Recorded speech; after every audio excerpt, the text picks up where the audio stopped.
person, you know what, you're going to be working with not AutoCorp and you're going to get paid an extra $50K and you've got to do a couple things. Like, there is some work around it. The Rourke one was fascinating, though, because they just got it done and they put it in there right away. And the number is massive. I mean, it's far beyond, I think, what probably anybody else in the Canadian Football League is getting. Listen, I don't begrudge successful and well-supported teams like Saskatchewan, like Winnipeg, taking advantage of that and, showing that they're players, that there's benefits to playing in these markets because of how well they're supported.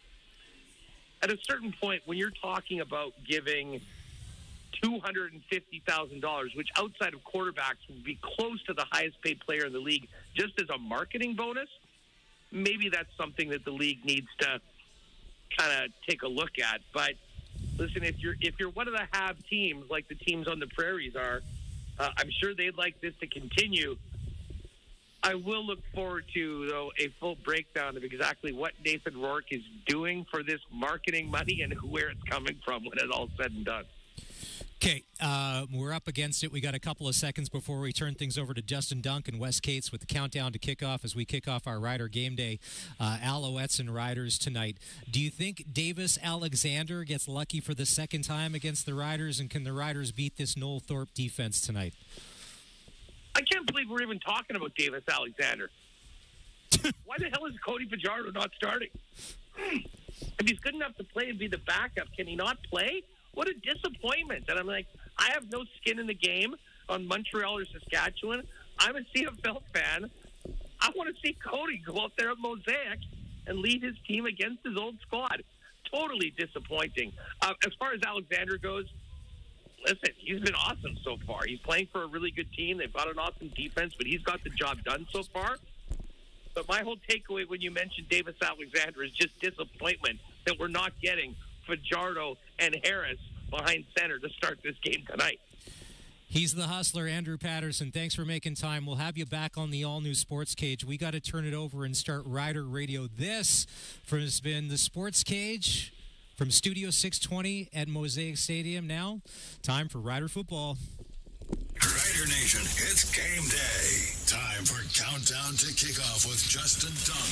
Brought to you by Croft Electric on the Cooperators Rough Rider Radio Network and 620 CKRM.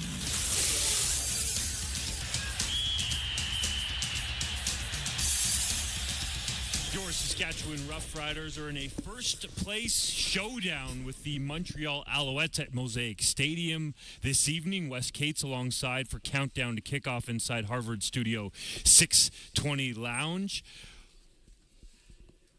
Maas is just moving out from the Sports Cage show that was only an hour today as we get going here with the pregame. And what's trending in this game? Wes Cates, Trevor Harris back in the starting lineup. When you played and QB1 was coming back from an injury, how did that infuse energy into the rest of the team?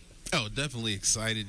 Feel good. That obviously this is the person that can command the huddle, knows how to run the offense at its highest ability, good relationship with the coach, so you're thinking everything's going to be wide open, everything's going to be at his disposal.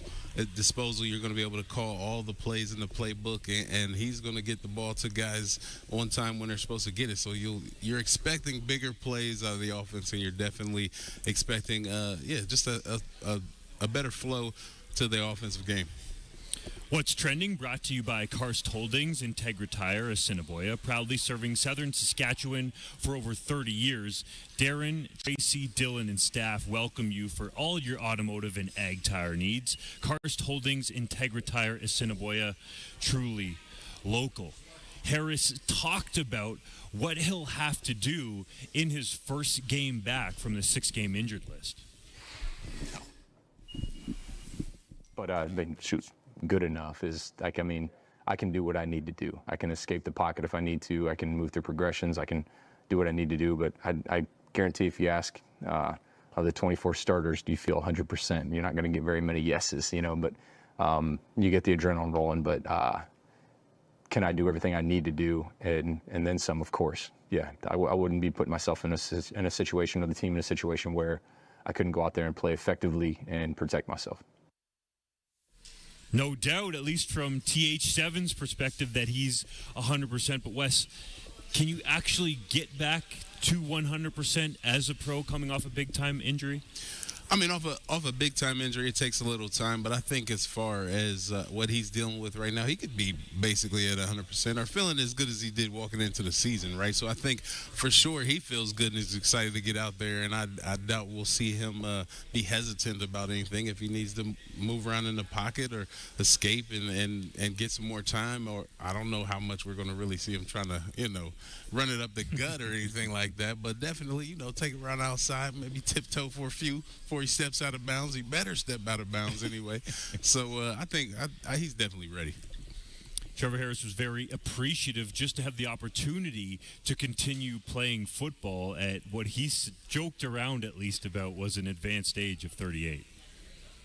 On my way in today, I actually cried. I was crying in the car today on my way here, just thankful, just grateful. And my mom she just got in town last night, and she sent me a song about just like how fast life goes. And, I'm 38 years old. I wanted to play a couple years of pro football so that I could build my resume to coach. And, it's 15 years in, praise Jesus that, I've got to play this long. And it's just like, I'm sure you guys can all relate, being early in your career, and all of a sudden someday you're the old person, or you're making fun of the old people, and then all of a sudden the young people are like, man, you're old. And I'm like, man, like, am I old? It's just like one of those things, but it's just one of those moments of gratitude. I was tearing up on the way in, just like, I get to do this again, and like, just insanely just grateful, that we get to play this game. I grew up loving this game. My son all the time is running around our living room, and he's doing the announcer voice, TJ Harris catches a touchdown, and like, I was that kid. I remember that. And here I am, like, not with 10 years left in my career. It starts to dwindle, and you just get more and more grateful. You have a little bit more perspective. And so, yeah, just very grateful. Was there one thing that brought about those tears? Just thinking about, like, hearing the song and just like how fast time goes. It's just kind of just like lets you remember how quickly it goes and how quickly things can be taken away from you. And a lot of times we start thinking about the future anxieties or past failures we've had. And we just, sometimes it's good to think about how awesome things were, or the good old days, as they say, or to think about the game the next day. But it's also the most effective thing we can do is just sit here right now, be in the present moment, and work with a mental performance coach, Dr. Chantal Lestat, from my time in Ottawa. And sometimes we just talk about like being present. I believe a lot to just to remind myself that I'm right here, right now. And being in this moment right now is really the most effective thing we can do, because then we can be present for other people. We can love other people. We can be grateful for the times instead of thinking about the old times, I guess. Definitely grateful to be back on the field. Wes, have you ever been in a situation like that where you questioned that your career might be over? Preach, Brother Trevor, preach. I remember exactly the same story he was talking about. When I was in Calgary my rookie year, I remember joking with a linebacker about him being old. I think he was like 33 at the time or something like that. I was old rookie, 25, going on 26. But then fast forward, I'm sitting in the locker room in meetings with the Riders, and it was my birthday.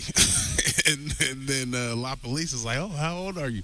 I'm like, 31. He looked, and everybody, all the young guys turned around like, damn, you're old. I was like, hey, happens to everybody, and that's exactly what I got told when I was making fun of. He's like, don't worry, one day you're going to turn around and you're going to be the old guy. So, it's Father Time is undefeated. So, you just make the best of it. That's why guys are always telling the young guys, don't waste it. Take advantage of every rep. Yeah. It definitely can go fast. And if you're a Riders fan, Trevor Harris being on the 6-game injured list probably didn't go so fast, and the same could be said for head coach Corey Maas. That veteran presence and leadership, if things are being presented differently maybe than you game plan for, in some form or version, it's something that Trevor's most likely seen during his time. So I think just the veteran presence for sure, for the majority part of of camp and leading into the games, that was the voice that was leading the huddle. So I think just that familiarity, coming from 7. But like you said, Shea did an excellent job for us, and, I think has solidified and proven himself to be the guy that we expected him to be and thought he was, and certainly moving forward, proving that he can be a good quarterback in this league. Indeed, he is a good quarterback in this league, trying to win his first Grey Cup as a starter. Potentially it happens this year with the Riders. Lots to come on Countdown to Kickoff. You'll hear from AJ Oullette, Dante Meyers, Jason Maas, and Darnell Sankey, as well as our live guests, Saskatoon country singer Adam Johnson, TSN's Glenn Suitor, and Dustin Nielsen will be by, as well as a couple of players from the University of Regina Rams as they get set for the Canada West football season. But up next, it's Adam Johnson live on set. Don't go anywhere. This is Saskatchewan Roughrider football on the home of Rider Nation, streaming on our YouTube channel at sportscage.com and the 620 CKRM Cooperators Roughrider Radio Network. Performance, quality, value. That's what you can expect from your friends at Karst Holdings in Assiniboia. They carry all the well-known tire brands in the industry for a great price. Goodyear, Titan, Michelin, see it. Don't let the name fool you. Karst Holdings in Assiniboia can handle your vehicle's mechanical needs, from automotive to heavy duty. They also have 3 service trucks. Take a drive and treat your vehicle to the best. Karst Holdings in Assiniboia, proudly serving southern Saskatchewan for 30 years. Truly local. Croft Electric. You've probably heard of us because we've been around for over 27 years. We do commercial and residential work? Yes. We do permanent holiday lighting? Yes. We do cabins? Yes. And farms? Yes and yes. We're an authorized Generac generator dealer. We are a full-service electrical company with the experience and the people to service all of your electrical needs. We are Croft Electric. We will be here when you need us. Do it right, do it once. Follow us on all social and call 306-586-1333 to book.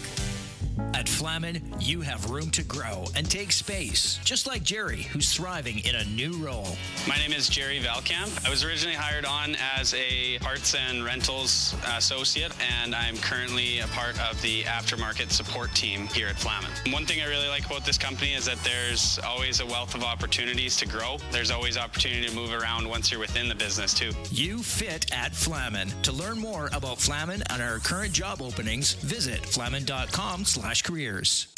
Since 1949, Nelson Homes has been providing you one-stop shopping for ready-to-move homes, panelized packages, and on-site builds. Nelson Homes' team of authorized dealers all over Saskatchewan would be happy to help you turn your dream home into a reality. In the Strasbourg, Last Mountain Lake area, call Dean at Solid Works Carpentry or call 1-800-661-6534 for more information. Nelson Homes, trusted quality and service since 1949. Employee pricing is back at Two-Way Service in Southie. The absolute best deals of the year with discounts of up to almost $14,000 plus 1.99% financing on selected units. And with every new vehicle purchased, you receive a trip for 2 to Las Vegas, F-150, Super Duty, and the awesome lineup of Ford SUVs like Explorer, Expedition, Escape, Bronco Sport, and Edge, and the full-size Bronco. Don't miss employee pricing at Two-Way Service in Southie. Just a 30-minute drive from Regina. Ever been on a blind date? Nervous, sweaty palms, you didn't know what to expect. And oftentimes, it ends in disaster. And sometimes it works out. Farming is a lot like that. Year over year, farmers subject themselves to the ultimate blind date. With unknowns around the weather, market, pests, you've got loan payments, a family to support, crop inputs to pay for. Blind dates are too risky. Enter Global Ag Risk Solutions. With their support, you can turn your grain farm's uncertainty into success. Prepare for the unknown with Global Ag Risk Solutions. These days, it seems like smartphones can do everything. So we're testing phones from Glassers TV or SaskTel authorized dealer to see if there is anything a smartphone can't do. First up, catch a fish. We're here at the lake, about to do our first cast. And here we go. A smartphone cannot catch a fish. I guess it's time to get to Glassers TV, your authorized SaskTel dealer in Moosomin, for a new phone. GlassersTV.com.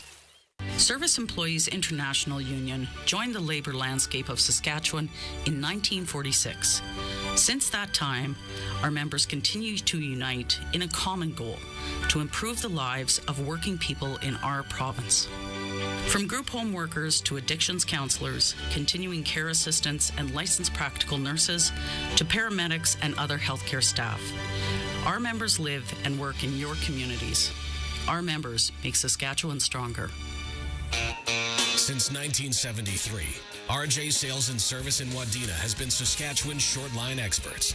They sell and service all the brands you want to use, including Morris, Seedmaster, Degelman, Mandaco, Rightway, Lemkin, Kellobuilt, Elmer's, and Salford. Plus, they have pre-owned equipment available from the biggest names in the business. Before you buy anything, do yourself a favor and check for a better deal at RJ Sales and Service in Wadena, rjsales.ca.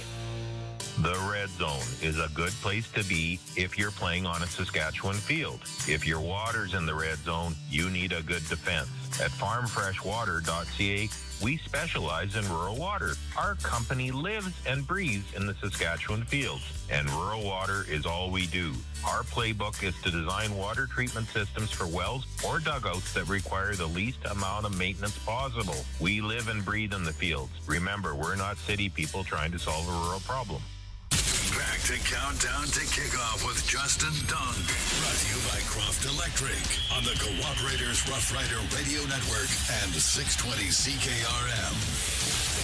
Justin Dunk alongside Wes Cates, and Adam Johnson joins us, who is going to be performing very shortly outside in the park. But right now he joins us live on the SportsCage stage and inside Harvard Studio 620 Lounge. He's from Saskatoon, so it's part of our homegrown feature brought to you by 2S Auctioneers Online Auction House. Start bidding today at 2sauctioneers.ca. And Adam is the 2023 Saskatchewan Country Music Association Emerging Artist of the Year. He's here and performing at Party in the Park. So, Adam, how did you get started as a country singer?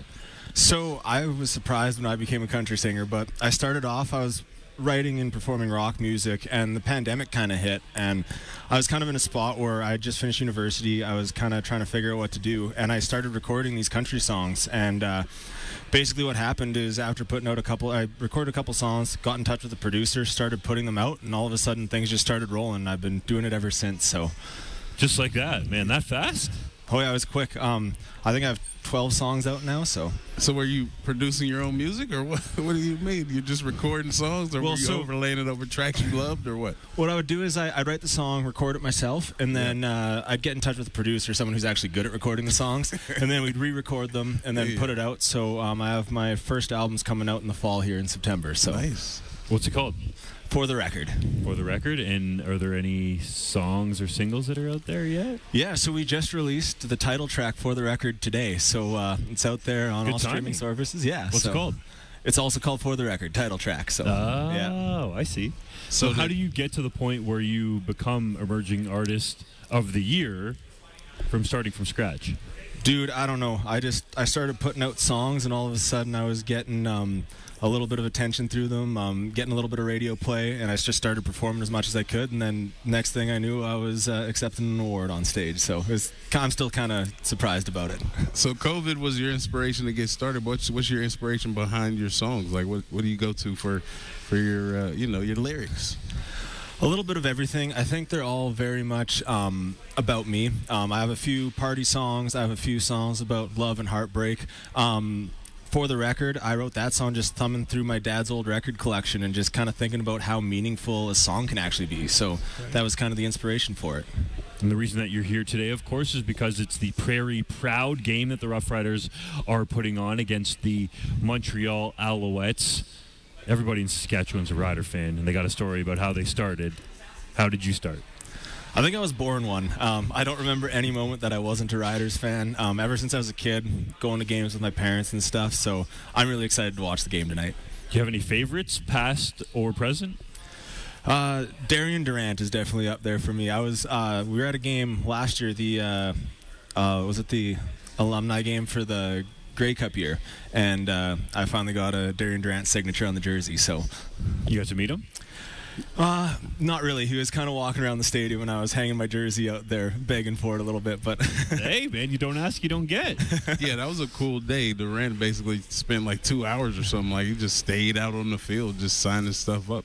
But that's really cool. So, do you ever write about sports? Do you ever sing about that type of stuff? I guess country and sports may not really align, but you might have some lines in there. What sports did you play coming up? So, I don't really write a lot about sports. I probably should, but I love playing a lot of like the kind of like Last Saskatchewan Pirates, one of my favorite covers. And I grew up playing football. I actually played the Saskatchewan Senior Bowl at the old Mosaic Stadium here. So, yeah, high school football player. Some nostalgia. There you go. Indeed. We're with Adam Johnson, who was the 2023 SCMA Emerging Artist of the Year. Country singer from Saskatoon is going to be performing at Party in the Park coming up here at 5 o'clock, right? Yep, kicking off at 5 o'clock. So what can we expect? Are you going to do your title track? Are you going to sort of tease some of the other songs? Are you going to do covers? What can the fans expect? We're going to do a little bit of both. We're going to play a few originals. We're definitely going to, second to last, we're going to be playing the newest song for the record. So we're really excited to debut it live today. But then we got a ton of fun covers as well. So you'll be able to dance. You'll be able to have a great time. And I look forward to it. And you're going to have a ton of fun if you're there. And are you staying to watch a Rider game? Of course I am. Can't wait. Go Riders. Do you have any predictions? I think now that we got a healthier squad with Harris and Oullette back, I think we got this one. Okay. I think probably like a 28-24, something close. Right on. Do you have any family that have come with you for the event? Yeah, so my mom's come out for us. She's probably on her way up right now. And then I got a ton of friends here as well. So it's going to be a blast to watch Rider game with everyone. Are you traveling often? Trying to get this career going even more? Yeah, so we did a little tour in the spring. That went really, really well. We had some exciting shows. And then once we drop the record at the end of September, we're going to hit the road again to tour in October. So it'll be steady from start of October to about mid-November. So. And where are you going, and what are the dates? We're going to be, we don't have everything locked in, and I don't know how much I can say because we're not really announced yet, but we're going to be most of Saskatchewan, little Alberta, little Manitoba. So people can look for that. Oh, yeah. Keep an eye out on my socials. Adam.johnsonmusic is Instagram and TikTok, and my website, adamjohnsonmusic.net. All the info's there. So. Do you think there's a chance that you ever have even a line or a lyric about the Riders in one of your songs? I very nearly did. It just didn't quite fit. I tried to make it work in my song Drinking with the Boys, but I went with the Texas Aggies instead. But I think one day I'll have Why is that? Why'd you go with the Aggies over the Riders? I thought you were born a Rider fan. So the big thing was it was get them done. She left on a Saturday, and I needed Saturday football, and I mean the Riders do play on Saturday a lot, but college football is so ingrained with Saturday football. I thought that was perfect college football kind of thing to go with. So I kind of bounced around my favorite college teams, but the Aggies were where I was at that day. So the Aggies because of Johnny Manziel. He was definitely fun in college, but I don't. Yeah, I sipped the Manziel Kool-Aid too. I thought he really had. I thought we had something in Manziel, but no. But family-wise, so do you ever write about relationships? And then your dad, you said he had a nice record collection. So has he always been into music? Is he how you got into it young? I'm guessing. So I guess the musical talent kind of skips a generation because my grandma on my mom's side is a very talented musician, and then my grandma's sister on my dad's side was a touring musician. He actually, I forget who it was. It was like a Hank Williams or someone like that he opened for. Okay. But then my dad's just like a music listener. Like he's passionate about music. So music lovers, not necessarily players. Maybe one day there'll be a Riders lyric in there and get them even up with the Aggies, man. We'll let you go and get ready for the Party in the Park, but thanks so much for joining us on the pregame show and sharing a little bit of insight into a rising country star. Well, thank you guys so much for having me on. Coming up next, you'll hear from Rider legend Jeff Fairholm on Countdown to Kickoff. This is Saskatchewan Roughrider football on the home of Rider Nation, streaming on our YouTube channel at sportscage.com and the 620 CKRM Cooperators Rough Rider Radio Network.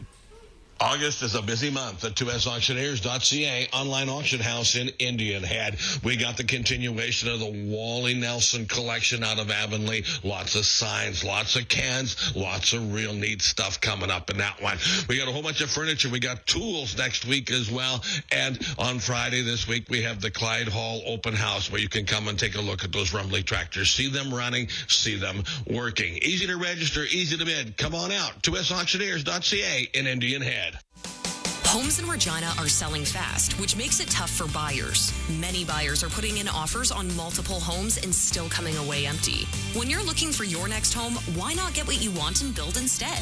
Uncommon Developments is your local builder. They seamlessly blend the warmth of tradition with the clean lines and open spaces of modern architecture for a fair price. For your next home, stop losing out on offers and win big with a new build from Uncommon Developments. UncommonDevelopments.ca. It's another summer road trip. When you pack up the family car with picnic baskets, blankets, toys, and your dog Roy, there's one thing you may be forgetting. Make sure you have tires that are ready to handle the road trip with a quick trip to Quality Tire. Old and worn-out tires can be dangerous and leave you stranded. Install new tires from Quality Tire on your vehicle and eliminate one thing that could ruin your road trip. Now, if you could only do something about the mosquitoes. With 9 locations across Saskatchewan. The Red Zone is a good place to be if you're playing on a Saskatchewan field. If your water's in the Red Zone, you need a good defense. At farmfreshwater.ca, we specialize in rural water. Our company lives and breathes in the Saskatchewan fields, and rural water is all we do. Our playbook is to design water treatment systems for wells or dugouts that require the least amount of maintenance possible. We live and breathe in the fields. Remember, we're not city people trying to solve a rural problem. Tractorland Kubota is the home for all your Kubota, turf, construction, and agriculture products. They've got a sweet lineup of tractors, mowers, utility vehicles, mini excavators, skid steer loaders, compact track loaders, wheel loaders, stand-on compact loaders, tractor loader backhoes, track carriers, agricultural implements, construction attachments, and more. Stop by and visit them. They'd love to meet you. Proudly serving the prairies and conveniently located at 705 Henderson Drive, Regina. Tractorland Kubota, committed to doing it right. School is in at Ashdown's Furniture in Moose Jaw. The big back-to-school sale is on right now, and a perfect opportunity for you to get 30% off your purchase. All this by donating school supplies or a gift card at Ashdown's. They're once again partnering with Moose Jaw Family Services and giving back to their community and helping kids in need. You can help local boys and girls and save big at Ashdown's Furniture in Moose Jaw. Sale on now until August 17th. Some exclusions apply. Summer is here, and it's the best time to get out on the road, so why not get your vehicle inspected? Landry's Napa Auto Pro specializes in full-service inspections. With certified mechanics on site, they handle everything from minor repairs to major overhauls. When you take your vehicle to Landry Service, your car is in the right hands. And to keep you cool and comfortable this summer, they also service air conditioners. Landry's Napa Auto Pro, located on North Winnipeg Street, serving Regina for over 50 years.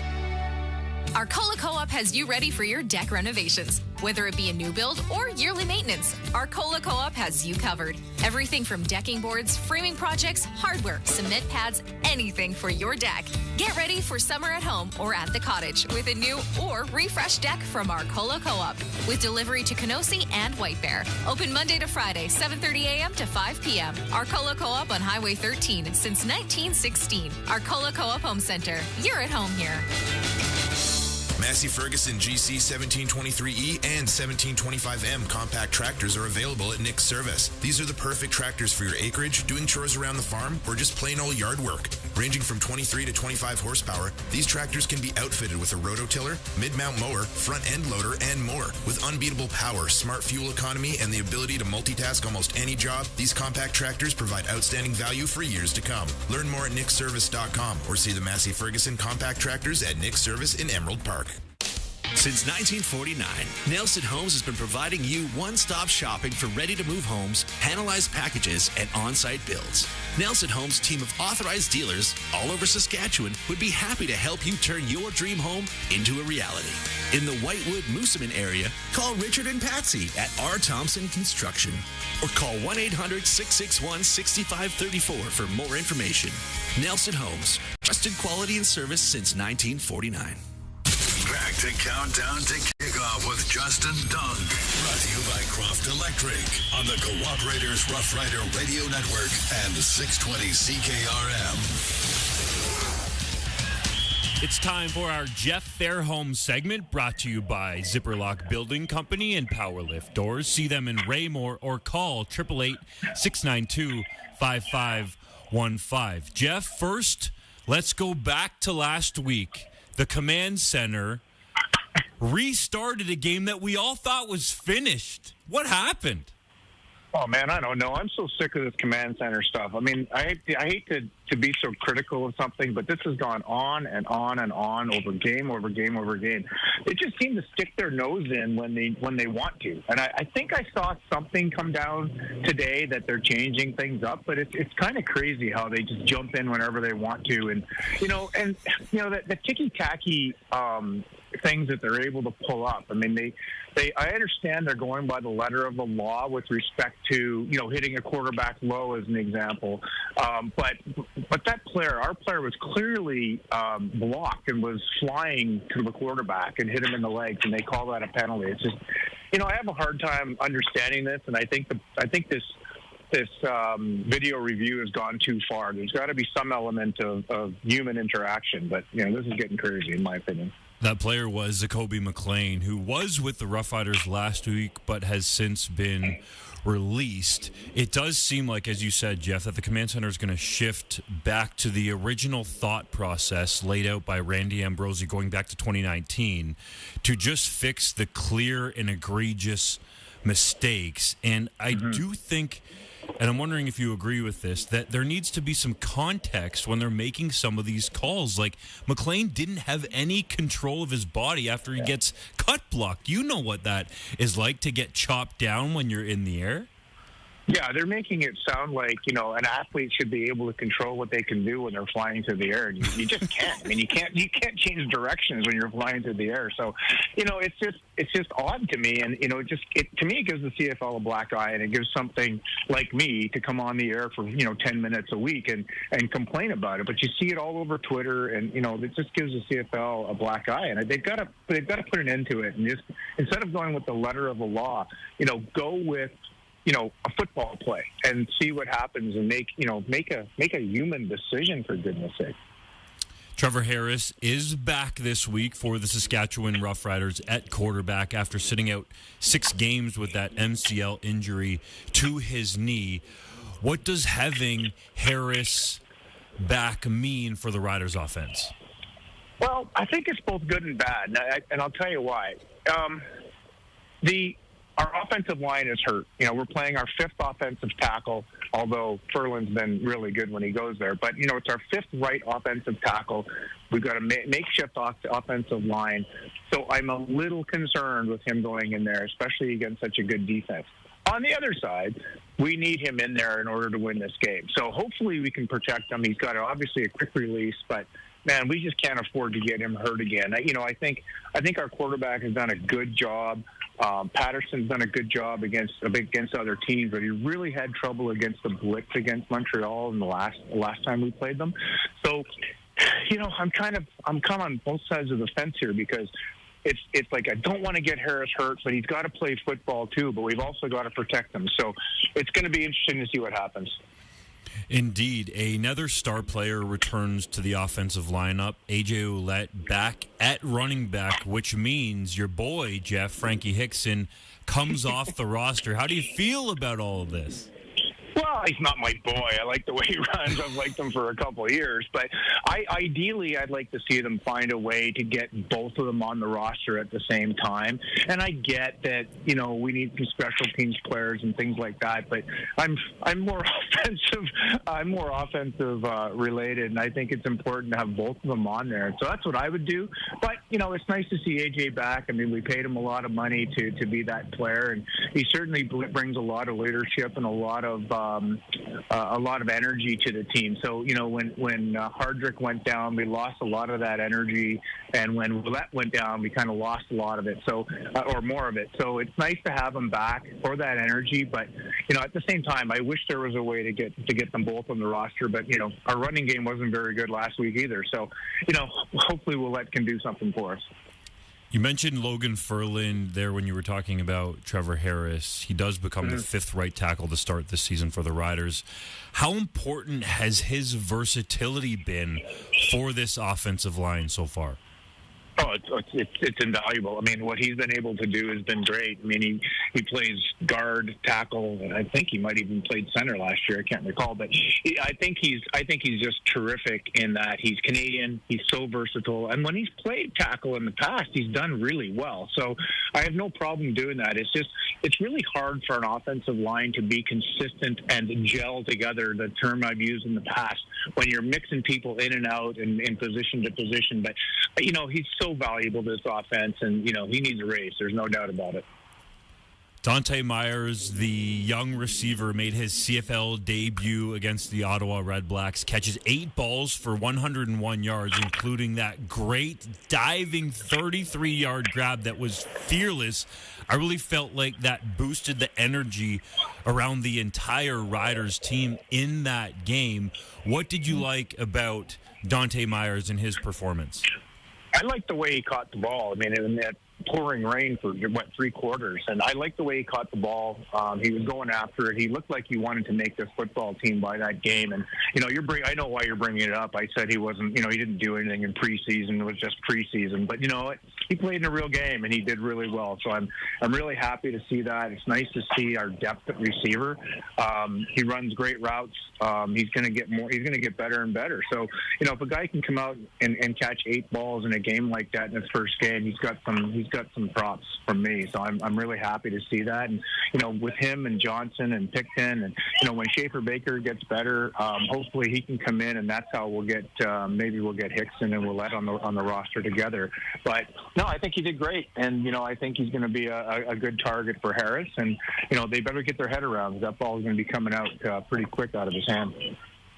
You would know that very well. We're talking to Jeff Fairholm, a Rider legend at receiver, multiple 1,000-yard seasons with the green and white. Jeff, how do you think the Riders can get it done and play a full 60 minutes and beat the Montreal Alouettes? Because we saw them in Montreal play strong for 30, but then not finish that game off. So what has to go differently for the Rough Riders, considering Trevor Harris didn't play in that game, yes, but for the team as a whole to get a win? I think our defense really was surprised by their backup quarterback that came in, and now we have film on him.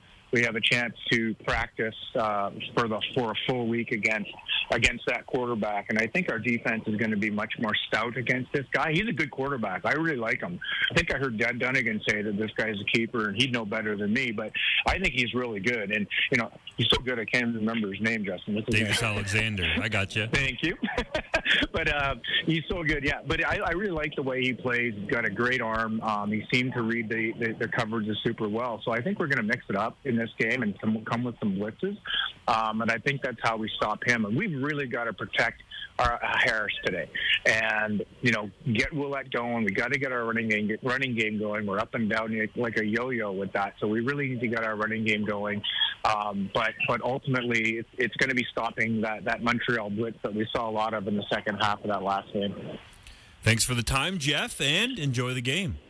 Oh, I can't wait. This is a good one. It's going to be first place. We can win this game, so I'm looking forward to it. Farm equipment is a huge investment, and when it's time to sell, you deserve a high return on your investment. Hi, I'm Terry from Zipperlock Building Company. At Zipperlock, our buildings have a distinct steel arch design that protects your equipment from the sun, rain, snow, and wind. Protection from the elements means protecting your investment. In other words, a Zipperlock building saves you money. Zipperlock Building Company. Built in hours to last a lifetime. See us in Raymore or call 1-888-692-5515.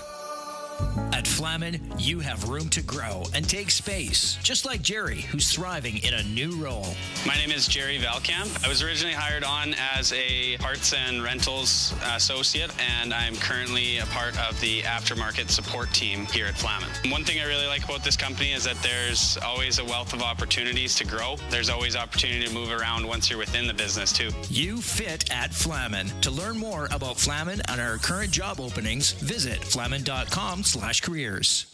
Since 1949, Nelson Homes has been providing you one-stop shopping for ready-to-move homes, panelized packages, and on-site builds. Nelson Homes' team of authorized dealers all over Saskatchewan would be happy to help you turn your dream home into a reality. In the Radville-Weyburn area, call Darren and Claude at South Sask Builders. Or call 1-800-661-6534 for more information.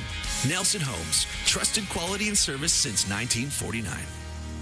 These days, it seems like smartphones can do everything. So we're testing phones from Glasser's TV or SaskTel authorized dealer to see if there is anything a smartphone can't do. First up, catch a fish. We're here at the lake, about to do our first cast, and here we go. A smartphone cannot catch a fish. I guess it's time to get to Glasser's TV, your authorized SaskTel dealer in Moosomin, for a new phone. GlassersTV.com. Where are you headed this summer? Don't let a dead battery ruin your summer fun. Prairie Battery is your one-stop battery source for cars, trucks, and motorcycles, ATVs, golf carts, and boats. Some of the highest CCA options plus AGM batteries like Odyssey and Optima, with free battery testing on all passenger vehicles. Find high-quality batteries for every budget in Regina or call to find a community dealer near you. Don't be sour. They've got your power. Call Prairie Battery today. Ever been on a blind date? Nervous, sweaty palms, you didn't know what to expect. And oftentimes, it ends in disaster.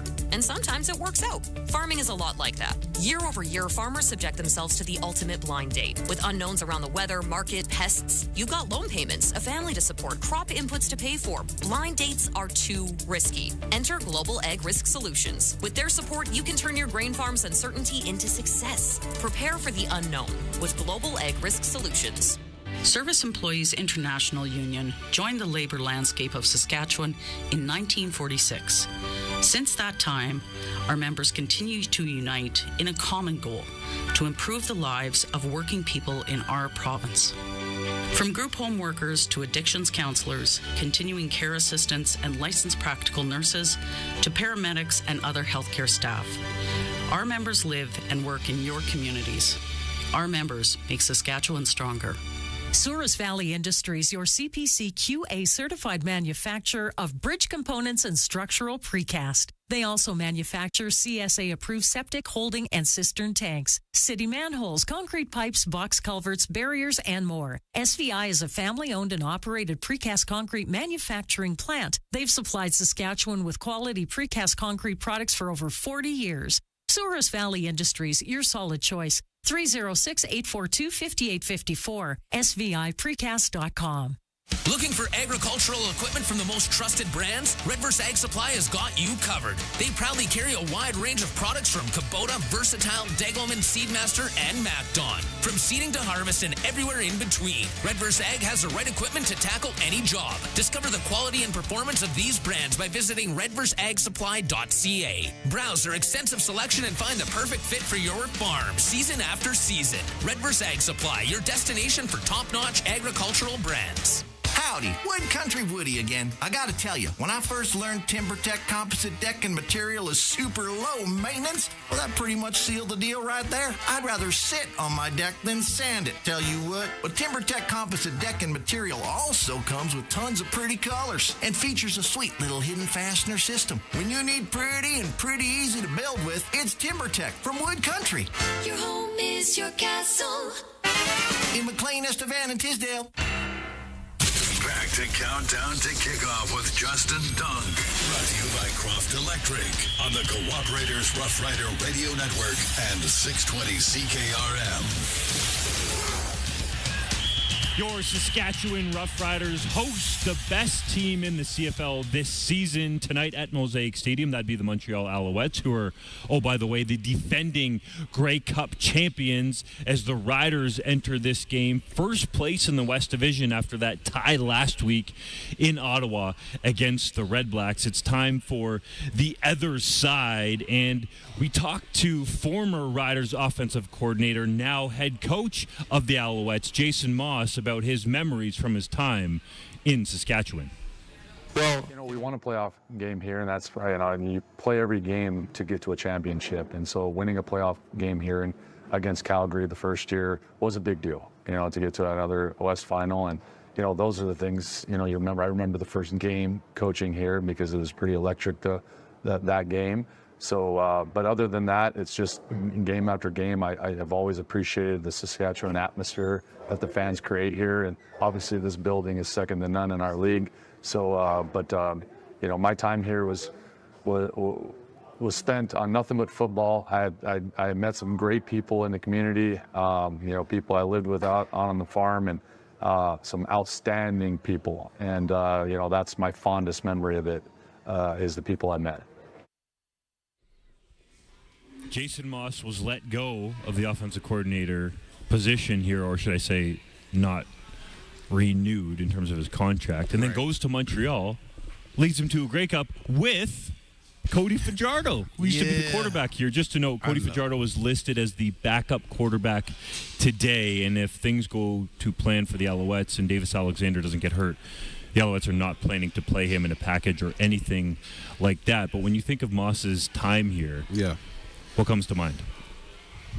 Just things just not really aligning. It seems like there's been a little trouble with the offensive line for a few years now with the Riders for whatever reason, and then just seemed like him and Cody and the rest, and as well as Craig Dickinson, weren't all really on the same page. But clearly, he saw something and felt that he could communicate well with Cody because he brought him over to Montreal. That was a surprise, but I thought the potential was there. I'd always heard that he, had a great offense and people like playing under him. So, some situations just don't work out, but it's all coming together over in Montreal, right? So they've been playing great ball, defending Grey Cup champs. I think the defense has a lot more to do with that than, but give credit where credit is due.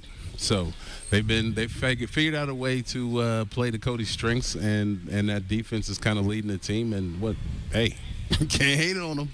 You mentioned the defense, and Darnell Sankey comes back to Saskatchewan for the first time since leaving the Rough Riders. He's become the anchor on that Alouettes defense in the middle. Yeah, it's amazing. I have a lot of love for the city, a lot of love for the fan base. It just feels good to be back. I'm happy. What are your memories of playing for the Rough Riders? Yeah, great fan base, loyal fan base. I know they had a lot of love for me when I was here. I didn't really have any bad blood with nobody. Got some guys on the team who I'm so close with to this day. It's just nice, it's just nice to be back, and, it feels cool. It's a nice little feeling. Seems like you had a relationship with Roland Milligan Jr., who's playing outstanding football, leading the league in interceptions. Do you guys keep in contact? Yeah. We're friends on Instagram, and we got each other's number, and yeah, we keep in contact. I've been noticing how he's doing all year. He's been giving me a little shot every now and then, so it's good. Like I said, I'm connected with some guys, so it's fun. Are you expecting the crowd to embrace you, or do you think you'll hear some boos? I mean, you are the defending Grey Cup champion, so you have the final laugh. Yeah. I don't know. I understand I'm in hostile territory now, so and I get that, So I'm not gonna trip on what they do. I'm just focused on being on my team, being a part of the Alouette organization, and if whatever they choose to do is what they choose to do. So I'm happy to be at Alouette. I'll put it like that. Are there any spots in Regina that the guys have been asking you about to go to for food or anything like that? Yeah, there's a couple spots. Obviously, actually, I don't know, obviously, but there's a nice spot called Memories. Memories is a really nice spot. Man, that's about it. I think, another spot, Fresh and Sweet, I think, a breakfast spot that I used to go to a lot, so that'd be nice. You remember a couple? That's pretty Yeah, good. I remember a couple of them, so, yeah. What's the transition been like for you in Montreal to be the anchor of a dominant Grey Cup defending defense? Yeah, it's like you said, I guess it's just enjoying the journey. I'm enjoying the process. Just understanding that, I have a job to do. I got to lead the defense, and it's just fun. Like I have a great time with the team. Everyone on the defense, we all get along. Everyone on the team gets along. I should say that. It's just a very fun and energetic environment to be a part of. And I'm just happy. I'm just happy to be here, really. What was it about the defense that when you came and Sean Lemon got there, took it to another level? Yeah, I think we just maybe brought a different perspective. We both lead in different ways. We both play different ways. I think that a lot of the guys rallied around me, obviously with what I said in terms of, like we're not going to lose another game. I think that was a big thing. But just my mindset, like I'm a winner. I want to win. I'll go into every single game preparing like a winner. I want to play like a winner, and ultimately I want to win. So I'm not ashamed to admit that. I'm not ashamed to say that publicly. And I feel like if you are, then, you're kind of in the wrong profession, right? So, we're professional athletes. We don't train all day, every day to lose. And I think that's kind of the mindset that I brought. And I think that a lot of the guys just kind of rallied around that. And we're kind of like, yeah, we're going to get Sankey's back. And obviously it paid off. We won the Grey Cup. And, we're looking to do it again this year. I think it's obviously everyone's goal, and that's our goal too as a team. Did you talk about the memories playing here with Cody Fajardo at all? Yeah, Cody is an amazing leader. I think that he's definitely found a home in Montreal, though. I think that the Montreal fan base really embraces him. And I know how things kind of went down in Saskatchewan. And, I'll let him talk on that. But I just know he's a great leader and an even better man. Cody Fajardo, for those that are wondering in Rider Nation, is the backup quarterback today. There are not plans for the Alouettes to play him. Davis Alexander is the starter, who had that second half comeback against the Riders in Montreal for the Owls, and then has won 2 straight starts against the Hamilton Tiger Cats. But I asked Sankey there about Sean Lemon, and they're still trying to figure out this arbitration ruling in terms of him coming back to this defense. But you talked about them winning the Grey Cup on the back of that defense. Yeah. If Lemon does come back, are they, bar none in your mind, the best defense in the CFL? I think they're looking like the best defense in the CFL without Lemon, right? So I think, Sankey is definitely a great player. Somebody I was kind of disappointed to see got away from the Riders, but Jameer Thurman's playing great football. So obviously, not really feeling the effects of that spot specifically, but he's a great player. And I think that defense has just been just hounding offenses for the last 2 seasons. You think about the playoffs and turning over Toronto 7 times, and then they come into this season, when it's always hard to repeat, and they're just, really looking like a step above the rest of the league. So you can't really knock them. They obviously are getting coached up well and have some great athletes over there. The Riders looked pretty good against that defense in the first half of that game in Montreal. Frankie Hickson was running well. Shea Patterson was completing passes at a high rate, but the second half, not quite the same. Do you think it can be much different for the Riders today on offense because Trevor Harris is back, despite how good that Alouettes D is? Yeah, I think so. I think Shea's been playing admirably. He's definitely growing and progressing, but you're looking at attacking them on the run is again this week. You got AJ back. Frankie, it looks like he'll be maybe sprinkled in there a bit. And then obviously Trevor just is a QB that he understands where the ball needs to go. He knows how to read defense. So he's going to see those holes on time. He's going to get the ball to receivers and move the sticks and leave that Montreal defense out there. And I don't care how good a defense you are. If you're out there on the field too long, you start to get tired. Those gaps and those letdowns get bigger and bigger. So I think the key is to just turn over the sticks, run, and just have Trevor really just distributing the ball quickly to his athletes so they can go make plays.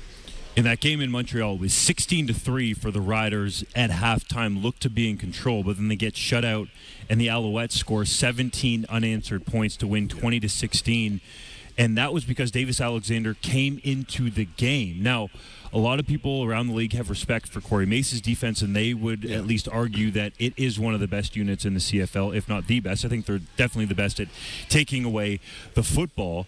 But then Davis Alexander has won his last 2 starts, both, though, against the Hamilton Tiger Cats, who have the worst defense in the league in a lot of categories, including the most points allowed. So could this be a dose of reality for Davis Alexander in his first little run here as a starter? Yeah, I think we'll definitely find out what Davis Alexander is made of. I think, with any quarterback, especially, you got to almost wipe that loss to Montreal last time off the slate, because the hardest thing for any defense to do is to go up against a quarterback that they weren't expecting to play, especially if that quarterback is pretty well prepared and can run the offense. Now, if Alexander would have came out there not knowing what he was doing, which clearly wasn't the case, then he wouldn't have had that success. So now you get a couple warm-up games, air quotes, against Hamilton, and then now you got to go back up against a good D that you've seen before, but obviously has watched you play and sees your tendencies, maybe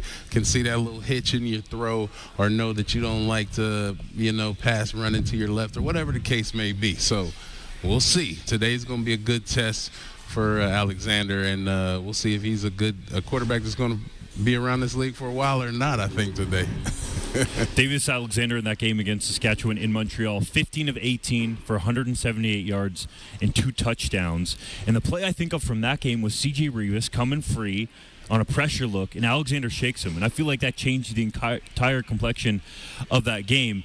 That said, Tyson Philpott was the leading receiver for the Owls in that game, 7 catches for 88 yards, but doesn't dress today. Yeah. And with Philpott, you're talking about a guy that is right up there among the league leaders in receiving yards. So how does that change the look for an offense when, I'll say it, their number one receiver is not in the game? Yeah, it's going to be interesting to see who kind of gets that work, if they're going to, put a few different guys in that spot or a couple of different guys in that spot, because Montreal ain't fooling me. Their offense is built to just kind of lean on the defense. All they do is dink and dunk to Philpott. They run him off of screens. They hit him on a little slant, quick out, bubble screen, and they've been really feeding. But he's a great athlete, and he's been doing work with it when he gets it. So, I want to see the Riders just press up and not give them that short stuff. And I think whoever's in there as a Montreal QB is going to be squirming by the second half, because they ain't fooling me. You ain't fooling me, Jason Maas. All these little quick dink and dunks. Let's see them throw it downfield a little bit. See how that works out. See if Roland can get 7 and 8 or something. Countdown to Kickoff brought to you by Croft Electric. For all your home, farm, generators, and permanent holiday lights, call Croft Electric. I just saw him walk into the Harvard Studio 620 Lounge. TSN's Glenn Suitor, the Rider legend, coming up next on the other side. This is Saskatchewan Roughrider football on the home of Rider Nation, streaming on our YouTube channel at SportsCage.com and the 620 CKRM Cooperators Roughrider Radio Network. Croft Electric. You've probably heard of us because we've been around for over 27 years. We do commercial and residential work? Yes. We do permanent holiday lighting? Yes. We do cabins? Yes. And farms? Yes and yes. We're an authorized Generac generator dealer. We are a full-service electrical company with the experience and the people to service all of your electrical needs. We are Croft Electric. We will be here when you need us. Do it right, do it once. Follow us on all social and call 306-586-1333 to book. Since 1973, RJ Sales and Service in Wadena has been Saskatchewan's short line experts. They sell and service all the brands you want to use, including Morris, Seedmaster, Degelman, Mandaco, Rightway, Lemkin, Kellobuilt, Elmer's, and Salford. Plus, they have pre-owned equipment available from the biggest names in the business. Before you buy anything, do yourself a favor and check for a better deal at RJ Sales and Service in Wadena, rjsales.ca. TNT Gunworks in Regina, your trusted source in Saskatchewan for guns, ammunition, hunting supplies, plus an on-site gunsmith that can handle any issue that you have. Long-standing and knowledgeable staff that live and breathe hunting and the great outdoors. If you want the biggest selection of new and used rifles and shotguns with staff that know their stuff and at the best prices around, stop in at TNT Gunworks, just off Albert on 4th Avenue, North Regina. August is a busy month at 2SAuctioneers.ca, online auction house in Indian Head. We got the continuation of the Wally Nelson collection out of Avonlea. Lots of signs, lots of cans, lots of real neat stuff coming up in that one. We got a whole bunch of furniture. We got tools next week as well. And on Friday this week, we have the Clyde Hall open house where you can come and take a look at those Rumley tractors. See them running, see them working. Easy to register, easy to bid. Come on out. 2SAuctioneers.ca in Indian Head. The Red Zone is a good place to be if you're playing on a Saskatchewan field. If your water's in the Red Zone, you need a good defense. At farmfreshwater.ca, we specialize in rural water. Our company lives and breathes in the Saskatchewan fields, and rural water is all we do. Our playbook is to design water treatment systems for wells or dugouts that require the least amount of maintenance possible. We live and breathe in the fields. Remember, we're not city people trying to solve a rural problem. It's another summer road trip. When you pack up the family car with picnic baskets, blankets, toys, and your dog Roy, there's one thing you may be forgetting. Make sure you have tires that are ready to handle the road trip with a quick trip to Quality Tire. Old and worn-out tires can be dangerous and leave you stranded. Install new tires from Quality Tire on your vehicle and eliminate one thing that could ruin your road trip. Now, if you could only do something about the mosquitoes. With 9 locations across Saskatchewan. Arcola Co-op has you ready for your deck renovations. Whether it be a new build or yearly maintenance, Arcola Co-op has you covered. Everything from decking boards, framing projects, hardware, cement pads, anything for your deck. Get ready for summer at home or at the cottage with a new or refreshed deck from Arcola Co-op. With delivery to Kenosee and White Bear. Open Monday to Friday, 7:30 a.m. to 5 p.m. Arcola Co-op on Highway 13 since 1916. Arcola Co-op Home Center. You're at home here. You've heard of Flamin and what we do, but why work here? Here's Melissa, a member of our team for 7 years. I love working at Flamin. It's just got a little bit of everything that I look for in a job. The people here are great, the employees, customers, suppliers. It's a great teamwork environment. It's just got a good work-life balance, good flexibility, which is important to me as well. Our people are what make us great. You fit at Flamin. To learn more, visit flamin.com/careers. Rider Nation, this Labor Day weekend when the Riders get set to take on the Bombers. The party starts Saturday night as the Cooperators present Dinner with Doubles. Rider Nation, join me, Darian Durant, Saturday, August 31st at Casino Regina for Dinner with Doubles, a night of football, food, and fun. Plus, all of the proceeds go to the Saskatchewan Roughriders Foundation in honor of Jim Hobson. Tickets are on sale now at CasinoRegina.com. Summer is here, and it's the best time to get out on the road, so why not get your vehicle inspected? Landry's Napa Auto Pro specializes in full-service inspections. With certified mechanics on site, they handle everything from minor repairs to major overhauls. When you take your vehicle to Landry Service, your car is in the right hands. And to keep you cool and comfortable this summer, they also service air conditioners.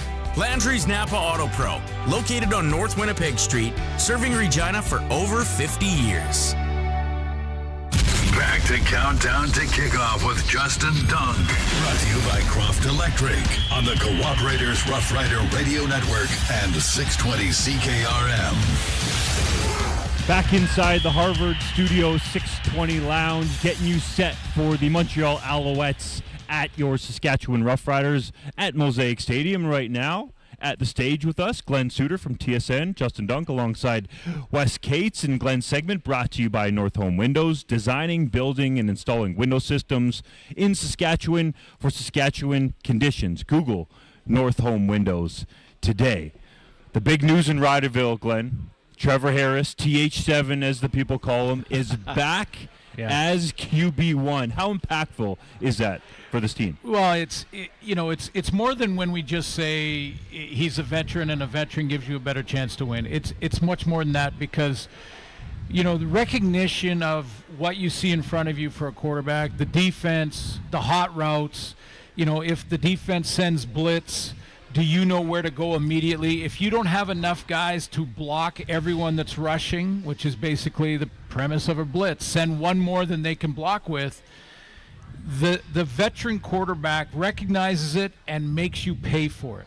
And once you pay for it with a deep ball or a post or something like that, even a hot route that goes for 25, defensive coordinators start thinking, okay, we better get out of that. And it changes the way the defense plays the rest of the game.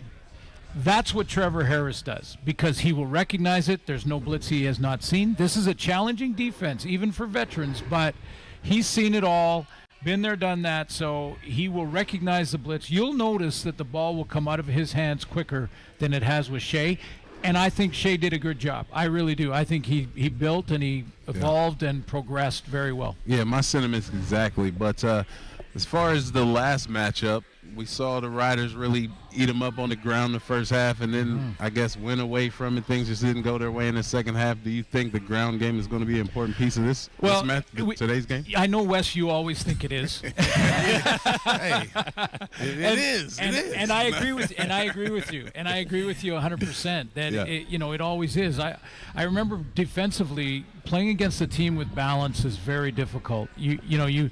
Even if it diverts your eyes for a second, that play action fake diverts a defender's eyes, a defensive lineman, a linebacker, and that 2 or 3 seconds where he gets back to his job in pass coverage is the difference between a completion or a big play or not a big play. But I look back at, when you're breaking down a team, a good team like this, 8-1 team, I would ask you guys, is this the best team in the league right now, Montreal? Can't say they're not. Yeah. We're still having trouble saying it. Honestly, across the country, they're 8-1. They're defending champions. If this was the Bombers, we'd be saying they are the best team in the league, no problem. True. And this is saying it in Saskatchewan about the Bombers. But back to my point, if you're breaking down film of Montreal and you're trying to find some area to exploit in this dynamic defense that they run. The game they lost was against Toronto, and Kadeem Carey had 94 yards rushing. As a team, Toronto rushed for about 180-something yards. Okay? In that first half against Saskatchewan, this team, the Alouettes, were down by 13 at the half. Saskatchewan had a 13-point lead, and Frankie Hicks had rushed for 94 yards in the first half. Mm-hmm. So when you add those numbers together and you're trying to find just some way to exploit something from this 8-1 team, boy, I'd be looking hard at that. And that goes to your point about running the ball. The command center was looking hard at that play that we thought was going to be the last play last week against the Red Blacks.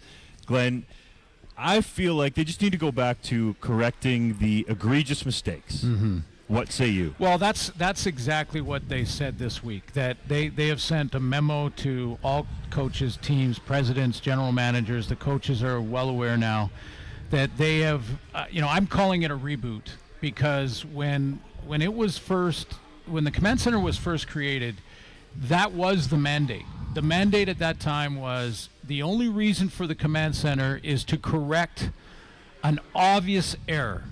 So, and that started really with just coaches' challenges almost alone. And then it's expanded and evolved to now there's certain scenarios where the command center can jump in on its own without a challenge.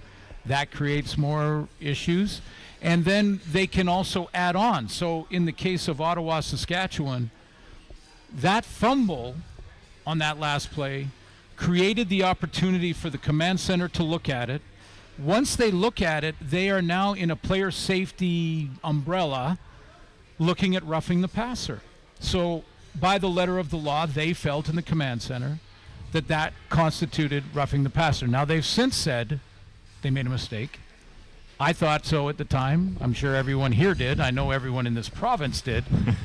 But the point being that was never the expectation of the command center. The command center was there as a final look to correct an egregious error. Like let's say a person steps out of bounds at the back of the end zone on a winning touchdown.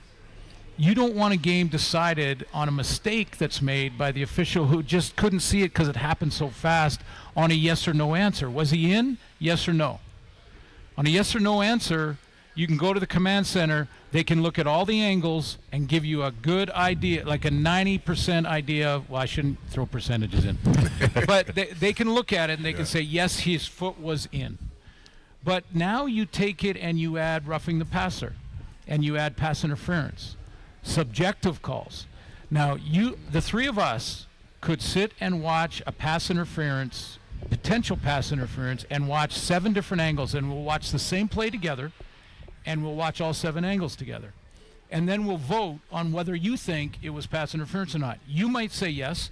I might say no. Wes, you might say, you know what? I think it was... receiver pushed off first. Yeah, exactly. I think it was the opposite. Yeah. And we will be adamant in our opinions of that. Right. So when you take a subjective call on the field, and then you take it to the command center, you're taking it to another official or former official who's looking at it and saying, I have more angles, I have the final say, but in the end, I still have my own inherent bias as to whether or not that's pass interference.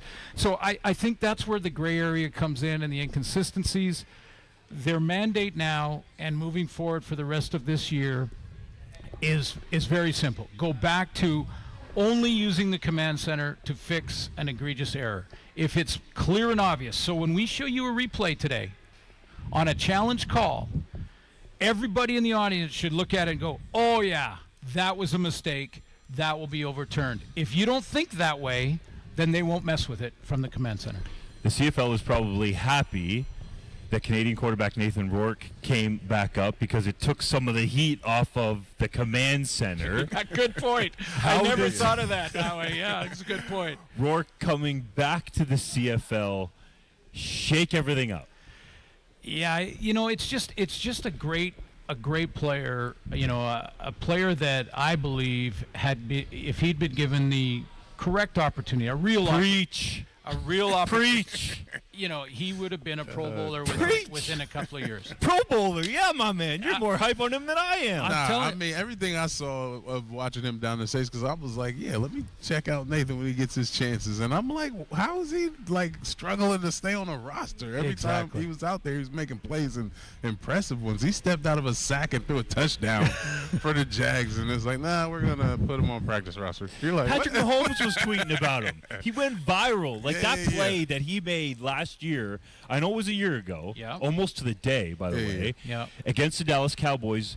Have we ever seen a quarterback make a play like that? To be honest, I don't care if it's preseason, regular season, postseason. Patrick Mahomes is great and the best at those kinds of plays, but that's so rare. And, I want to let you finish, but you talk about where he was with Jacksonville. He thought he was going to have a chance to compete to be the backup quarterback, but then said this week that he realized that wasn't going to be the case and that he was frustrated by that. But the New York Giants, for example, pick him up on waivers, has a bit of time to learn the offense, gets a week into training camp, no reps, and they let him go.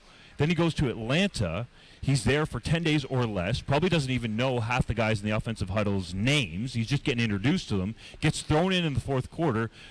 Didn't look great, but wasn't terrible in my opinion either. 3 of 13, but there's 3 passes dropped, and then he's gone. The guy didn't even get a chance to learn the offense. Yeah, and a 30-yard run in there or something, 30-plus yard run in that preseason game. Yeah, no, look, I've said this before, but Nathan Rourke, to me, if I just analyze the player, and I'm not bringing in any bias, not talking about any political type of stuff that's going on in the States, which is clearly happening. And this is maybe the clearest example of it. It's happened with a lot of players. It's happened with Adam Bighill. Don't tell me Adam Bighill can't play in the NFL. It's crazy how many athletes could if given the right opportunity. And he is the clearest example of that. But I think in my time in football, either playing, watching it as a kid, or now, which is what? Well, I'm not going to say how many years that is. That's a lot of years. But you know what? I have not seen, all due respect to Doug Flutie, Warren Moon, who I watched, didn't play against, but watched, Ricky Ray, the greatest quarterbacks that have played in our game, even Ronnie Lancaster you watch on tape. I've never seen one process information and get the ball out of his hands with the accuracy he did like Nathan Rourke did that year. I kept saying that as an analyst. I kept saying, I just have not seen the recognition, release, and accuracy like this ever before in any quarterback I've seen, played against, or played with. And so And so when you think about that as his talent level, great to have him back in our league. If they don't want him because of politics and you brought in a top draft pick and gave him $10 million so he's making the team even though he's not as good as Nathan, no problem. You want to do that? You want to run your team that way? Let it happen. I just want to remind fans that it's not all the glitz and glamour, and big money doesn't mean better.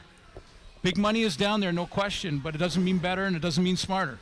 So I feel for him, but I'm really happy he's back. I think it's good for the league, certainly good for the BC Lions with VA being nicked, and those two guys can make it work, much like Austin and Burgess made it work here in Saskatchewan. You mentioned big money, and Rourke got big-time CFL money, especially in the last 2 years of that contract. We're talking in and around $750,000 in 2025 and over $800,000 in 2026. Have you ever heard of a player in the league getting that kind of money? Like, I was looking this up on Google, and the only one, it was just way blown away from this, was Rocket Ishmael's contract with the Toronto Argonauts. Right, that was like $3 million or something. Yeah, long time ago in the early 90s, obviously. But in sort of this more modern era, let's say, have you heard of anyone?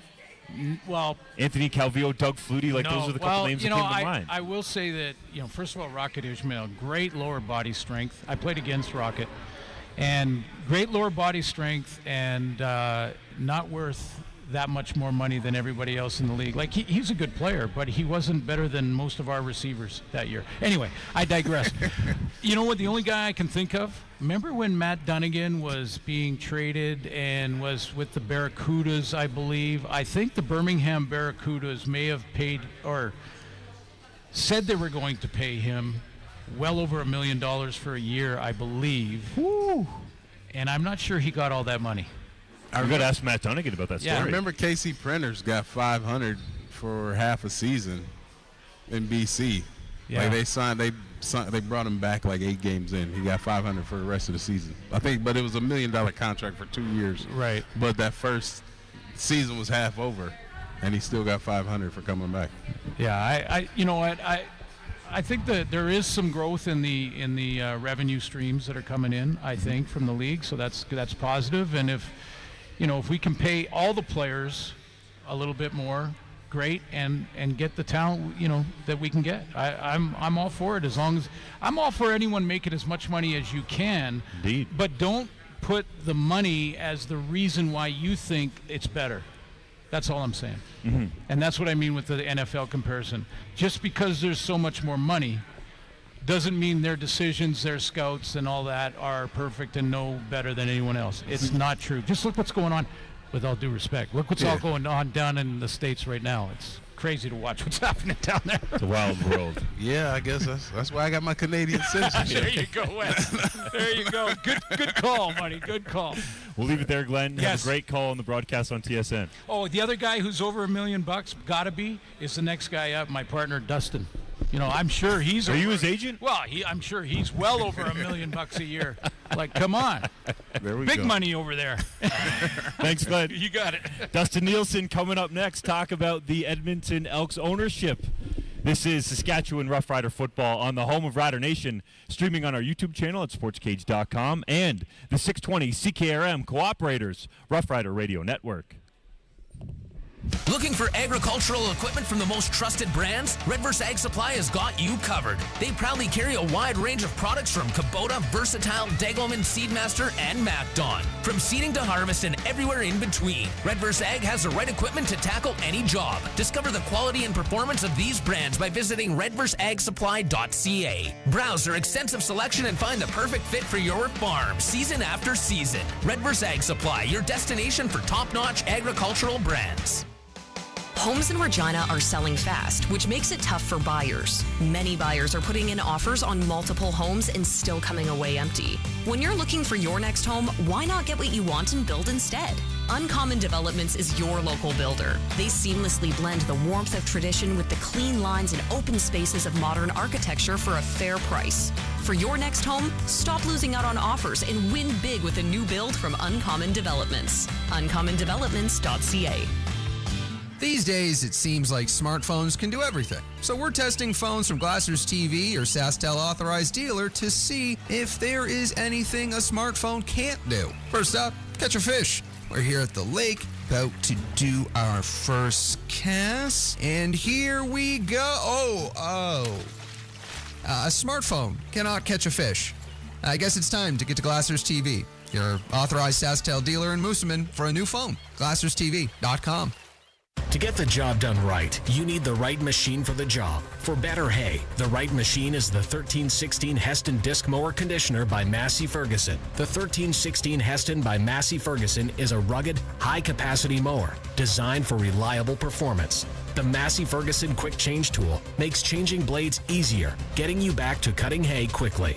See the 1316 Heston Disc Mower Conditioner by Massey Ferguson at Nick's Service in Emerald Park. NickService.com. Troubleshooting sprayer problems is a breeze with a spray test from Spray Test Controls. One trip around the back of the sprayer and you can check your nozzles one boom section at a time with your wireless handheld remote. Pinpoint the problem fast while saving time and money. Service your sprayer with efficiency. Start with a spray test from Spray Test Controls. Visit spraytest.com for more information on your next spray test or call 1-855-859-1200.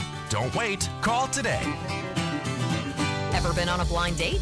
Nervous, sweaty palms, you didn't know what to expect. And oftentimes, it ends in disaster. And sometimes it works out. Farming is a lot like that. Year over year, farmers subject themselves to the ultimate blind date. With unknowns around the weather, market, pests, you've got loan payments, a family to support, crop inputs to pay for. Blind dates are too risky. Enter Global Ag Risk Solutions. With their support, you can turn your grain farm's uncertainty into success. Prepare for the unknown with Global Ag Risk Solutions. School is in at Ashdown's Furniture in Moose Jaw.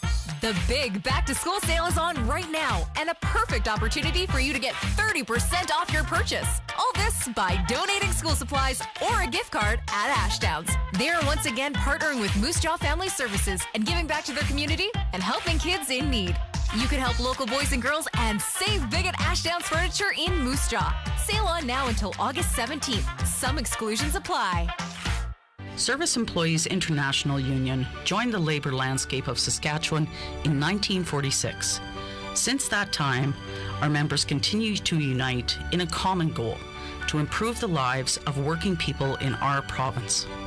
From group home workers to addictions counselors, continuing care assistants, and licensed practical nurses to paramedics and other healthcare staff, our members live and work in your communities. Our members make Saskatchewan stronger. Employee pricing is back at Two-Way Service in Southie. The absolute best deals of the year with discounts of up to almost $14,000 plus 1.99% financing on selected units. And with every new vehicle purchased, you receive a trip for two to Las Vegas, F-150, Super Duty, and the awesome lineup of Ford SUVs like Explorer, Expedition, Escape, Bronco Sport, and Edge, and the full-size Bronco. Don't miss employee pricing at Two-Way Service in Southie. Just a 30-minute drive from Regina. Since 1949, Nelson Homes has been providing you one-stop shopping for ready-to-move homes, panelized packages, and on-site builds. Nelson Homes' team of authorized dealers all over Saskatchewan would be happy to help you turn your dream home into a reality. In the Fort Capella area, call Calvin at 99 Builders or call 1-800-661-6534 for more information. Nelson Homes, trusted quality and service since 1949. Back to Countdown to Kickoff with Justin Dunk. Brought to you by Croft Electric on the Cooperators Rough Rider Radio Network and 620 CKRM. Your Saskatchewan Roughriders host the defending Grey Cup champion Montreal Alouettes, who, oh, by the way, are the top team in the CFL so far this season, 8-1. But we're going to focus on the Edmonton Elks for this extra point segment, brought to you by Fraser Tolmie, Member of Parliament for Moose Jaw, Lake Centre, Lanigan, fighting for Saskatchewan in Ottawa. And we're focusing on Edmonton because Dustin Nielsen is here, the play-by-play commentator for TSN, but you're also big in that Edmonton area, and the Elks ownership change has come probably about the time people thought. Do you feel like this is going to help out the franchise? Yeah, you know, it's funny. We were talking about this. We had some coverage right after, and the final question we asked of the four guys we had on air were, was this a good day for the Edmonton Elks? And I think you had to think it was, because for so many years they talked about the board there, and I was always like, well, who's running the board? What's the board doing here? What type of impact do they have? What type of power do they have? Now you don't have to worry about that anymore. You have one guy in charge, passionate fan, long-time season ticket holder type of thing, and he's got unlimited resources, essentially. So I think from that perspective, it had to be viewed as a good day for the organization, and I mean, maybe it ends up backfiring somehow, but I think right now you have to look at it and go, yeah, it's a step in the right direction at least. That new owner is Larry Thompson, who comes from the construction industry with this unlimited resources, as you said. Yeah. Before we get to the stadium piece, you had an interesting tweet that caused a stir. Yeah. Do you think they're going to go back to the name that I don't want to say, or is it going to be the S? I don't think they'll go all the way back. But it was funny because, and this isn't, I mean, he was asked at the press conference if he supports the name the Elks, and he didn't say yes. So take that for what it's worth. They want to push out the EE again, like the double E. Actually, I was texting my dad today. Text me. He goes, "Why don't they just call them the Edmonton Double E's?" He goes, "It's easy to say, the double E's." I was like, actually, you know what? As a play-by-play guy, I could definitely do double E's. Yeah. And they want to push the double E logo for the next little bit. But I think what's happening there is they're pushing the double E logo, and then you could just put that everywhere. Like if you were at the press conference with the graphic behind them, like you didn't see an Elks logo. Like there wasn't an Elks logo anywhere. It was the double E. I think they're going to push that and probably gives them some time to figure out where they're going to go with it. But everybody I talk to seems to think that eventually they'll be the Edmonton Esks. And I said it there clearly, but Esks is not, it doesn't. What's an Esk? Doesn't, well, that's the thing. I mean, I'll tell you what it is. I guess it wouldn't be controversial because it's nothing. It's just made up word. Like, kind of like the Red Blacks. It's just a color. Well, that's the thing. Like, what's the Red Blacks? Like, that's why I said double E's.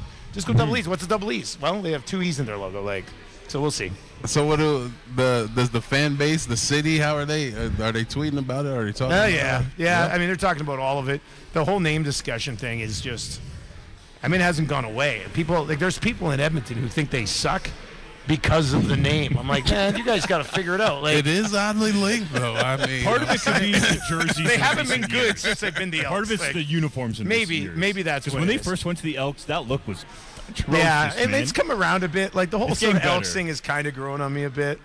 I really don't care about the name, but a lot of people do. Like it surprises me how many people still care about the old name. They really do. Like I saw, you know how the algorithm works on Facebook.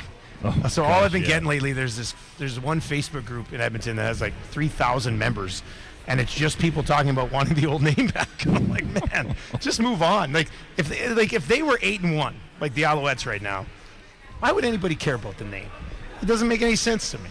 Just call them the Edmonton Trey Fords. Edmonton Trey Fords. I actually don't mind the double E's. I think it's a cool name. Yeah, the double E. If the Red Blacks is rolling, double E's. Yes, exactly. Yeah, that works for me. Dustin Nielsen from TSN with us. He of Edmonton Sports Talk as well, host of the Nielsen Show. Is Larry Thompson just going to use all his construction resources to build a new stadium in Edmonton? We joked about with him. He came up, we had him quickly, we had him on for like 5 minutes after. And I said, you come from a construction background. He sold his construction company to a bigger company for like $600 and some million a few years back. Whew. And I said, well, you probably know all the people. You could probably get some deals on construction of a new stadium. So we'll see. He was asked about that as well at the game, and I love Commonwealth for the history of Commonwealth, but it's cavernous. Like it's not as in bad shape as McMahon. Like they definitely need to get a new McMahon stadium somehow. But I mean, I like Commonwealth, but it would be better if you see this building.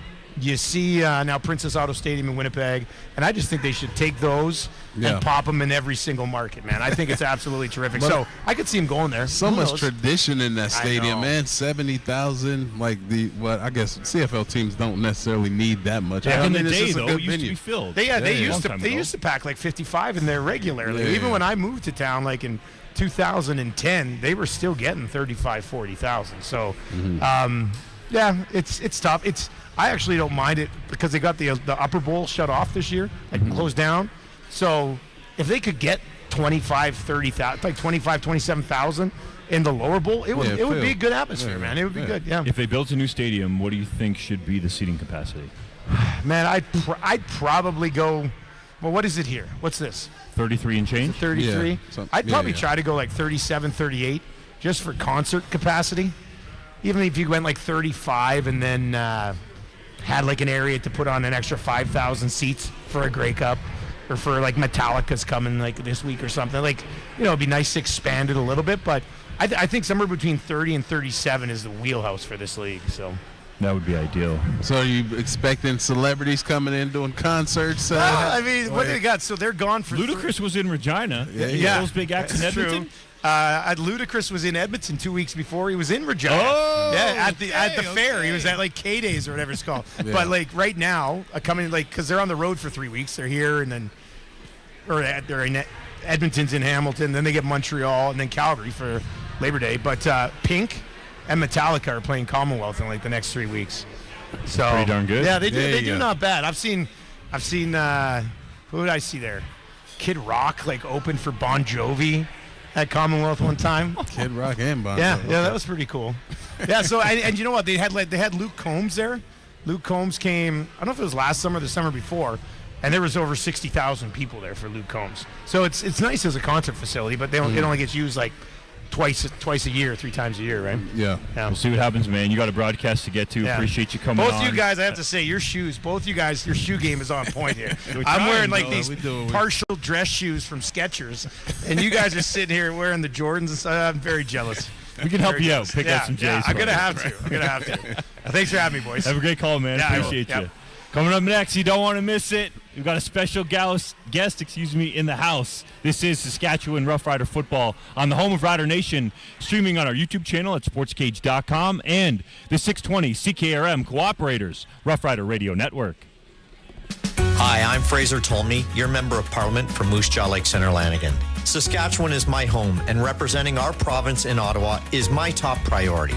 That's why I'm working hard to bring home lower prices for you and your family, fighting to axe the carbon tax, standing up for our farmers, and so much more. Canadian football is such an important part of our over 60 communities I serve in Ottawa and brings so many different people together in a positive way. Let's unite and bring it home for Saskatchewan. Flamin is all about our people, our staff, customers, community, because we know people are what make a difference. Here's Landon's story. Hey everyone, my name is Landon Parrington. I'm a trailer sales representative out of Saskatoon. Been with Flamin for about 4.5 years now. The thing I love most about Flamin is the opportunity they provide. Started them in the yard, worked up into sales. They give excellent room for growth. Amazing company to work for. You fit at Flamin. To learn more about Flamin and current job openings, visit flamin.com/careers. Since 1949, Nelson Homes has been providing you one-stop shopping for ready-to-move homes, panelized packages, and on-site builds. Nelson Homes' team of authorized dealers all over Saskatchewan would be happy to help you turn your dream home into a reality. In the Radville-Weyburn area, call Darren and Claude at South Sask Builders, or call 1-800-661-6534 for more information. Nelson Homes, trusted quality and service since 1949. It's another summer road trip. When you pack up the family car with picnic baskets, blankets, toys, and your dog Roy, there's one thing you may be forgetting. Make sure you have tires that are ready to handle the road trip with a quick trip to Quality Tire. Old and worn-out tires can be dangerous and leave you stranded. Install new tires from Quality Tire on your vehicle and eliminate one thing that could ruin your road trip. Now, if you could only do something about the mosquitoes. With 9 locations across Saskatchewan. How many water companies can say they've been at the new innovations and new farm inventions at 2 of Canada's large farm shows? Farm Fresh Water has achieved that. How do we do it? Well, we live on a farm. Kelly is a journeyman electrician, and Brian has training as a plumber and a refrigeration mechanic.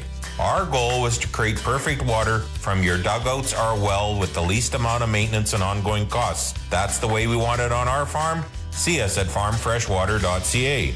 August is a busy month at 2sauctioneers.ca, online auction house in Indian Head. We got the continuation of the Wally Nelson collection out of Avonlea. Lots of signs, lots of cans, lots of real neat stuff coming up in that one. We got a whole bunch of furniture. We got tools next week as well. And on Friday this week, we have the Clyde Hall open house where you can come and take a look at those Rumbly tractors. See them running, see them working. Easy to register, easy to bid. Come on out to Sauctioneers.ca in Indian Head. These days, it seems like smartphones can do everything. So we're testing phones from Glasser's TV or SaskTel authorized dealer to see if there is anything a smartphone can't do. First up, catch a fish. We're here at the lake, about to do our first cast, and here we go. A smartphone cannot catch a fish. I guess it's time to get to Glasser's TV, your authorized SaskTel dealer in Moosomin, for a new phone. GlassersTV.com. Rev Auto Group in Regina is focused on transforming the business of automotive retail and establishing a new standard for excellence in sales and service. They're proud to educate and supply their clients with various electric, hybrid, and gas vehicles, plus pre-owned EVs and Bike Tricks e-bikes. Their in-person and online shopping experience is top-notch, and they support a continuing shift to a greener, eco-friendly environment for future generations. Financing is available. Rev Auto Group, the future of auto. Tractorland Kubota is the home for all your Kubota, turf, construction, and agriculture products. They've got a sweet lineup of tractors, mowers, utility vehicles, mini excavators, skid steer loaders, compact track loaders, wheel loaders, stand-on compact loaders, tractor loader backhoes, track carriers, agricultural implements, construction attachments, and more. Stop by and visit them. They'd love to meet you. Proudly serving the prairies and conveniently located at 705 Henderson Drive, Regina. Tractorland Kubota, committed to doing it right. You know something? It's like selling a six-pack with only 5 beers in it. Wood Country Woody here, reminding you that unlike some other places, Wood Country Garage Packages contains everything you need, right from the start, including appearance-grade lumber, all your nails and screws, and walk-in doors with cladded jambs. Building a garage? It's one and done with Wood Country. Your home is your castle. In McLean, Estevan, and Tisdale. Shop online. wood-country.com. Back to Countdown to Kickoff with Justin Dunk. Brought to you by Croft Electric on the Cooperators Rough Rider Radio Network and 620 CKRM. You never know who's going to come out to a Rough Riders game. We have former Saskatchewan Premier, the 14th in the province's history, Brad Wall, live on set with us. Look at all this action, man. You're a celebrity here, Brad. None of them have tomatoes, do they? I don't think so. I see Kyle McIntyre out there. He might have a tomato. Glad that you could make it in. Find the set. Live on 620 CKRM. Happy to have you here. What brings you out to the game? How come you picked the Alouettes game to come to? Well, this turned out to be a great game to come to, with obviously with their record. But there was no rhyme or reason this date worked out, and we have some company down from the Cypress Hills down there. We all thought we'd come to this game and watch them beat the Alouettes. Was it because of the Prairie Proud night? Yeah, a little bit. That worked out good. Honestly, I found out about that after we had decided to come, but it should be pretty good. Who doesn't like some mutton busting at halftime? There you go. This is the ranching crew you got with you there. It is. That's hardcore right over there. Yeah, right over there. Can we hear about the story, Brad, of you taking a picture with Wes Cates having his feet up on your desk when you were premier? Yeah. Is that real? That is 100% real. So after they won the Grey Cup, we hosted them at the legislature. Oh, he'll give you a shout out. If you remember, we had you guys all out on the balcony outside the premier's office. And then we had a little bit of a tour. We ordered in some pizza, and we had it in the cabinet room for the Grey Cup champions. And then we were just milling about there, and it wasn't just Wes. I think a few other players may have. There was a couple guys, but no, I think that picture might have happened when we were doing. You remember that kids cancer, the Chris Knox Foundation. No, that's what it was. The Chris Knox Foundation. Yeah. There's so many times when you put your feet up on the premier's desk, I've lost track. Now you're gonna get me in trouble. No. That was a great charity. A really good charity. Yeah. This like we won the Grey Cup. You was just getting started. Yeah. cool ass premiere though, like one of the best ever, right? And I just was lucky enough to get to know you. And then he's like, "Yeah, let's get a picture. I want to serve you some coffee." I'm like, "You sure?" He's like, "Yeah, put your feet up on the desk. It'll be good." I'm like, "All right, hey." Brad said it's cool. Boom, let's get. One of Coulter's prized possessions from those years is he's got a 20 Riders jersey, home jersey.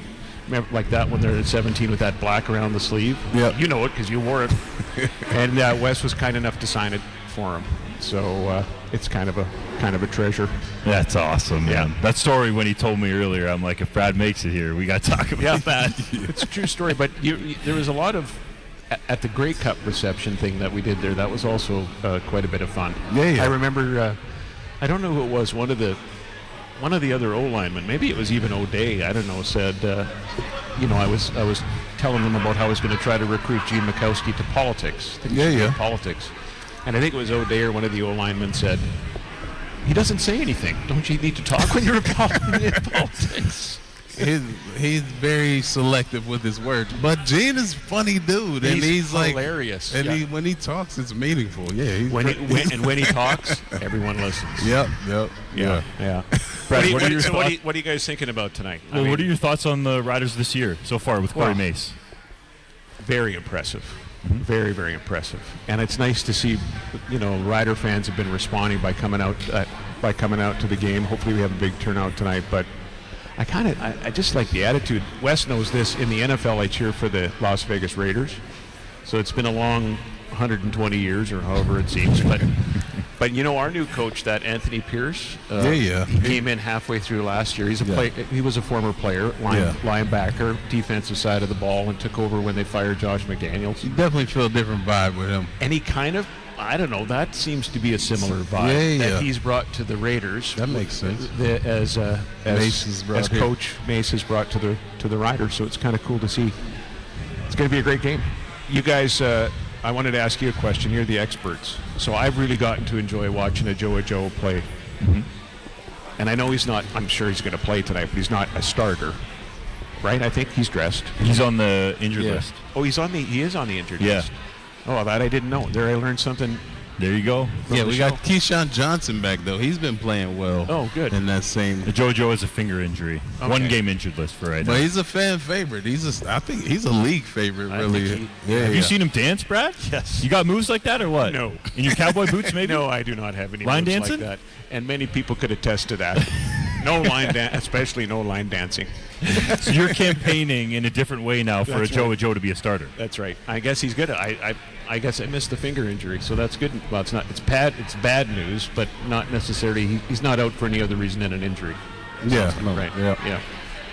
Great player. Is he your favorite then on this team? Gosh, how do you not like Thurman? How do you not like that linebacker? Yeah. Especially in that one game. I mean, this is my first game, obviously, being here, so it's just been watching on television. But he did that halftime interview, was it 2 games ago or 3 games ago, when he talked about, to the TSN halftime interview, the importance of getting a turnover in the second half, that might determine the game. I'm paraphrasing, something like that. Yeah, I remember. And then he gets the turnover. Yeah, then he had that nice little tackle from behind and popped it out. And they won the game. Yeah. So I'm glad he's back, because I think he's back from injury too. He is, you're right. He nailed that one. He missed 1 week, so yeah, he's probably at the top of the list. Mm-hmm. Yeah. There we go. What are you guys hearing? You guys would hear the buzz around during the pregame and then after the show when people call in? You think Rider Nation's pretty happy? I think they are so far. We haven't had any outlandish calls, and people seem to be taking to Corey Mace and what he's preaching. I think so. Yeah, people all love the command center. That seems to be I was going to say, people had a lot to say last week, but it's been. I think if you ask any Rider fan after the last couple seasons, they'd be in first place right now. Coming up on halfway through the season with the 5 wins, they'd be like, I'll take that. Take it in a minute. In a minute, yeah. Especially when we've had so many starters out for a good period of time. Mm-hmm. How many weeks has Harris been out now? It's 6 weeks. 6 weeks. That's a long time to be without your starting quarterback, especially when he kind of blazed it up right out of the gates. He'd look great. Hopefully I'm sure he'll be that great tonight. He needs to be, right? Because does Montreal not have, if not the best defense, one of the best defenses in the league? I'm pretty sure on paper. Yeah. After the Riders gave up a little bit of run action against Edmonton a couple weeks ago, probably, yeah. Coach didn't seem real pleased about that. No. Coach may seem to be a bit frustrated about that, which is also good to see. Mm-hmm. Right? It is. The coach kind of channels Rider fans, and so I think if we're frustrated about something, it's good to hear the coach echo similar sentiments and know that, well, maybe we were watching the same game. Mm-hmm. Yeah. Brad Wall, the 14th Premier of Saskatchewan, joins us live on 620 CKRM and on our SportsCage YouTube page inside the Harvard Studio 620 Lounge. Can we get you out on this? You want to make a prediction? Yeah, Riders by 7. We're going to win by 7. All right, that was confident and quick. Yeah. No defibrillators needed. And you know how the Riders, when they win an important game like this, it often comes right down to the last minute, or let's say double overtime, end in a tie, something like that. Oh. So they might tonight. There's going to be relief. Yeah, for they Rider might fans. kneel on it, huh? They might have it at the end of the game. Victory, take a knee. That's the prediction. Yeah. Harris has the ball last. Victory formation. There we go. All right. I like it. Yeah. Calm, cool, collected, and confident. And if I'm wrong about that, you'll have to blame the federal government or something like that. Deal. Brad, thank you so much for coming on. I was bugging you about it. You made it happen. Really appreciate it. Well, I think I was kind of high maintenance today trying to figure this all out. So no, you're good, man. Thanks for your patience. And Wes, it's always good to see you, Yeah, my friend. great to see you too, Really good man. to see you. Yep. You bet. All right, this is Saskatchewan Roughrider football on the home of Rider Nation, streaming on our YouTube channel at sportscage.com and the 620 CKRM Cooperators Roughrider Radio Network. Croft Electric. You've probably heard of us because we've been around for over 27 years. We do commercial and residential work? Yes. We do permanent holiday lighting? Yes. We do cabins? Yes. And farms? Yes and yes. We're an authorized Generac generator dealer. We are a full-service electrical company with the experience and the people to service all of your electrical needs. We are Croft Electric. We will be here when you need us. Do it right, do it once. Follow us on all social and call 306-586-1333 to book. You've heard of Flamin and what we do, but why work here? Here's Melissa, a member of our team for 7 years. I love working at Flamin. It's just got a little bit of everything that I look for in a job. The people here are great, the employees, customers, suppliers. It's a great teamwork environment. It's just got a good work-life balance, good flexibility, which is important to me as well. Our people are what make us great. You fit at Flamin. To learn more, visit flamin.com/careers.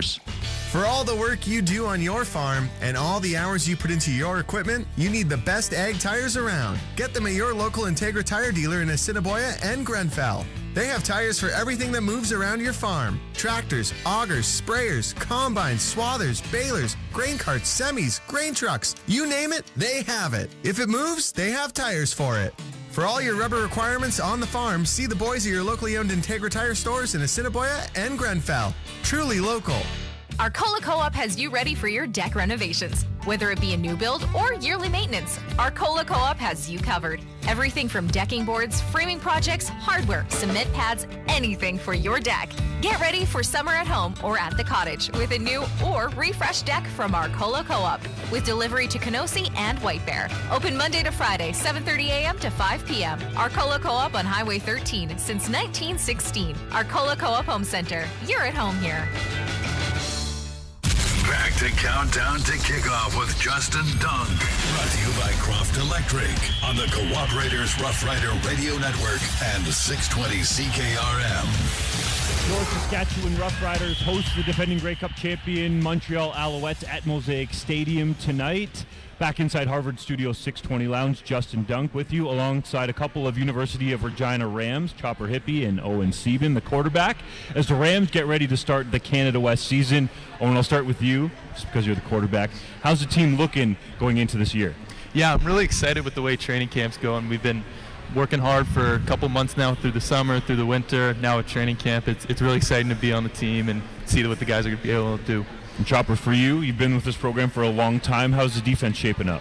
The defense is looking really good. We've kind of adjusted a couple of things that we thought we were a little weak at last year, and we got some new guys coming in that are really pushing to play, and it's honestly been fun. Everyone's competing and we're battling. The Canada West is a conference where I feel like you never know who's going to win week to week, or you never know who's going to come out on top at the end of the year in the Hardy Cup and get a chance to go for that Vanier Cup. Where do you guys feel like you stand going into the year? I'll start with you, Chopper.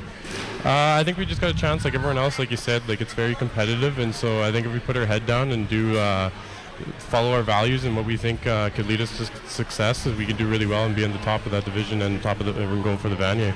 Oh, and what about you? This is your first year that you go in as the definite QB1 for the team, right? You got some playing time last year, some starts under your belt. How is that different for you, though, knowing that you're going to be QB1 preparing for the season? Yeah, I think it's fair to say there's a little more expectation, but I'm fortunate to have a great group of teammates, great group of coaches that have really helped me through these moments, in training camp through summer, and I think once we get into games, it'll be the same thing. I'm super fortunate to have such a great group to lean on and help me. Who are some of the players around you on offense that complement you and maybe your go-to receivers too? Yeah, I think we're super excited to have Deshaun Mims, Roughriders draft pick back. Rylan Sokol from the Regina Thunder, he played his rookie season last year. He's looking really strong in camp. And then Marshall Erickson, running back, super excited about him. I think he's one of the best backs in the country. Owen Sieben, quarterback for the University of Regina Rams. Chopper Hippie, linebacker for the Rams as well. Part of our Saskatchewan Community Focus segment, brought to you by Saskatchewan Seniors Mechanism, working towards quality of life for all older adults. Learn about home supports and SSM programs at skseniorsmechanism.ca. Chopper, take me through the defense and who some of the stars are outside of you on that side of the ball. Jackson Somback for sure, and Delaney Robinson. That whole boundary side there has been pretty locked down. We're pretty safe over there. We got some stud linebackers coming to make some step-ups, like Cameron Ma. He played last year and did really well for us in the middle linebacker spot. And same with Ryan Mills. He didn't really get as much of a chance last year, but he's starting to push for that starting wheel spot, and I think he's going to do some great things. What's it like for you to watch some players that you played with, like a Jackson Ford? I know he's been injured since last season with the Riders, or Rida Varga, with the BC Lions. Make that jump to the next level. It's really cool to be able to kind of follow in their footsteps behind their processes, because I kind of came in 2021, so I kind of got to see Varga and Jackson Ford and those guys kind of develop as they only had a season underneath their belts, and really cool to see their success and kind of learn from them. They're always coming back and giving to us, so it's really awesome. Is that something that you would like to do, is try for a pro career? Oh yeah, for sure. That's definitely the dream. That's always been since I was a kid I've wanted to do. Ideally for the Riders? Yeah, hopefully. Oh, and what about you? There have been some star quarterbacks for the program. Do you feel like you need to continue to carry that torch? Yeah, I think it's super inspiring listening to guys like Noah Picton, Mark Mueller, even Josh Donnelly talk, just wanting to be a part of that elite group. And I think I don't feel the pressure to live up to that, but there's a want and a desire to live up to that just for the people in Regina, that I do want to be like those guys. What was it about head coach Mark McConkey, Owen, I'll go back to you, that drew you to the Rams program? I just think he made me feel like family. Some coaches might make you feel like strictly a football player, maybe a number on a sheet, but he really made me and my family feel at home, and it really resonated with me through the recruiting process. Chopper, same question for you. Yeah, no, I would agree with Owen there. They made it feel like a family situation, and I think Regina is kind of like a football city, and I really enjoy that aspect of it. So being here is just all about football, and that's all I want to be about. What can we expect from this Rams team when we see you guys on the field for the first time, just in terms of the mentality and the way that you'll approach playing football, Chopper? I think we're going to be aggressive. We're going to come out hot. I think we want it really bad. After last year, I think we left something on the table that we want to go get this year. Owen? Yeah, just like Chopper said, I think it's a super hungry group. We knew what our record was last year. We knew what happened last year, and that's motivated us through the entire offseason. So I think it's going to be a super hungry group, and we're going to be a lot of fun to watch. Fellas, a lot of people around Regina are going to be tuned in to what you guys are doing on the field. So best of luck this season, and thanks for coming on the show. Yeah, thanks for having us. Thank you. This is Saskatchewan Roughrider football on the home of Rider Nation, streaming on our YouTube channel at sportscage.com and the 620 CKRM Cooperators Roughrider Radio Network. Looking for agricultural equipment from the most trusted brands? Redverse Ag Supply has got you covered. They proudly carry a wide range of products from Kubota, Versatile, Degelman, Seedmaster, and MacDon. From seeding to harvest and everywhere in between, Redverse Ag has the right equipment to tackle any job. Discover the quality and performance of these brands by visiting redverseagsupply.ca. Browse their extensive selection and find the perfect fit for your farm, season after season. Redverse Ag Supply, your destination for top-notch agricultural brands. Nelson GM in Assiniboia and Avonlea is proud to salute the agriculture producers. If you're looking for that perfect vehicle to fit your ag lifestyle, check out their new and used lineup at either location. With lots on the lot to choose from, they've got tons of new and used trucks now in stock. And if they don't have it, they'll get it for you. That's small town service with a long-standing reputation of one of the province's premier GM dealers. Proudly serving southern Saskatchewan for 65 years. NelsonGM.com. Ever been on a blind date? Nervous, sweaty palms, you didn't know what to expect. And oftentimes, it ends in disaster. And sometimes it works out. Farming is a lot like that. Year over year, farmers subject themselves to the ultimate blind date. With unknowns around the weather, market, pests, you've got loan payments, a family to support, crop inputs to pay for. Blind dates are too risky. Enter Global Ag Risk Solutions. With their support, you can turn your grain farm's uncertainty into success. Prepare for the unknown with Global Ag Risk Solutions. Homes in Regina are selling fast, which makes it tough for buyers. Many buyers are putting in offers on multiple homes and still coming away empty. When you're looking for your next home, why not get what you want and build instead? Uncommon Developments is your local builder. They seamlessly blend the warmth of tradition with the clean lines and open spaces of modern architecture for a fair price.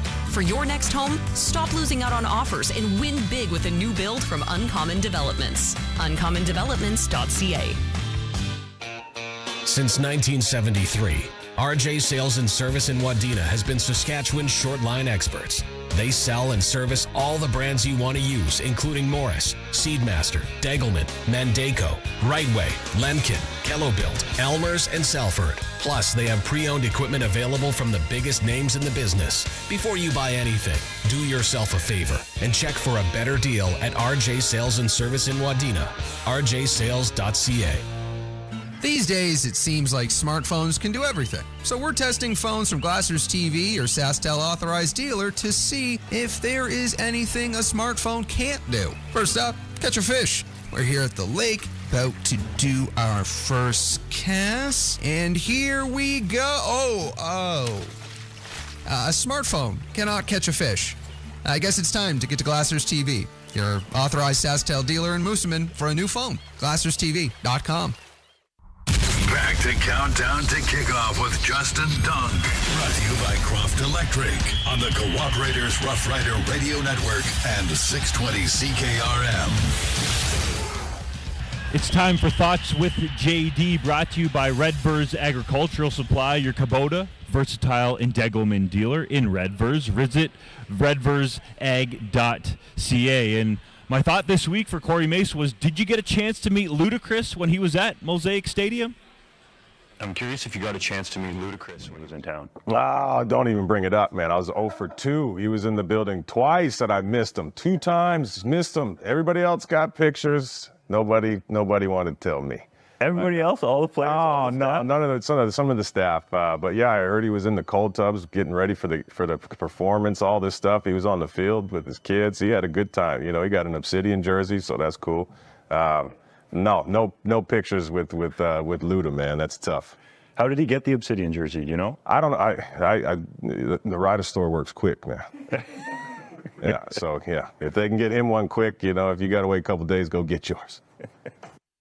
Despite Ludacris performing at the Queen City X, Trevor Harris didn't even know he was in town. Trevor, did you get a chance to meet Ludacris when he came through? Who? Ludacris? No. No, you missed him that day? No, honestly, I'm embarrassed to say this, but if I had a lineup of people, I probably wouldn't be able to pick him out. I'd probably heard a lot of his songs and, you know, probably sang a lot of them, you know, growing up. But, yeah, I haven't got a chance to, but maybe I will. Wes, you know who Ludacris is, right? I am shocked, Trevor. Like, for real? He's been around, like he's been a mainstay. Chicken and beer. We're talking about 20 years, like plus probably. But it's Luda. Yeah, I'm mad at the team though for not being like, hey, somebody go to Coach Mason's office. Yo, Coach, you trying to holler at Luda? Like, come on, man. How you gonna let Luda get out the building without the head coach saying what's up? Yo, This is Saskatchewan Roughrider football on the home of Rider Nation and the 620 CKRM Cooperators Rough Rider Radio Network. Hi, everybody. Haley Wickenheiser here, and very proud to be from Shaunavon, Saskatchewan. Also very proud to be a champion of the Saskatchewan Seniors Mechanism, a group that's raising awareness around home supports for aging gracefully and well at home, keeping people out of the medical system, which reduces the burden on our medical system, at home with their family and loved ones, and in a place where they feel comfortable and secure. Find out more about home supports and all SSM programs at skseniorsmechanism.ca. Howdy, Wood Country Woody here. You know what's dumb? Not knowing if eggs are fruits or vegetables. Know what's smart? Regal aluminum railings on your deck from Wood Country. These babies come with LED lighting options that allow you to change the color and the mood at the touch of a button at the best price around. Regal aluminum railings from Wood Country. Your home is your castle. In McLean, Estevan, and Tisdale. Shop online. wood-country.com. The Massey Ferguson 4700 series was designed for smart, ergonomic, and long-lasting operation. Heavier than the competition, a Massey Ferguson 4700 series tractor won't flinch when it comes to pulling larger implements and balers. Tested in the harshest conditions across the globe, these tractors can handle all the tough jobs you throw at them. Stop by Nick's Service in Emerald Park today or visit nickservice.com to learn more about the Massey Ferguson 4700 series. This football season, Positively Perfect will be introducing their MVP, Most Valuable Pups. They understand that your furry friends are all your most valuable players, and that's why they carry the best pet food in town. They offer a fantastic selection of healthy food and treats. Go long with their full line of grooming services that they also have available. Score all the pet touchdowns and get everything for your pet with Positively Perfect, 4637 Ray Street, and visit their Facebook page. August is a busy month at 2sauctioneers.ca online auction house in Indian Head. We got the continuation of the Wally Nelson collection out of Avonlea. Lots of signs, lots of cans, lots of real neat stuff coming up in that one. We got a whole bunch of furniture. We got tools next week as well. And on Friday this week, we have the Clyde Hall open house where you can come and take a look at those Rumbly tractors. See them running, see them working. Easy to register, easy to bid. Come on out. 2sauctioneers.ca in Indian Head. It's another summer road trip. When you pack up the family car with picnic baskets, blankets, toys, and your dog Roy, there's one thing you may be forgetting. Make sure you have tires that are ready to handle the road trip with a quick trip to Quality Tire. Old and worn-out tires can be dangerous and leave you stranded. Install new tires from Quality Tire on your vehicle and eliminate one thing that could ruin your road trip. Now, if you could only do something about the mosquitoes. With 9 locations across Saskatchewan. QualityTire.ca. Since 1949, Nelson Homes has been providing you one-stop shopping for ready-to-move homes, panelized packages, and on-site builds. Nelson Homes' team of authorized dealers all over Saskatchewan would be happy to help you turn your dream home into a reality. In the Whitewood-Moosomin area, call Richard and Patsy at R. Thompson Construction or call 1-800-661-6534 for more information. Nelson Homes, trusted quality and service since 1949. Flamin is all about our people, our staff, customers, community, because we know people are what make a difference. Here's Landon's story. Hey everyone, my name is Landon Parrington. I'm a trailer sales representative out of Saskatoon. Been with Flamin for about 4.5 years now. The thing I love most about Flamin is the opportunity they provide. Started up in the yard, worked up into sales. They give excellent room for growth. Amazing company to work for. You fit at Flamin. To learn more about Flamin and current job openings, visit flamin.com/careers. Rider Nation, this Labor Day weekend when the Riders get set to take on the Bombers. The party starts Saturday night as the Cooperators present Dinner with Doubles. Rider Nation, join me, Darian Durant, Saturday, August 31st at Casino Regina for Dinner with Doubles, a night of football, food, and fun. Plus, all of the proceeds go to the Saskatchewan Roughriders Foundation in honor of Jim Hobson. Tickets are on sale now at CasinoRegina.com. Troubleshooting sprayer problems is a breeze with a spray test from Spray Test Controls. One trip around the back of the sprayer and you can check your nozzles one boom section at a time with your wireless handheld remote. Pinpoint the problem fast while saving time and money. Service your sprayer with efficiency. Start with a spray test from Spray Test Controls. Visit spraytest.com for more information on your next spray test or call 1-855-859-1200. Don't wait. Call today. Harvard Media has been the flagship radio partner of the Saskatchewan Roughriders for over 4 decades. The rich tradition with the green and white continues. This is the Rider Nation pregame show, brought to you by the Cooperators, Western Ag Professional Agronomy, AgCo, Sask Lotteries, Johnston's Grain, SaskTel, Bayer Crop Science, Capital Auto Group, your Sask Party Caucus, Connexus Credit Union. Now to the McDougall Auctions broadcast booth. McDougall Auctioneers, where you're guaranteed the best buying and selling experience. McDougallAuction.com. Here's Justin Dunk, Dave Thomas, and Luc Mullinder on the 620 CKRM Cooperators Rough Rider Radio Network. There's a big game feel inside Harvard Studio 620 Lounge as Dave Thomas and Luc Mullinder join me for the Rider Nation pregame show. Less than an hour until kickoff at Mosaic Stadium. A first-place showdown between your Saskatchewan Roughriders, first place in the West Division, 5-3-1, and the East Division leading Montreal Alouettes, 8-1-0, by the way, the defending Grey Cup champions. It's time for Setting the Stage, brought to you by North Home Windows, designing, building, and installing window systems in Saskatchewan for Saskatchewan conditions. Google North Home Windows or call 1-866-362-6525. Can you guys feel the energy in here with this first place showdown or what? Absolutely, and I think the energy actually starts down at field level and is building its way up here because there's a lot of buzz around a very important ball game for two different teams, and it's kind of like the boys are back in town, you know what I mean? Like, you've got Trevor Harris coming back, AJ Ouellette, Jameer Thurman. Those are 3 all-star caliber players that are coming back to the lineup for tonight's game. They're going to need all the help they can get because this is a really, really good Montreal team. They're number one in every category that you'd want to be a number one in when it comes to offense and defense. And one of the things that is clear is that they've bought in. They are holistically bought into Coach Maas and the things they're doing. So I'm really excited because I think that this is going to be a fantastic test, right? And the nice part about it is it's typical CFL. People are organically now starting to look towards the Labor Day match with the Winnipeg Blue Bombers, right? But you've got 2 really crucial games, critical games against the East here with 2 of the best. But I'm really looking forward to this game because I think that what we're seeing in Montreal right now is special. Cody Fajardo is not scheduled to play in this game, listed as the backup quarterback for those that are wondering. While Jason Maas, the head coach, Darnell, Sankey make their first trip back to Regina. Why do you say that? Oh, sorry. I was thinking of a chicken sandwich. My bad. Wow. Fajardo, of course, dealing with that hamstring injury. And, I bet you if this was a playoff game, to Luke's point, that Cody Fajardo would be on the field. But, these are some of the luxuries that you have when you're an 8-1 football team with a quarterback in Davis Alexander, who has won both of his starts coming into this football game. But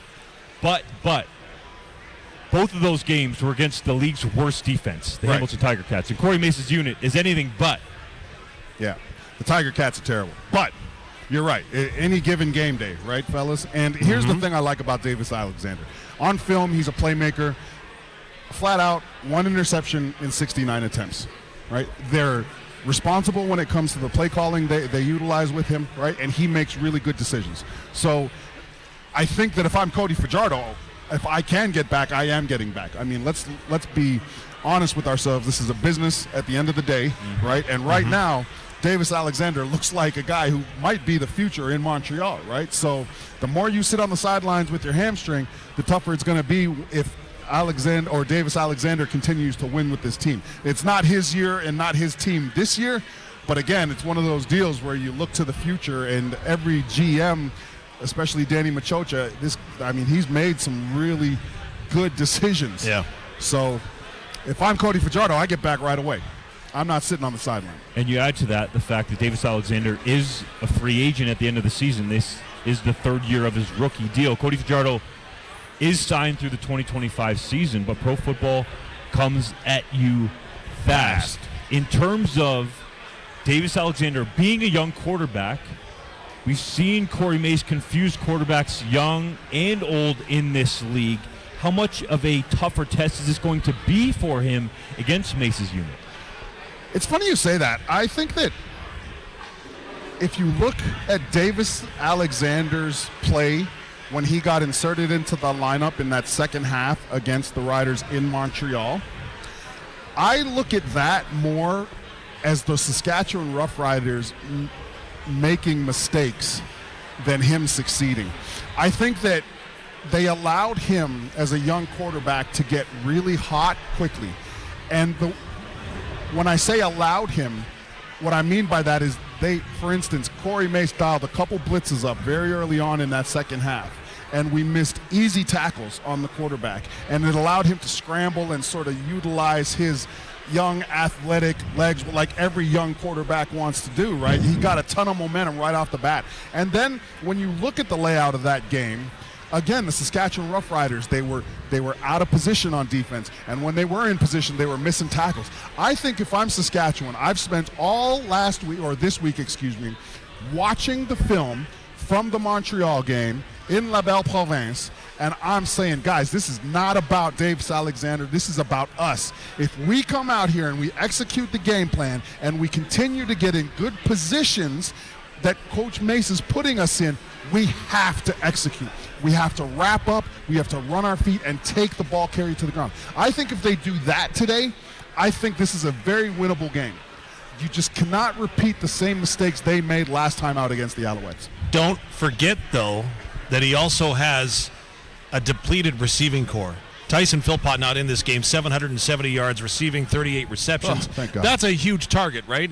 Yeah. And he was so quiet in the first game 3 weeks ago in Montreal that I was like, where is this? And then, boom, turned it on in the second half, and it was like, okay, now this makes sense. Now I understand what he's doing after having seen him play Canada West football and dominate at that level. I now see what he brings, and not having that athleticism, not having that precision in route running, that's going to hurt Davis Alexander because that's a huge comfort, right? And the other thing about the plan of attack defensively, I think, today is that the other thing you come to do is you come to stop Walter Fletcher. I think that was the number one sort of piece when they were in Montreal, and I think that they probably identified that as a critical game point again. We haven't really heard about Walter Fletcher since that game. Saskatchewan shut him out, and prior to that game, he was like the hottest thing in the league, right? So you got to continue to do what you did well, because there were some things that the Saskatchewan Roughriders did well last time they played the Alouettes, and one of them was take Walter Fletcher out of the game. 5 carries for 16 yards in that game for Fletcher, and in the first half, the Riders looked great on offense and defense. Let's get to the weather conditions, because a lot of people, Luke, you included, were talking about the possibility of smoke disrupting this game. Weather conditions brought to you by Quality Tire with 9 locations across Saskatchewan. QualityTire.ca. Well, there is an air quality advisory that has been issued for much of southern Saskatchewan right now. And to be truthful and not to make light of the situation, right now, when I look out the window, it's probably smokier when I'm barbecuing than it is outside here in Mosaic Stadium, and I apologize to my new neighbors for that one. Luke's hungry now. Yeah, sorry about that. What do you barbecue? You know what? You name it. Yeah, chicken. Yeah, you got it. Yeah. Anyways, when it comes to the air quality, Environment Canada has got sensors here at the Regina Airport. Inside the city of Saskatoon, or city of Regina, pardon me, there are various sensors located around the city, including around here at Mosaic Stadium, which give you real-time looks. And right now, the air quality index is at 4 out of 10. So the CFL guideline is when you get to 8, that's when you have to go ahead and take precautionary measures for fans and athletes. So it's at 4 right now. It's anticipated to stay that way for much of the game. A slight easterly wind is going to keep that smoke away from Regina and Mosaic Stadium tonight, with the temperature dropping off to about 22 degrees or so by the time we hit halftime. So it should be a very nice evening for football. And, of course, as they say about the weather in Saskatchewan, if you don't like it, wait 10 minutes and it'll change. But for now, things are forecasting and trending in the right way for us to get a football game in here tonight. It's a perfect night for football in terms of the heat. Luke's sweating a little bit, but usually he is I'm usually sweating pickle juice by the time we get up here. That's just because Dave mentioned barbecue, and now I want some pulled pork or something. You got the meat sweats, my man. Coming up on the other side, betting the odds and Luke's 3 keys to the game. Stick with us. This is Saskatchewan Roughrider football on the home of Rider Nation, streaming on our YouTube channel at sportscage.com and the 620 CKRM Cooperators Roughrider Radio Network. Football fans, score $200 in free plays with playnow.com/green200. Playnow.com is fully operated by Sega, and whether you're a new player or already have a PlayNow account, you're eligible for a $100 sports free bet and a $100 casino free bet with a minimum $40 deposit when you enter promo code GREEN200. That's right. Visit playnow.com/green200 today and enter promo code GREEN200 to redeem $200 in free plays. Must be 19 plus. Use your game sense. Here at Cooperators, we can help you invest in a way that's right for you. Like the starting to invest later has to be better than never plan. Talk to us today about how we can turn the investing goals you've made into investing realities. Looking for a local Cooperators advisor? Give Kirsty Griffiths in Regina a call at 306-359-2667 and see the difference a personalized plan makes. Cooperators, investing in your future together. Tim here with the RB565 Premium Round Baler from Case IH. Go ahead and call us dense. It won't hurt our feelings. Case IH RB5 Series balers provide industry-leading bale density to improve your bottom line. High density means more crop in every bale. With an overshot feeder and 5-bar pickup, these balers allow you to maximize your productivity on every pass. To find out more on the Case IH RB565 Premium Round Baler, call Young's Equipment today. Did you know cervical cancer is highly preventable and treatable when found? Anyone with a cervix between the ages of 25 to 69 should take action and protect themselves by going for a Pap test every 3 years. Book your Pap test today with your healthcare provider. If you don't have a health provider, visit the Saskatchewan Cancer Agency for more information on where to book a test. Brought to you by the Saskatchewan Cancer Agency. Visit saskcancer.ca. Hey, Dig Safe Doug here. Are you thinking of doing some projects this summer? Maybe building a fence, planting a tree, or doing some other kind of good old-fashioned digging? Whether you're at a work site or in your own backyard, make sure you're planning ahead and getting a line locate before you get started. Keep your projects on track. Plan before you dig. No line locate? No diggity. Learn more at digsafesask.com. Saskatchewan has been shaped by pioneers, entrepreneurs, and dreamers. Today, we are failing them. With a healthcare system in crisis, a land filled with lawlessness, and a province losing its identity. You deserve better. United, we can build a province where every child can dream big, every family can thrive, and where the spirit of our pioneers lives on. I'm John Rummick, leader of the Saskatchewan United Party, and we will do better. Authorized by Chief Financial Agent for the Sask United Party. Back to the Rider Nation pregame show with Justin Dunk, Dave Thomas, and Luc Mullinder on the Cooperators Rough Rider Radio Network. George Saskatchewan Roughriders, 5-3-1, first place in the West Division, hosts the 8-1 Montreal Alouettes, first place in the East Division, and the Owls, the defending Grey Cup champions. It's got a big game feel at Mosaic Stadium, especially inside Harvard Studio 620 Lounge. Justin Dunk, Dave Thomas, Luc Mullinder alongside for this one. And it is going to be a gooder. So let's get to it. Luke's 3 keys to the game for Pattison Liquid Systems, experts in liquid fertilizer distribution. Fertilizer's just better when it's wetter. Pattison Liquid Systems, expect the best. All right, so again, when we first opened up here, I was saying that the Montreal Alouettes are number one in probably every offensive and defensive category that you'd want to be number one in, or they're close to the top, right? They're number 2 or 3. The first key to this game is the Riders must win the turnover battle. Now, I am not saying that the Riders need interceptions or fumble recoveries. What I am saying is the Riders can't turn the ball over. All right, so winning the turnover battle, 1-0, fine. 2-1, fine. Just do not be on the other side, because this is an offense that scores a lot of touchdowns and converts a lot of opportunities. So you've got to win the turnover battle. The second big piece here is defensively. Again, we saw the Saskatchewan Roughriders really struggle and essentially give more plays up to the Alouettes in Montreal than they probably should have gotten. Today, this has to be a no big play day. The Montreal Alouettes have 19 plays over 30 yards this year, and this is only the halfway point of the season. Their big play ratio, they have 26 big plays to the opposition's 8. That is absolutely astounding, to be able to manufacture that many big plays and keep the other team off the board in that category. So the Saskatchewan Roughriders have to come out, and they can't allow big plays. And I'm talking 20 yards and over today, all right? And then, again, I stated how good they are offensively and defensively. So guess what you got to do, fellas? You've got to win the special teams phase of this game.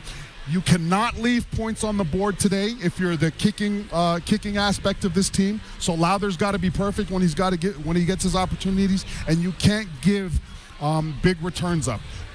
Again, I think that the special teams phase of the game is the winnable piece in this competition, and then you got to go steal either offense or defense. So those are the three keys to this game, and I think that if we manage to rope those in, the Riders should be all right. I got so excited about your keys to the game, I forgot about betting the odds. And the Riders, lo and behold, are short favorites as of this moment, -1. It's essentially a pick-em, total 49.5 over or under.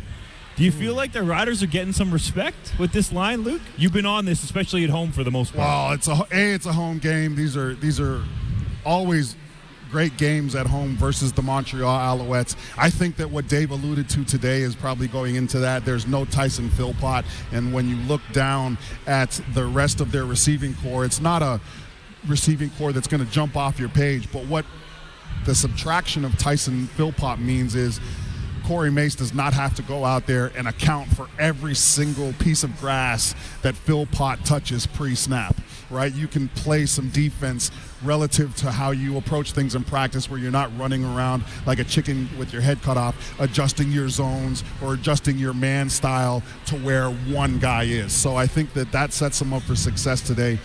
But again, they still got to finish the game off, right? I want to be perfectly clear that Shea Patterson did everything that we thought Shea Patterson would do in his 6 starts. He was great. Do you think that line is affected by Trevor Harris returning, though? I would say so. QBs usually affect those lines a lot. Trevor Harris is probably worth, what, Luke, at least 3 points? So what we know about Las Vegas, or the Canadian version of Las Vegas that sets these odds, is that teams automatically get 3.5 points if they're the home team. So if they're even. They think the teams are even. Yeah, 3.5. They look at 3.5. So I don't know. I feel like, and I would still I think the Riders can win this game, but I like the -1 because I think that the Riders need to keep it close for the whole game if they're not winning. I think this is going to be a really tight finish. I really do. It seems like a winnable game to me. I've said really a lot today. How close it was in Montreal. Yeah. And Davis Alexander came in the second half, and I don't know how you want to say it, but might not have been ready for him. Look, as long as the game doesn't go into overtime and we can keep the command center out of it, I think we'll be okay, right? Like, we just don't want to pressure the command center, all right? Like, let's not go into overtime. How about that? I'm just saying. Deal. Coming up on the other side, we've got your pregame injury report, starting lineup, and quarterback comparison. This is Saskatchewan Roughrider football on the home of Rider Nation, streaming on our YouTube channel at sportscage.com and the 620 CKRM Cooperators Roughrider Radio Network. What's Gleaner's secret to harvesting? Actually harvesting. Because if you're in need of maintenance, you're not harvesting. And if you're not harvesting, you're losing time and money. That's why Gleaner makes the industry's most reliable combine. Year after year, it gets the job done no matter what. Be ready to actually harvest. See the Gleaner S9 Combine at Parkland Farm Equipment in North Battleford.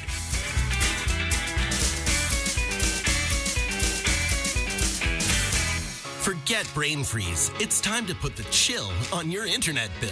Switch to SaskTel and you can get Infinite 150 for just $15 a month for 3 months. That's some frosty savings. Plus, you'll save $25 each month for the rest of your contract. Keep your whole family happy with speed that can keep up with every device. Cheers to savings. Visit SaskTel.com/chill. Conditions apply. If you want to optimize yields and profits, you need the power of PRS technology from Western Ag. An accurate measure of the soil's power to release nutrients, a customized crop plan, a complete understanding of the best crop options for your fields, and a network of professional agronomy consultants. That is the power of PRS technology from Western Ag, helping you grow more profit. Go to growmoreprofit.com and sign up your farm for soil sampling. Early booking discounts apply until September 15th. Meet your new favorite shade of green. At Nick Service, we offer the Fendt 500 Vario Series tractor that's tailor-made for your farm. Get better stability, ease of use, and comfort with one tractor. Whether you're feeding, tilling, baling, or hauling, this series is built for your farm. Experience up to 163 horsepower with this multi-purpose tractor. Visit Nick's Service in Emerald Park or go to nickservice.com to get a quote on the Fendt 500 Vario Series. Premier Scott Moe. As you drive around Saskatchewan, you may run into a lot of highway construction. That's because your Saskatchewan party government is fixing a lot of highways. We've already repaired over 19,000 kilometers of highway and we're improving another 1,000 this year. So if you're driving home from the game or traveling on our highways for any other reason, watch out for the orange zones and slow down so that everyone can stay safe. Safer highways, that's growth that works for everyone. A message from your Saskatchewan Party Caucus. For the leanest, meanest prices in the crop input industry, call Johnston's Grain.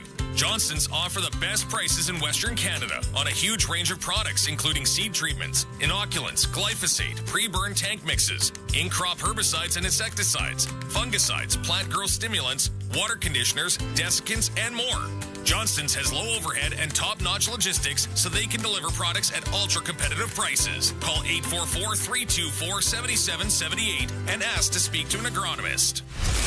Back to the Rider Nation pregame show with Justin Dunk, Dave Thomas, and Luc Mullinder on the Cooperators Rough Rider Radio Network. Your Saskatchewan Roughriders hosting the Montreal Alouettes, a first-place showdown going down at Mosaic Stadium tonight. It is time for your starting lineup, brought to you by Visit Minot in North Dakota. Only 4 hours away, easy getaway to family fun with a zoo, new children's museum, and more. Plan your trip at visitminot.org. Well, pretty easy to tell you where we're going to start. The big one, of course, Trevor Harris and A.J. Ouellette are back into the lineup offensively for the Saskatchewan Roughriders. Trevor hasn't started since back in Week 3. That was June the 23rd. So he's maybe got a little bit of rust, but he is excited to get back out on the field after missing 6 games. The other big change up front is going to be along the offensive line. Logan Ferland is moving from right guard to right tackle, Nick Jones is moving back to the inside. So they experimented with it last week with Nick Jones getting thrown to the fire, quite literally. And so they went ahead and they made the change back, moving the more veteran Ferland out to the island in the right tackle spot. Your receivers, Dante Meyers stays in after a 100-yard receiving game last week. And then you've got Keyshawn Johnson returning to the lineup from injury, as well as Sean Bain Jr., Samuel Emelis, and Mitchell Picton rounding out your offensive unit and receiving core. For the defensive side, fortunately, the only change that they have to make is a good one as far as Jameer Thurman is concerned. He'll draw back into the lineup, but C.J. Avery is out on the one-game injured list. Adam O'Clair, C.J. Rivas fill out the linebacking core with Carney, Johnson, Brown, and Cox Jr. up front, with the secondary anchored by Nelson Lacombo, Roland Milligan Jr., DeMarcus Fields, and Marcus Sales, and Amari Henderson defensively. So that's the look that we're going to expect this afternoon. Amari Henderson played way better. He did. Last game. Did he not? Yeah. He was miles better than what we had seen for the previous. So it's good to see him playing at a high level. Yep. 3-year pro at Wake Forest did a real nice job last week. So there's your offensive and defensive starters for the Riders. Let's get to your pregame injury report, brought to you by the Saskatchewan Construction Safety Association, which provides cost-effective and convenient training courses online, in person, or on demand, anywhere. in the province. Well, I hate to say this. It's kind of the old boys club that's on the 6-game injured list in Kean Schaefer-Baker, Jamarcus Hardwick, and, of course, Philip Blake. The good news is that we're anticipating Philip Blake coming back to Regina with the team after the Argos game next week. So that means that he's getting closer. Not real close, but at least closer, and going to do some recovery here in Regina. Anthony Lanier II, also on the 6-game injured list, and moved there this week was Jacob Brammer. He was game to game. Now it's going to be a 6-game injury to the knee that'll hold him out. Dante Williams makes the 4th game as a healthy scratch. Malik Straker misses his 2nd consecutive game. While new this week, Haba Baldonado, you remember he took that hellacious hit on that kick cover team. CJ Avery, he'll miss the game with an injury. It shouldn't be long-term, but then Ajo is not going to play today, as he injured his finger in practice back on day 1, and he tried to battle through it, and I give him a lot of credit because as a receiver, a hand injury is not going to be fun. He's going to be out on the 1-game injured list. Hopefully it's not long-term for him, but we'll have to wait and see. Yeah, if you're a receiver, the one thing you probably need is your hands. Yeah. Throwing that out there, right? Yeah, just might be helpful. So there you go. Look at your injury report. Those are the big ones coming in. But again, the new one is Ajo offensively, and defensively, of course, CJ Avery and Baldonado not going to play today. Yeah, Baldonado not being able to play is a little bit bigger than I think people realize. He was playing really well, and more importantly, he was effective on special teams as well. And when we saw Lanier go down, we knew that we needed guys to step up, and he had stepped up. Yeah. So obviously another opportunity for guys like Caleb Sanders, Lake Corte Moore, and even A.J. Allen if he gets in there at end. Let's go to your quarterback comparison, brought to you by Prairie Gun Traders in Avonlea. For all your hunting and shooting needs, visit prairieguntraders.ca. Well, it's hard to believe that this is only going to be the 9th start for Trevor Harris in a Rough Rider uniform tonight. Again, injuries have kind of followed him around, so he gets an opportunity. He's 6-2 as a Riders starter. 70 of 97 passing thus far this season before he was followed by injury. 72% efficiency rate, which was up there amongst the top quarterbacks in the CFL. Of course, he just lost reps and then drops down that chart. 872 yards, 7 touchdowns, 3 interceptions. Davis Alexander, 51 of 69 overall this season. 73.9% completion percentage, 687 yards, 5 touchdowns, and an interception. But the number that jumps across to me about the young quarterback is the fact that he came in against Saskatchewan, went 12 for 12 back on July the 25th. 12 for 12 before the Riders started to make a bit of an adjustment and shut down some of the initial looks that he had. And after he was 12 for 12, he was only, for the remainder of the game, 50%, 3 of 6. So we'll see. Too late by that point, though. Yeah, absolutely. That was the problem. Absolutely. So we'll see what Davis Alexander can come out of the gate with. And again, you talked about it in your keys and the starting fast, and we'll find out what the Rider defense can pitch towards Davis Alexander, the 3-year pro out of Portland State. Can we just remember that before Trevor Harris got injured, he was leading the league in passing yards and passing touchdowns. Right. All this hype about Vernon Adams Jr., and he's cooled off lately, but TH7 had it going, and he didn't even have Dante Meyers emerge in this receiving core. I think... Okay, but hold on a second, almost no matter who's in this core, there's a lot of weapons. Okay, hold on a second, though. I am in complete agreement. I know it's only one game. No. What I'm saying is Trevor Harris was one of the best quarterbacks in the league with a very different offensive line. Right now, we've got essentially our 5th right tackle. We're looking at a new right guard in Nick Jones. Zach Fry, he's been getting better, but still it's his first time playing, right? And so Trevor Harris's offensive Didn't he start last week? Oh, he started. I'm just saying he's been getting better. His first start was a rough one, right? Gotcha. And the thing you don't want with a guy like Trevor Harris, he's going to get the ball out early. Okay, that's the best. That's what I love about Trevor Harris. Over the course of his career, he's gotten the ball out quickly. But you do not want Trevor Harris with that leg running around because your interior tackles are managing to adjust your launch point. You don't want your defensive ends from the Alouettes to pressure Trevor Harris. This is a quarterback that we don't want running around. So I wouldn't be surprised today to see Noel Thorpe come out and blitz the heck out of the Saskatchewan Roughriders, because you want to test Nick Jones, Zach Fry up front, and you want to make sure, because Logan Ferland, the nice thing about Logan Ferland, it's not the IQ that he's going to struggle on. It's going to be the steps, right? It's a much different step and technique at right tackle than it is at guard. Always is, right? Whether it's run or pass pro. So if I'm Noel Thorpe, I throw as much at that Saskatchewan Roughrider O-line as possible. I already know Trevor Harris is going to get the ball out quickly, right? Just bring my defensive backs down a little bit lower, blitz the heck out of them, and see where it goes. Real quick for you, though, in 2.5 games that Trevor Harris played this season, his release valve, when he ran into trouble, ran out of time, was Jareth Stearns, who's not in the lineup tonight. So it'll be interesting to find out who that hot route or who that relief valve is going to be for Trevor Harris tonight. See who steps up. Maybe it's Sean Bain Jr.'s night. Who knows? Maybe it's Keyshawn Johnson as they moved him to the interior. Again, a lot of options, but no Jareth Stearns. Keyshawn Johnson's a solid player. Yep. Yeah, he's a solid player. Very dependable guy, too.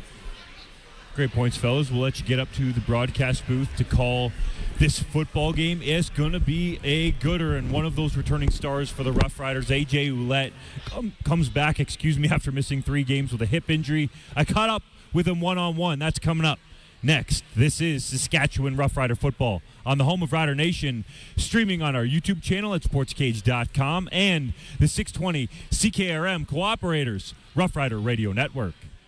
With Ag Expert, managing your farm just got a whole lot easier. Field to finance, seeding through harvest. With a solid, simple online platform.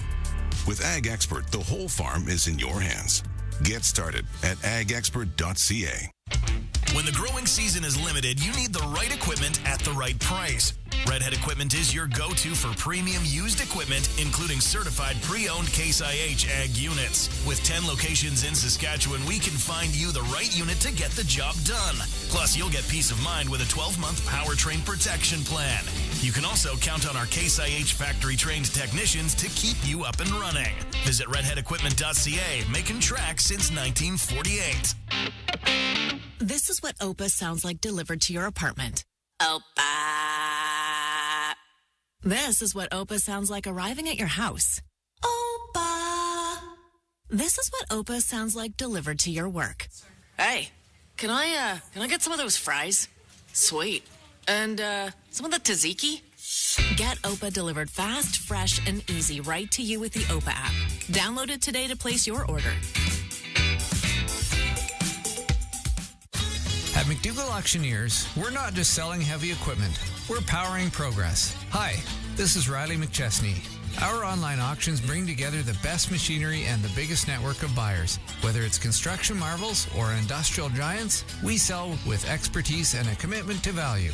Choose McDougall Auctioneers for auctions that move as fast as your business does. McDougall Auctioneers, 1-800-263-4193, or visit us at mcdougallauction.com. Sask Lotteries has 50 years of winning behind us. And you know what that means? Lots of winning numbers. Numbers like over 1,200 organizations funded and 12,000 plus groups supported. $6 million given away annually in community grants. And the winningest number of all? $1.4 billion given back to the people of Saskatchewan through sport, culture, and recreation. And we're just getting started. Help us grow the next 50. Learn more at sasklotteries.ca. Thanks to feedback from farmers like you, Massey Ferguson raised the bar with the 8S series. To protect you, design reduces cab noise and vibration while improving engine air quality and combustion. The industry-exclusive Dyna VT transmission delivers fuel efficiency with easy travel speed and RPM adjustment. When you have a straightforward and dependable Massey Ferguson 8S series on your farm, the work just gets done. See the MF8S series at Full Line Ag in Saskatoon, Swift Current, and Purdue. With Ag Expert, managing your farm just got a whole lot easier. Field to finance, seeding through harvest. With a solid, simple online platform. With Ag Expert, the whole farm is in your hands. Get started at agexpert.ca. Back to the Rider Nation pregame show with Justin Dunk, Dave Thomas, and Luc Mullinder on the Cooperators Rough Rider Radio Network. It's a big matchup going down at Mosaic Stadium. First place team in the West, your Saskatchewan Roughriders, taking on the first place team in the East, the Montreal Alouettes, who are also the defending Grey Cup champions. The last time the Riders and Alouettes played, AJ Oullette was not on the field. He comes back after missing 3 games with a hip injury, and I talked to him about going through this recovery process with somebody he grew very close to during a 23-hour road trip up to training camp with Trevor Harris. AJ, can you take us through your drive up with Trevor Harris? I think it was 23 hours. Yeah, 23 hours. I mean, he lived an hour from me in Ohio, so we kind of hung out a few times. I stayed the night at his place, so we could get up bright and early that day and leave.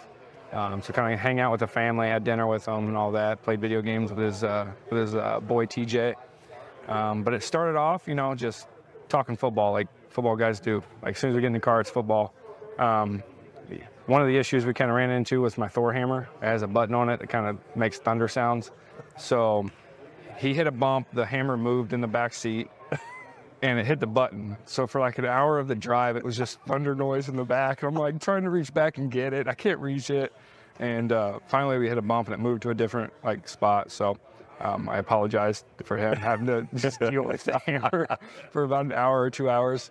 But after a few hours, you know, a couple stops, it just got into family life, like what's after football.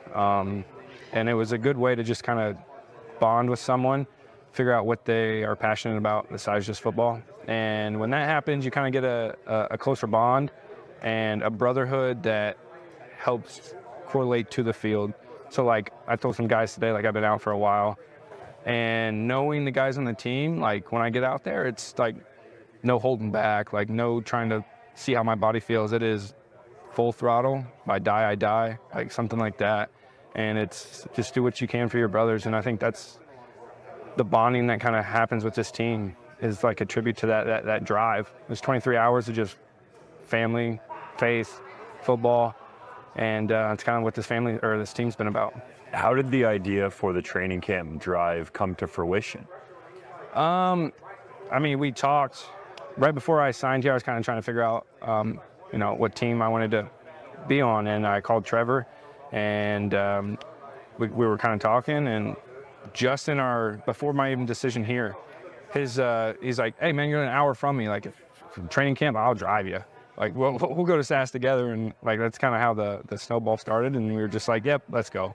I'll find a vehicle when I get there. I'll have someone bring me something, but it was just good time. I mean, anytime you can chat with one of the smartest quarterbacks in the league, 23 hours about football and family and all that, and you got to take it.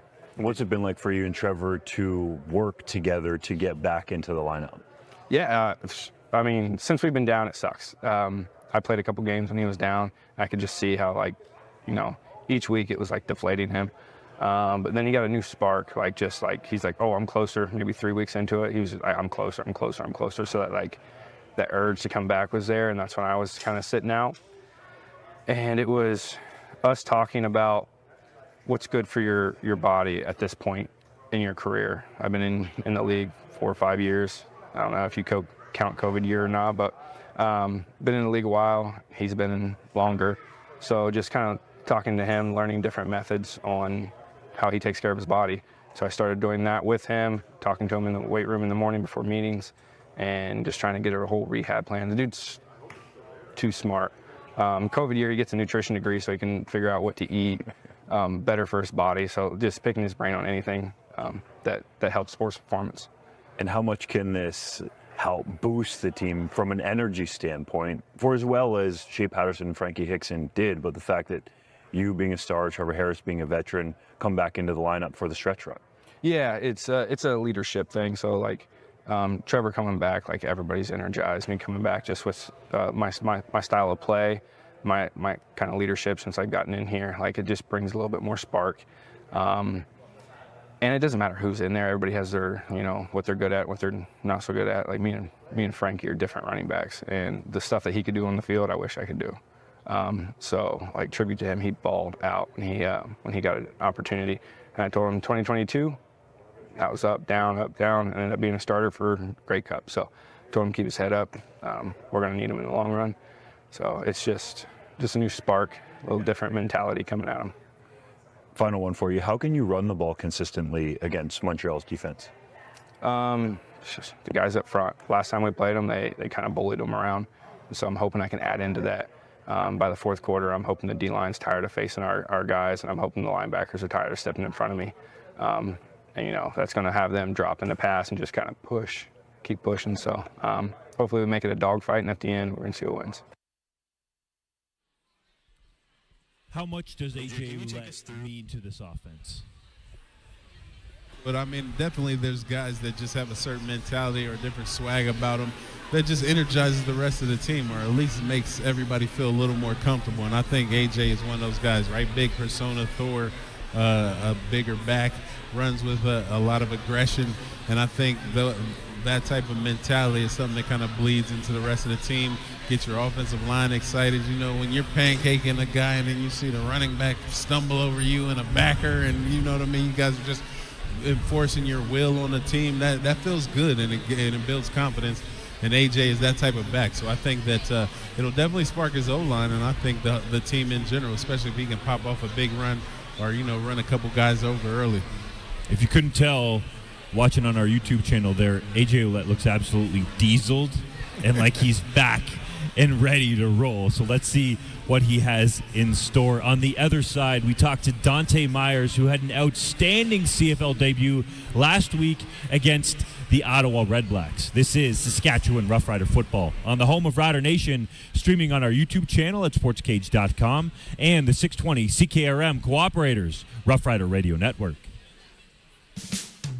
Hi everyone, Sean here with Young's Equipment, your MacDon header headquarters in southern Saskatchewan.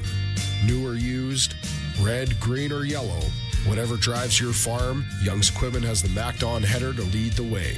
With MacDon's industry-leading Flex Draper technology, an FD Series header ensures your smoothest and most productive harvest yet. No matter your color, Young's has your header. Young's Equipment, leading the way in a thriving agricultural community. Forget brain freeze. It's time to put the chill on your internet bill. Switch to SaskTel and you can get Infinite 150 for just $15 a month for 3 months. That's some frosty savings. Plus, you'll save $25 each month for the rest of your contract.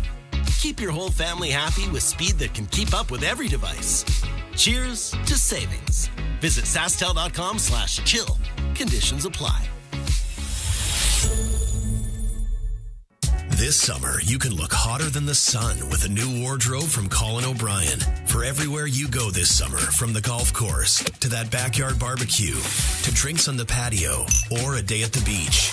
No matter where you go, it'll be all about feeling good and looking your best. Comfortable summer casual wear for the man with impeccable taste. Colin O'Brien Men's Shop.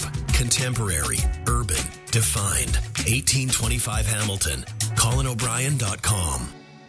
This is Trevor Harris, quarterback for your Saskatchewan Roughriders. A team plays its best when everyone is working toward one common goal. That's why the folks at Crestview Chrysler Dodge Jeep Ram make such a great team. Everyone at Crestview Chrysler has the same goal, to get you into your perfect new or pre-owned vehicle at the best price. Trucks, SUVs, cars, and more. They have a full starting lineup ready for you to drive home today. Crestview Chrysler Dodge Jeep Ram in Regina. We drive Rider Nation. Rider Nation, this Labor Day weekend when the Riders get set to take on the Bombers. The party starts Saturday night as the Cooperators present Dinner with Doubles. Rider Nation, join me, Darian Durant, Saturday, August 31st at Casino Regina for Dinner with Doubles, a night of football, food, and fun. Plus, all of the proceeds go to the Saskatchewan Roughrider Foundation in honor of Jim Hobson. Tickets are on sale now at CasinoRegina.com.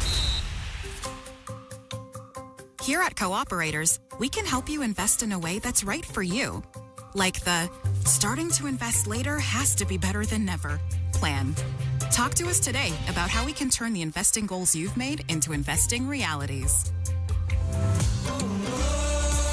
Looking for a local Cooperators advisor? Give Kirsty Griffiths in Regina a call at 306-359-2667 and see the difference a personalized plan makes. Cooperators, investing in your future together. Back to the Rider Nation pregame show with Justin Dunk, Dave Thomas, and Luc Mullinder on the Cooperators Rough Rider Radio Network. Getting set for your Saskatchewan Roughriders hosting the Montreal Alouettes, a first-place showdown, and Dante Meyers makes his second straight start for the Riders. In his CFL debut last week against the Ottawa Redblacks, 8 catches and 101 yards, including a dazzling 33-yard gain late in that game. Meyers had a contingent that was watching from his hometown, and seemed like a debut that he could get used to repeating over and over. Dante, take me through your football career from when you started playing to now with the Saskatchewan Roughriders. Honestly, it started at Norcross High School back in Atlanta, Georgia. And then I went to Presbyterian, basically just as a return guy.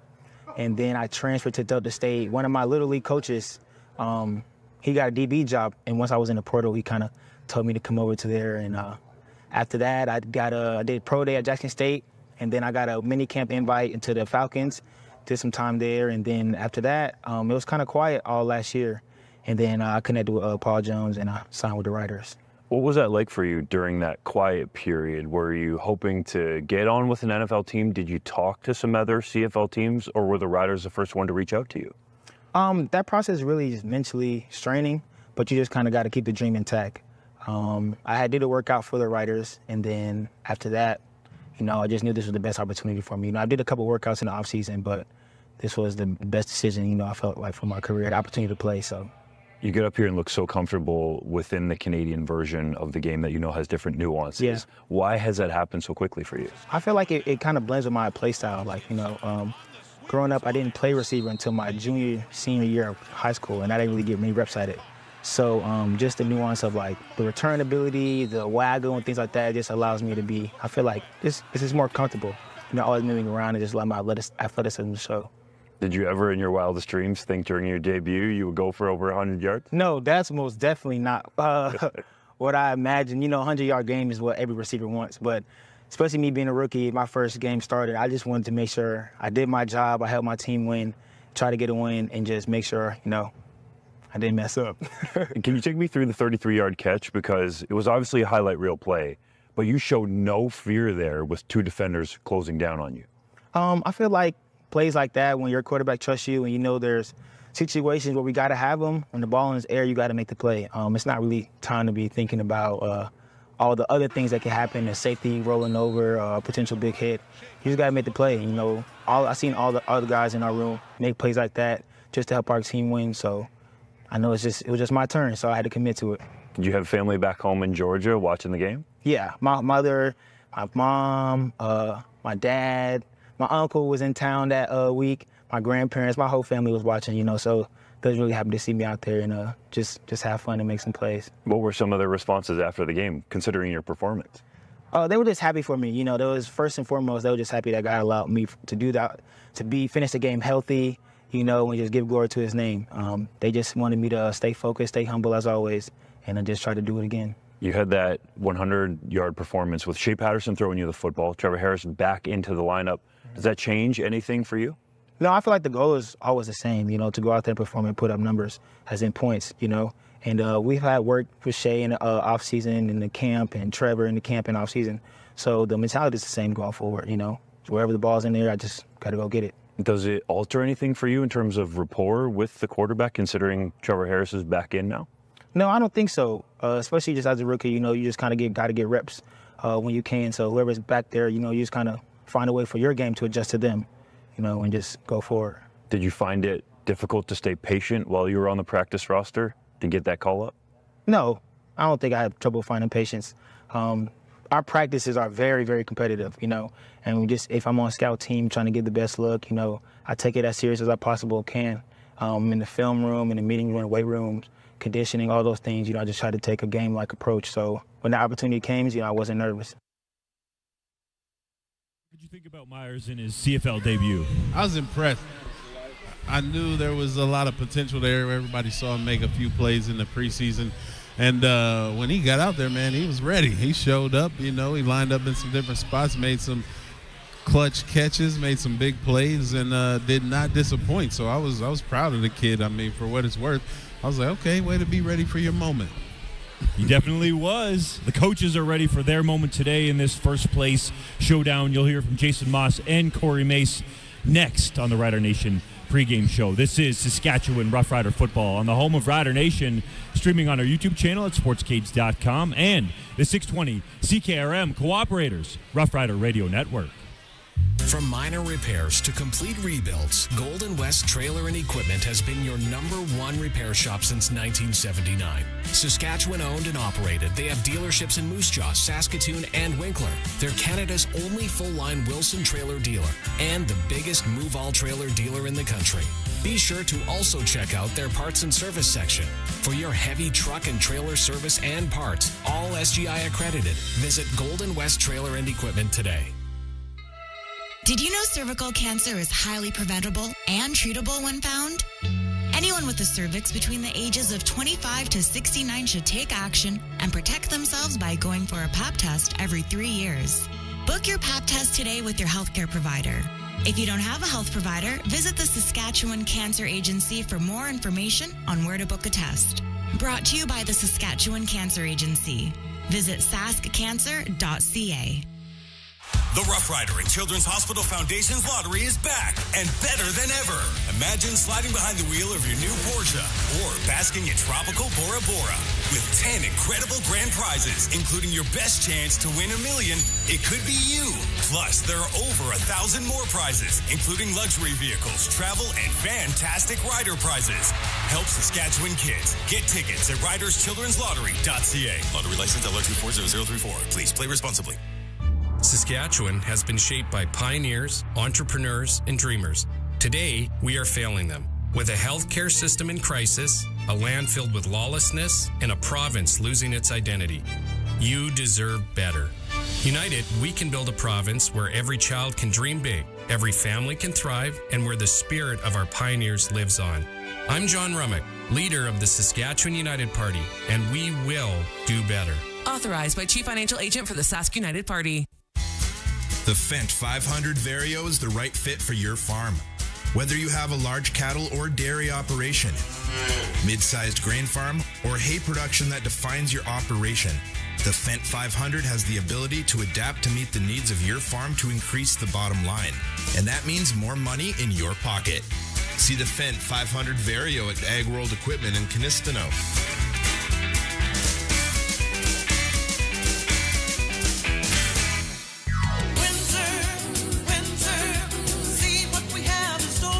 Your yard this summer with your friends from Windsor Plywood with locations in Regina, Prince Albert, Yorkton, and Saskatoon. From fiber-on and TimberTech decking to beautiful and modern Vista railing, Windsor Plywood has it all. Don't forget about the huge selection of treated lumber for all your outdoor projects. See the pros at Windsor Plywood, Regina, Yorkton, Prince Albert, and Saskatoon. Windsor,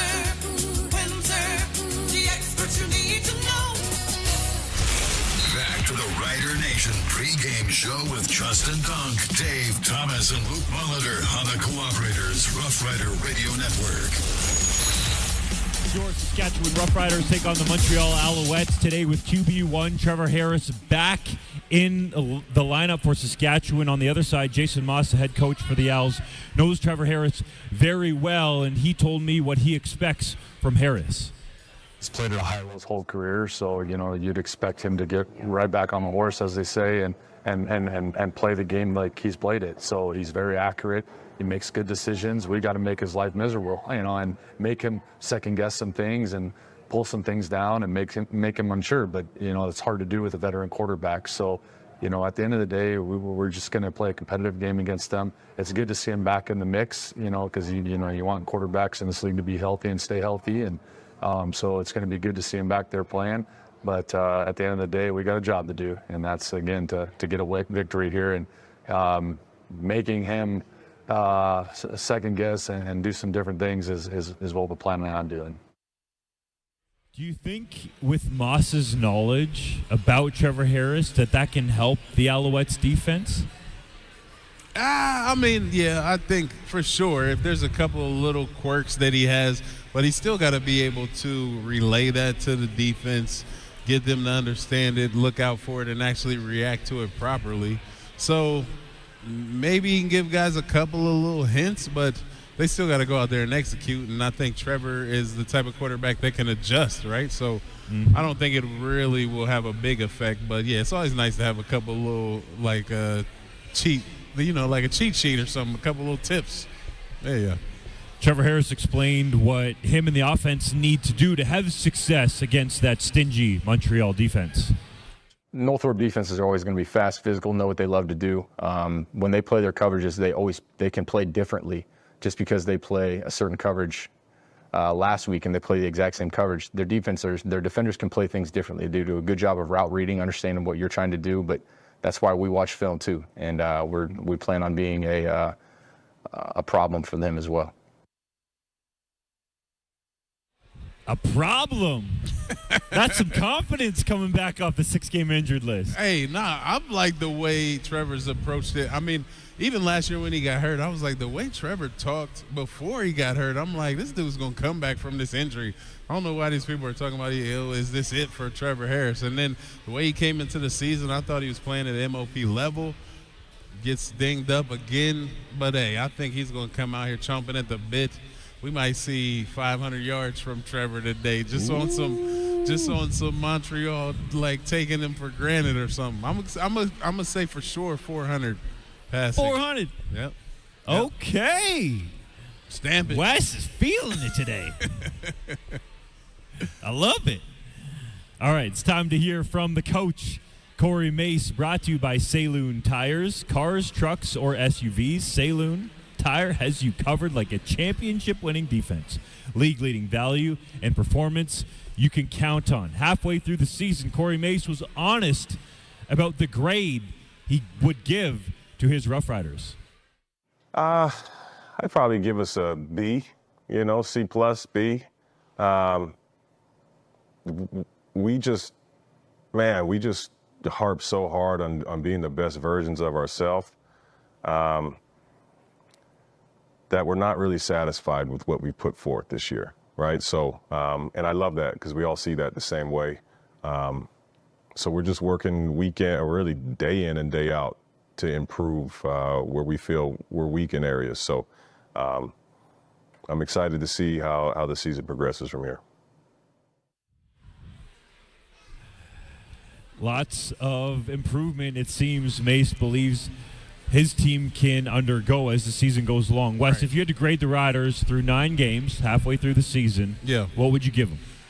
I mean, I think I'll stay away from the C+. I'll give them a solid B. I'm a little like they started off like gangbusters. Then, Trevor gets hurt, you go into a bye, you come out still looking pretty good, but then they've kind of let that momentum kind of fade a bit and dropped a couple of games. Some controversial calls maybe helped, with the points a little bit, command center.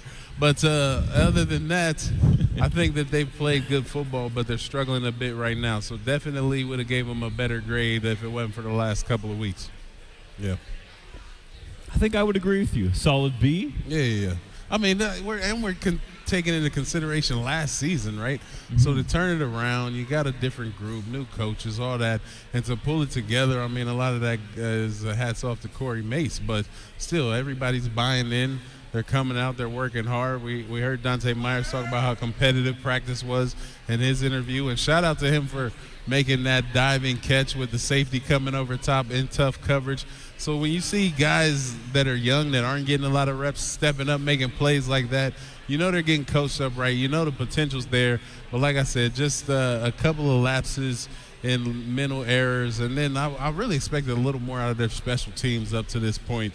I would say special teams is kind of the area where they're lagging a bit, Part of the reason for that, I feel like, is a couple penalties bringing back Mario Alford returns. Right. And he could have a couple more. He's got 8 in his career so far with the Roughriders, has a franchise record, could easily have 10. So we'll see what he does today. It's time for the game, Wes. Pregame show is over.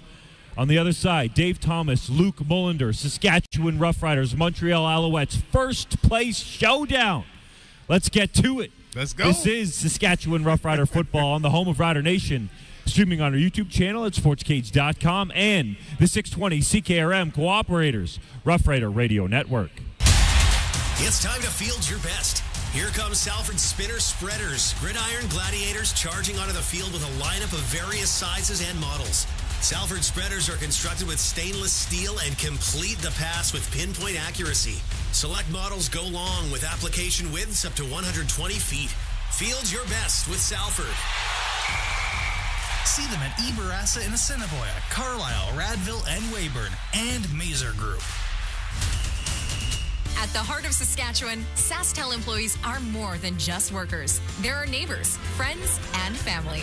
Dedicated to serving our community, SaskTel workers ensure we stay connected, providing quality jobs right here at home. The strength of local expertise, the pride of public ownership. Together, we're building a brighter future. Let's keep these jobs in Saskatchewan. SaskTel workers, from Saskatchewan, serving Saskatchewan. A message from the United members of Unifor Local 1S and 2S. Sask Lotteries has 50 years of winning behind us. And you know what that means? Lots of winning numbers. Numbers like over 1,200 organizations funded and 12,000 plus groups supported. $6 million given away annually in community grants. And the winningest number of all? $1.4 billion given back to the people of Saskatchewan through sport, culture, and recreation. And we're just getting started. Help us grow the next 50. Learn more at sasklotteries.ca. If you want to optimize yields and profits, you need the power of PRS technology from Western Ag. An accurate measure of the soil's power to release nutrients, a customized crop plan, a complete understanding of the best crop options for your fields, and a network of professional agronomy consultants. That is the power of PRS technology from Western Ag, helping you grow more profit. Go to growmoreprofit.com and sign up your farm for soil sampling. Early booking discounts apply until September 15th. Attention farmers, get ready to meet your number one canola seed. DeKalb is hitting the field with their strongest canola lineup ever. Their high-yielding, Straight Cut Plus hybrids come standard with club root resistance and are designed to deliver a faster, smoother harvest. Looks like Saskatchewan isn't the only team you should be keeping an eye on this season. Talk to your rep, retail, or visit DeKalbCanola.ca/SK to get DeKalb in your winning lineup. Always read and follow label directions. The fields are being harvested. The work is almost done. Before you store your equipment after another busy year, take it to Redhead Equipment for a winter works inspection with genuine Case IH parts and service. Book now and take advantage of free trucking. Also, ask about our block labor promotion. Act fast. Seating will be here before you know it. Winter works inspections and genuine Case IH parts and service at Redhead Equipment. Making tracks since 1948. Rider Nation, it's game day. Saskatchewan Roughrider football is brought to you by Bayer Crop Science, Unifor Local 1S and 2S, the Saskatchewan Cancer Agency, Salford Equipment, SikaPlayNow.com, Quality Tire, Redhead Equipment, McDougall Auctioneers, Claws of America. Stay up to date on everything Riders at SportsCage.com. Now to the McDougall Auctions broadcast booth. McDougall Auctioneers, where you're guaranteed the best buying and selling experience. McDougallAuction.com. Time now for the first quarter on the 620 CKRM Cooperators Rough Rider Radio Network. Some special guests in attendance at Mosaic Stadium tonight. Olympic bronze medalist Rylan Weens from Saskatoon, along with a pair of other Olympians, have made their return from Paris to get ready for our national anthem here tonight between the Saskatchewan Roughriders and Montreal Alouettes. Let's go downstairs. All of the other athletes that were not here tonight. Please stand if you're able and remove your headwear as 620 CKRM presents today's national anthem. Here on Prairie Proud Night, we're pleased to welcome country recording artists from right here in Regina. Let's hear it for Nicole Perkins and Crystal Smith, who are Foxworthy. Oh, Canada, our home and native land, true patriot love in all of us command. Qu'à t'embrasser, porter les pays, et c'est porter histoire est une épopée des plus brillants espoirs. God keep our land glorious and free. Oh, Canada, we stand on guard for thee. Oh, Canada, we stand on guard for thee. Let's hear it. With combines starting to make their way across prairie fields, spring hope is turning into summer reality. That same mentality presents itself here at Mosaic Stadium, with two teams looking to fill the bin and avoid a thrashing. Hello, Saskatchewan. I'm Dave Thomas here at Mosaic Stadium, along with Grey Cup champion Luc Mullinder to my right, Derek Bidwell on the sidelines, and Stat Superman John Hoffman to my left. The Saskatchewan Roughriders finished the first half of the season with a 5-3-1 record atop the West Division. But to a man, they feel like they left the hopper open with the auger running. Kind of empty. It's been smooth sailing for the Alouettes. Ideal moisture conditions, no disease, and a clear swath to first in the division. But without their quarterback and some key players in the secondary, Montreal is hoping to avoid a hail of a storm the rest of the way. We'll see who reaps what they sow tonight in a battle of division leaders. Can we get a replay of that whole thing? That was awesome, man. Happy Harvest, Saskatchewan. That was awesome. Happy Harvest, Saskatchewan. What a way to start. You mentioned every agricultural piece that's important to the hardworking people out west right now. That's great. And again, we salute those hard workers that are out in the fields and tuning in across the province here on the Cooperators Rough Rider Radio Network. The Quality Tire coin toss is happening at center field as we speak. Looks like we're going to be in for a beautiful night for football. However, the Montreal Alouettes have won the toss and are going to choose to defer. So the Rough Riders are going to take the opening kickoff. So the Quality Tire coin toss with 9 locations across Saskatchewan, qualitytire.ca, goes the way of the Montreal Alouettes as we get set for a perfect night for football. 24 degrees here at kickoff. East wind at 10 kilometers an hour, which is good because the air quality index was a concern throughout the course of the day today here in Regina. However, I go ahead and tip my hat to the meteorologists and the scientists who are about 10,000 times smarter than me, which is good because right now the air quality index is at 4 out of 10. So what that means is that the CFL would have to intervene for fan and player safety when we get to 8. So we're well shy of that mark right now, and with the wind coming from the east, we should be all right for the duration of the game. But speaking of folks that are dealing much more presently with the fires, we want to say a big hi to the community of Sandy Bay and, of course, all the volunteers and hard workers that are going ahead and keeping that community safe and, of course, helping relocate misplaced residents because, again, that is one heck of an undertaking, my friend. Well, as somebody who has seen the current operation that Peter Ballantyne Cree Nation and Sandy Bay are running for their communities, I got to say they've got a ton of capacity. I think that they're doing the best they can under the circumstances. And you know what? There's a couple bus loads of people from Sandy Bay here at the game today, thanks to the Saskatchewan Roughriders, who made sure that they had some tickets accessible if they came down from Saskatoon. So listen, let's enjoy the game. And you're right, though, to acknowledge that the changing climate in our country and in our world is definitely impacting people, not just in the fields, but also in our northern Saskatchewan communities. Derek Bidwell is the third member of our broadcast team. His sideline reports are brought to you by Ritchie Brothers. We love CFL football. Enjoy the game called Ritchie Brothers Auctioneers. For all your buying and selling needs, visit rbauction.com. And Bidsy, I'd suggest you kind of took a deep dive already here tonight at Mosaic Stadium with the photo you sent me. Was very exciting, and Rylan Weens and the crew here, prairie proud, just like we all are on the theme for tonight's game here between the Alouettes and the Riders. And I just want to say quickly, Dave, Gene Principe, sportscasters Gene Principe and Ron McLean, they chimed in and they loved your puns in that opening. You nailed all of them, as Luke said. You nailed them all. It was awesome. I want him to do it again. We should make you do that again at halftime.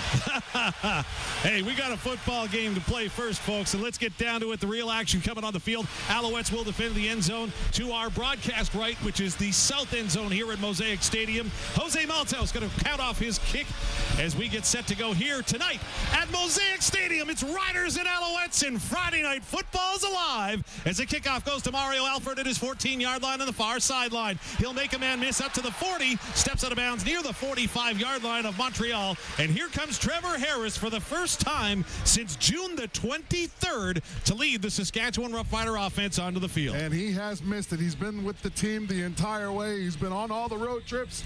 He's been excited. Every time I've talked to Trevor Harris about potentially returning, he's been like a little kid. And it's been really nice to see this week some of the comments that he's made. He's missed this environment.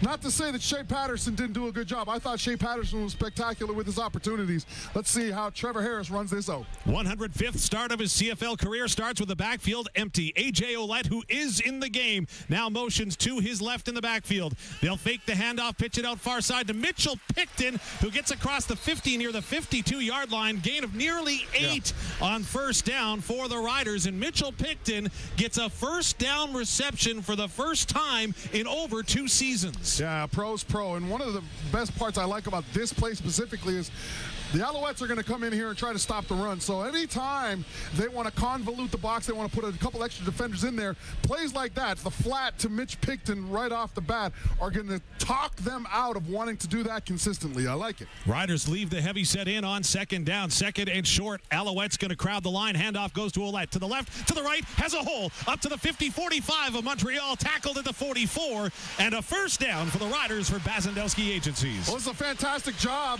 by Sam Emelis. Sam Emelis comes from right to left, and he kicks out the edge defender for the Montreal Alouettes. And A.J. Oullette does a good job of letting him get that block position, goes right off his inside hip, up for the first down. This is a good start for the Saskatchewan Roughriders. 14 on the carry for Oullette. First down for the Riders inside Montreal territory at the 45-yard line. The ball is on the far left hash half. Riders are moving from left to right. They're nicely in Montreal territory. Receivers approach the line. Some missed timing on the snap as Harris throws it over the middle. That ball is complete, but flags are down as that ball is going to be caught inside the 25, near the 20 for Dante Meyers, his first reception here at Mosaic Stadium. Wait to find out what the flags are from referee Andre Proulx. Offside. Montreal number 5. That penalty's declined. Result of the play is a first down. Yeah, the Alouettes were trying to blitz from the Saskatchewan Roughriders' right side. Good job. This is a great timing throw from Trevor Harris. He hits his open receiver as soon as he makes that break and puts it in a window of about 5 feet. Nice throw. Good execution. 22 yards on the reception for Dante Meyers. Last week, he went over 100 yards at his CFL debut. It's first down for the Riders on the 22, ball right-hand hash. Going to hand the ball off to Oullette, who tries to go to the right. Going to get wrapped up there. Nice job of Tyrese Beverette coming in and making the tackle, and probably going to drop Oullette for maybe a loss of a couple. Yeah, so the Alouettes have 6 in the box, but they have 2 additional defenders high to play this run. Beverette does a great job avoiding Albert Awachi's block, cuts inside on him, and is able to cut A.J. Oullette off before A.J.'s allowed to get that big body headed north-south. That's the key to stopping a guy like AJ, is you got to get him going north-south and stop him then. Beverette, east-west. Number 1 for Beverette in defensive plays this season. He made another one there. Is it second and long? Harris swings it out near side for Oullette, but that misses him as the ball goes errantly high and incomplete. And it'll be a kicking situation of the Riders, who showed some promise under the first series for Trevor Harris. Yeah, he showed some promise, but again, this is a Montreal team that has only allowed 7 touchdowns. You and I were talking about this while we were coming back into the broadcast. They've only allowed 7 touchdowns all year. So this is why I said one of our keys to the game is you've got to win special teams. You cannot leave points on the board. Every kick for Brett Lowther today is a must hit. Missed a couple in Montreal 3 weeks ago. This one will be from 30 yards on the near hash. It is a 3rd down and 10 play for the Riders, but a good snap. Corsack on the hold. Lowther puts his head down, puts his foot through, but he sends it to the right. Come on. Right near the back of the end zone, and it is going to go out of the back of the end zone for a single point. So the Rough Riders opening drive will result in the Rouge. And with 11:56 to go in the opening quarter, Saskatchewan leads Montreal 1-0. We'll come back with more from Mosaic Stadium. This is Saskatchewan Rough Rider football on the 620 CKRM Cooperators Rough Rider Radio Network. Here at Cooperators, we can help you invest in a way that's right for you. Like the starting to invest later has to be better than never plan. Talk to us today about how we can turn the investing goals you've made into investing realities. Looking for a local Cooperators advisor? Give Tom Bamford in Regina a call at 306-949-6633 and see the difference a personalized plan makes. Cooperators, investing in your future together. Want a new career in mining? No experience necessary, just a willingness to learn, lots of energy, and a positive attitude. Your role will start with 8 months paid training at BHP's Potash Academy in Humboldt. And on successful training completion, a permanent opportunity at BHP's Jansen Mine will be offered. Places are limited. Join one of the best today and join us as we build something special. Visit our website at bhp.com/CanadaJobs and apply now. Saskatchewan Roughrider football on the home of Rider Nation. The 620 CKRM Cooperators Roughrider Radio Network. Colson, I don't hear the feed. Back here at Mosaic Stadium, Dave Thomas, Luc Mullinder on a beautiful night for football. Saskatchewan Roughriders take the opening drive, got it all the way down to the Montreal Alouette 23-yard line, but the 30-yard field goal attempt from Brett Lother went wide to the right, so the Riders have to settle for the Rouge, and they'll get the ball 1st and 10, will the Montreal Alouettes, and Davis Alexander at their own 40-yard line. We cannot have points left on the board today. This Montreal Alouettes team is too good on offense and defense to leave points on the board. Brett Lowther's been money in game-winning situations, inconsistent so far this year in regular field goal situations. Third start of the season for Davis Alexander as the crowd gets loud to welcome the Alouettes offense out onto the field. First down. Hand the ball off right up the middle, but a nice hit coming through was Roland Milligan Jr. on Walter Fletcher, and he'll gain maybe a yard, maybe 2. It'll be 2nd down and a long 8. Yeah, the way the defense is designed here, we're in man, and I think Milligan actually has Walter Fletcher in coverage. So when Walter Fletcher comes downhill, Milligan's able to attack the line of scrimmage, puts his helmet on the inside padding of Walter Fletcher and runs his feet. That's a good stop. 2nd and 7. Fletcher needs 71 yards tonight for a new career high for him as he came in with 415 yards rushing, number 6 in the Canadian Football League. It's 2nd down and 7 for the Alouettes. Deep in their territory, David feels the pressure, throws it far side. That ball complete up near the 50-yard line to the 51, 52. Finally going to be dragged back, will the receiver, but it should be good for another first down, or an initial first down for the Montreal Alouettes. 4-man rush from the Saskatchewan Roughriders. We lose contain on the left side as Brian Cox Jr. goes inside. That might have been a design, but if you're going to go inside as a left defensive end, your tackle's supposed to loop out. Alexander does a good job of shifting the pocket. He adjusts his launch point, finds an open receiver. That's one of the things I liked about this young kid the last time we saw him. He showed pretty good poise for a young guy. Reception made by James Letcher Jr. for a first down for the Alouettes. They've got the ball in their 52. Fake a handoff on first down. Now they'll shovel it underneath, and there's lots of room to run inside Saskatchewan territory. Down to the 50-yard line is Fletcher before being tackled by Malik Carney from behind. But that's going to be good for another first down for Montreal. 3 plays, 2 first downs. Not bad average for the Montreal offense. Yeah, a little bit of a run pass option look, and then develops into an underneath shovel. It's a very sneaky design. You can run that with Cody Fajardo or Davis Alexander in here. Saskatchewan just approached it a little bit too quickly. If you see your block go down as a defensive end, you got to identify where the ball is. You can't just rush upfield. 2 running backs in the backfield on first down for Montreal at the Saskatchewan 46. Riders bring blitz. Davis feels it, and Alexander just tosses it to the feet of the offensive lineman, and a flag comes out well at the end of the play as both Adam Auclair and C.J. Rivas had made their way into the backfield. I'm not sure what this flag is for. Intentional grounding? Because I don't think the ball made the line of scrimmage, right? I hope it's that, because I'm worried that initially it was a roughing the passer call, and it would have been the worst call since the Riders last played. But I think it is intentional grounding. Great timing on this blitz. You saw it developing early. Eau Claire came and timed up the snap. There is no infraction for grounding. Montreal number 25 was 2 yards away from where the ball landed. So it now becomes 2nd and 10 as a potential loss is negated by the Alouettes, and a strong play by Davis Alexander, the third-year pro at Portland State. Again, comes in completing nearly 74% of his passes. And not sure where 25 was. Hey, listen, I don't know how you approach this. I'm not sure whether you blitz this 2nd and 10. When they had a 2nd and 7+ situation, they left it to a 4-man rush. You might see that again. Play man behind it. 5 receiver set for the Alouettes. It's 2nd down and 10. 3-man rush for the Riders. Alexander to pass. Throws near side flat. That's over the intended target. Charleston Rambo, and incomplete. It would have been close to a first down had it been successful. Instead, it's a decision now for head coach Jason Maas as his kicking team jumps out onto the field. Good job by Amari Henderson. We talked about him in the pregame show. Playing really well.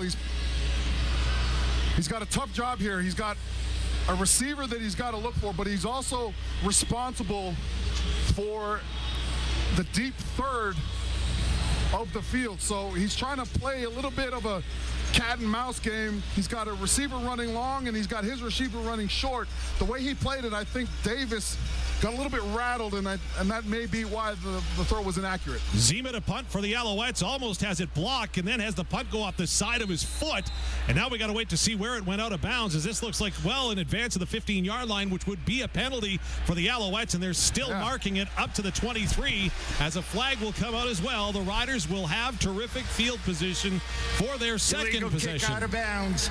Montreal number 36. 10-yard penalty will be enforced from where the ball went out of bounds. First down. And the Riders will have it with 8:54 to go in the first quarter, leading Montreal 1-0 here in Mosaic Stadium. We'll come back with more. This is Saskatchewan Roughrider football on the 620 CKRM Cooperators Rough Rider Radio Network. Forget brain freeze. It's time to put the chill on your internet bill. Switch to SaskTel and you can get Infinite 150 for just $15 a month for 3 months. That's some frosty savings. Plus, you'll save $25 each month for the rest of your contract. Keep your whole family happy with speed that can keep up with every device. Cheers to savings. Visit SaskTel.com/chill. Conditions apply.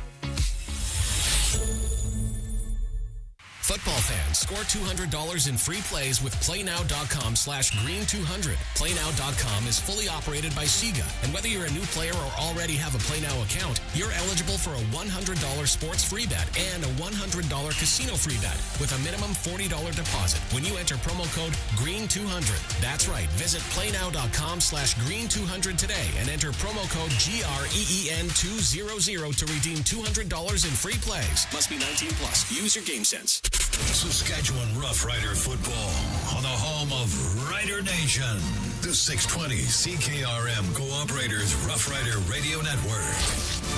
28-yard punt. That's it from the Montreal Alouettes. And Joseph Zima, who came in with an average of 46.7 yards. That's going to set the Riders up in terrific field position with no Ibarres and Sons punt return to speak of. Key number 3, when the special team phase, both teams coming up short in their first special teams efforts. That's a bad punt, and obviously we missed the field goal. So he should send a shout-out to Ibarres and Sons. Of course, we were talking about harvest and all the crews that are out working in the fields. We salute you. We love hearing from you on the Souris Valley Industries text line. But don't forget Ibarres and Sons celebrating 100 years as your trusted in-it-to-bin-it dealer. Visit Ibarresa.com.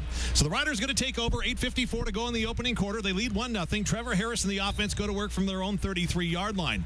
They're moving to the right as we see it with 3 receivers far side, extra body in along the offensive line. Some stop motion from Harris to get the defense to declare. Nobody moves. Only 3 down linemen for the Alouettes on first down. Oullette gets the carry, and he'll get out across the 35, near the 38-yard line, close to a gain of 5 yards on the play, as we got a lot of bodies down there that are being picked up one by one here. It's like pick up sticks.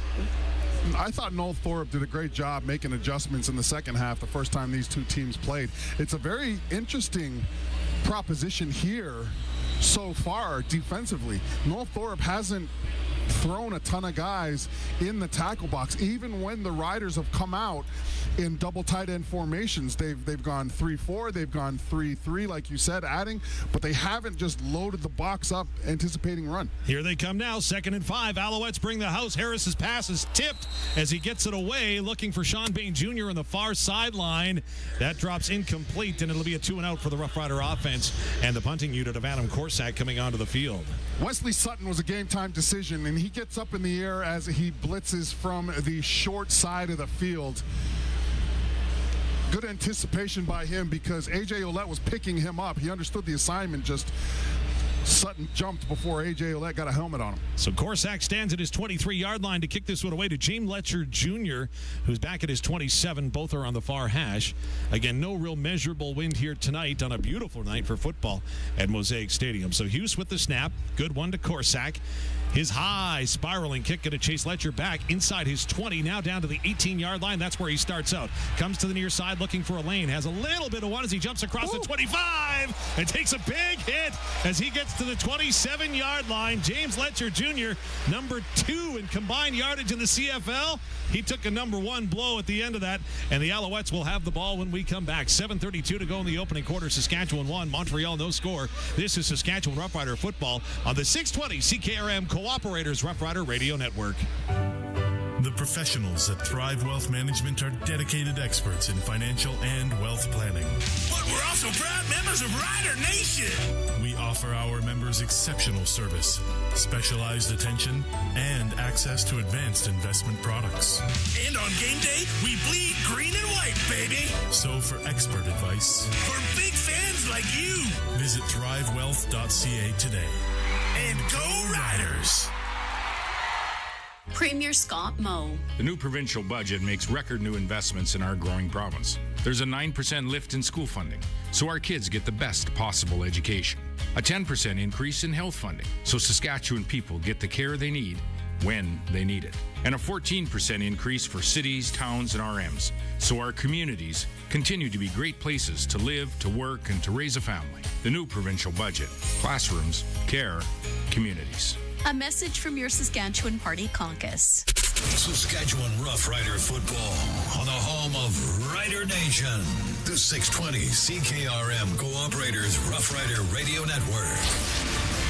Adam Korsak's 54-yard punt was returned by James Letcher Jr. for 10. That means the Alouettes have the ball 1st and 10 at their own 28-yard line with 7:32 to go here in the opening quarter. The hometown Riders leading the Alouettes 1-0 as the Alouettes will put the ball on the near hash. Again, Montreal, you look at their numbers coming in, 1 or 2 essentially in every statistical category except when it comes to the run game. They're number 6 in the run game offensively. Defensively, they've given up the 7th most rushing yards this season. So maybe that's what you're looking at if you're the Saskatchewan Roughriders, looking and hoping to exploit, perhaps. Yeah, but they're really good on 2nd down as well, though, right? So even 2nd and short and 2nd and long, they're exceptional in both. Noel Thorpe does a great job of mixing up his calls. 1st and 10 for the Alouettes. Davis Alexander in the gun. He's got a 6-receiver set. Backfield empty now. Jeshron Antwi comes in, as will 2 others. Riders load up the line. Fake a handoff. Far side flat to Antwi. He's got it. Gets around Marcus Sales, but Sales does a nice job of sticking with him, wrapping him up near the 36-yard line, but a gain of 8 for Montreal on 1st down, as that was Walter Fletcher, coming out of the backfield. Yeah, so Sales plays this well. He's the edge of the defense when Fletcher gets this football. The problem is he attacks his inside hip when he makes the tackle, and if he had gone outside, he would have stopped him a little bit shorter, but because he attacked the inside hip, Fletcher just dragged him. 2nd and 2 Montreal. Fake a handoff, throw it near side. That ball complete up to the 45, near the 48-yard line as Cole Speaker, brings it down for a 1st down catch for the Alouettes. That sort of underscores the importance of taking a running back like Walter Fletcher down when you have the opportunity. Montreal gets themselves in 2nd and 2, and the entire playbook's open to them. They've got numerous options short here for a young quarterback. That's cake. So 1st and 10 now for the Alouettes. Ball on their 48-yard line. 6:29 to go here in the Opening quarter, Saskatchewan leading the Alouettes 1-0. Davis Alexander in the gun. Again, receivers motion to the inside of that offensive line. He'll hand the ball off. Fletcher going to get back to the line of scrimmage, and then he's wrestled down there. Jameer Thurman makes his presence back in the lineup. Pardon me, that was Roland Milligan Jr. who makes the tackle with Thurman right there too, and it'll be a gain of maybe 2. Good gap responsibilities here. Miles Brown does a fantastic job at the line of scrimmage. And Thurman, as well as Brian Cox Jr., clean it up. But they're only able to do that because the rest of the gaps were just taken up by green jerseys. That's what you want. You want sound defense. Here is a 2nd and 8. No blitz. Ball right on the 50-yard line for Alouettes. Low snap, back to pass. Alexander gets hit and wrapped up in the backfield. The Riders get home for a Quill Plains sack. Huge play on 2nd down as it's Malik Carney getting home for his 3rd sack of the season. So this is what the strategy looks like in 2nd and 7+ against Davis Alexander if you're Corey Mace. Let's rush 4. Let's take away the mid-range options by adding defenders in coverage. And let's make Davis Alexander think. Fortunately for the Saskatchewan Roughriders, they do a great job physically and get back there before Davis finally gets through his progressions. Outstanding 2 and out. Micah Johnson going to share that sack. He came in tied for first in the CFL in sacks as the kick goes to the far side of the football field. Going to take an Alouette bounce on that punt. Mario Alford allows it just to drop at the 20. Waits for somebody to come inside 5 yards. No one does. Good job by the Alouettes to stay outside that halo. And Alford just skips out of bounds around the 23-yard line, and that's where the Riders will have the football with 4:41 to go in the opening quarter. It's Saskatchewan leading Montreal 1-0. A 48-yard punt, 3 on the Eberassa and Sons punt return. Rough Rider football when we come back. This is Saskatchewan Rough Rider football on the 620 CKRM Cooperators Rough Rider Radio Network. It's another summer road trip. When you pack up the family car with picnic baskets, blankets, toys, and your dog Roy, there's one thing you may be forgetting. Make sure you have tires that are ready to handle the road trip with a quick trip to Quality Tire. Old and worn-out tires can be dangerous and leave you stranded. Install new tires from Quality Tire on your vehicle and eliminate one thing that could ruin your road trip. Now, if you could only do something about the mosquitoes. With 9 locations across Saskatchewan. At the heart of Saskatchewan, SaskTel employees are more than just workers. They're our neighbors, friends, and family. Dedicated to serving our community, SaskTel workers ensure we stay connected, providing quality jobs right here at home. The strength of local expertise, the pride of public ownership. Together, we're building a brighter future. Let's keep these jobs in Saskatchewan. SaskTel workers, from Saskatchewan, serving Saskatchewan. A message from the United members of Unifor Local 1S and 2S. Saskatchewan Rough Rider football on the home of Rider Nation. The 620 CKRM Cooperators Rough Rider Radio Network. Well, it's a busy time in our province. Derek Bidwell is one of the busiest guys, or at least one of the busiest guys now. We're going to hear about some busier guys, though, right, Bidsy? Yeah, this is a shout-out to the guys down at the number 7 hall, fellas. They're always listening on 620 CKRM, our rider broadcast. So shout-out to the firefighters down at the number 7 hall. And there's a guy in particular there that I know from my days in Saskatoon, my early days in Saskatoon, Bart Holt from Bengoff. He wants to give a shout-out to all the fellas, his fellow farmers that are in the field right now. I should find out where hall number 7 is, and then find out if I should be giving them a warning or a heads up for when I'm barbecuing. Just saying. Right. Doesn't go well sometimes. I Number get distracted. 7. I was trying to think of where that is, and I'm not going to act like I can even make a educated guess at this. 1st and 10 Riders, ball at their 23-yard line. Trevor Harris flips it underneath for Sean Bain Jr. He'll get to the 25, tries to find the corner up to the 30, near the 32-yard line. So a little shovel pass underneath for Sean Bain Jr. should have a Rider first down. Yeah, I love this. Sean Bain Jr. is the slot back to the right side. They bring him from right to left. More importantly, they put 2 blockers, an offensive lineman and Oullette in front of him as they run this end around. It gets them a first down, but that's key. Misconduct penalty. Unnecessary roughness, 15-yard penalty. Montreal number 30. Oh, what happened first here? Down. Hey, did the command center catch that one? No, but it's funny that you mentioned that because there are a number of changes at the command center. So when the opportunity presents... Oh, do they have to be awake I will this explain. time? Oh, no. Hey, I give them... their prerequisite being awake? I'm giving them full credit for being proactive. After what we saw last week, half a season in. Well, okay, they're reactive. Let's who's kidding who? Half a season in. 1st and 10 Riders at their 48-yard line. 3 receivers to the near side. Harris hands the ball off to Oullette, and nothing doing. He's going to run into a wall in Isaac Adeyemi Berglund goes ahead and stops up Oullette for maybe a loss of 2, to be generous. And Oullette slow to get up in that huddle. Yeah, if you want to slow down number 45, you just got to hit him quickly here. Adeyemi Berglund. You got it. You can't block him with a tight end starting outside and leaving the tight end only to block him if he's inside him, because it's too hard for the tight end to ease his way or get in front of him to do that. Adeyemi Berglund just comes down the line. 2-yard loss, 2nd and 12. Absolutely, for the Riders on their 46. Ball right in the center of the field. Look at this. Montreal loads up the line on 2nd down. They show blitz. They'll drop back into coverage, however, as Harris drops back. Looks to pass far side. Dante Meyers has it near a 1st down inside Montreal territory on that far side. One-on-one. Dante Meyers runs a 10-yard dig. He comes inside, and the defensive back is just there's far too much space afforded Dante Meyers here when he makes his break, and it's a good throw by Trevor Harris. Shea Patterson's coming in the game right now, so clearly short yardage offense. 12-yard reception for Dante Meyers, but just shy, and I thought we were going to get our first measurement of the season for SEIU West. Well, more importantly, too, it was a great job by Meyers.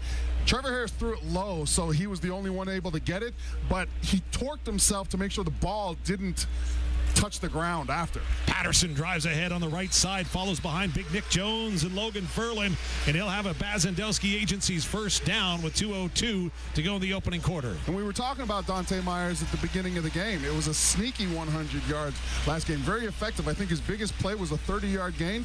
But again, it was plays like the previous one where it's just a guy being dependable. Quarterback putting it in a spot where he catch it and just going down and making the catch. There are far too many drop balls here as of late from Rider receivers. It's nice to see a kid come out here and be consistent with his opportunity. Mustafa Johnson got the tackle on the short yardage play, but it's 1st down for the Riders at the Alouettes 51. 1.5 to go in the opening quarter. 1-0 the Riders lead. Pitch it underneath to Bain Jr. once again. He'll try to get the corner. Keyshawn Johnson in front of him. He'll get a block. Bain Jr. stays on his feet, goes out of bounds at the 40-yard line. A gain of almost 10 on that little shovel play. And pardon me, that's Samuel Emelis this time, not Bain Jr. on the carry. So Samuel Emelis is coming right to left, just as Bain Jr. did a couple plays ago. He makes a great inside cut on the first Montreal Alouette defender that tries to tackle him and gets north-south quickly. I love the way he runs his feet through contact. He's got that running back mentality, right? Like you can't bring him down with one guy, especially an arm tackle like that initial attempt was. More yak yards for Emelis in the YAC auctions. He's number 4 in yak yardage this season as Harris back to pass 1st down. Near side, that's complete up to the 35. Trying to stiff arm a man, but nothing doing as Emelis as he'll get wrapped up right at that 35. Nice job by the Alouettes to converge to the ball, and Canton Arcou making the tackle and limiting the gain to about 4. And this is what you love about Trevor Harris. So there's a 3-man rush. It's 1st down.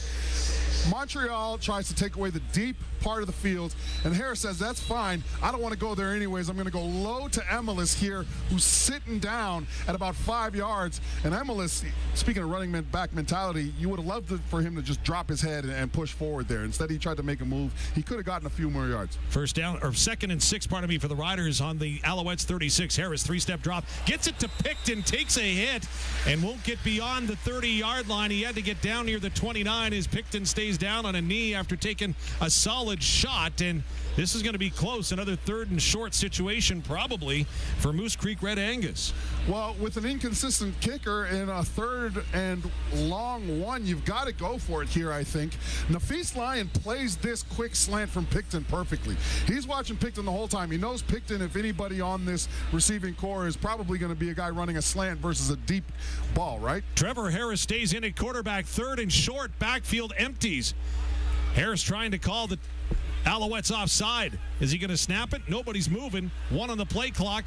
And now the play clock will expire, and the Riders are going to take a time count violation on the final play of the opening quarter. No, I don't like that. Saskatchewan number 7. I don't like that play at all. Penalty. It was a real long yard, though, Luke. Nah. Listen, if it's a long yard, just again, with Lowther kicking the way he is in just sort of real-time situations, non-game winning attempts, I think that's a makeable 1 yard. You've got a ton of options if you don't run the ball. You've already proved you have some success getting out wide with your receivers quickly. 38-yard attempt for Brett Lowther from the right-hand hash for Reliance Heath Water Heater Rentals. Hughes to snap it. Korsak puts it down. His kick is up, end over end, and it's go wide left. This is ridiculous. Come on. Wide to the left, and again, are we going to get a return? Letcher Jr., yes, he does. Stutter step out to the 10, then to the 12-yard line, and he'll go down there, and no points in another promising drive for the Rough Riders as they will end the opening quarter on the Quality Tire scoreboard, leading Montreal 1-0. Quality Tire with 9 locations across Saskatchewan. QualityTire.ca. We'll be back with more. This is Saskatchewan Rough Rider football on the 620 CKRM Cooperators Rough Rider Radio Network. Hey, Rider Nation. This is AJ Oullette, running back for your Saskatchewan Rough Riders. I am so pumped to be here in Regina. I am pumped to be with the Riders, and I am pumped to be dealing with Crestview, Chrysler, Dodge, Jeep, Ram in Regina. These are awesome dudes to talk to if you want a truck, car, or Jeep. Anything to get you down the road. When you want a new ride, deal with the team Thor deals with. Crestview, Chrysler, Dodge, Jeep, Ram, a proud part of the Capital Automotive Group. They drive Rider Nation. Hi folks, Tim here. Now is the time to purchase a quality used Case IH combine from Young's Equipment Incorporated. Did you know that on qualified used combines, we offer an interest waiver and a protection plan? Wow, talk about the total package. But most of all, the peace of mind knowing that you purchased your used Case IH combine from Young's Equipment Incorporated. Priceless. Guarantee a smooth harvest. Check out Young's Equipment today. Considering your university options for the upcoming year? Consider First Nations University of Canada. Built on a meaningful foundation of Indigenous knowledge systems and tradition, they provide quality post-secondary education for Indigenous and non-Indigenous students within a culturally supportive environment you won't find anywhere else. First Nations University of Canada campuses are located in Regina, Saskatoon, and Prince Albert. To learn more, visit their website at fnuniv.ca. Saskatchewan Rough Rider football, brought to you by the Cooperators, Western Ag Professional Agronomy, SaskTel, AgCo, Capital Auto Group, Saskatchewan Party Caucus, Sask Lotteries, Redhead Equipment, Quality Tire. Stay up to date on everything Riders at SportsCage.com. Now to the McDougall Auctions broadcast booth. McDougall Auctioneers, where you're guaranteed the best buying and selling experience. McDougallAuction.com. And now, the second quarter on the 620 CKRM Cooperators Rough Rider Radio Network. Tough start to the night for Brett Lowther, who's 0 for 2 in field goal attempts tonight. Derek Bidwell's on the sidelines with more. Bidsy? Yeah, fellas, he came off the field, of course, with his head down. Everybody's trying to keep him up. Trevor Harris was trying to talk to him and keep him up. And on the sidelines, his long snapper, Jorgen Hughes, trying to keep his head up as well, too. But you can tell he's obviously feeling it after those first 2 misses. Alouettes get the ball 1st and 10 deep inside their territory. Handoff goes to Walter Fletcher. Not much running room there as he'll get out across the 15 for maybe 2, possibly 3. It'll be 2nd and long, though, for the Alouette offense. Listen, I get it, right? Like, everybody feels bad for you, but guess what? You're the player rep for the team. You're one of the vets. You're a leader. They shouldn't have to come over and rub your shoulders. And, like, we need you to hit the field goal, period. You're the kicker, hit the field goal. 2nd and 6 for the Alouettes, who look for a response after that missed field goal attempt from their own 17-yard line. We're into the second quarter. Alouettes moving left to right, going towards the south end zone here on a Friday night in Mosaic. His back to pass is Alexander. He's got time initially, feels the pressure. He dances away from it. Now he escapes the pocket, comes near side, side, looks to throw it deep, and it's incomplete. Out of the hand of Charleston Rambo, able to get his fingertips on it, and it falls incomplete. Pardon me, that's Reggie White Jr. down the side, covered by Roland Milligan Jr. Hey, listen, as long as the Saskatchewan Roughriders can continue to manufacture quarterback pressure with 4 defensive linemen, they are gonna put themselves in a great position to win this football game. Davis Alexander's scrambling all over the place. Again, he made some of these plays early on when he got inserted in the second half of the Montreal game in Montreal. But this is a totally different animal. We're taking away everything deep. He doesn't have a lot of options, and we've seen 2 missed throws when he's been scrambling so far. So kicking opportunity for the Alouettes. Zima again tries to angle it away from Alford, but he'll take it at his 44-yard line. Will the Rider returner bounces it to the outside. Can't get away from the downfield pressure. Nice job by Canton Arcou to get downfield and wrap up Alford before the return really got started. And here comes the Rider offense and Trevor Harris with 13 and a half minutes to go before halftime, leading 1-0. Alford just can't get going. Again, when you talk about winning this special teams battle, Montreal, it's not a Montreal weakness, but again, if you look at them comparatively, it's special teams where they're not just absolutely dominant right now as an 8-1 team. Harris, pardon me, go ahead. No, I was just going to say, Montreal doing a good job so far, rolling in and making sure Alford doesn't have an impact on this game. Opa Souvlaki, first quarter stat. Trevor Harris, 6 of 8 for 62 yards. He'll go to work, 1st and 10. Ball on the 47 of the Riders. Hands off to Oullette. Has a hole and gets up near midfield. Nice job there by A.J. Oullette with a quick cut to his left and then burst through the hole for a gain of almost 7. Yeah, so one of the things I think is you're seeing 6 men in the box. You're seeing 3 down linemen and 3 linebackers. It looks really odd, especially when the Riders come in with their run-heavy formation and heavy sets. So what I think is happening is Noel Thorpe looks like he's trying to get to the second half in order to just switch the look on first down. So 1st and 10 for the, or pardon me, 2nd and 2 for the Riders at midfield.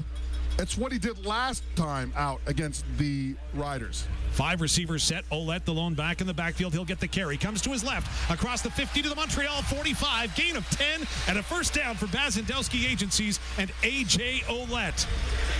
Great job by the left side of this offensive line. Zach Fry, Trevor Reed, 2 youngsters. You see a double team of the defensive end up to the linebacker. You see Ratkovic as the fullback leading up and putting a helmet on the linebacker. Great job blocking it up just the way it's drawn up. A.J. Oullette rolling those big legs through for the first down. 1st and 10 for the Riders now at the 44 of Montreal. 11:57 to go in the second quarter. The Riders leading Montreal 1-0. 2 receiver look to the far side for Harris. Alouettes look like they're going to load up the line. They bluff, fall back, and Harris throws it over the middle for Meyers. He's got it to the 25. Head over Tea Kettle, but he'll drop down to the 24-yard line for another Rider first down. So A.J. Oullette causes the Alouettes to really start focusing in on the run. They get the Alouettes in man defense. Meyers runs a 5-step quick slant. Because you're in man, the safety's not able to get down quick enough.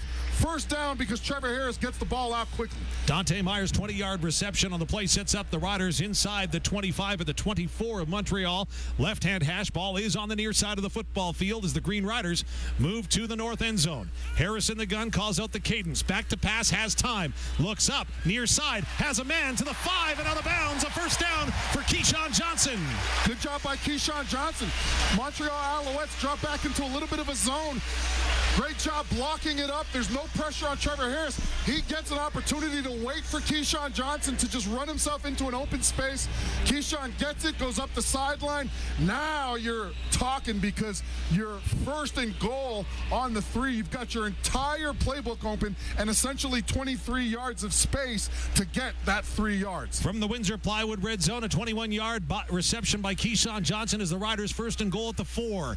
High snap, Harris handles it, hands it off to Oullette, but he'll be met at the line and wrapped up immediately. Mustafa Johnson gets there quickly to limit the gain, and Oullette limps his way back to the huddle.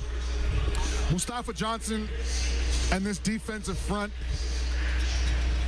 good job at the line of scrimmage. They're just attacking. They're knocking guys back.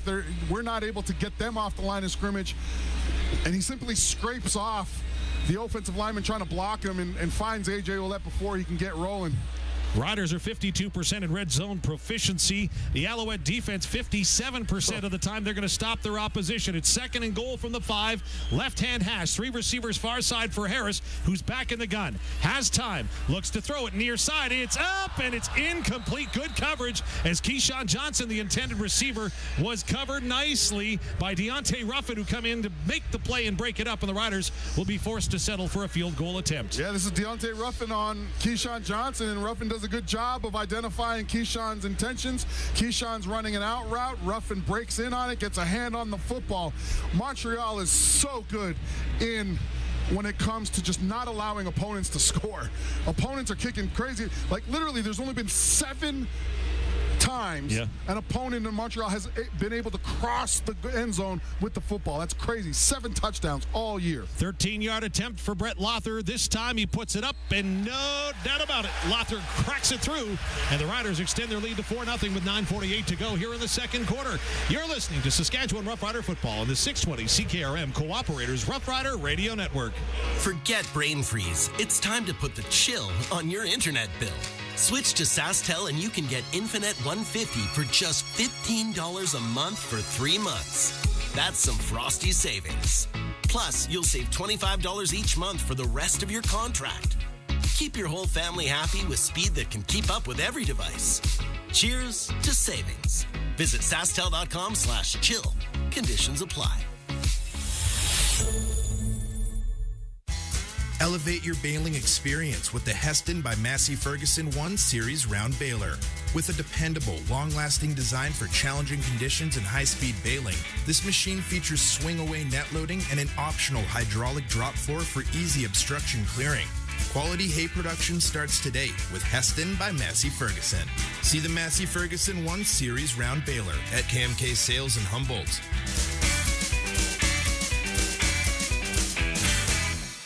Saskatchewan Roughrider football on the home of Rider Nation. The 620 CKRM Cooperators Roughrider Radio Network.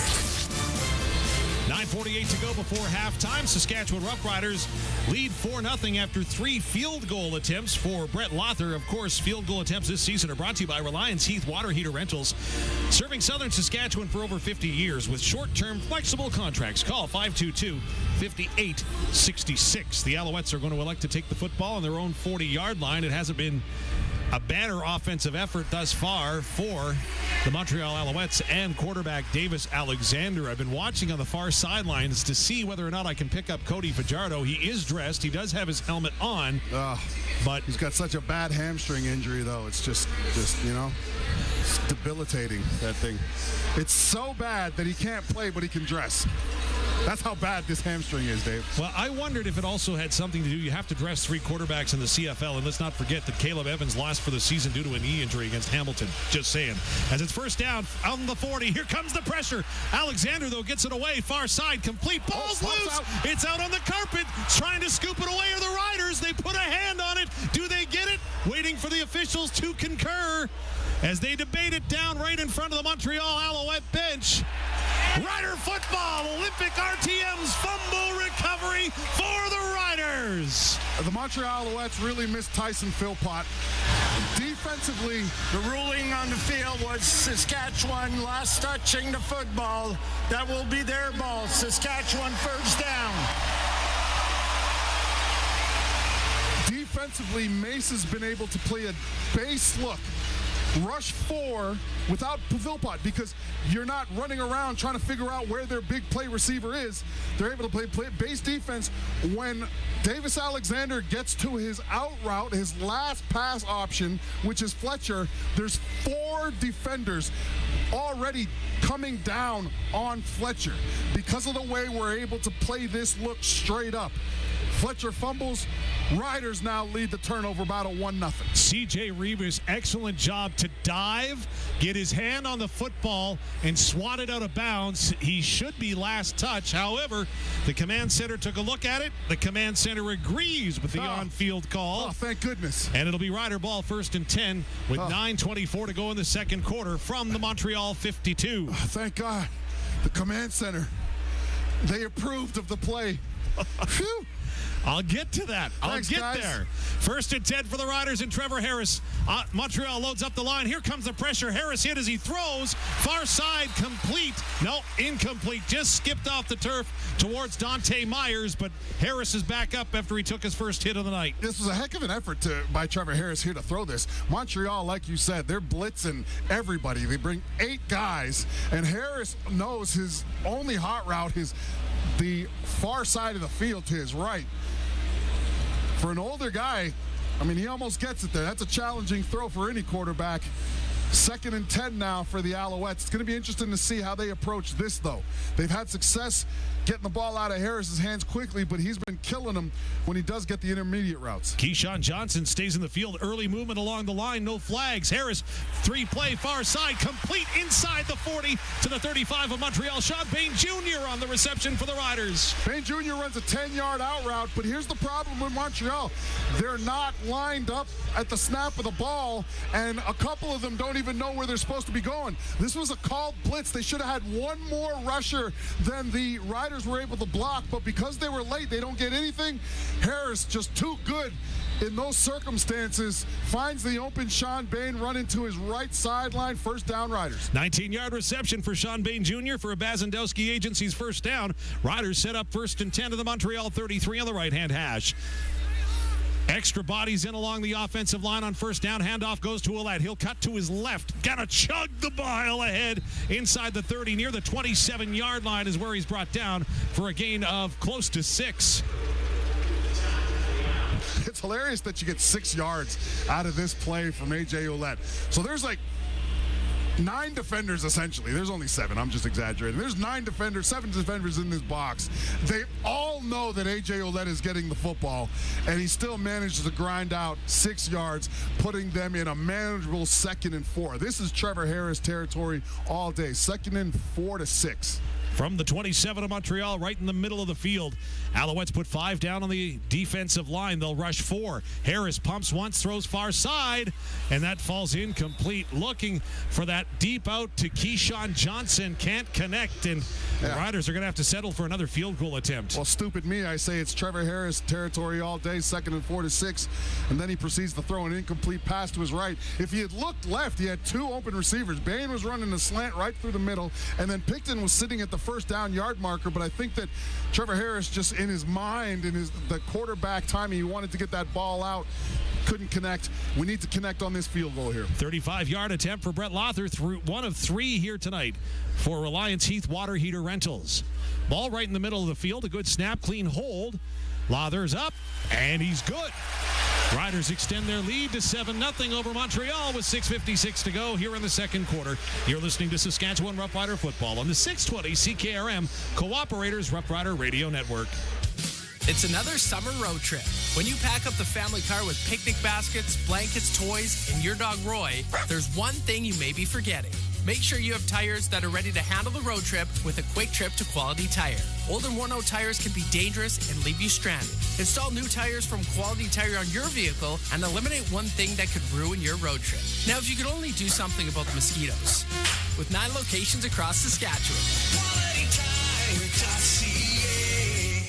Football fans, score $200 in free plays with PlayNow.com/Green200. PlayNow.com is fully operated by Sega, and whether you're a new player or already have a PlayNow account, you're eligible for a $100 sports free bet and a $100 casino free bet with a minimum $40 deposit when you enter promo code GREEN200. That's right. Visit PlayNow.com/Green200 today and enter promo code GREEN200 to redeem $200 in free plays. Must be 18 plus. Use your game sense. Saskatchewan Roughrider football on the home of Rider Nation.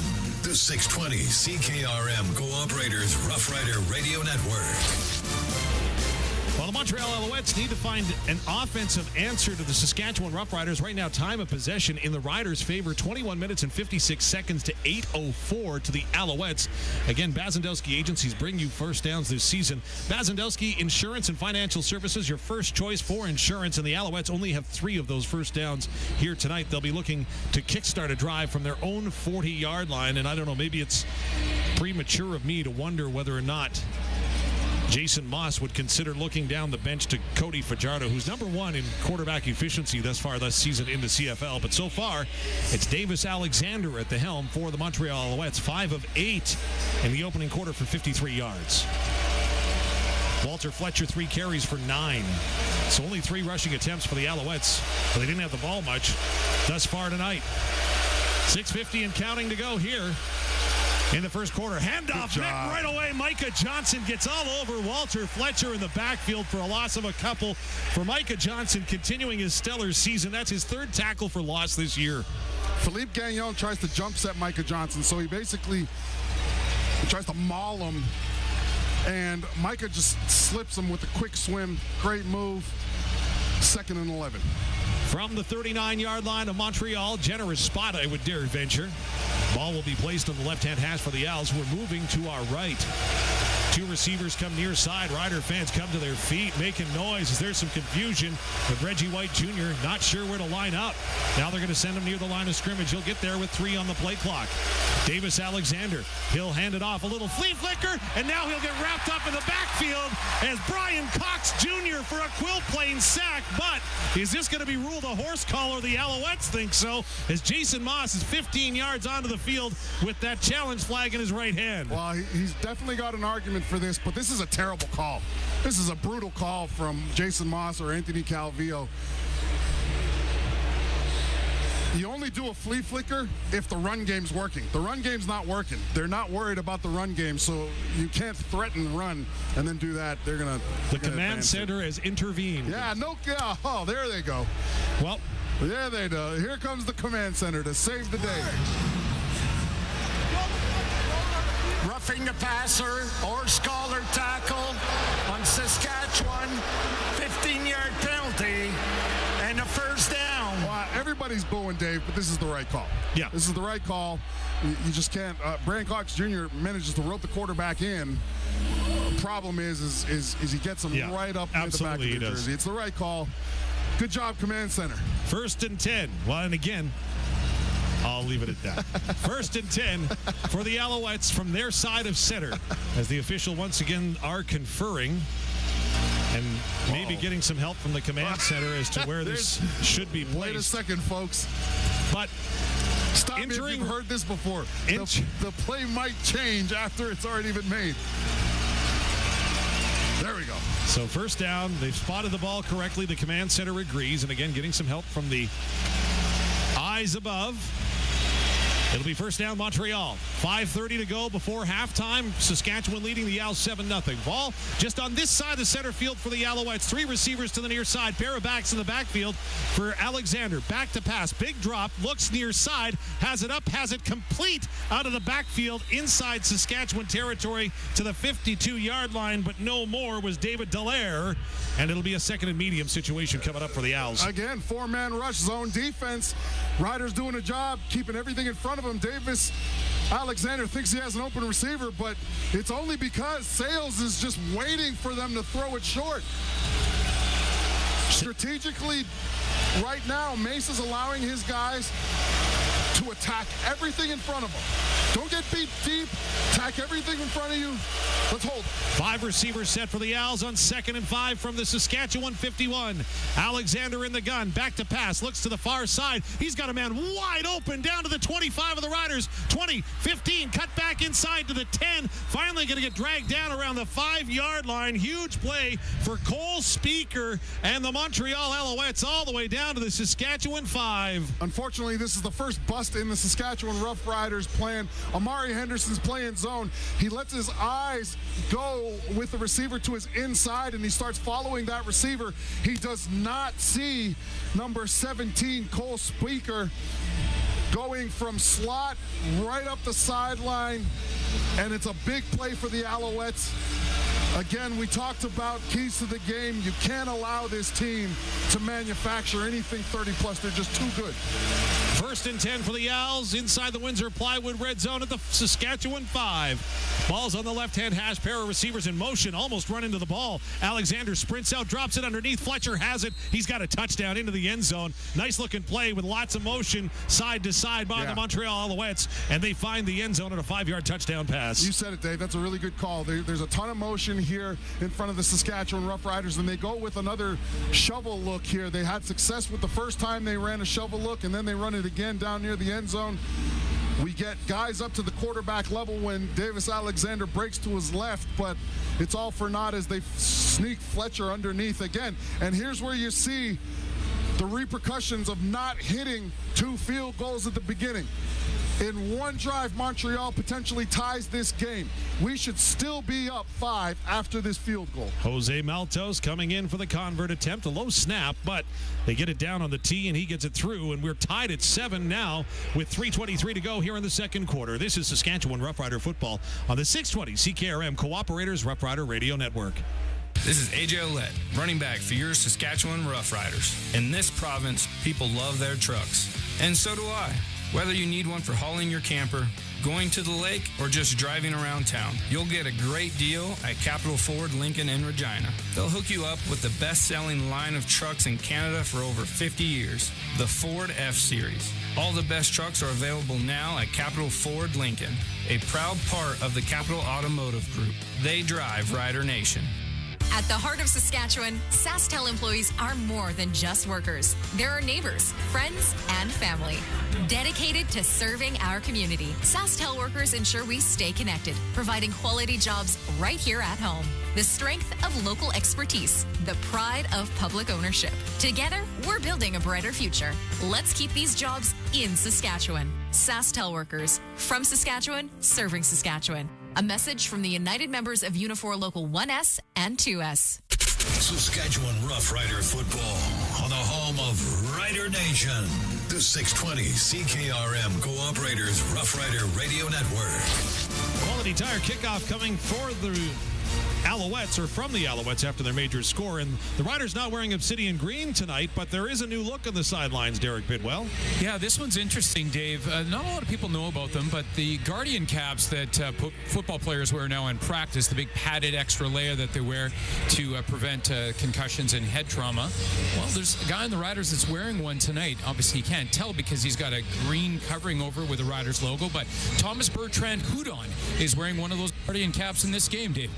Yeah, thanks so much. You are now allowed to wear them in game, but this one apparently is the style of a safer helmet. That's just the brand name. It's a similar product, but Thomas Bertrand Houdon is wearing one here tonight for the Saskatchewan Roughriders, I believe, becoming the first player to wear such protection in the CFL. Well, when football was created in like 18, whatever it was created in, or 19, whatever, it's like they took one of those old helmets and just plopped it on top of the new school helmets, right? Yep. It's an extra layer of protection. I don't mind it. Maltos, end over end kick for Quality Tire, taken by Mario Alford at his 19-yard line. He'll come to the left side, has a bit of a seam up across the 40, out of bounds at the Rider bench at the 45-yard line, and Trevor Harris in the offense will come out onto the field with pretty good-looking field position. And right on cue, Dave, we're talking about Bertrand Houdon, and he's the reason why Alford gets what he gets here. Good little lead block as the fullback. Unfortunately, Alford just can't get up the sideline anymore due to good coverage by the Owls cover teams behind Bertrand. 61-yard kick, 26 on the return for the Riders, and it's 1st and 10 for Saskatchewan.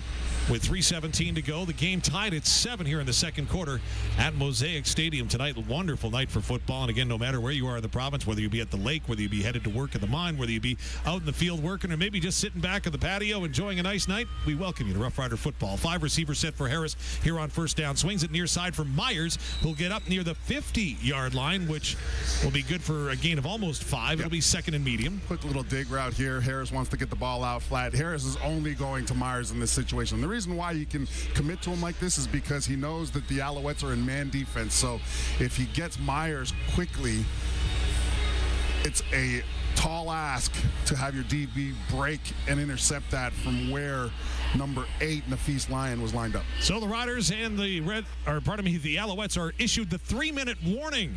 Yeah, 2:58 to go before halftime. We'll be back with more from Mosaic Stadium. This is Rough Rider football on the 620 CKRM Cooperators Rough Rider Radio Network. Did you know cervical cancer is highly preventable and treatable when found? Anyone with a cervix between the ages of 25 to 69 should take action and protect themselves by going for a Pap test every 3 years. Book your Pap test today with your healthcare provider. If you don't have a health provider, visit the Saskatchewan Cancer Agency for more information on where to book a test. Brought to you by the Saskatchewan Cancer Agency. Visit saskcancer.ca. For all your grain brokerage needs, call Johnston's Grain. They're hyper-focused on finding growers the best price in the market. Johnston's will deliver the best bids in Western Canada on special crops, milling oats, malt barley, feed grains, damaged grains, and much more. When you think about marketing, think Johnston's. Their expertise helps farmers secure the highest prices while avoiding risky buyers. They'll help you structure your contracts in a way that is good for your farm. Call 844-324-7778. Saskatchewan Roughrider football on the home of Rider Nation. The 620 CKRM Cooperators Roughrider Radio Network. 3-minute warning brought to you by Brett Young. Get the seed selection you need from a brand you can trust. To explore our wide selection of canola hybrids, visit brettyoung.ca. Hey, we're getting near halftime, and we're getting into the 50-50. Of course, 134,186 in the all-new Riders Foundation 50-50 for all games, even when they're on the road. Get your ticket now online at riders5050.ca. Right now, the number we're talking about is 2nd down and 5 for the Riders. They've got it at their own 50. Zone defense here from Montreal. Trevor Harris going to change the play at the line of scrimmage. A.J. Oullette, the lone back in the backfield. 3 receivers to this near side of the formation. Harris to pass. Pumps once. Now going to sling it out near side. Mitch Picton has it inside Montreal territory. And good for a first down to the Montreal 54. Yeah, there you go. So we saw the zone defense here. And this time, unlike the last time, we had a short 2nd and down potential conversion. Harris comes immediately to Picton, who sits at those sticks. Again, a pro University of Regina product. Dependable dude. Took a heavy hit in that opening quarter, but has bounced back with a nice reception there to get the Riders 1st and 10. 2:25 and counting here in the second quarter. We're tied at 7. Riders have yet to find the end zone tonight. Harris fakes the handoff near side, flings it out for Bain Jr. looking for a block, can't get it, so he'll have to settle for a gain of maybe 5 as he's brought down at the 49 of Montreal. Yeah, this is a good play design. The problem is that Montreal, the Alouettes get 3 defenders versus 2 Saskatchewan Roughrider blockers, so we're overmatched there, and they're able to bring Bain down. 2nd and 5, Riders go tempo. Use a stop motion play as Harris calls out the cadence on the line of scrimmage. Zone defense with a blitz here. 3 receivers to the near side. For the Riders, they'll try to counter. Here comes that blitz near side. Harris sees it. Going to fire it over the middle. Has a man. Nice That's caught. Keyshawn Johnson. He hangs on. No. Oh, my. He took one heck of a shot and held on. No, he didn't hold on at the end of it. And, boy, Keyshawn Johnson, whew, that's a heavy hit. This is one of those hits that Keyshawn Johnson knows he's going to have to take, but it's just a matter of physics here. Wow. When it comes to the safety.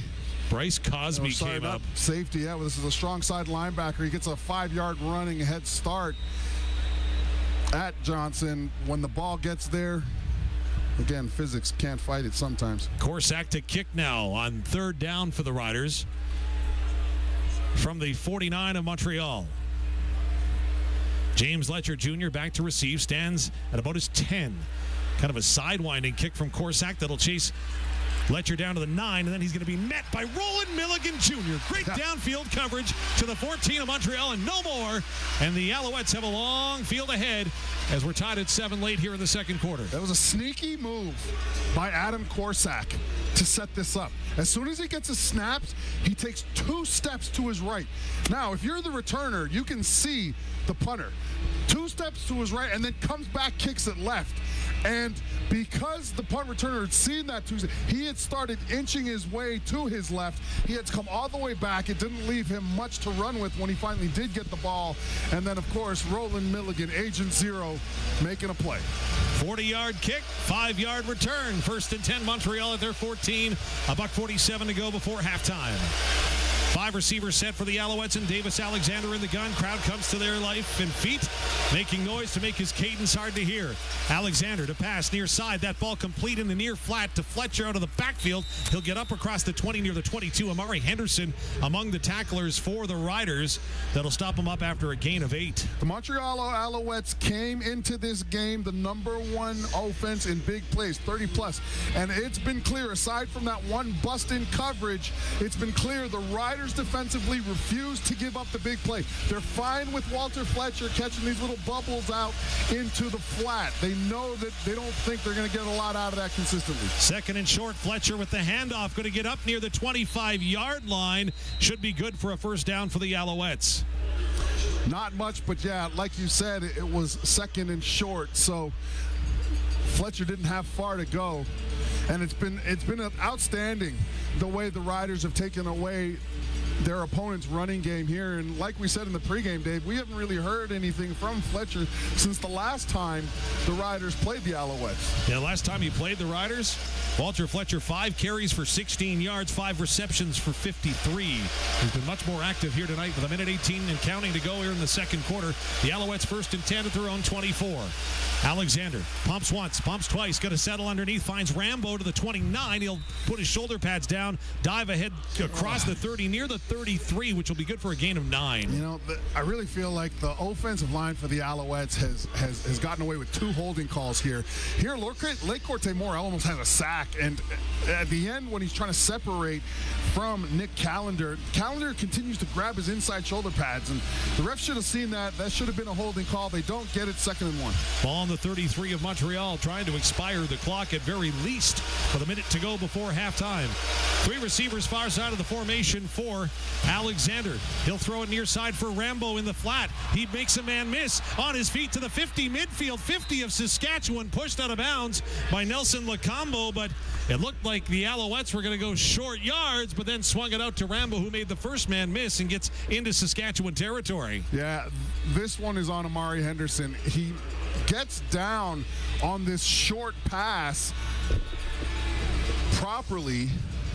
They go to Charleston Rambo, but he stops for some reason. As soon as he gets to Rambo with the football, he stops instead of trying to tackle him, and Rambo runs right by him. 4 receivers far side of the set for Davis Alexander, who now sets up inside Saskatchewan territory after the 29-yard reception. Alexander going to pull it down, go for a run through the middle himself, gets to the Rider 40 down to the 39-yard line. Gain of almost 8, if not 9. Shades of the 2023 Grey Cup, when the Alouettes needed to create some momentum towards the end of the game. We saw this quarterback draw called then.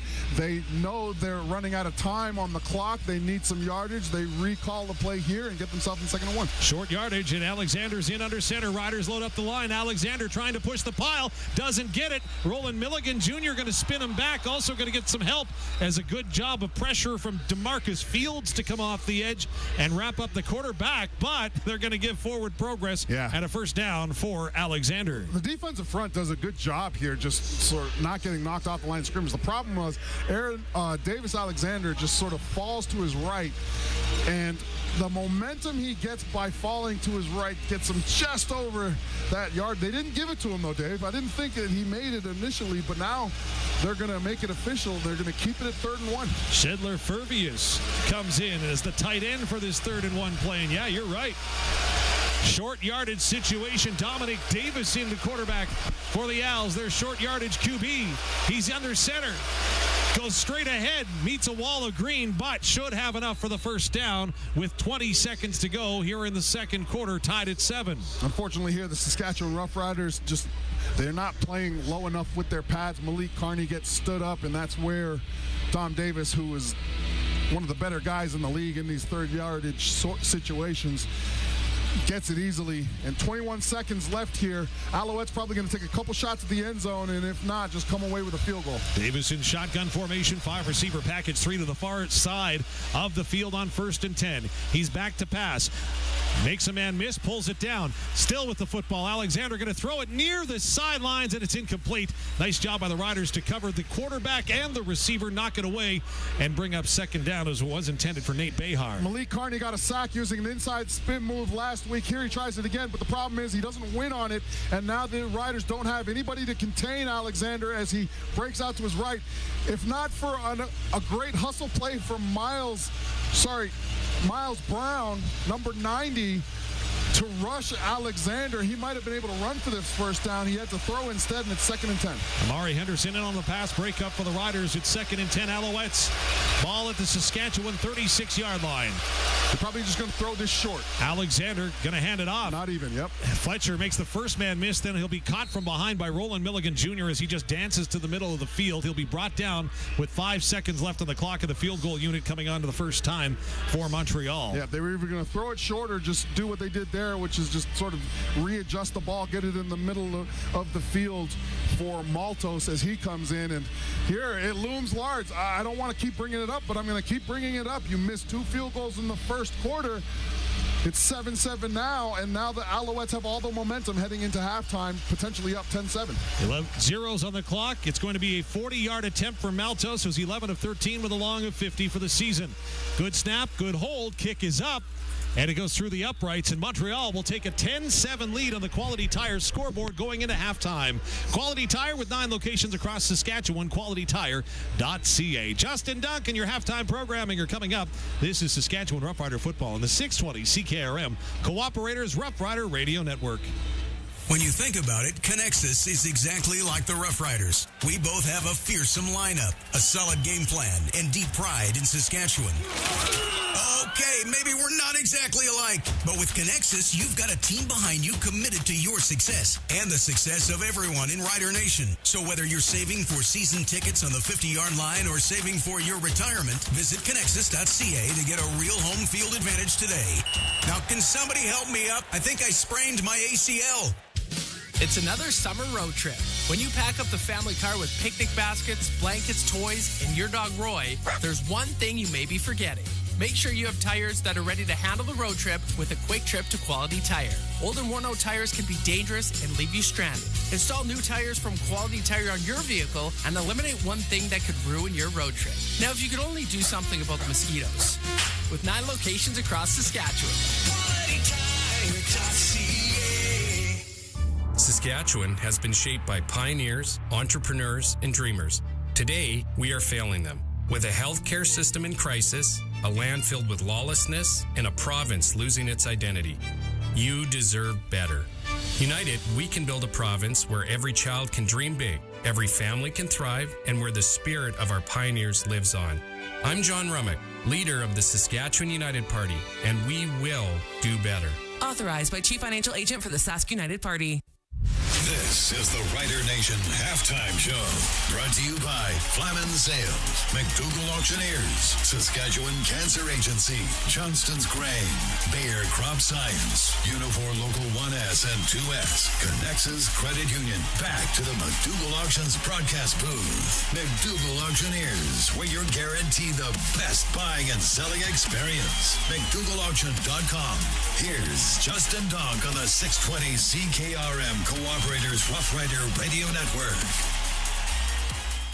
Your Saskatchewan Roughriders trail the Montreal Alouettes 10-7 at halftime. Brett Lauther has missed 2 field goals in the first half. The Riders could be easily trailing if he made those or if the Riders were able to convert in the red zone. Our halftime sponsor is Flamin Sales, a family business with family values and a small-town feel in Swift Current, Moosomin, Yorkton, Southie, Prince Albert, and Saskatoon. It's time for your halftime rewind, brought to you by Quality Tire with 9 locations across Saskatchewan, qualitytire.ca. As we get set to go here tonight at Mosaic Stadium, it's Riders and Alouettes, and Friday Night Football's alive. Ball right on the 50-yard line for Alouettes. Low snap, back to pass. Alexander gets hit and wrapped up in the backfield. The Riders get home for a Quill Plain sack. Huge play on second down as it's Malik Carney getting home for his third sack of the season. 13-yard attempt for Brett Lothar. This time he puts it up, and no doubt about it, Lothar cracks it through as it's first down on the 40. Here comes the pressure. Alexander, though, gets it away. Far side, complete. Ball's loose. Out. It's out on the carpet. Trying to scoop it away are the Riders. They put a hand on it. Do they get it? Waiting for the officials to concur. Fumble recovery for the Riders. Ball right in the middle of the field. A good snap, clean hold. Lothar's up, and he's good.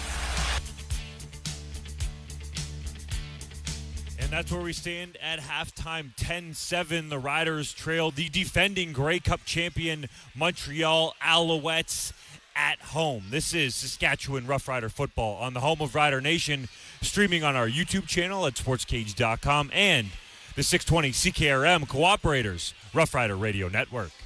With Ag Expert, managing your farm just got a whole lot easier. Field to finance, seeding through harvest. With a solid, simple online platform. With Ag Expert, the whole farm is in your hands. Get started at agexpert.ca. Your Cooperators Advisor can help your business do what you want it to.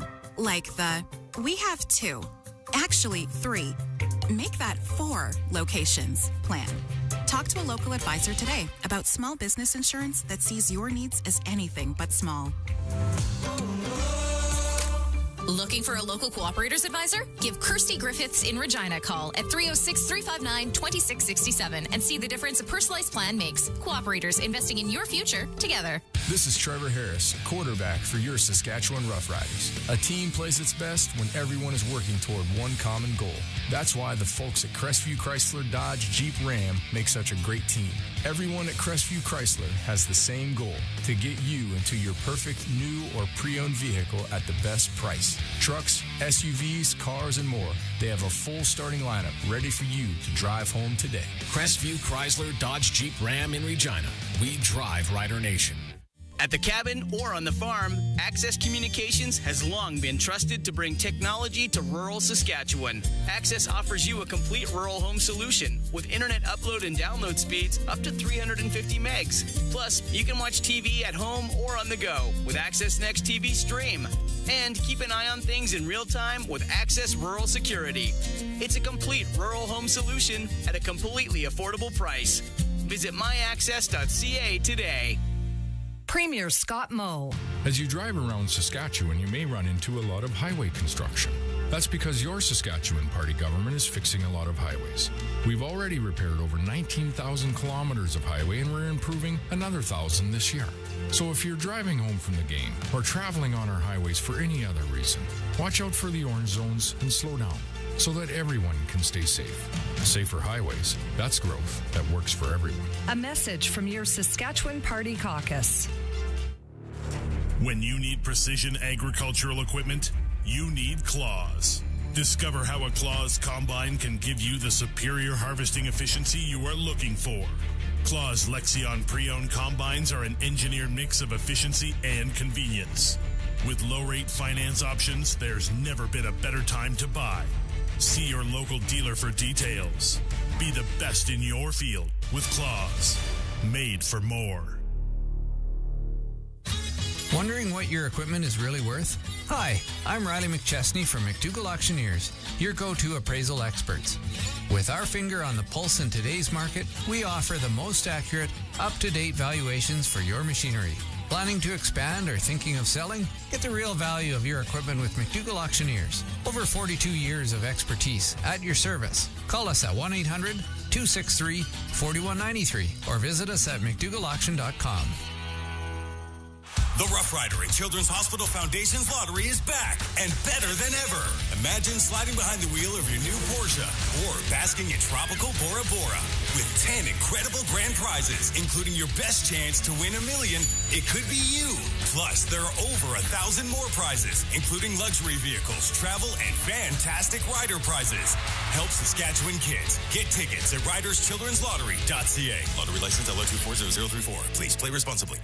With Ag Expert, managing your farm just got a whole lot easier. Field to finance, seeding through harvest. With a solid, simple online platform. With Ag Expert, the whole farm is in your hands. Get started at agexpert.ca. Saskatchewan Roughrider football on the home of Rider Nation. The 620 CKRM Cooperators Roughrider Radio Network. Your Saskatchewan Roughriders trail the Montreal Alouettes 10-7 at halftime. Everybody talking about QB1 Trevor Harris being back for the Riders after a 6-game stint on the injured list with a knee injury.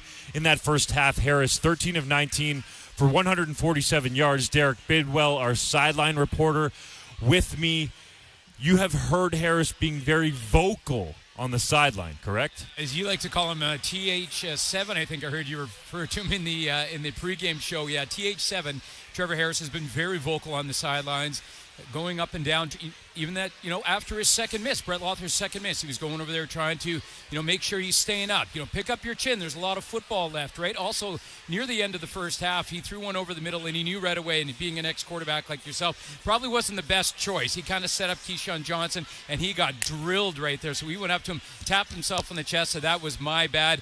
I got to make better decisions. The receivers appreciate that, as you probably remember in your days as well, playing quarterback. So very vocal, but now what we need from Trevor Harris is we need him to dominate, I think, Davis Alexander. Trevor Harris is a great quarterback. Second all-time, I think, in CFL accuracy at just over 70%. So Trevor Harris needs now, he's had his feeling out first half, come out in the second half, and let's see that Trevor Harris that, is in the record books as the second best completion quarterback in history of the Canadian Football League. Let's get something rolling, and let's run away with this game, hopefully. Needs to convert in the red zone. That's the real key here for the Riders. Yes, Brett Lawther has 2 missed field goals. He's got to make those. The Riders could be in the lead, but you got to convert in the red zone. I mean, we don't have much time, and you got to get back to the sideline. I got to get back on the sideline. As you know, it's a Prairie Proud night here at Mosaic Stadium in this match between the Riders and Montreal. I'm actually a late entry into the mutton busting, so I'm going to try to get on there. I made the height requirement so I can get into the mutton busting, so I'm going to get down there for that. I heard actually the sheep though are scared of Gainer, so I'm going to try to keep my sheep away from Gainer so I can get a good score anyway. I'm going to head back down to the sidelines. Thanks, Justin. Thanks for the report, man. Interesting to hear Trevor Harris being vocal on that sideline. Dave Thomas, Luc Mullinder have the call of the second half coming up next. This is Saskatchewan Roughrider football on the home of Rider Nation, streaming on our YouTube channel at sportscage.com and the 620 CKRM Cooperators Roughrider Radio Network. Want a new career in mining?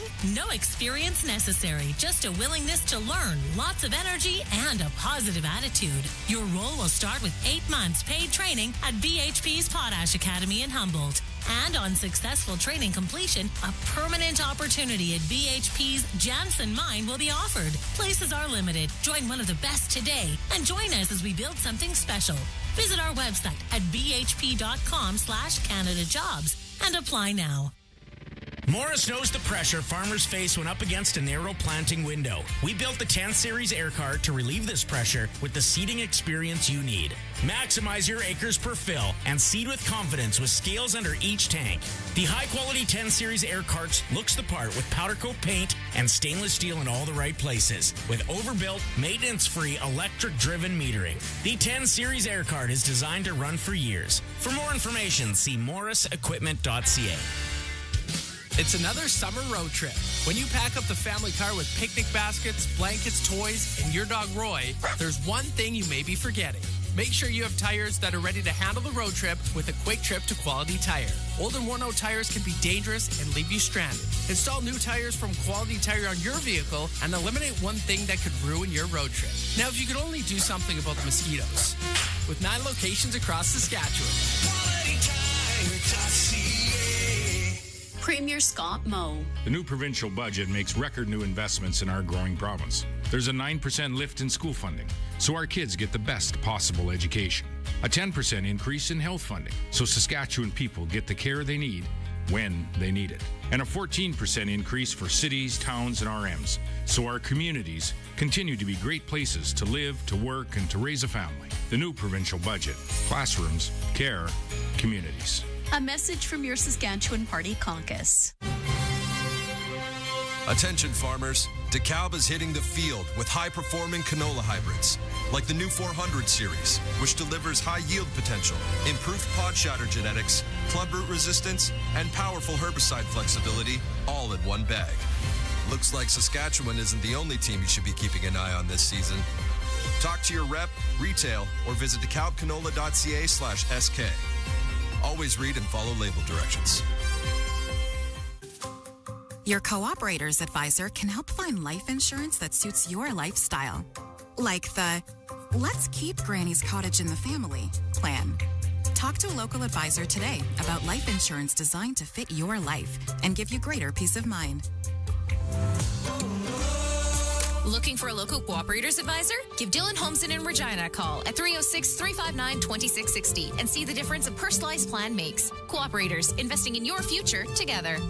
Rider Nation, this Labor Day weekend when the Riders get set to take on the Bombers. The party starts Saturday night as the Cooperators present Dinner with Doubles. Rider Nation, join me, Darian Durant, Saturday, August 31st at Casino Regina for Dinner with Doubles, a night of football, food, and fun. Plus, all of the proceeds go to the Saskatchewan Roughriders Foundation in honor of Jim Hobson. Tickets are on sale now at CasinoRegina.com. Did you know cervical cancer is highly preventable and treatable when found? Anyone with a cervix between the ages of 25 to 69 should take action and protect themselves by going for a Pap test every 3 years. Book your Pap test today with your healthcare provider. If you don't have a health provider, visit the Saskatchewan Cancer Agency for more information on where to book a test. Brought to you by the Saskatchewan Cancer Agency. Visit saskcancer.ca. Saskatchewan Roughrider Football, brought to you by SaskTel, Claws of America, AgCo, Unifor Local 1S and 2S, Saskatchewan Party Caucus, SegaPlayNow.com, Salford Equipment, Sask Lotteries. Stay up to date on everything Riders at SportsCage.com. Now to the McDougall Auctions broadcast booth. McDougall Auctioneers, where you're guaranteed the best buying and selling experience. McDougallAuction.com. Time now for the third quarter on the 620 CKRM Cooperators Rough Rider Radio Network. Dave Thomas, Luc Mullinder, Derek Bidwell getting set for second half action here at Mosaic Stadium. The Alouettes leading the Riders 10-7. We're going to get to what we learned. First of all, what I learned tonight, number one, is that a young gal did a heck of a job on a sheep during mutton busting at halftime. I also learned... Yeah, that wasn't a very high success rate with but that girl was awesome. Yeah, she was. And the other thing that I learned is that two great quality individual volunteers said, yes, I'd love to help you out, Saskatchewan Roughriders, and your game day experience. I'll do anything I can. And they showed up at the ballpark tonight, and they were given a broom and a shovel and said, thanks so much for your help. Welcome to being a volunteer. Hey, you know what? That's what you need, though. Volunteers. As trust me, as somebody at the Canadian Red Cross that relies on volunteers, you need them to do all the cool stuff, but also the dirty work, right? Well, let's get to the first half that was, Luke, and I don't want to crap on anybody here, but I do want to say that the Roughriders didn't exactly play connected football, and that's what's got them down 3 points here going into the third quarter. Let's just go back to our 3 keys of the game, right? You got to win the turnover battle. We said that. We're winning that, so it's keeping us in the game. But no big plays. We can't allow the Montreal Alouettes 2 busts led to 2 big plays. And right now, we've left 5 points on the field due to missed field goals.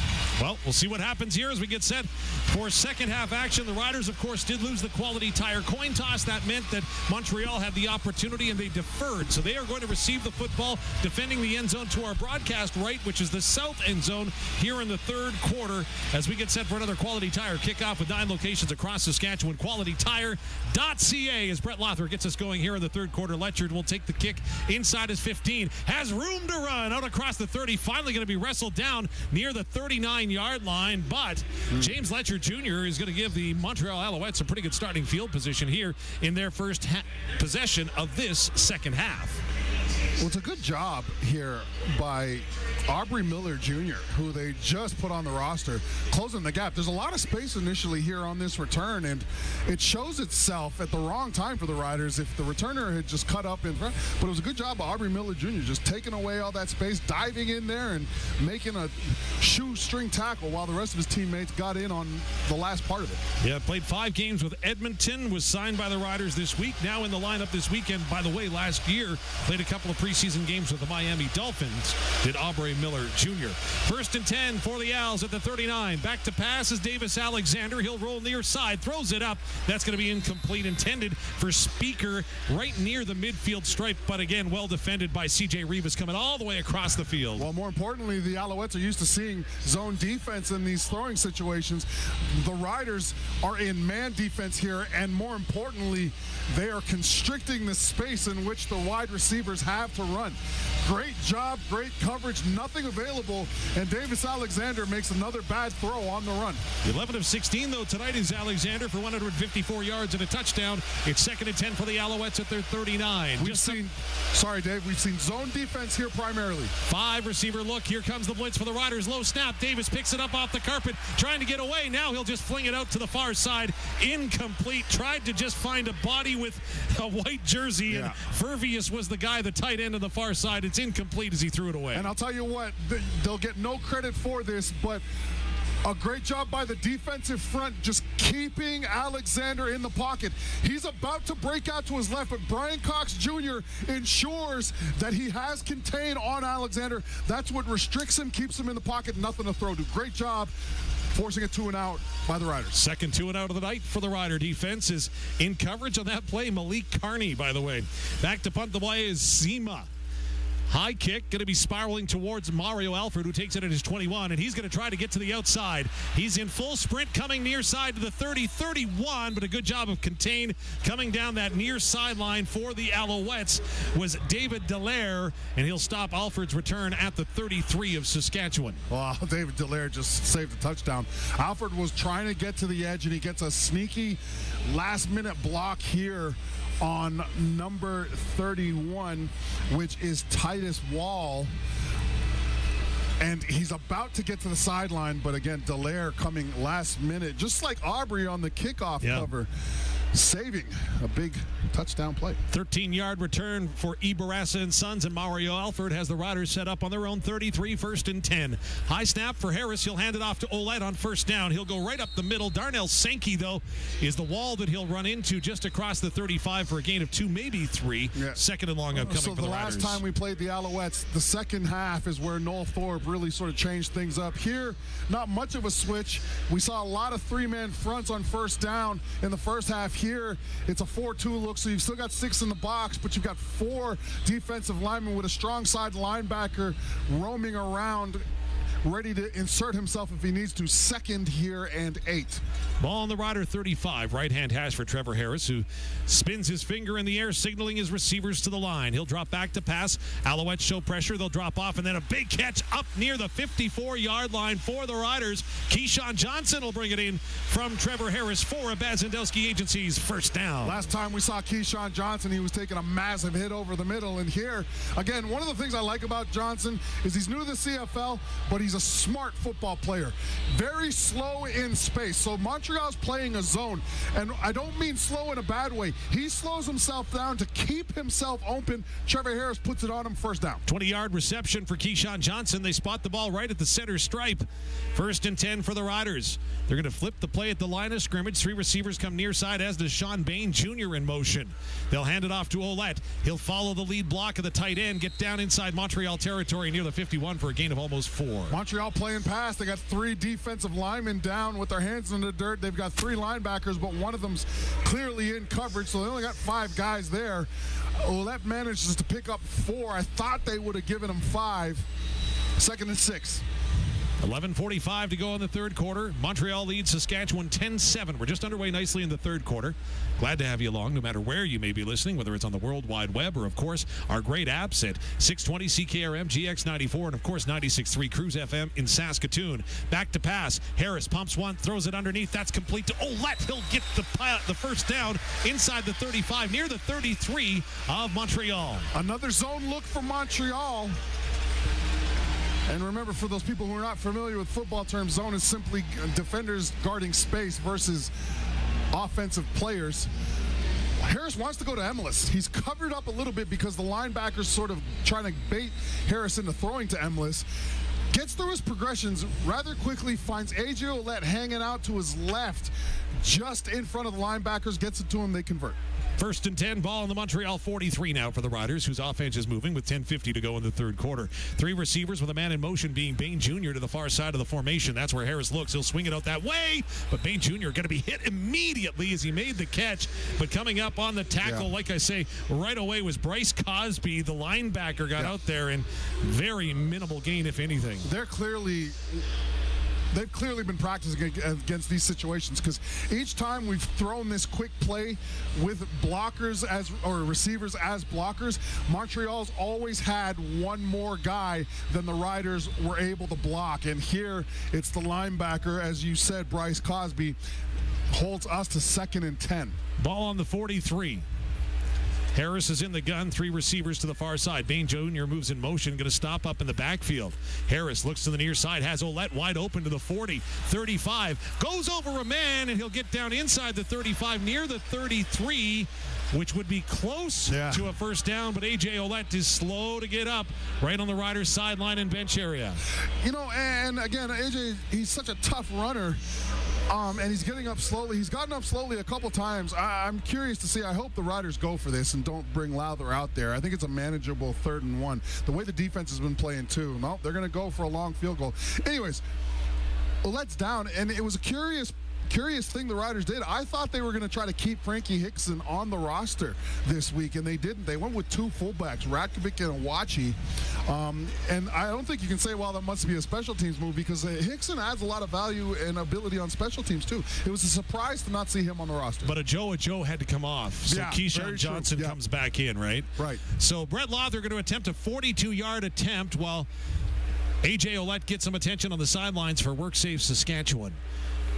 Good hold. Kick is up.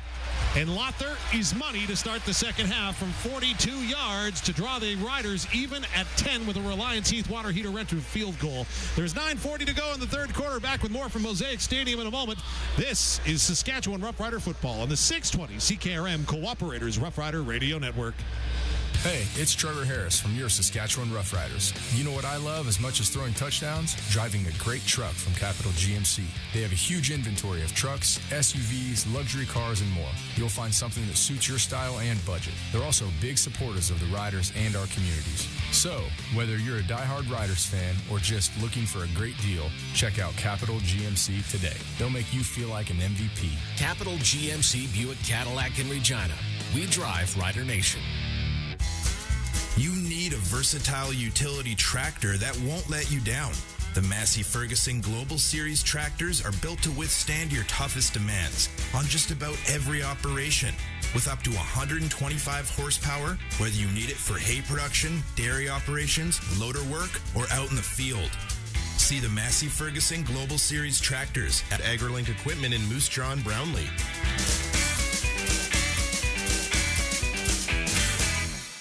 Saskatchewan Roughrider football on the home of Rider Nation.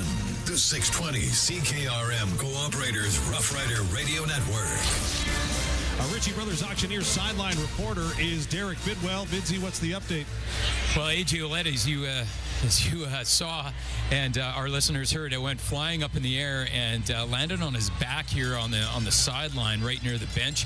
Thought maybe he got the wind knocked out of him, but he was limping a little bit on the sidelines. He just kind of walked it off, I guess, as you would say. Somebody came up to him and said, "Are you okay?" And he didn't even respond about the injury. He just said, "Man, did I ever get up there, eh? I was high in the air." So I think he's okay. Ritchie Brothers Auctioneers, for all your buying and selling needs, visit rbauction.com. Montreal after the field goal. Thanks, Bidsy. Elect to take the football at their 40-yard line on the left-hand hash. It's a 5-receiver package for Davis Alexander. The Riders show blitz from the far side, then they'll back out. Fake a handoff, throw it up near side. Ball being bobbled, and it's caught by Rambo. Alouettes have it at the 40, up to the 41-yard line. Probably the ugliest one-yard reception you'll ever see, but Charleston Rambo will take it for the rookie out of Miami. Tips and overthrows, right? Tips and overthrows. The Riders normally come down with these. It's bobbled. Milligan's got good coverage, but Rambo in the right place at the right time when the ball falls down.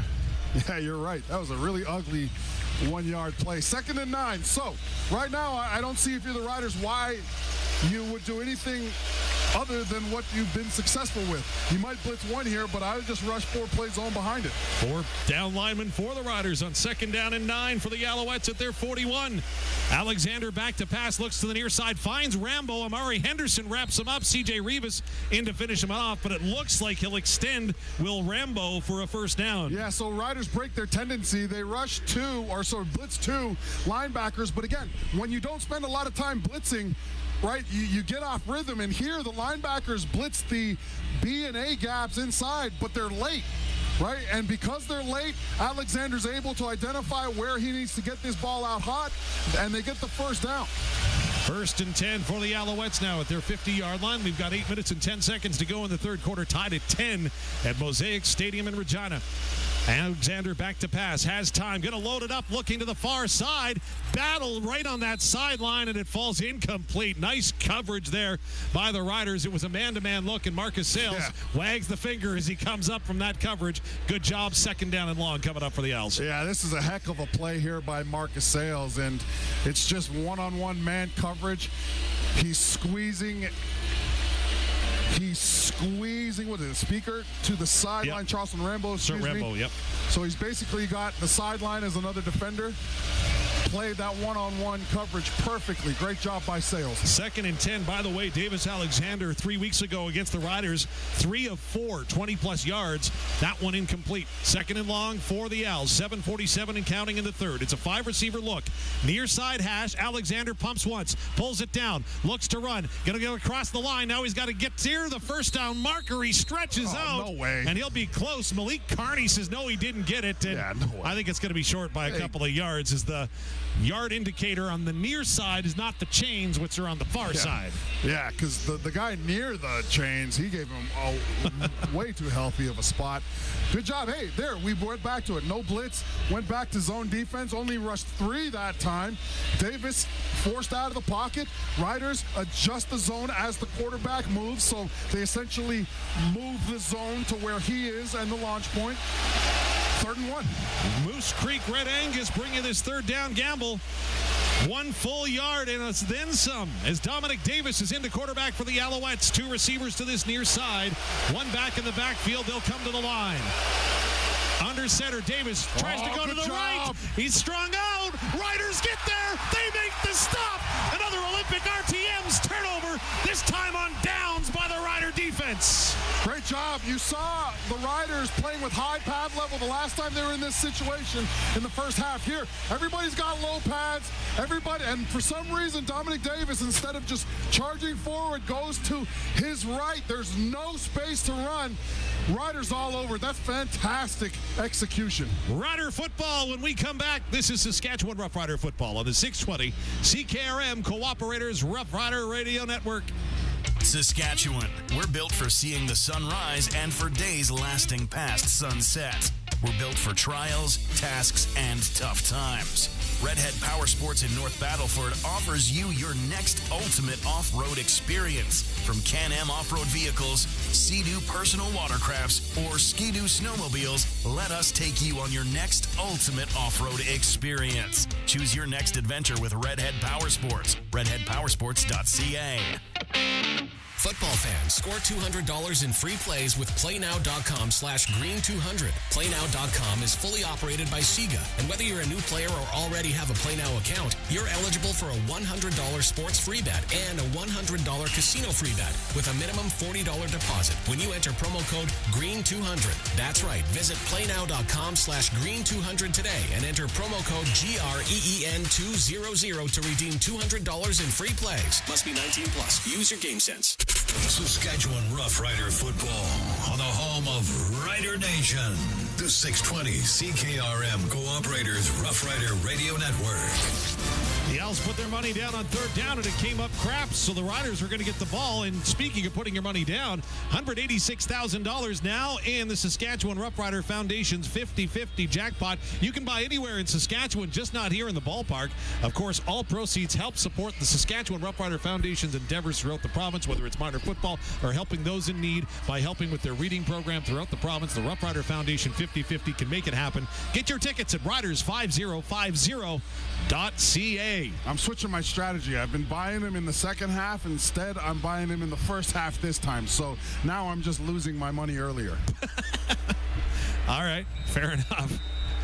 And I'm all for changing strategies. Yeah. We'll see what the Rider offense does. 1st and 10 from the Montreal their own 52 after the turnover. Harris to pass. Backs off, looking for someone. Now going to fling it out far side. That's complete to A.J. Oullette. What a job by Harris to find him and then to distribute the football for a Bazendowski Agency's first down.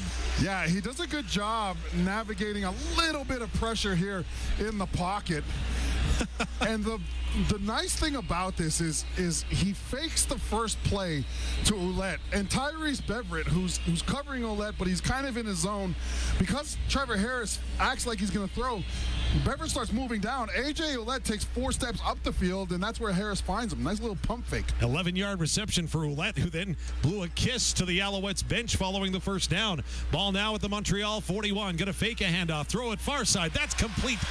Up inside the 30 near the 28-yard line. Dante Meyers comes up with another catch for the Riders. This is a great play.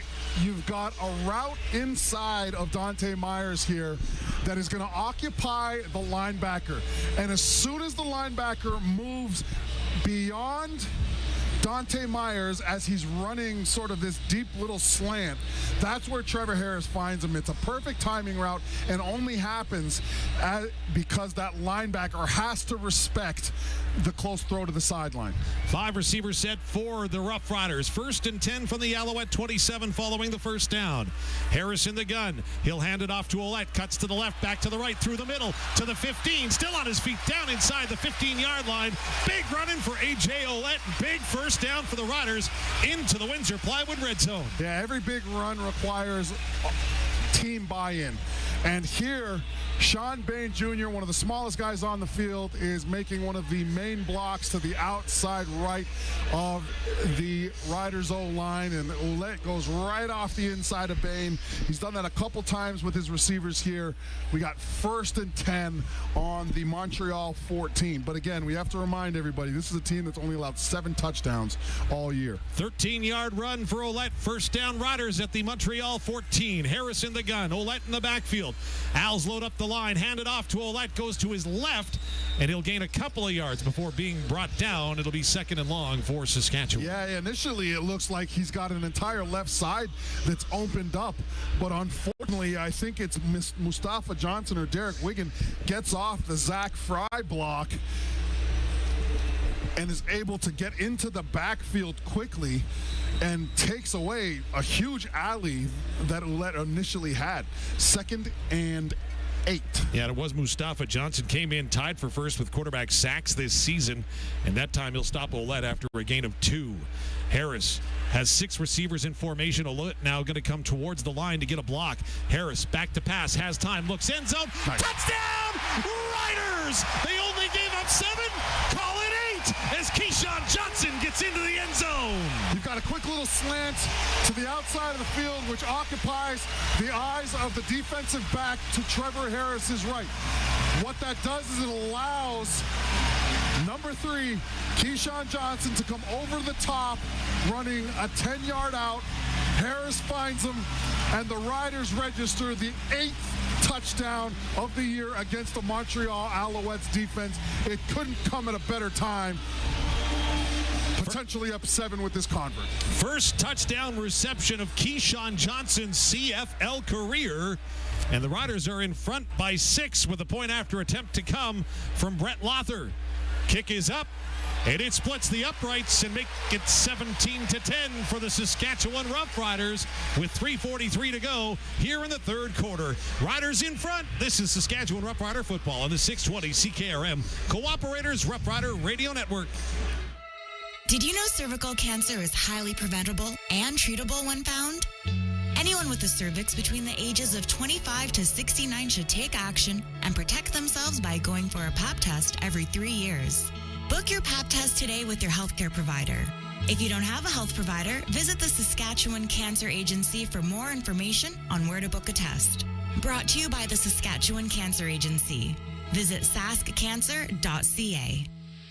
Johnston's Logistics, That's the name for your truck freight forwarding needs. They offer you the best quotes in the industry on bulk hopper, deck, van, and reefer shipping within Canada and into the United States. Next time you're looking for a freight rate to haul grain or fertilizer, think Johnston's. Next time you're looking for a rate to move a piece of machinery, think Johnston's. Next time you're looking to move van or reefer cargo, you know the name, Johnston's. For a highly competitive quote, call 844-324-7778.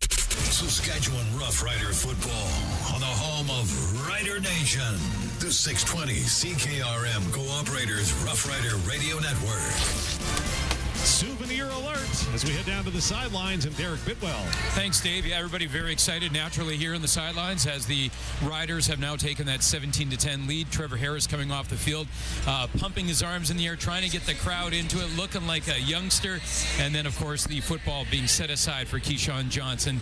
17-10, definitely momentum switching a little bit, tilting in the Riders' direction, and everybody on the sidelines feeling it right now for the green and white. Nelson GM touchdown drive. Thank you, Bidsy. Nelson GM and Assiniboia at Avonlea. They'll find a vehicle to match your lifestyle, proudly serving southern Saskatchewan for over 65 years. 5 plays, 55 yards, 5 first downs. Harris 3 for 3 for 38 yards, taking 3 minutes and 25 seconds of time to find pay dirt for the Saskatchewan Roughriders, who jump back out in front of the Montreal Alouettes here late in the third quarter. Harris counts off his approach as we'll get another quality tire kickoff. You know, Trevor Harris has been extremely accurate and, more importantly, has timed his throws perfectly today. James Letcher Jr. going to return this kick for the Alouettes. Gets up to the 30, and then he gets wrestled down by Thomas Bertrand-Houdon. And the Alouettes, with 3:38 to go, will have the football when we come back. This is Saskatchewan Roughrider football on the 620 CKRM Cooperators Roughrider Radio Network. At Redhead Equipment, we know that long hauls can take a toll on both trucks and their drivers. That's why we want to make your drive a little easier with the Mack M-Drive automated manual transmission. It detects changes in grade, torque demand, and vehicle weight to change gears and optimize performance and fuel economy. The smooth and accurate shifting maximizes comfort and minimizes driver fatigue. Let Mack's M-Drive work for you so you can stay focused on the road ahead. Redhead Equipment, making tracks since 1948. The professionals at Thrive Wealth Management are dedicated experts in financial and wealth planning. But we're also proud members of Rider Nation. We offer our members exceptional service, specialized attention, and access to advanced investment products. And on game day, we bleed green and white, baby. So for expert advice, for big fans like you, visit thrivewealth.ca today. And go Riders! Saskatchewan Roughrider football on the home of Rider Nation. The 620 CKRM Cooperators Roughrider Radio Network. Rider Nation, love having you along for the ride here from Mosaic Stadium tonight. No matter where you may be listening in from, around the province, around the Western Canada, around the world, we love hearing from you. And, of course, you can follow along and be part of the show on the text line, which, of course, is brought to you by our friends at Souris Valley Industries in Weyburn, supplying Saskatchewan with precast concrete products for over 40 years. Call 306-842-5754, csviprecast.com. Again, the text line for Souris Valley Industries, 306-936-6262. Really enjoying this game. I'll tell you what. It's Friday night football at its finest, yeah. Both teams playing well, I think. There's not much out there defensively for either offense. I like it. 1st and 10 for the Alouettes. They'll begin on their own 30-yard line after that kickoff and the Keyshawn Johnson 12-yard touchdown reception. There's 3.5 to go here in the third quarter. Riders in front by 7. Alexander back to pass. Has to be patient. Finds Rambo on the near sideline. He'll step in front of his cover man and Amari Henderson and get up across midfield into Saskatchewan territory. Amari Henderson, we came in saying he played a lot better versus Ottawa. He's struggling today. They're starting to look for him in these zones, and as a defensive back, the way they just completed this play, I gotta say that any average defensive back probably should have knocked this ball down or been a lot closer to the receiver at the sticks than he was. He's got to be better. 25-yard reception for Rambo. The Alouettes are 1st and 10. Pardon me, Luke. Alexander to pass, throws it inside a tight window, inside the 50 of Saskatchewan, down near the 47. That's a throw there by Davis Alexander. Yeah. Accurate, on target, and a gain of 7. You're right, and in a window that was not that big, Dave. This is a 5-man rush here from the Riders. Again, we're just sort of hanging back and daring him to beat us, and the last 2 throws have been good. 2nd and 3 for the Alouettes. Ball on the Saskatchewan 47 far sideline. Alouettes moving right to left towards the north end zone here in Mosaic. Alexander's in the gun, man to his right. 3 receivers that far side as well. Ryder's going to bring the blitz. He'll dump it underneath. Rambo has it, makes a man miss. Now to the 35, 30 of Saskatchewan. Finally, C.J. Rivas going to hog tie him and toss him down to the 26. But a big first down for the Alouettes to extend their drive into Rider territory. First of all, it's 2nd and 3, so the Rider DBs on the wide side of the field the short side of the field are just too far away from the receivers for the Alouettes, and all they do is run a quick little slant in front of Amari Henderson, and they complete the pass, but then he misses the tackle, and they get more out of it. 1st and 10 after a gain of 21 on the reception for Rambo. Ball is on the Rider 26.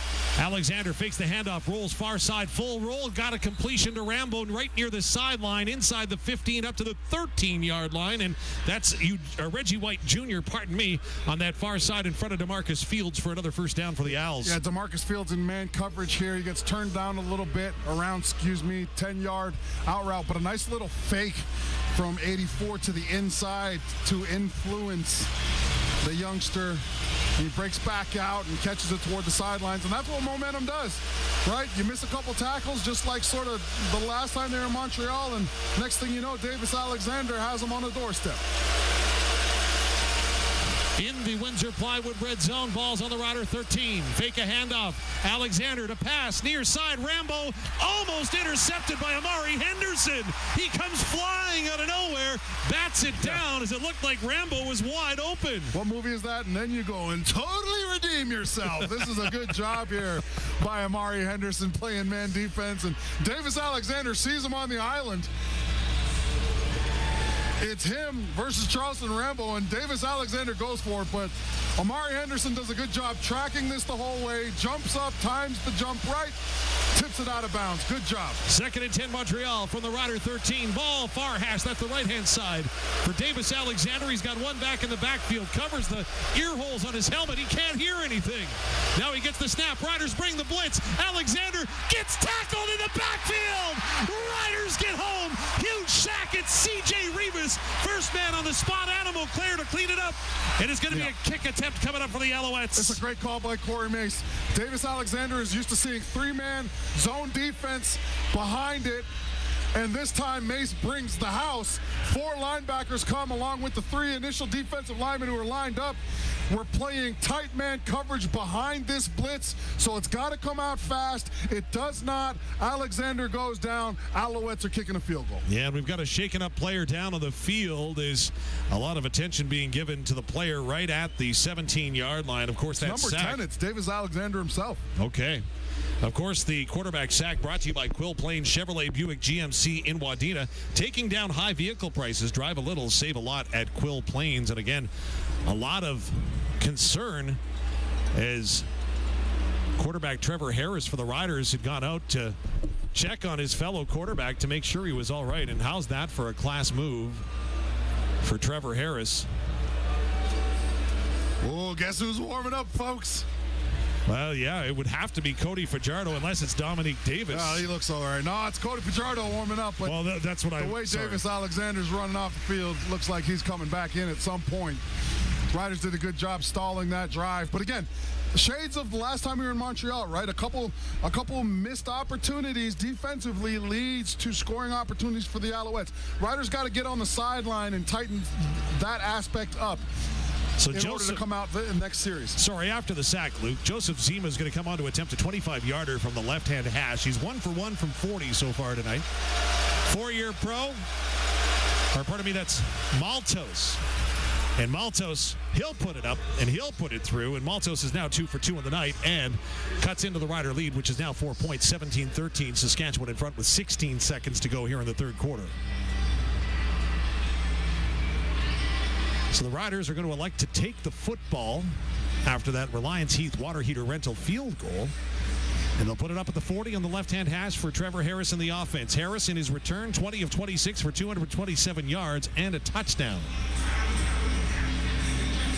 And more importantly, he's been incredibly accurate, and after that, it's also been great timing. He just understands where Mark Mueller's trying to move the defenders around in order to get other people open for him. He's showing patience, and to the credit of the offensive line, they're doing a good job blocking it up. And how's this? They move it from the left to the right hash to start the drive. So likely the final play of the third quarter. Riders in front by 3. Extra linemen in on the line. They're going to hand it off to Oullette, who gets across the 40 up to the 44-yard line. Going to be pushed back from there, and that's the way that the third quarter will end. So on the Quality Tire scoreboard, it's Saskatchewan 17, Montreal 13. Quality Tire with 9 locations around Saskatchewan, or at qualitytire.ca. We'll be back with more from Mosaic Stadium. This is Saskatchewan Roughrider football on the 620 CKRM Cooperators Rough Rider Radio Network. Hey, it's Trevor Harris from your Saskatchewan Roughriders. You know what I love as much as throwing touchdowns? Driving a great truck from Capital GMC. They have a huge inventory of trucks, SUVs, luxury cars, and more. You'll find something that suits your style and budget. They're also big supporters of the Riders and our communities. So, whether you're a diehard Riders fan or just looking for a great deal, check out Capital GMC today. They'll make you feel like an MVP. Capital GMC Buick Cadillac in Regina. We drive Rider Nation. Attention farmers, DeKalb is ready to hit the field with our standout rookie, the all-new DK 401 TL, our highest yielding canola seed ever. It's sure to become a new fan favorite. Looks like Saskatchewan isn't the only team you should be keeping an eye on this season. Talk to your rep, retail, or visit DeKalbCanola.ca/SK to book this star in your lineup today. Always read and follow label directions. Tim here with the RB565 Premium Round Baler from Case IH. Go ahead and call us dense. It won't hurt our feelings. Case IH RB5 Series balers provide industry-leading bale density to improve your bottom line. High density means more crop in every bale. With an overshot feeder and 5-bar pickup, these balers allow you to maximize your productivity on every pass. To find out more on the Case IH RB565 Premium Round Baler, call Young's Equipment today. Saskatchewan Roughrider football, brought to you by the Cooperators, McDougall Auctioneers, Capital Auto Group, Connexus Credit Union, Bayer Crop Science, SigaPlayNow.com, Saskatchewan Party Caucus, Quality Tire, Redhead Equipment. Stay up to date on everything Riders at SportsCage.com. Now to the McDougall Auctions broadcast booth. McDougall Auctioneers, where you're guaranteed the best buying and selling experience. McDougallAuction.com. And now, the fourth quarter on the 620 CKRM Cooperators Rough Rider Radio Network. Dave Thomas with Luc Mullinder up in the booth to the sideline. That's where Derek Bidwell is standing by. Hey, fellas, just a couple of housekeeping items here. Time for housekeeping items with Bidsy as we enter into the fourth quarter. The 50-50 is over $205,000. I heard from the command center it is Luke's turn to buy. So, Luke, those tickets you got earlier, I believe, are for the group. Yeah, well, unfortunately, the command center is probably going to change its mind in 5 minutes and reverse that. So, your turn to buy. Boy. Wow. Second and 7 for the Riders. Harris, Keyshawn Johnson to the 50 of Montreal, 45, lowers his pads down to the 41-yard line, and the Riders start the fourth quarter with a Basindelski Agency's first down. And again, it's such a high IQ play from Keyshawn Johnson. First of all, he's between the numbers and the hash to Harris's left, and he gets open, but the only reason he stays open is because he sees the defender on top and slows down. If he keeps running fast through this, he's going to run himself right into coverage, and you're looking at an interception. Instead, he holds it, breaks it down. Just great IQ. First down. Riders hand the ball off to Oullette. He'll get to the right, has to cut back to the left, and maybe we'll gain 2 yards after that 25-yard reception for Keyshawn Johnson. I feel like if A.J. Oullette had held his water and cut to the right here, he might have had a chance at a really big game, because the edge of the defense, there was only one guy, and it looked like Logan Furland had him blocked. And if he gets towards the sideline, he's going to have a big run. So hopefully they show him that on the iPad when they get to the sideline here, make the adjustment. Second down and a long 8 for Saskatchewan on the Montreal 41. 13:30 to go in the fourth quarter. Riders moving to our left. Going towards that north end zone. Harris to pass. Quick drop. Finds a man. That's Dante Meyers. And he'll have enough for a first down for the Riders. Down to the Montreal 31. And it's all working for Trevor Harris right now, Dave. You know, I wondered here he's just he understands exactly where he needs to get this football. It's a quick little dig route by Dante Meyers. Might classify it as a little slant, but either way, it's just 1-2 out of the hand into the hands of a receiver, first down. If you want to know how Trevor Harris felt coming into this one, go to sportscage.com. Read all about it in our primer today, as he was very emotional going to walk through yesterday, and today he's got to hand it off to A.J. Oullette, and Oullette will carry a defender inside the 30 to about the 29 of Montreal for 2 tough yards. Well, and again, this is the run-pass option look, but the Alouettes are playing this well because they've got 2 defenders, and one of them's going to take Oullette automatically, and one of them's going to hit the quarterback. So even if Harris wanted to pull this ball on a blitz, he was going to get hit either way. So really the only option there is to hand it off to Oullette, or maybe audible out, but I don't think they had that dialed up, so they're in 2nd and 9. 2nd and 9 from the Montreal 30. The Alouettes are going to load up the defensive line with 6. They'll bring the house. Harris back to pass. Time. Finds Bain Jr., but he drops it. He had it at the 15, but it went in and out of his arms, and it falls incomplete. As Sean Bain Jr. was there, right read from Trevor Harris was there. The catch was not. Here comes Brett Lawther. Yeah, Bain's been really inconsistent this year. You got to call a spade a spade. Here, this is an easy catch. It's the right throw from Trevor Harris. The offensive line picked up the blitz easily. I'm actually impressed with this, sort of the adjustments they've had to make. The way they've been picking up Noel Thorpe's pressure has been great. And Sean Bain, who's running a deep cutting inside route, he's got to catch this. Harris hits him right in the hands.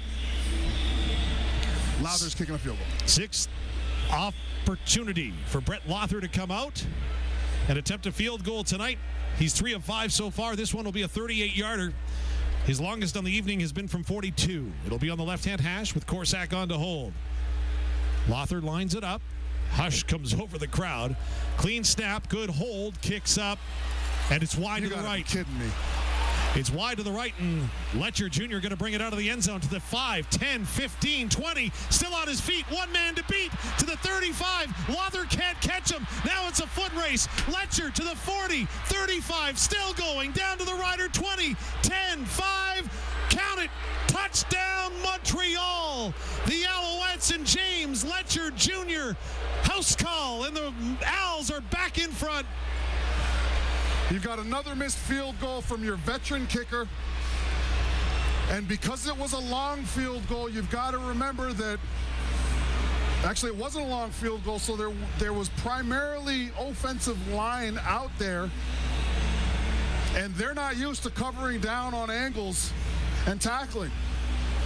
And you get a skilled returner like the Alouettes have back there. You open the door for disaster. And disaster hit. This is 3 missed field goals from a veteran kicker, and it comes back to bite him now. That is tough. And I'm not surprised that the fans are booing here. And I like Brett Lawther, and again, I think he's money in game-winning situations. But, I mean, at some point, you're going to have to bring some competition in here to at least push him. James Letcher Jr., 120-yard missed field goal return for a touchdown with a point after attempt to come. Splits the uprights, and Montreal's in front by 3, 20-17. Huge shift here in the fourth quarter as Montreal regains the lead at Mosaic Stadium, and now we got a scrap. Flags are down. Players have to be separated after the extra point, as frustrations obviously mounted and running high with a lot of fingers being pointed as the teams will separate and make their way off the field. 11:13 to go in the fourth quarter. Back with more from Mosaic. This is Saskatchewan Roughrider football on the 620 CKRM Cooperators Rough Rider Radio Network. Your Cooperators advisor can help find life insurance that suits your lifestyle. Like the Let's Keep Granny's Cottage in the Family plan. Talk to a local advisor today about life insurance designed to fit your life and give you greater peace of mind. Looking for a local cooperators advisor? Give Jeremy Saxby in Regina a call at 306-359-2699 and see the difference a personalized plan makes. Cooperators, investing in your future together. When you think about it, Connexus is exactly like the Roughriders. We both have a fearsome lineup, a solid game plan, and deep pride in Saskatchewan. Okay, maybe we're not exactly alike, but with Connexus, you've got a team behind you committed to your success and the success of everyone in Rider Nation. So whether you're saving for season tickets on the 50-yard line or saving for your retirement, visit Connexus.ca to get a real home field advantage today. Now, can somebody help me up? I think I sprained my ACL. Saskatchewan Roughrider football on the home of Rider Nation. The 620 CKRM Cooperators Roughrider Radio Network. Well, that's a turn of events right there. The Saskatchewan Roughriders, who are looking to extend their lead to 7 points, now find themselves trailing by 3 after that long return for a touchdown by James Letcher Jr., and this crowd is stunned. 128 yards officially given by the CFL stats crew on that return. So with almost the missed field goals, though, Dave, with the missed field goals, and that, we should have an extra 7 points on the board. This is crazy to me.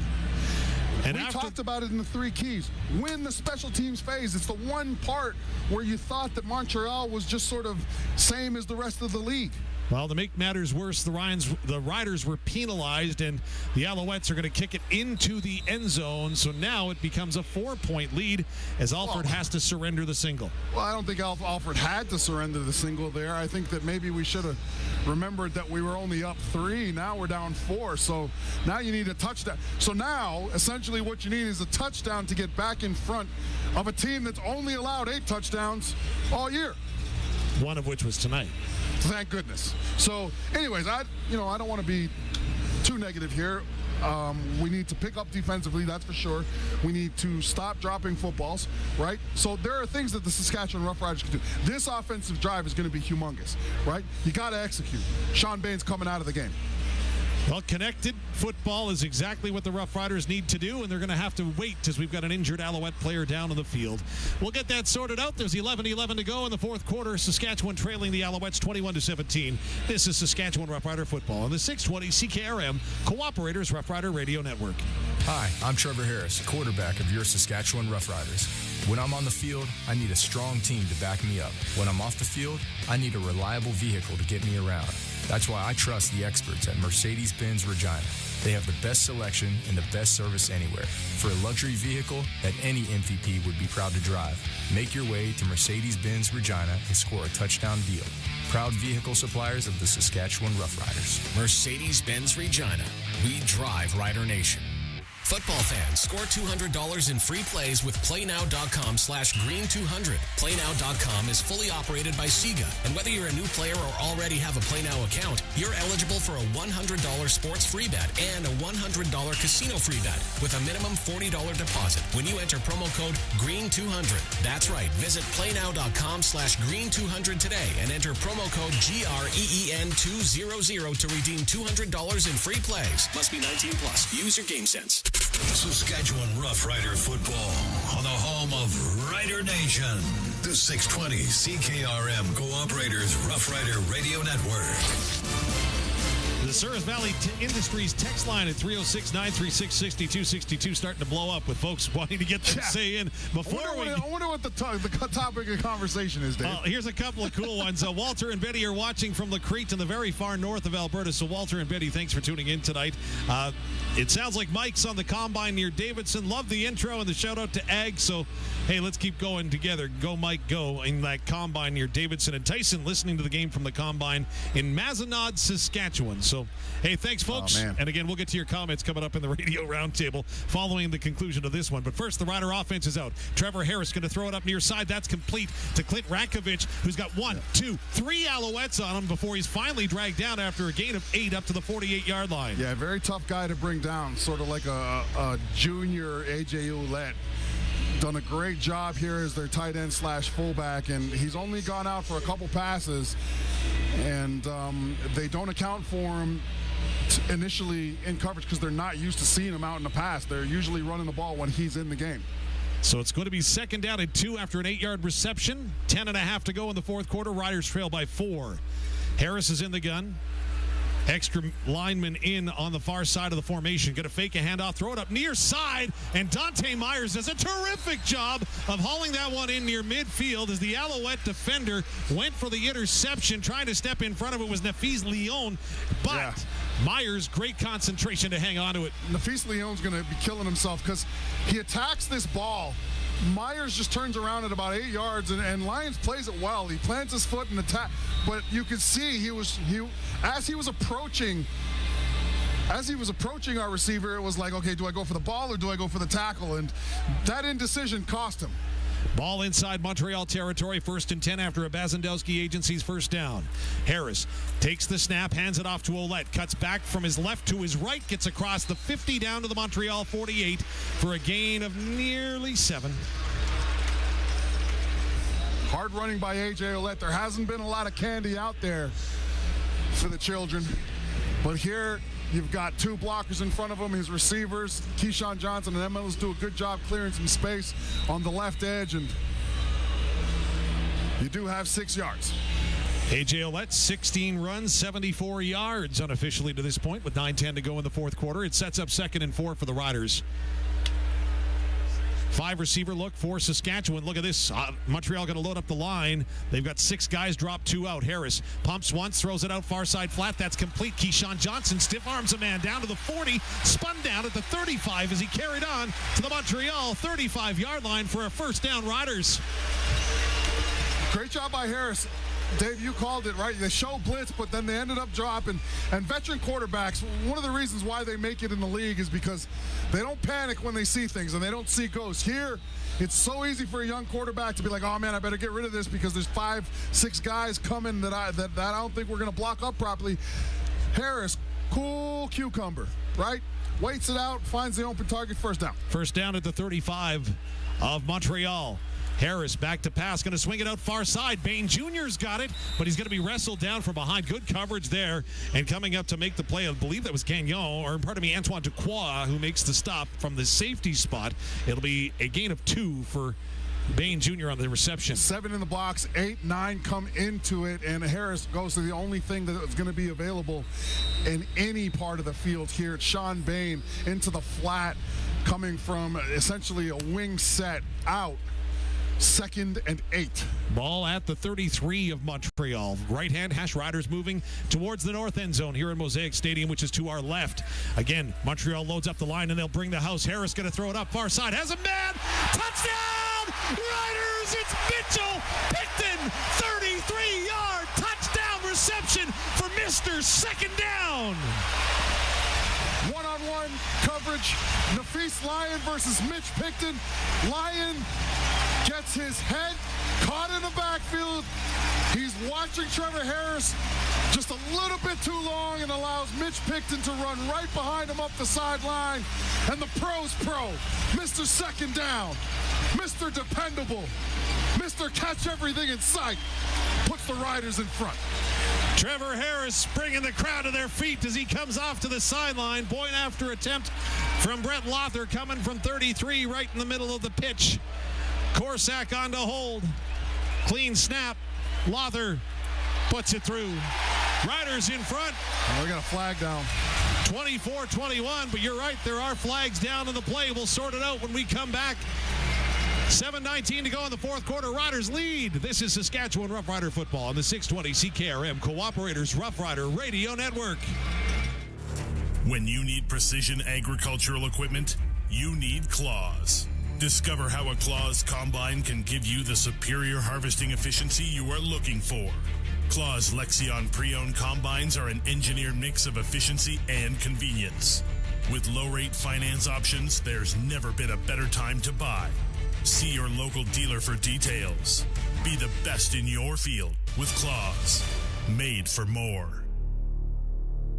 Premier Scott Moe. The new provincial budget makes record new investments in our growing province. There's a 9% lift in school funding, so our kids get the best possible education.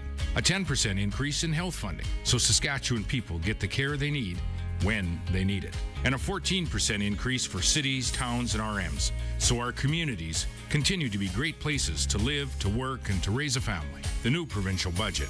Classrooms, care, communities. A message from your Saskatchewan Party Caucus. Saskatchewan Roughrider football on the home of Rider Nation. The 620 CKRM Cooperators Roughrider Radio Network. Nelson GM touchdown drive in Assiniboine and Avonlea. They'll find a vehicle to match your lifestyle. Proudly serving southern Saskatchewan for over 65 years. 70 yards, 6 plays. Trevor Harris 5 for 5 on the drive. But on the convert, the penalty. Stupid penalties. Was a misconduct to the Riders, so they're going to have to kick it off from their 15. So Brett Lawther, who comes in with a 68.1 yard average. We're going to need all 68 of those today, Dave. And a cover. As James Letcher Jr., who's number 2 in combined yardage coming into this one after a missed field goal return of 128 yards, is going to stake a claim to some more yardage here tonight. As Montreal's licking their chops, standing at the 30 of Saskatchewan. They can't wait to get this play underway. Corey Mace during the timeout had a word or two with his team.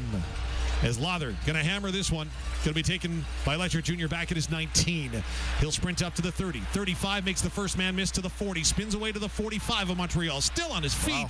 He'll get up near the 49-yard line. So that's a heck of a return, Dave. I mean, it was a good kick from Lawther. Got him all the way down to the 20. And he just sort of fought off a couple tacklers on the left side there for the Saskatchewan Roughriders and managed to get the ball for his team on exactly on that 50 spot.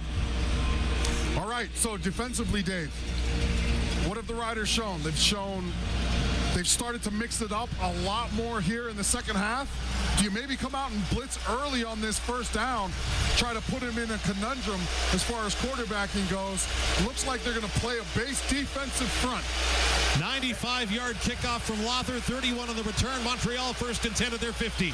Alexander, here comes the heat.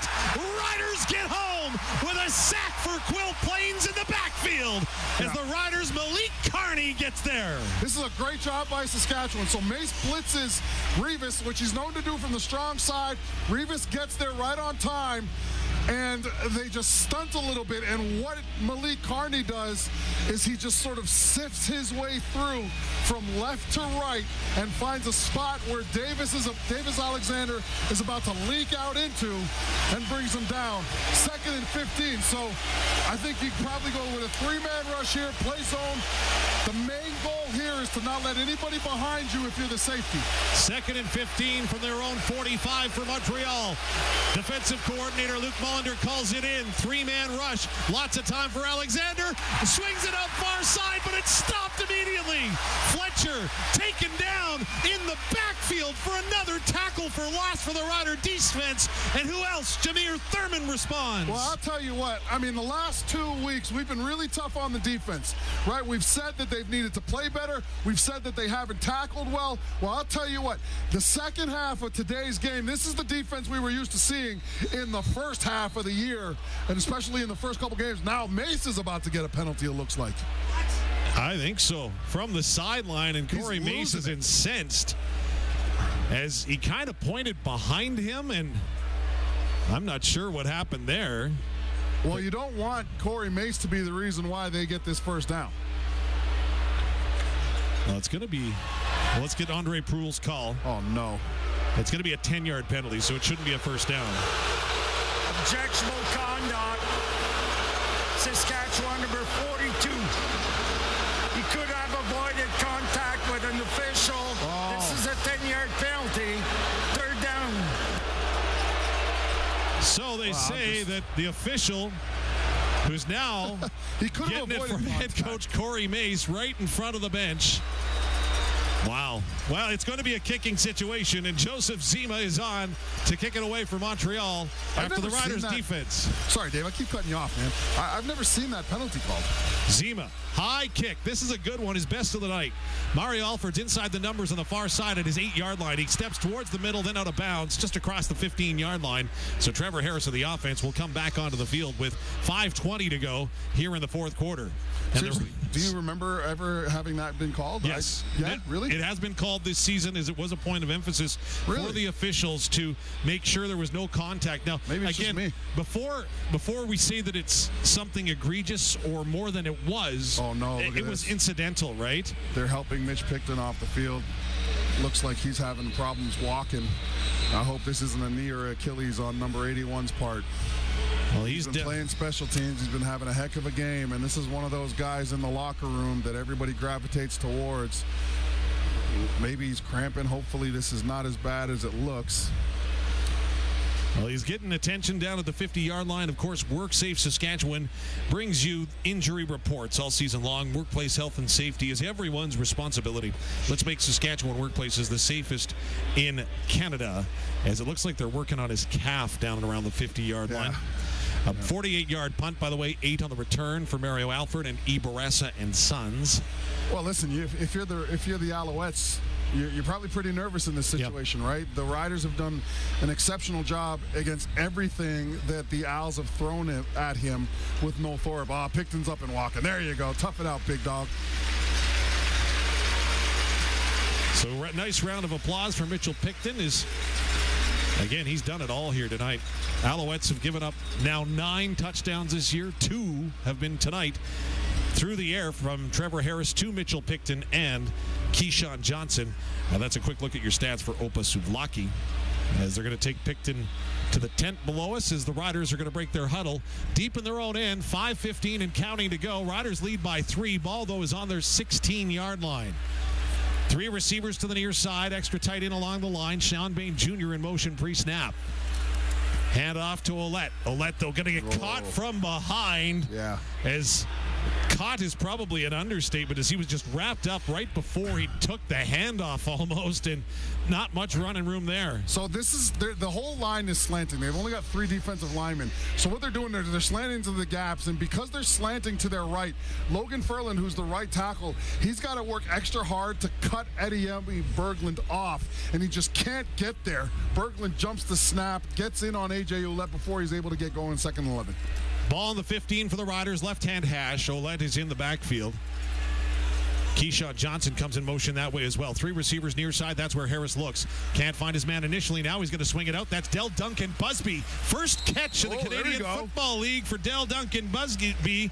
And he's going to be close to a first down. He fights it up. He's probably about half a yard short here, but that was a good little fight from the, what is it, Bemidji State? Bemidji State. Bemidji State. We're punting. I like to go for it here. I mean, it doesn't. I don't think that's 2nd and 2, a 3rd and 2. It looks like more of a 3rd and 1 situation, but up here the angles are weird, right, Dave?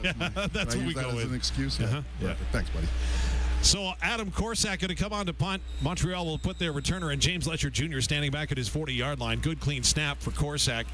High spiraling kick. This is a beauty. Wow. Letcher goes back to his 23 to takes it, stumbles a bit. Now he turns upfield to the 30, goes airborne across the 35 to the 36. But Adam Korsak, beautiful job to flip the field for the Saskatchewan Roughriders, who went deep after a poor punt return. And Adam O'Clair looked like he got downfield to make the takedown. Yeah, that's what I was about to say. It was a great effort from number 42, Adam O'Clair, to get down there. I mean, that was an absolute nuked ball, too. 53 yards on the punt, 5 on the return. 1st and 10 for Montreal from their 38-yard line. And here comes the youngster, Davis Alexander. Well, if I'm Davis Alexander, I mean, I'm having a lot of success to the field side boundary side where Amari Henderson has been. I'm looking there first, and then I'm working my progressions from there if I'm throwing. 2 receivers to that near side where Henderson is at. Going to hand it off, though, to Fletcher. Fletcher Doesn't have it, pardon me. It's a pass downfield. Even psyched me out as he went gunning for Reggie White Jr. down the field as Montreal takes a shot, but good coverage by Marcus Sales doesn't allow that to develop, as it looked to me like Fletcher had the ball, didn't, and a deep shot by Montreal falls incomplete. The guy who made the play is Brian Cox Jr. He plays the run-pass option perfectly. He doesn't get too far down. He stays on the line of scrimmage when his tackle goes away from him, and he's able to explode upfield when Alexander keeps the ball. That's what forces Alexander to make another bad throw. 2nd and 10. You've got the entire playbook for you defensively. You've had a lot of success in either situation. Looks like they're going to just approach this with a base zone defense and 4 defensive linemen rushing the passer. 5 receivers set for Montreal. 2nd and 10 on their 38. Ball right-hand hash. Back to pass. Alexander pumps one. Ball comes out. It's on the turf. Still loose. No whistles. And finally, Montreal going to swat it out of bounds. Not sure if it'll be ruled an incompletion or a fumble. Regardless, it'll be a 3rd down. And we await the call from Andre Proulx and the staff. This Riders' They're marking it as a fumble. This Riders' defensive front has been relentless.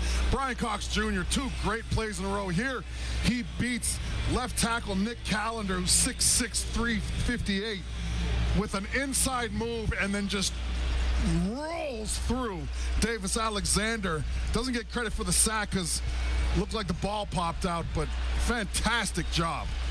So the Alouettes have taken a timeout with 3:22 to go. Andre Proulx has got his hand on his ear. It was an incomplete pass.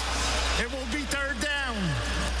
So instead of ruling it a fumble, it's a 3rd down. So it remains 3rd down. Just the loss of yardage that was associated with the fumble does not happen. So you move the ball up ever so slightly. Well, the ball went forward, so it wasn't going to be a lot of yardage anyways. It probably would have been like 3rd and 12, 3rd and 11. Hey, but again, this is one of those situations, right, Dave, where the crowd's going to be making a lot of noise. So even if you do get a look you like from the punter, if you have a fake dialed up, you're not going to be able to yell loud enough to actually get that audible in. Joseph Zima on to kick it from his 24-yard line. Mario Alford ready to return for the Riders, standing at his 24. No wind to speak of here at a beautiful night at Mosaic Stadium. 3:22 to go here in the 4th quarter. Zima is going to kick a spiraling kick. Alford has to chase it to the far side, and that's a great kick by Zima. It bounces right at the 30-yard line, then skips out of bounds. No return, but we got a flag down from this side of the football field right in front of the Rider bench, and the Riders are pointing towards the Montreal side. So this is going to be an interesting one with 3:14 to go. There is never a dull moment at a Rider game. Misconduct, penalty. Montreal number 26. This is a 15-yard penalty. 1st down. So Tyrese Beverette gets called on the misconduct penalty. And the Riders will be 1st and 10 as Beverette can't believe it. Yeah, you know what, too? I mean, Montreal came in here and they weren't a highly penalized team. No. They've had a couple of really bad penalties today. Least in the league was Montreal, averaging just 6.1 penalties per game and only 55 yards against per game. Right. How did you do that? It was like you knew I was going to say that. It's tough that we're reading each other's mind, okay? I mean, between the intro today, which was still, I think that we should just cut that and give it to TSN. That was the best we're going to hear all year. Lots to live up to. 3 minutes to go in the 4th quarter. 1st and 10 Riders now at their 40. Going to hand it off or flip it off to Sean Bain Jr. Little shovel pass up to the 45-yard line. So a gain of 5 yards before he's forced out of bounds with 2:53 to go. And the 3-minute warning is coming up. We'll do a check-in with Derek Bidwell when we come back. You're listening to Saskatchewan Roughrider Football on the 620 CKRM Cooperators Rough Rider Radio Network. Power meets precision with a T9 series with PLM intelligence from New Holland. The 6 model T9 lineup delivers up to 699 peak horsepower, a redesigned cab, and new levels of precision technology, including optional dual IntelliView 12 display. Get more of everything in a T9 with PLM intelligence from New Holland. Check out our new lineup at Redhead Equipment, your New Holland dealer. RedheadEquipment.ca, making tracks since 1948. It's another summer road trip. When you pack up the family car with picnic baskets, blankets, toys, and your dog Roy, there's one thing you may be forgetting. Make sure you have tires that are ready to handle the road trip with a quick trip to Quality Tire. Old and worn-out tires can be dangerous and leave you stranded. Install new tires from Quality Tire on your vehicle and eliminate one thing that could ruin your road trip. Now, if you could only do something about the mosquitoes. With 9 locations across Saskatchewan. QualityTire.ca. Saskatchewan Roughrider football on the home of Rider Nation. The 620 CKRM Cooperators Roughrider Radio Network. 2nd and 5 for the Riders with 2:53 to go on their own 45-yard line, leading by 3, but they don't have Mr. Second Down out on the field right now. Derek Bidwell's on the sidelines with more for Ritchie Brothers Auctioneers. Hey, fellas, I don't think Mitch Picton's going to be back in this one. He's just taken his helmet off. He set it off to the side. He's got his ball cap on. He's taken off his gloves. He was describing it to somebody on the side, saying on that special teams play, he took a shot across his calf, and he's been grabbing his ankle. I'm hoping it's not too bad, though, fellas, as we find out a little bit more. He did walk by a family member and gave him the thumbs up and said, "I'm okay. Don't worry about it. I'm okay."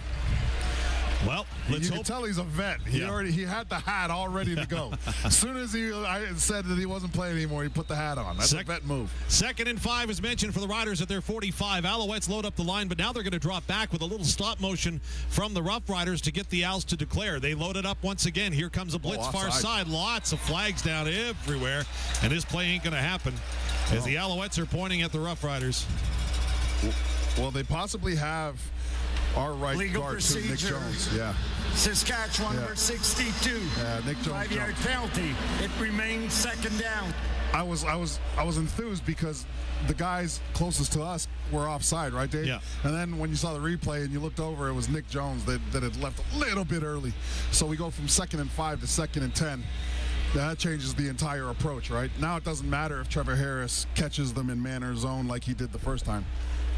2:40 to go in the fourth quarter. Rough Riders lead 24-21. It's 2nd and 10. Ball is on their own 40-yard line. Just 4 down linemen for the Owls. 3 receivers far side for Harris. Here comes the heat. He'll dump it underneath, but his arm got hit as he tried to get it to A.J. Oullette, and it falls incomplete as Harris looks a little disappointed in himself that he couldn't get out of the way sooner, as Oullette did have some running room when a quick slant.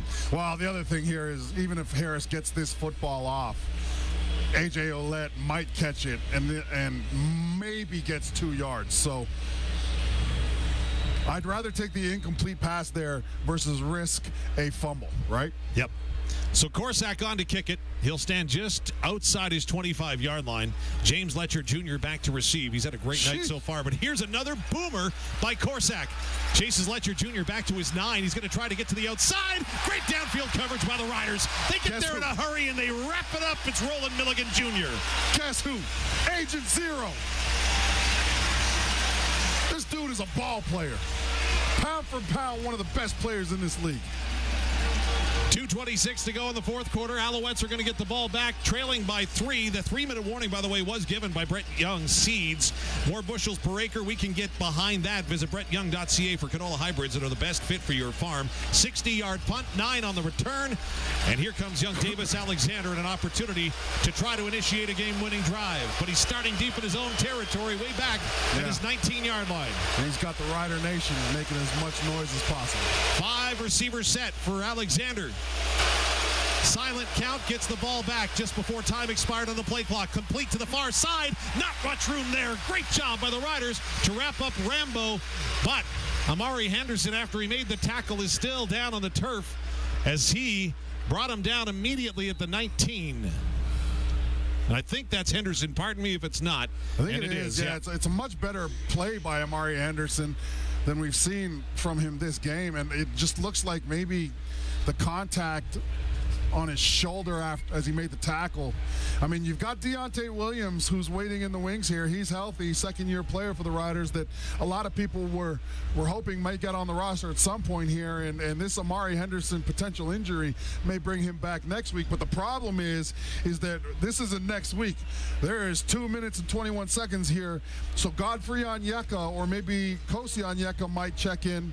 Or what we might see is Nelson Lacombo move to corner and Dalkey coming at safety. That's exactly what I was going to say. Sorry, no, but I think that's probably the right play. Dalkey's got the most, and it's Nelson Lacombo who's probably the better fit defensively in this scheme. Well, it's going to be a big 2nd and now 9 play for the Montreal offense as the Let's Go Riders chant comes up here at Mosaic Stadium. So just like you said, Dalkey's come in, so he'll probably move to safety. And they'll probably bump Milligan or Fields over to that boundary half spot or corner spot. I'm not sure you take Milligan out of the boundary half. Yeah. Right? Like, you don't want to give access to that boundary slot receiver. We haven't heard from any of the boundary players here because Agent Zero's been out there all game.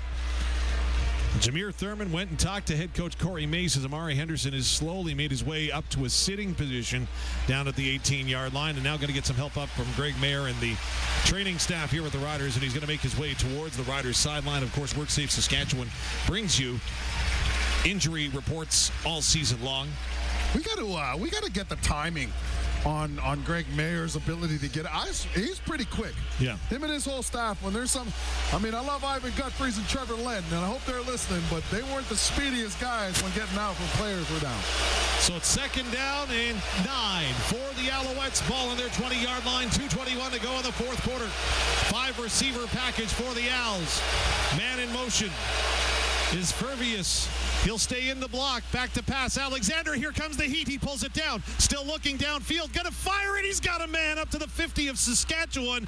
Nice job by Alexander to extend the play, and then he found Speaker for a big Alouette first down up across the Rider 50. Yeah, it's the first time we've seen Alexander manage to fight his way out of pressure. Micah Johnson just misses a sack. Alexander bumps out to his right, adjusts the launch point, and finds Speaker, who does a good job of realizing that Alexander's moving to his right. Speaker just sort of comes back, gives him an open target, and the Alouettes, and now I think the Alouettes just took a penalty on their sideline as Jason Maas is a good 15 yards out onto the field, and there was some discussion after there was a player slow getting up. Objectionable conduct, Montreal number 66. 10-yard penalty for misconduct. Well, I'll tell you, this is uncharacteristic from the Alouettes. They came in as one of the most disciplined teams in the league. Well, Pierre-Olivier Lestage was up at the end of the play, and he was hot. And he came back to the huddle screaming at the officials. So 1st and 10, they'll move the ball back to the Montreal 44. However, there's problems as they're trying to get the sticks to reset. They do. And 2:06 remains on the clock. Riders leading by 3 here in the fourth quarter. Davis Alexander trying to navigate the noise. Good luck with that. 5-receiver look, 3 to his left. Riders put 4 down on the defensive line. An extra receiver comes in to block. Alexander to pass. Riders blitz. Passes up. Looking near side for Rambo. And it's incomplete as he ran near the sideline. Rambo can't believe there's no call. Wow. But Marcus Sales in coverage keeps him to that sideline and doesn't allow him to get back to the football. But there must be a penalty. Rambo does his best impression of a European League soccer player. Defensive pass interference. Takes a dive and gets a pass interference. There's no way. Ball will be placed where the infraction occurred. Well, Corey Maas, he's got Rambo. the flag, and he's thrown a challenge flag with 2 minutes to go. So here comes the command center. Now, I'm going to get into what the command center has done to change things up a little bit. They wanted to make adjustments after... Saskatchewan is challenging the previous play. They believe there was no defensive pass interference. The play will be reviewed. So Corey Maas is 2 of 5 on challenges this year. So what the adjustments to the command center are: coaches' challenges, replay officials will have a renewed focus on employing the clear and obvious principle in its decision making. The command center will now only intervene if there is clear evidence that officials have made an obvious error on the field and a correction can occur without causing significant delay. The roster of replay officials has been reduced to increase consistency, meaning that they've cut some that maybe weren't going ahead and being as consistent as needed. Enhanced evaluations have also been put in place for replay officials to guide better learning in determined areas of improvement. So, for folks that were screaming last week for there to be some ramifications, the CFL got a good lawyer to write a statement. No, I'm just telling you. That's what happened. I'm telling you, they're making an adjustment on the fly. The first part of that statement should have been how the rule was supposed to be originally. Well, this is going to be an interesting challenge because there was definite contact. Was the pass catchable? I don't know. Well, and again, Rambo's clearly been watching the Olympics and the soccer, that they're just because, I mean, he dives on this one. They're not showing the replay on TSN for some reason. They're not showing the replay in-house either, which... Oh, yeah. After review, the ruling on the field stands. The ball will be placed at the 37-yard line. First down, Montreal. Riders got a hold here. We're only up 3, so... 2 minutes to go. Ball gets placed at the 37-yard line of the Roughriders. Fans don't like the call. Riders up by 3. First and 10. Davis Alexander in the gun. 5-receiver look for the Alouettes. Riders with 4 defensive linemen down on knuckles. Extra blocking help comes in for Alexander. Pumps once, throws underneath. That's complete to Fletcher. Gets to the 30, 25 of Saskatchewan. He's caught from behind as Marcus Sales is still slow to get up. Adam O'Clair also got in on the tackle after a gain of almost 5, maybe 6. Yeah. You've got the linebackers dropping back in the zone, and the longer this plays, the farther back the linebackers drop, obviously, right? Because the receivers are now starting to graduate down. It's a first down here. Down. The chains, the stick on the near side was wrong. My apologies. Well, here's the other thing, too. One of the things I was going to say is the Riders need some time on the clock if they get this back and the Alouettes score a touchdown, just because of the way the Alouettes and Northorpe are going to be able to play defense if they do score. First and 10 Alouettes on the Rider 25, right-hand hash. Alexander's in the gun. He'll hand it off. Jeshron Antwi runs into the line, then bounces it outside, then runs into more Riders, and he'll be brought down right at the line of scrimmage. It'll be second down and 10 with 1:32 to go in the fourth quarter. The adjustment, by the way, was bringing Jaden Dahlke into the defense with Amari Henderson down. Well, he's got the most experience, right? And it's a natural position for him. And Nelson Lacombo, too. I mean, he's seemed to pick all this stuff up that they're trying to do here with Corey Mace's defense rather well. So it's been good to see him playing, to be honest with you. Second and 10 for Montreal. Ball on the 25. The Alouettes break huddle. And we've got an official now coming to talk with the referee and the quarterback. Timer, please reset the game clock to 1:32. So a time clock adjustment is going to be almost like a timeout for the Alouettes as the crowd noise will quell and the Alouettes can sort out their defense. Wow. It also gives the Riders more time on their last possession, right? Timer, please put 1:32 on the game clock. So you got 7 seconds added. You got a second and 10 here. So understanding it's probably going to be a throw. You'd hope for an incomplete to stop the clock. They kick a field goal. You've got a considerable amount of time, and they're still running the clock. There we go.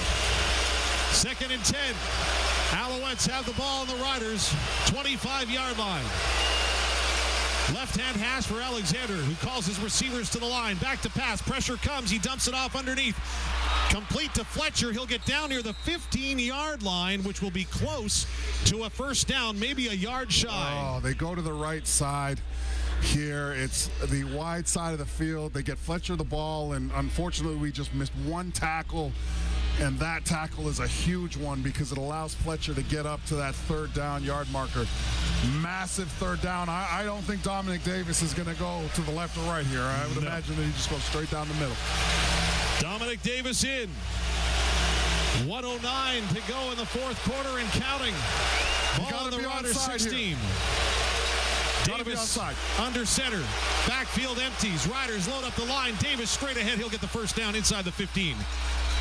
With under a minute to go, the Alouettes marching, trailing by just 3 here in Mosaic. So now it gets uncomfortable, right? Now you almost say you almost gotta hold them to a field goal here. Obviously, that was the game plan the whole time, but now a touchdown puts you in a bad spot because, again, Northorpe's going to be able to play large zones because they know that, hey, a field goal's not going to get it done. They're going to be down by 4, right? So, yeah, again, it favors Northorpe's defense if they get the ball, so they've got to hold this to a field goal. 57 seconds in the fourth quarter. First and 10 for the Alouettes. They're at the Saskatchewan 15-yard line. The Riders took a timeout there. No, they didn't. Pardon me. That was just a timeout on the field. Alexander's in the gun. 2 backs to his right. Drops back to pass looking left.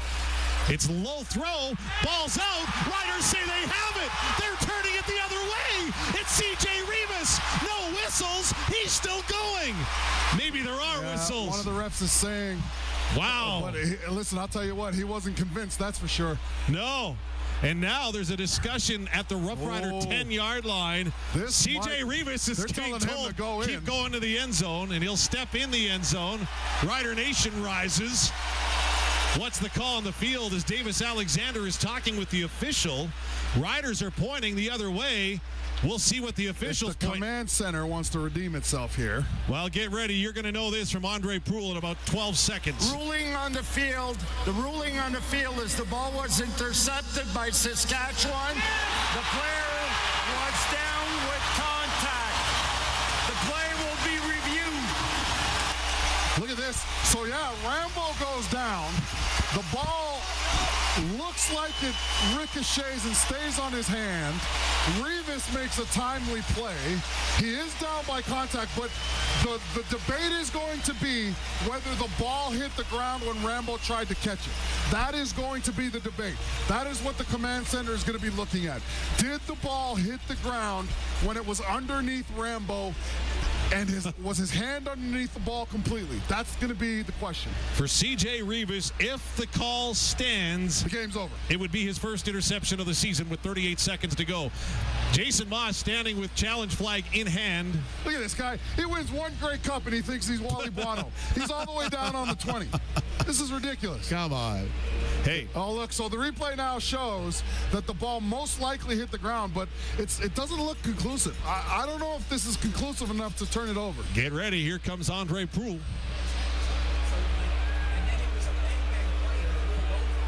So, we wait. Spit it out. After review by the command center, the pass was incomplete. It will be second down for Montreal at the 15-yard line. Second down. Wow. Wow. Hey. They got it right. Yeah, unfortunately they did get it right. They got it right. It did hit. So look, it's second down. Let's everybody just calm down. Reset. Here. We can still get off the field. CJ Rivas has had time to hit the air on the sideline before he goes back out here. Listen, second 10, 38 seconds left on the clock. Wow, if you're Corey Mace, what are you going to do, right? Second and 10 for Montreal on the Rough Rider 15. Well, here's what There's they're going to do. 38 seconds in the fourth quarter. 4 down linemen for the Riders. One man in motion to bring in an extra blocker for Alexander in the backfield. He's back to pass. He'll sprint out near side to the 15. He's put his head down to the 5. Still going. Stayed in bounds. Touchdown. Davis Alexander walks the tightrope and finds the end zone.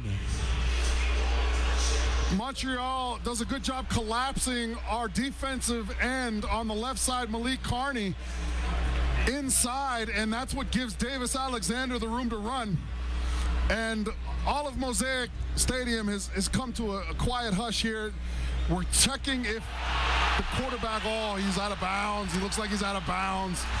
Well, 30 seconds to go, but they just waved the green flag. The command center has ruled it a good play. Corey Mace has got both hands extended, saying he stepped out of bounds. Hold on a second. Yeah, so Davis. Hold on. The command center man has stepped out. I'm sorry, that's probably the wrong term. No, you do. So to explain this, there's a gentleman, a CFL official with a red and a green flag on the sideline. He's standing at the 31-yard line right now. Oh, I don't know. It's close. So if he holds the green flag up, that means the command center confirms the play. It's under review. Well, he does look like he stepped out of bounds here. Well, it's an automatic review by the command center, and there's not a lot of there's no little bit of green there. Boy. So look, he's kind of out, but it's as his foot goes forward. That's the thing that he's definitely out of bounds. If you look at it as he's running on the sideline, that's where they keep stopping it right before he goes out of bounds. But as he continues along here, he steps out. So right now they're zooming on him inbounds, but they keep.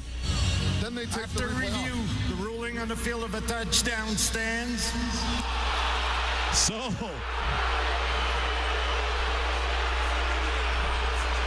The command center confirms the score and a point after attempt to come with 30 seconds to go.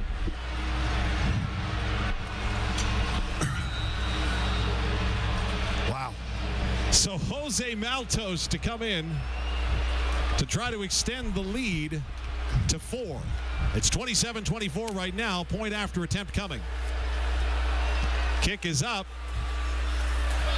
and it hits the upright. It's no good. So the Riders are within 3 with 30 seconds left to go, but they do have to field a kickoff. Well, they got one of the best return men in the league, so if there was any time, make it now. So now the Riders are going to get the football back. Can there be a magical moment for Trevor Harris, returning from 6 games off with a knee injury? Oh. This is bananas. Some folks are headed to the exits here. I don't know why. I don't know. They must be standing on the concourse, though. That's what a lot of people do. They head up, and then they sit on the concourse and watch the rest of the game. Unfortunately, they got to listen to the hacks that are calling the game on the broadcast system, thanks to Harvard, you know? Hey, come on now. Yeah, you're not a hack.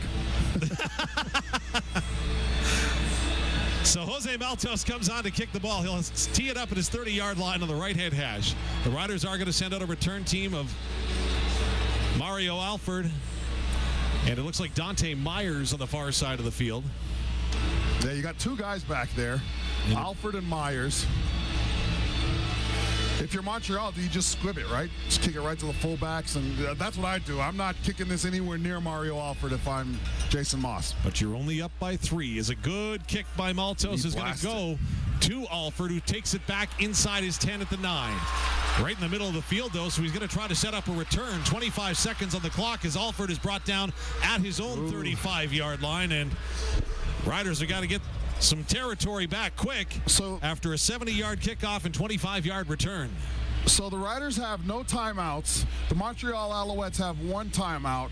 I got to think that if you're the Riders, you got to get to the Montreal 50 to give Brett Lowther a chance here.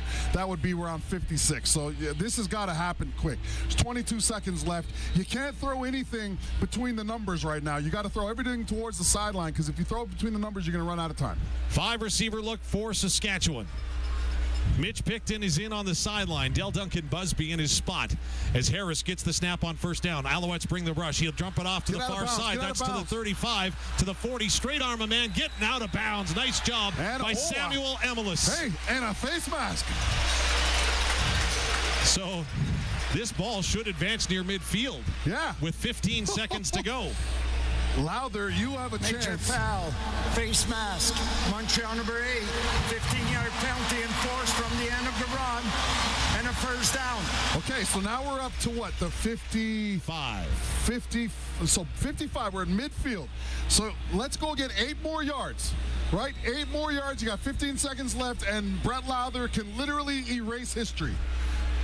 Trevor Harris in the gun. 3 receivers far side. A.J. Oullette, the lone back in the backfield. Montreal have 4 down defensive linemen on this first down play from midfield with 15 to go. Riders swing it out. Dante Meyers has it to the 45. Gets down at the 44-yard line with 11 seconds left. Oh, that's good. Look, and so the Riders are doing the right thing. The Riders have lined up already. Harris is going to throw it one more time. You got to throw it quick and get out of bounds. Play whistled in. Harris gets the snap.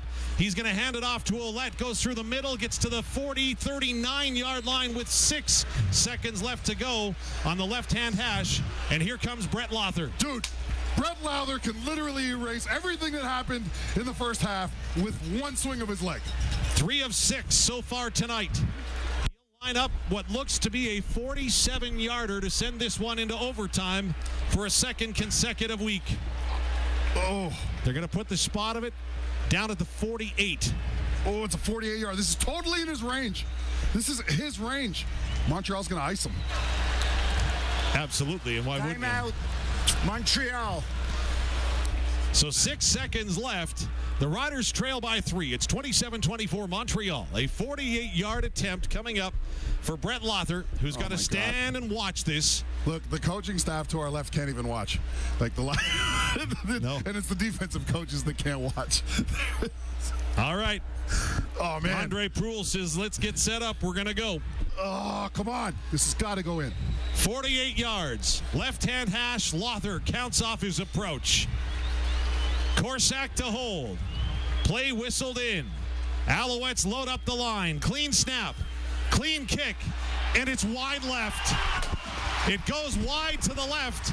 And James Letcher Jr. takes it out to his 4. This is ridiculous. And the Rough Riders are going to fall 27-24 tonight to the first place Montreal Alouettes. So again, the final score on the Quality Tire scoreboard with 9 locations across Saskatchewan, qualitytire.ca. It's Montreal 27, Saskatchewan 24. The 5th quarter postgame show is coming up next. This is Saskatchewan Roughrider football on the 620 CKRM Cooperators Rough Rider Radio Network. Considering your university options for the upcoming year? Consider First Nations University of Canada. Built on a meaningful foundation of Indigenous knowledge systems and tradition, they provide quality post-secondary education for Indigenous and non-Indigenous students within a culturally supportive environment you won't find anywhere else. First Nations University of Canada campuses are located in Regina, Saskatoon, and Prince Albert. To learn more, visit their website at fnuniv.ca. Hey, Dig Safe Doug here. Are you thinking of doing some projects this summer? Maybe building a fence, planting a tree, or doing some other kind of good old-fashioned digging? Whether you're at a work site or in your own backyard, make sure you're planning ahead and getting a line locate before you get started. Keep your projects on track. Plan before you dig. No line locate? No diggity. Learn more at digsafesask.com. Are you in transition? We understand that hard work pays off, so let McDougall Auctioneers make it rewarding. Hi, this is Riley McChesney. Our retirement auctions are designed to honor your legacy and maximize returns. With our tailored approach, selling your asset becomes a seamless, profitable journey. Trust us to turn your hard work into a golden retirement opportunity. You earned it. McDougall Auctioneers, 1-800-263-4193, or visit us at McDougallAuction.com. The game is over. Time to break it down. This is the 5th quarter postgame show brought to you by KFC, Western Ag, Saskatchewan Cancer Agency, SaskTel, Johnston's Grain, Sask Lotteries, AgCo, Quality Tire, Capital Auto Group, Salford Equipment, SigaPlayNow.com. Back to the McDougall Auctions broadcast booth. McDougall Auctioneers, where you're guaranteed the best buying and selling experience. McDougallAuction.com. Here's Dave Thomas and Luc Mullinder on the 620 CKRM Cooperators Rough Rider Radio Network. Justin Dunk alongside until Dave Thomas and Luc Mullinder get down into Harvard Studio 620 Lounge. A lot of Rough Rider fans have questions about the command center after that 27-24 loss to the Montreal Alouettes. Your post-game rewind is brought to you by Prairie Gun Traders in Avonlea. For all your hunting and shooting needs, visit prairieguntraders.ca.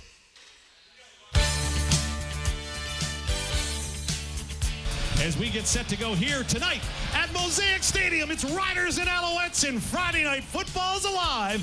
Ball right on the 50-yard line for Alouettes. Low snap, back to pass. Alexander gets hit and wrapped up in the backfield. The Riders get home for a Quill Plain sack. Huge play on second down as it's Malik Carney getting home. 13-yard attempt for Brett Lothar. This time he puts it up, and no doubt about it, Lothar cracks it through as it's first down on the 40. Here comes the pressure. Alexander, though, gets it away. Far side, complete. Ball's loose. Out. It's out on the carpet. Trying to scoop it away are the Riders. They put a hand on it. Do they get it? Waiting for the officials to concur. Fumble recovery for the Riders.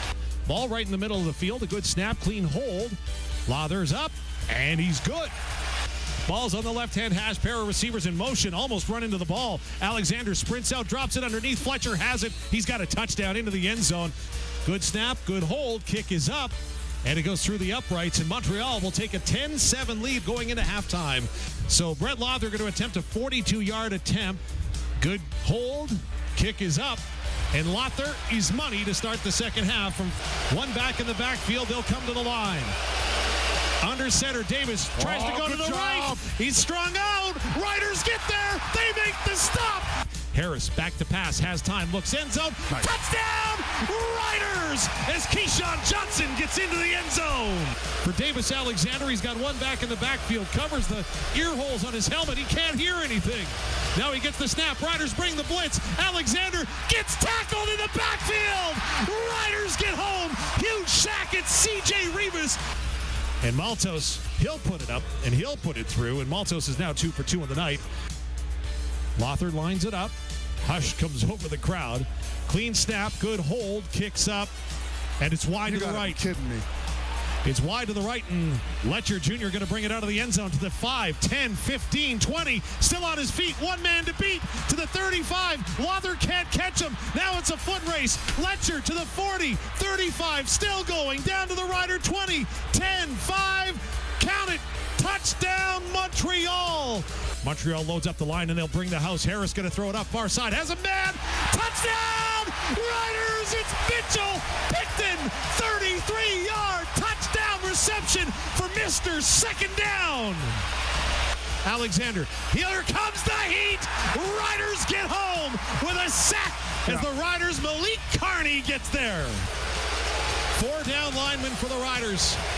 One man in motion to bring in an extra blocker for Alexander in the backfield. He's back to pass. He'll sprint out near side to the 15. He's put his head down to the 5. Still going. Stayed in bounds. Touchdown. Davis Alexander walks the tightrope and finds the end zone. 48 yards. Left-hand hash. Lothar counts off his approach. Korsak to hold. Play whistled in. Alouettes load up the line. Clean snap. Clean kick. And it's wide left. It goes wide to the left. And James Letcher Jr. takes it out to his 4. This is ridiculous. And the Rough Riders are going to fall 27-24 tonight. Indeed, that was the final score. Coming up next, analysis from myself, Dave Thomas, Luc Mullinder. Stick with us. This is Saskatchewan Roughrider football on the home of Rider Nation, streaming on our YouTube channel at sportscage.com and the 620 CKRM Cooperators Roughrider Radio Network. Hi, folks. Tim here. Now is the time to purchase a quality used Case IH combine from Young's Equipment Incorporated. Did you know that on qualified used combines, we offer an interest waiver and a protection plan? Wow, talk about the total package. But most of all, the peace of mind knowing that you purchased your used Case IH combine from Young's Equipment Incorporated. Priceless. Guarantee a smooth harvest. Check out Young's Equipment today. Forget brain freeze. It's time to put the chill on your internet bill. Switch to SaskTel and you can get Infinite 150 for just $15 a month for 3 months. That's some frosty savings. Plus, you'll save $25 each month for the rest of your contract. Keep your whole family happy with speed that can keep up with every device. Cheers to savings. Visit SaskTel.com/chill. Conditions apply. If you want to optimize yields and profits, you need the power of PRS technology from Western Ag. An accurate measure of the soil's power to release nutrients, a customized crop plan, a complete understanding of the best crop options for your fields, and a network of professional agronomy consultants. That is the power of PRS technology from Western Ag, helping you grow more profit. Go to growmoreprofit.com and sign up your farm for soil sampling. Early booking discounts apply until September 15th. Hey Rider fans, AJ Oullette here, running back for your Saskatchewan Roughriders. To be the best, you have to put in the hard work. And at Capital GMC Buick Cadillac in Regina, they work hard every day. They're the #1 GMC dealer in Saskatchewan, always offering the best selection of GMC trucks and SUVs for prices other dealers wish they could match. Whether I'm up early for Breakfast Club workouts or staying up late watching film, I know the team at Capital GMC is always ready to help. They drive Rider Nation. The all-new Case IH AF11 Combine provides productivity, technology, and efficiency. Powered by a 16-liter 775 HP engine and featuring a 567-bushel grain tank, this helps you cover more acres in less time. Take your harvest management to the next level with Case IH and the AF11 Combine. See your local Redhead Equipment for details. Redhead Equipment, making tracks since 1948. Saskatchewan Roughrider football on the home of Rider Nation. The 620 CKRM Cooperators Roughrider Radio Network. Your Saskatchewan Roughriders fall 27-24, and for the second week in a row, fellas, the Command Center. I don't think it's a What command you mean, center. command center? I don't think it's We command missed center. 4 field goals. Do your job. I don't care about the command center in this time. You missed 4 field goals. Straight up, that's the reason. So what do you do with There's that? too many points left on the board. That's ridiculous. Look, the command center did miss that call. They shouldn't have been in that position in the first place. This is not on the command center. This team left too many points on the board today. Period. The offense did enough to win. The defense did enough to win. And one of the keys to our game today was win the special teams phase. Montreal kicked our tail special teams wise today. And you left too many points on the board. It's not a command center deal today. Okay. As we were making our way here to Studio 620 here at Mosaic Stadium, that was what the predominant conversation outside the building was, though, was command center. So what part of the command center should we be upset with is the question, right? The biggest one that it looked from the monitor that we had in the booth was it looked like the quarterback for Montreal stepped out of bounds on the touchdown run. Davis Alexander. That's what it looked like. But again, we've got one shot. We don't have the command center that has gone ahead and reset themselves for the second half of the season. We don't have the looks that they have. The final score is 27-24. Montreal Alouettes over Saskatchewan. How many points did we miss today missing field goals? Just tell me that. 9. Add 9 to the total 12. score of the Saskatchewan Roughriders. 12. There, 12. yeah. 4 missed field goals. 12 points. You can't leave. And we said that. They had to be great today, right? They did enough offensively and enough defensively. There's no way we can put this on the command center. I don't care if that call was right or wrong. You missed 12 points. It doesn't matter if his foot was out. There's going to be a lot of people that disagree with me on this. I don't care if his foot was out. The bottom line was the Riders left 12 points on the field today. That is the reason why. In a control what you can control business. That's what this is. This is a control what you can control business. The aspect that the Riders have control of is doing their job. They did not do their job on it. You can't leave it to the refs. Period. That's the one thing I know from 9 years of playing and then however many years I've been on the media side. You can't leave it to the refs. That's immature of you to think. You have to execute. You have to do your job. And they didn't do their job in a specific area today. Period. So then what do you do with the kicking situation? You give them some competition. Listen. Okay, look. Yeah, all this, yeah, okay, so, yeah, I get that. You win as a team, you die as a team. Well, guess what? This is a what have you done for me lately business, all right? And when the team loses, there are decisions that have to be made, period. I'm not saying you have to cut the kicker. What I'm saying is there was 12 points left on the field today that the Riders should have had. There's no conspiracy theory against the Riders, guys. This isn't a command center thing. Let's see what head coach Corey Maas has to say. We have him downstairs. His post-game comments brought to you by KFC's new spicy and original recipe snacker wraps. They're here, and right now you can get 2 for just $5. Coach Maas, can you take us through what you saw at the end of the game there with David Alexander on the sideline? Yeah, he was tight-roping the sideline. I thought when he planted off that outside foot, I thought he caught a piece of the sideline, but I don't make that decision. So what was called was called, and we just got to be ready for the next plays that were ahead of us. Coach, your team played their tails off tonight, I thought. Did you deserve a better outcome? I don't know. The clock struck 0. We didn't win, so we deserve what we get. We got to find ways to make plays, take advantage of the plays that come to us. And that's a bunch of people out there. But yes, I'm proud of the way the guys played. I thought they played really hard. But that's a great team right there. And if you want to beat those kind of teams, you got to be dialed on all fronts. So we gotta tighten up. Coach, I thought Trevor Harris came back and he was lights out. Timing, accuracy. Talk about seeing TH back on the field. Yeah, we were all happy to just see him back out there doing what he loves to do. This is such a big part of, his life, and how much work that he puts into it just to be able to be out there with his brothers. I was extremely happy and pleased with the way he played. I thought we moved the ball efficiently there, for the better part of the game. But ultimately, I know Seven would say the same thing. We got to find ways to get into the end zone, and capitalize and turn those field goal opportunities into 7 or 6. I should say. But extremely happy to have him back and pleased with the way he played. Your kicker, Brett Lawther, missed 4 field goals, and we saw on the TSN feed that at one point you had your arm around him and were talking to him. What do you think of Lawther's performance, and how do you approach the kicking situation moving forward? Yeah, tough night for Brett. He's made big kicks for this team for many years, and we count on him to make some of those a routine for him. It was a tough day for the guy.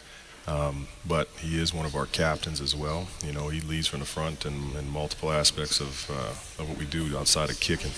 But he's got to get his confidence back and be the guy who can stroke them, especially here at home. I know he's going to keep working on that, and it's just part of being accountable. He'll be the first one to tell you got to be better. So that's just one part of it, though. There were some other situations there where I really believe that we shouldn't even made it a close game that had nothing to do with 12. So, Coach, your peers consistently talk about what a great communicator you are. My question is on 2 points. Number 1, what did you say to the team following this one? And number 2, Rider Nation, I thought, showed up big time for you. What would your message be to them? Yeah, just keep showing up, guys. I do. I appreciate all the fans coming back. We're hearing nothing but positivity. And I know that only goes so far. We have to produce on the field. We find ourselves in these crazy situations, with good teams. I think, it's crazy. We haven't come out. We haven't found a way to come out with the close ones, outside of earlier in the season. But having that fan base out there, we feel that it does make a difference. To continue to just, bleed green. If you bleed green, it should be constant. We continue to do what we do and play our hearts out. We just got to find a way to capitalize on these. As far as just talking to the team after the game, it was, everything, we talk about how much our relationships mean, all this other stuff, when things are going good and everything's, rosy. But, the test, like any relationship, when things are rocky, what does it look like? So we're going to really find out, how strong our relationships are, how hard we're going to work, because no one's going to feel sorry for us. That's not what pro sports is about. You got to find a way to get better and do it ASAP. So that's exactly what we're going to do. Thank you, Coach. We appreciate your insight. Appreciate you guys. You can tell right there that the tone of the coach says it all, how much there's care, and again, got to circle the wagons, right? You got a short week coming up, so to speak, when you had to head out to Toronto and play on Thursday night. Another team coming off a bye week with potentially a new quarterback in, so not a lot of time to sit and try to figure it out, right? Well, realistically, nobody's going to feel sorry for you, right? And Coach is exactly right. Doesn't matter what I say as a former player. Doesn't matter what Wes and you guys say. It matters what the guys in the locker room. They got to galvanize behind Brett Lawther right now. If he's going to be the kicker going forward into next week, then they've got to support him, right? That's what you do as teammates. But at the same time, this team, you can't, I'm telling you guys, that Montreal Alouettes team came into this game only allowing 7 touchdowns all year. The Riders got 2, right? They came in killing teams with big plays. The Riders only allowed them 2, and both were on a bust, right? Like, they played well today. So it's going to be one of those deals where you look at it on film and you say, man, we got there in a lot of areas. Now we've got to take that and we've got to take it to Toronto. Now, Toronto is also a team that's not going to let you off the hook, especially in the return game on special teams, right? So again, it's just one of those deals where you got to lock in, and this is a quick turnaround. It's going to seem like a quick turnaround at least, right? Because you're going to hang out on the weekend, and then you're going to fly on Wednesday. So they've got to lock in. They've got to find a way to support each other, rally around each other, And also, again, I'm just going to remind everybody, this is a what have you done for me lately business. That's it. And it's a business at the end of the day. Coming up, your Game Star selections and interviews just outside the Rough Riders locker room. This is Saskatchewan Rough Rider football on the home of Rider Nation, streaming on our YouTube channel at sportscage.com and the 620 CKRM Cooperators Rough Rider Radio Network. Take care of your crops with the Fendt Rogator 900 Series sprayer. It's the industry's only rear boom sprayer with 2 height adjustable clearance for late season protection. Go from standard clearance to high clearance in less than 45 seconds and liquid to dry application in under 2 hours for maximum productivity. Your crops depend on spot-on placement, and this is the sprayer to get the job done. See the Fendt Rogator at Nick's Service in Emerald Park. Football fans, score $200 in free plays with playnow.com/green200. Playnow.com is fully operated by Sega, and whether you're a new player or already have a Playnow account, you're eligible for a $100 sports free bet and a $100 casino free bet with a minimum $40 deposit when you enter promo code GREEN200. That's right. Visit playnow.com/green200 today and enter promo code GREEN200 to redeem $200 in free plays. Must be 19 plus. Use your game sense. At the heart of Saskatchewan, SaskTel employees are more than just workers. They're our neighbors, friends, and family. Dedicated to serving our community, SaskTel workers ensure we stay connected, providing quality jobs right here at home. The strength of local expertise, the pride of public ownership. Together, we're building a brighter future. Let's keep these jobs in Saskatchewan. SaskTel workers, from Saskatchewan, serving Saskatchewan. A message from the United members of Unifor Local 1S and 2S. Take control of your soil and residue management playbook with Salford's Halo VRT high-speed disc. Protect your soil while you tackle tough straw using the VRT's 5-inch spaced blades at the 2-degree blade angle. When you spot ruts coming down the field, call an audible and hydraulically adjust the blades up to a 15-degree angle for maximum leveling power. Visit your local Salford dealer or see the Halo VRT online at salfordgroup.com. See them at Eberassa in Assiniboia, Carlisle, Radville, and Weyburn, and Mazer Group.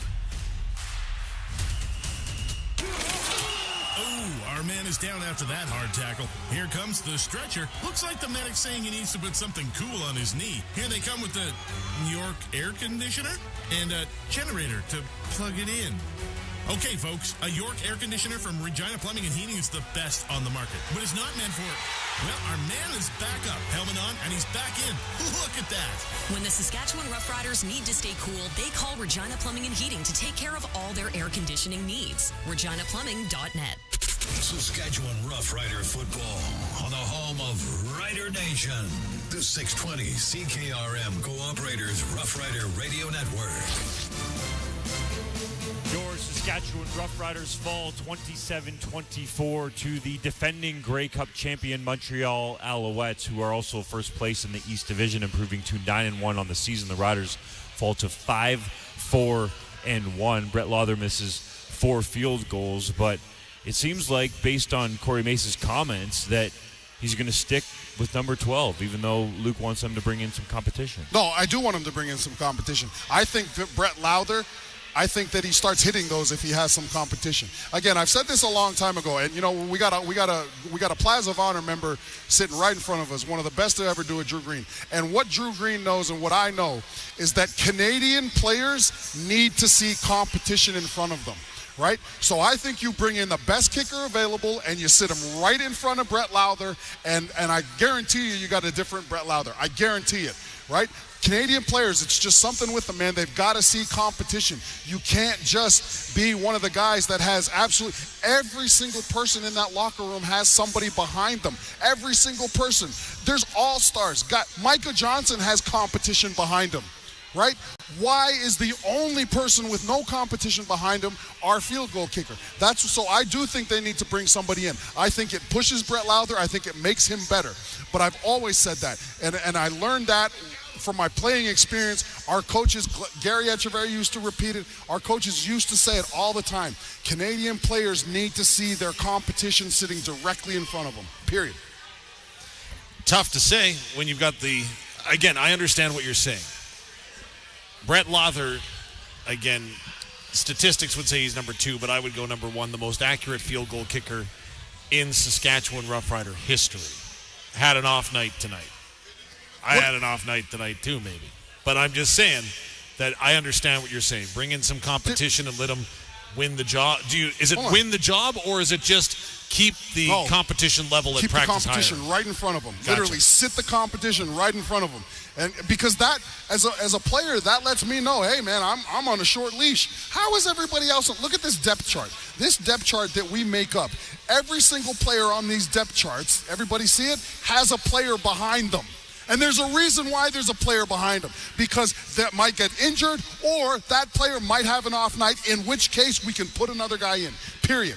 That's what I think our kickers need to see in practice all the time. It helped Luca Conji, I guarantee it. It helped Chris Milo, I guarantee it. It would help Brett Lowther. It would focus him in, because, again, we just can't keep – and, Dave, I get it. Man, it wasn't the kicker. But guess what? Last game, did we miss field goals as well? Exactly. Yes, we did. That's the answer. Our offensive game star is patiently standing by. It's Keyshawn Johnson. 5 catches for 90 yards and a touchdown. Game star selections brought to you by Quality Tire with 9 locations across Saskatchewan. QualityTire.ca. Keyshawn, what was it like to have Trevor Harris back at quarterback for the Riders tonight? It's a tremendous quarterback who has a lot of experience in this league. And, that's a guy that, we could lean on as a team. Just as we know all our quarterbacks in the room. But Trevor being back is, a big part of our offense. And I feel like we got rolling, but we need to finish our drives as a whole unit. Keyshawn, I know that the outcome wasn't the desired outcome, but there are some positives. And the one that I thought was the poise that your offense showed with 30 seconds coming out onto the field to get into field goal range. That was one of a couple. Where do you feel, or how do you feel about the offensive performance here tonight? Well, we practice those situations specifically, big time a lot just throughout the weeks of practice, and coaches hone in on that a lot. So, we try to be poised and calm in those situations because we've been there before, week in and week out. Hey, you know what, Keyshawn? One of the things that I've really enjoyed watching you is you're a new player to the Canadian Football League. The IQ that you bring to the game, there was opportunities today where we saw you literally slow down to make sure you stay open. Where has that adjustment come from in such a quick amount of time for you? It just came throughout the years of playing football, honestly. Just, having a good feel for the game and, knowing where the windows are for the quarterback to, feel for you where you're going to be and be open. Keyshawn, what was it like for you to score your first career CFL touchdown? It was a long time coming. It felt good, felt great, but we didn't get the dub, so that's what really matters for me. How do you support your teammate Brett Lowther when you see him miss 4 kicks in the game? The same way, if we go out there, we have a drop pass, or, the same way he would support us. Just come in, keep your head held high, and we know he's a professional for a reason. He's been in this league for a long time, a leader on our team, so we'll come in, we'll tell him to keep his head high, and we'll know he'll know those in the long run. Keyshawn, boy, I tell you, you've taken a couple of big licks in your last 2 games, absolutely fearless, but your play against Montreal has been sensational this season. In 2 games, 10 receptions, 150 yards receiving in those 2 combined. What is it against Montreal that brings out your best? That's the number 1 team right now. So, we got to go out there and we got to just, try to put our best foot forward just like we do each week. And, that just happened to be the couple games that I played. Short turnaround for Toronto next week, Keyshawn. What do you do to reset and refocus going out east once again on a short week? We got to come into practice, bring the energy with the short week. We got to travel, so we got to bring the energy, just even if, walk through practice, no matter what it is. And, come in, look at our assignments and know what we got to do to, go out there and execute. Keyshawn, thanks for your time and insight. Of course. Appreciate it. Coming up on the other side, our defensive game star just outside the Rough Riders locker room. This is Saskatchewan Rough Rider football on the home of Rider Nation, streaming on our YouTube channel at SportsCage.com and the 620 CKRM Cooperators Rough Rider Radio Network. With Ag Expert, managing your farm just got a whole lot easier. Field to finance, seeding through harvest, with a solid, simple online platform. With Ag Expert, the whole farm is in your hands. Get started at agexpert.ca. Forget brain freeze. It's time to put the chill on your internet bill. Switch to SaskTel and you can get Infinite 150 for just $15 a month for 3 months. That's some frosty savings. Plus, you'll save $25 each month for the rest of your contract. Keep your whole family happy with speed that can keep up with every device. Cheers to savings. Visit SaskTel.com/chill. Conditions apply. Revolutionize your operation and get more power with a Fendt 1100 Vario MT. The Fendt 1100 Vario MT not only touts the highest horsepower in the industry, but is the only tractor of this size to feature the revolutionary Vario CVT transmission. Get uncompromising performance and reliability with Fendt. See the Fendt 1100 track tractors at Owens & Schweitzer in Eston. Football fans, score $200 in free plays with PlayNow.com/Green200. PlayNow.com is fully operated by Sega, and whether you're a new player or already have a PlayNow account, you're eligible for a $100 sports free bet and a $100 casino free bet with a minimum $40 deposit when you enter promo code GREEN200. That's right. Visit PlayNow.com/Green200 today and enter promo code GREEN200 to redeem $200 in free plays. Must be 18 plus. Use your game sense. Complete your application field goals with the new AB640 90-foot air boom applicator from Salford. The AB640 is 28% more coverage per pass, getting you to the goal faster. Spend more time on the drive and less time on the sidelines with double the capacity of most floaters. Check out the new AB640 at your local Salford dealer or online at salfordgroup.com. See them at Eborassa in Assiniboia, Carlisle, Radville, and Weyburn, and Mazer Group. With Ag Expert, managing your farm just got a whole lot easier. Field to finance, seeding through harvest. With a solid, simple online platform. With Ag Expert, the whole farm is in your hands. Get started at agexpert.ca. Saskatchewan Roughrider football on the home of Rider Nation. The 620 CKRM Cooperators Roughrider Radio Network. Our defensive game star is standing by. He's been waiting patiently. It's Brian Cox Jr. Our game star selections brought to you by Quality Tire with 9 locations across Saskatchewan. QualityTire.ca. Brian, you guys were able to get after Davis Alexander pretty good tonight. What do you attribute that to? Just hard work, man. I feel like we only had 6 D linemen up for this game, so we just kind of looked at each other and just realized it was one of those games that everybody had to dig deep down and pull out their best effort. The defensive line, Brian, like you allude to, has been a bit of a patchwork the last couple of games. Obviously, you've got to dig deep. How do you find that extra gear? How do you find that ability to keep performing at as high a level as you are? I feel like the guys take all the time during the week to prepare properly with film work and just extra time on the field, and we've been doing a good job at that. So I just feel like we just sharpen our skills every week and trying to get better every time we go out there. Hey, man, you made a couple plays that aren't going to make the stat sheet. I felt like you played the RPO a couple times really, really well. You showed up to contain a couple times where Davis Alexander was looking to run, and it turned around the course of the, not only the play but the drive a couple times. And it's been a gradual progression for you, right? I think that the player we have now versus the beginning of the year is a much different. What's gone into it? Like, what has it been film work, or is it just number of reps you've taken? Because again, you're starting to make the plays that don't stay up on the stat sheet. I would say, yeah, a combination of just film work and just get my body all the way right. Any nagging injuries or anything like that, just trying to clear all that up and just make sure I'm at my, best on game day. Brian, it kind of feels like a little bit of a gut punch to Rider Nation following the way that this one ended. What was talked about in the dressing room? Just got to stay together. This is a tough one, obviously. There's no time to point fingers at anybody or anything like that. We just got to stay together as a team, rally together, and this is the time we get closer and put on our best performance that we've had. When you see your teammate Brett Lawther miss 4 kicks in the game, how do you try to support him?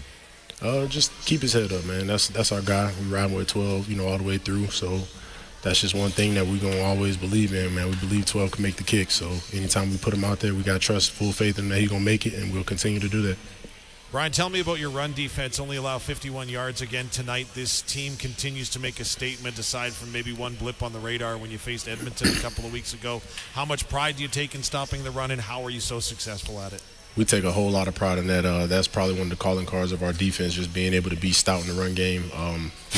One of our things is we don't lose the bully game, so we feel like the run game is a direct correlation to that. So we try to just, bow our necks and play the run every week. Brian, what was your vantage point on the Davis Alexander touchdown run at the end of the game? From my point of view, I thought he stepped out. Obviously, the command center didn't think so I don't know what about that. But what I saw in my eyes, it looked like he stepped out, so I don't know. Thanks for the insight, Brian. We appreciate it. Thank you. I like that. I like Brian Cox Jr., man. I watch his mannerisms on the road trips and stuff like that. What you see is what you get with him. He's not going to be like a Scott Schultz, right? He's just going to come out here. He's going to tell you like it is. I think he's getting so much better, too. Oh, yeah. I'm serious. There was a couple times where our defense was really breaking down, and if he doesn't make a couple key plays that, again, don't stay up on a stat sheet, right? Like our defensive ends, there's been times where they've been inconsistent, especially with the run-pass option. As the tackle goes away, our defensive end have been going far too far down in, and what it's been doing is giving the quarterback the edge to either rush or extend a play. And today, on a couple really key moments, Brian Cox Jr. understood the assignment there, just played it really well. So that's the thing. He's such a physical player. Once those guys with great physical ability start making the transition in terms of their football IQ, that's when they become really dangerous. When you get a high IQ player that's an absolutely a beast physically. Indeed. You want to do some stats? Oh, I can do some stats, absolutely, whenever you want. The stats for Opa Souvlaki. Again, I thought the defense was sensational in their run stopping, which was a big key. But if you look at the numbers, first downs, Riders 22 to Montreal 18 as we take a look at this team stats. Yards rushing, 51 for Montreal to 78 for Saskatchewan. Yards passing, the Riders 355 yards to 285 for the Alouettes. So net offense tonight, the Riders 433 yards to 318 for Montreal. Penalties, the Riders penalized 7 times for 79 yards. Montreal, they stay below their season average with 5 penalties, but they were big ones. Did they really? Yeah, 65 yards. You're right, man. It seemed like they were just some really huge penalties on their part. And how about this for the offensive lines? The Riders did not allow a sack tonight to Trevor Harris. You know what? If you're taking a positive, I thought the Saskatchewan Roughriders O-line played really well. Noel Thorpe tried to blitz a number of times. They played like Trevor Harris was not running around like a chicken with his head cut off. There were times where he had to throw the ball quickly, but those were organic blitzes that just worked, right? Like eventually you're going to blitz and you're going to time it well to the point where just the offensive line can't block you, and that's on the quarterback to get the ball out. I thought the offensive line came in as probably one of the biggest question marks for the Saskatchewan Roughriders and turned out to be a huge positive. Conversely, the Rider defense sacked quarterback Davis Alexander 4 times. They now lead the league with 31 total sacks. So individually, Trevor Harrison was returned 31 of 39 for 355 yards and 2 touchdowns. Davis Alexander, conversely, for the Alouettes, 22 of 33 for 285 yards, a touchdown, also ran for 1 as well. Leading rusher for the Riders, no doubt, A.J. Oullette, 18 carries, 77 yards, while Walter Fletcher ran the ball just 6 times for the Owls for 14 yards. Their leading rusher was Davis Alexander. The quarterback scampered 4 times for 33. Leading receiver for the Riders, a second consecutive 100-yard receiving game, for Dante Meyers, 8 catches, 101. Keyshawn Johnson, whom we heard from earlier, 5 catches for 50. And how about Mitchell Picton before he had to leave the game with injury? 4 catches for Mitchell, 53 yards, including that 33-yard touchdown reception. Mitch Picton is hands down my favorite Saskatchewan Roughrider over the last few years, hands down. I mean, this is a guy that any time you ask him to make a play, he's made it. I love his game, man. I hope his family's proud of him because, again, he hasn't gotten the shine, and it seems like he's one of those Marcus Adams guys. I feel like every single camp he comes in and they've tried to replace him, and he's just been resilient. He's made the plays when he needs to. He's had great training camps, and that was the same type of thing with Marcus Adams. Every time Marcus Adams came into camp, we tried to replace him with like 3 or 4 defensive tackles, and he just continued to do his job, learn the defense, be a pro. That's Mitch Picton, man. He should be proud of himself. Leading the way receiving-wise for Montreal, it was Walter Fletcher. He had 8 catches. That was the leader in receptions for 65 yards. But then you've got Charleston Rambo, 7 catches for 94, and then Cole Speaker, again, 3 catches tonight for 92, including that long 46-yard reception that he made that really turned the tide, I thought, for the Montreal Alouettes. Leading the way in defensive points, Malik Carney, 6 defensive tackles, 6 for Jameer Thurman coming back from the injured list. By the way, Carney had 2 quarterback sacks. Thurman also had a quarterback sack. He's really coming on, Dave. Absolutely, He's is he not? really coming on, yeah. Amari Henderson, 5 defensive tackles and a couple of knockdowns as well. On the other side of the ball, when you look at the Montreal Alouettes, again, you got to go ahead and give Wesley Sutton. I thought he had a game tonight. He was a physical presence with 7 defensive tackles and 2 knockdowns to lead the way for Montreal. So the statistical look for Opa Suvlaki. It was a great game, honestly. Aside from the gripes that the Saskatchewan Roughriders are going to have, this was a really good CFL game. Yeah. It had everything that you wanted in a CFL, and again, they did the league proud. Obviously, Rider Nation is going to be really frustrated with the result, but this was a good CFL game. And again, at the end of it, right, the top 2 teams in their respective divisions played like they should. This was not a blowout. This was a game that really could have gone either way. Yeah. At the end of it, didn't go the way that the Riders would have wanted, right? Got to get again. This is you have to do your job. You can't leave the game result to the referees. I get it. He was out of bounds. Yes, I'm going to agree 20 times out of 20, especially after all the people who are sending me the pictures. Like, I get it. He was out of bounds. But that's the aspect of the game that as a player you cannot control. You cannot control the command center. You cannot control the referees. All you control is alignment, assignment, and what, Dave? Execution. Thanks, my friend. Lead me into that one. There you go. Well said, boys. Strong finish. Let's get out of here. Coming up, your calls and text messages on the Echo Sound hotline. It's the Rider Nation Radio Roundtable postgame show. Call or text that Echo Sound hotline at 306-936-6262 or toll free 1-866-767-0620. Rider Nation, we want to hear from you. This is Saskatchewan Roughrider football on the home of Rider Nation, streaming on our YouTube channel at sportscage.com and the 620 CKRM Cooperators Roughrider Radio Network. Since 1972, Rightway has combined innovative design with quality and workmanship. From rock pickers to harrows to the greatest selection of land roller sizes to fit every field, Rightway engineers incorporate advanced technology, strength, and versatility into the equipment you need to get your field ready. A proud Saskatchewan company, Rightway helps you get the job done. See the full list of products at rightwaymfg.com and farm the right way with Rightway. Sask Lotteries has 50 years of winning behind us. And you know what that means? Lots of winning numbers. Numbers like over 1,200 organizations funded and 12,000 plus groups supported. $6 million given away annually in community grants. And the winningest number of all? $1.4 billion given back to the people of Saskatchewan through sport, culture, and recreation. And we're just getting started. Help us grow the next 50. Learn more at sasklotteries.ca. At the cabin or on the farm, Access Communications has long been trusted to bring technology to rural Saskatchewan. Access offers you a complete rural home solution with internet upload and download speeds up to 350 megs. Plus, you can watch TV at home or on the go with Access Next TV Stream. And keep an eye on things in real time with Access Rural Security. It's a complete rural home solution at a completely affordable price. Visit myaccess.ca today.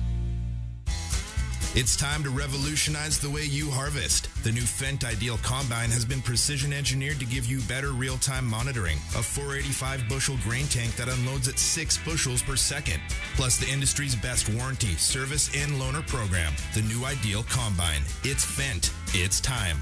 Learn more at idealharvesting.com and schedule a demo. See the Fendt Ideal Combine at Nick's Service in Emerald Park.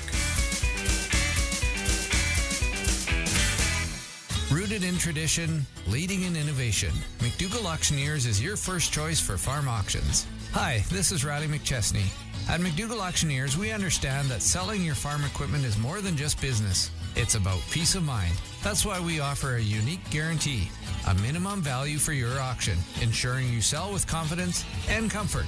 Our promise is your security. Choose McDougall Auctioneers, where your satisfaction is not just expected, it's guaranteed. McDougallAuction.com. Saskatchewan Roughrider football on the home of Rider Nation. The 620 CKRM Cooperators Roughrider Radio Network. Your Saskatchewan Roughriders fall 27-24 to the Montreal Alouettes at Mosaic Stadium in a first-place battle. The Riders now 5-4-1 on the season, while the Alouettes improved to 9-1 overall. Lots to get to on the Echo Sound hotline, brought to you by Echo Sound, your SaskTel authorized dealer in Fort Qu'Appelle. Get the newest cell phone today with an amazing SaskTel rate plan. We want to hear from you on the Command Center review, Brett Lawther missing kicks, and if the Riders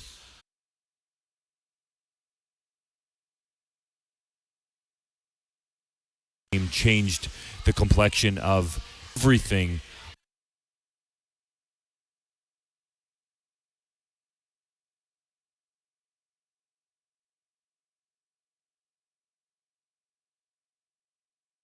Been traded 2 seasons ago. How long before he gets a load of manure delivered into his house? Tim Kozak.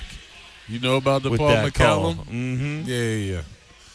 Hey, man, was it only 14? Like, technically, because the 12 points and the kick that got returned for a touchdown, so you could argue that's a 19-point flip. Yeah, but he got a single on one, so 17, 18 points. He get 2 singles or 1? I think 1. Oh, true, yeah. Yeah. So, yeah, either way, a lot of points given up in the special teams in the kicking game. And, those missed field goals that go for touchdowns, man, those are the ones that really hurt. And that's what makes the CFL game so interesting, because you're back there, you got all the hoggies out there on field goal. You don't have too many cover guys. So if that kicker can't at least get it out the back of the end zone, man, you got some chasing to do. And there's some fast rabbits out there. Those returners don't mess around, and we saw it today. So, man, I feel that was a tough one for Lowther. Like, yeah, that was a tough one.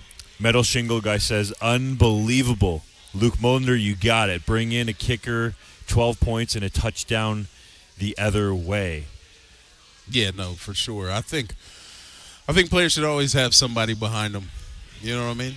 Like, there's just no reason not to have a backup. You never know what's going to happen, and you want guys that understand what the team's trying to build, are part of the culture. You're not just bringing a dude in off the street who isn't really involved or connected. So then you can just slot the next guy in. Anything could happen. I remember one year Luca Kanji got hit on a field goal. It was a whole big thing, but guy took a bad angle on purpose just to get to the ball. Actually got to the ball, but took out Luca Kanji's knee in the process. And, didn't he tear his ACL? Yeah. So you always need, or even Korsak, like, hey, Korsak, get in and kick this one, dude. Like, I don't know. Like, man. The Echo Sound hotline already jam-packed. Let's go out to Grant from Saskatoon. What did you think of Brett Lawther's performance? Do you believe that the Riders need to bring in competition like Wes Cates and Luc Mullinder have said? I agree. You always need the competition. My disappointment was that Hickson wasn't playing. I think you got to have a running back that's healthy that can create a hole. Oullette, when he's not healthy, can't create a hole. And I think we made a mistake of getting away from Hickson in the first game against Montreal. And I think tonight we needed him. We needed somebody with a little more breakaway speed, because when they focused on our running game, they shut it down pretty well. Like, we got 2-yard gains, and we were going 2nd and 8, 2nd and 7. I would like to have seen a little more power coming out of our running back position. I'm curious what you guys think. A.J. Oullette looked pretty good. 18 carries for 77 yards. I didn't think he was the issue. He ran really well, but I do like the idea. I don't understand why Frankie keeps getting taken off the roster, because he's done good when he's gotten the ball and carries. He's done well in pass pro. I remember him being a pretty good special teamer when he did some of that last season. So I really just don't understand. I would like to kind of understand how they're working the roster right now, because you got 2 fullbacks on the roster that don't really seem to get a bunch of work. I don't know. I don't see them showing up on special teams. I haven't really paid enough attention to see how much. Is on special teams a lot. Yeah. Well, really, we're talking about 3 then, because Awachi's back on teams too. Yeah, Rakovic, Bertrand Rakovic, Hudon. Like, how many fullbacks do you need, bro? Can we get another running back in there, or at least throw Rakovic in and at running back just to shake the defense? You don't understand how tough it is for a defense or just defensive players to attack a different runner. It's just a different look. You got to do it different. A guy that's running you over, then next thing you know, another guy gets in, and he looks like he's going to run you over, but no, then he sidesteps you and he's out. You know what I mean? He puts a move on you, and that's the type of stuff that makes you hesitate a little bit as a defender and benefits both runners, because even though you think a guy could just say, oh, Oulette's back there, he's going to try to run me over. No, then maybe Ouellette gets a little frisky because he sees Frankie break one, then all of a sudden he gets a little more sidestep, or, you know what I mean, a little more lateral movement to his game. So it's just one of those things where if you've got the athletes and you can give some different looks, you just do it for the sake of scheming up and throwing a wrinkle in there. Grant, what did you think of the Davis Alexander touchdown run? Big deal, little deal, no deal that the command center upheld it? I think little deal. I mean, watching it on television, I thought he was inside the line. But like you guys were saying, it's one call. You know, the kicking game was horrendous. And we really haven't brought a lot of challenge in at training camp. I go to training camp the last couple of years, and there hasn't been serious challenges for our kicking position. I know it's interesting when your kicker is also one of your captains. You know, there's a lot of internal politics involved. But like you said, there needs to be a challenge to every position. It's why it's professional football. And there's a lot of good kickers out there. He's been great, but it's time to start looking around, because everybody reaches a point where they are not making the contribution we need from them when they're in a position to help us. And as you guys were saying, they need to have a challenge in there, minimally. Yeah. Thanks for the call, Grant. The only other kicker/punter that was in training camp was Joe Couch, and he is designated as just a punter. So you have Adam Korsak, Joe Couch, 2 punters in training camp. Yeah. No other kicker. And there was talk about this, Wes, I'm sure you remember, in the preseason. When Lauder had missed some kicks. I think you were talking about this. Hey, at man. that time that it should have at least You already know. had somebody in training camp. I've been talking about, like, it's cool. Like, obviously, he's a great teammate. Obviously, he's a good kicker. But, bro, like, what are we doing here? He was kind of struggling last season. Then he comes in this year, and through the preseason, I was a little worried. I'm like, yo, we don't really have a lot of confidence in their kicker. At this point, I'm going to just go ahead and tell everybody. I was joking with you about it at the beginning of the game after we were done. You know what I mean? The game had started. I said, man, we might want to just go for these, let Lowther chill, because he's clutch. He's usually good at the end of the game, last kick to walk-off kick. Lowther's our boy, our man. But that early in the game, I'm like, he's been struggling. Don't even put him under that stress. And then it was like the stress just kept building, and he just kept succumbing to the pressure or whatever it is. I don't know. He's a kicker. I've never coached kickers. All I know is it should be the same. It's like a golf swing. It should be the same every freaking time. So when you go up there and something's off, then you need to go figure out what's wrong with your mechanics, what you got, what you're missing, what you're doing. I feel like he's not really mentally focused, but I bet you if there was another kicker there that was booming 50-yarders in practice every now and then, I bet you he wouldn't have a hard time focusing then. I'm just saying. Well said. My man Wes would know. All right, let's get to your moment of the game, brought to you by The Keg, the keg-sized moment of the game. Locations in Regina and Saskatoon. Book your reservation today at thekeg.com. Montreal loads up the line, and they'll bring the house. Harris going to throw it up far side. Has a man. Touchdown! Riders! It's Mitchell Picton. 33-yard touchdown reception for Mr. Second Down. Mitch Picton, 4 catches for 53 yards, and that score that put the Riders ahead, but it wasn't for good as the Alouettes come back and win 27-24. Coming up on the other side, more of your calls and texts on the Echo Sound hotline. You can get at us, 306-936-6262, as you see Picton going into the end zone there on our YouTube live stream, or toll free, 1-866-767-0620. This is Saskatchewan Roughrider football on the home of Rider Nation and the 620 CKRM Cooperators Roughrider Radio Network. Hi folks, Tim here. Now is the time to purchase a quality used Case IH combine from Young's Equipment Incorporated. Did you know that on qualified used combines, we offer an interest waiver and a protection plan? Wow, talk about the total package. But most of all, the peace of mind knowing that you purchased your used Case IH combine from Young's Equipment Incorporated. Priceless. Guarantee a smooth harvest. Check out Young's Equipment today. At the heart of Saskatchewan, SaskTel employees are more than just workers. They're our neighbors, friends, and family. Dedicated to serving our community, SaskTel workers ensure we stay connected, providing quality jobs right here at home. The strength of local expertise, the pride of public ownership. Together, we're building a brighter future. Let's keep these jobs in Saskatchewan. SaskTel workers, from Saskatchewan, serving Saskatchewan. A message from the United members of Unifor Local 1S and 2S.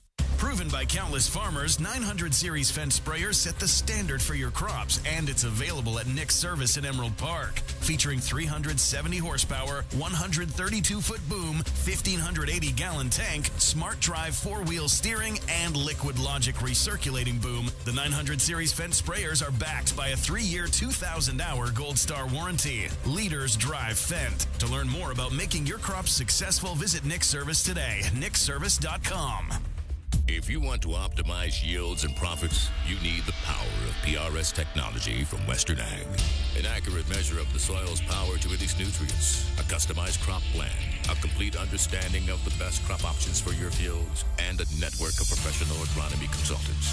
That is the power of PRS technology from Western Ag, helping you grow more profit.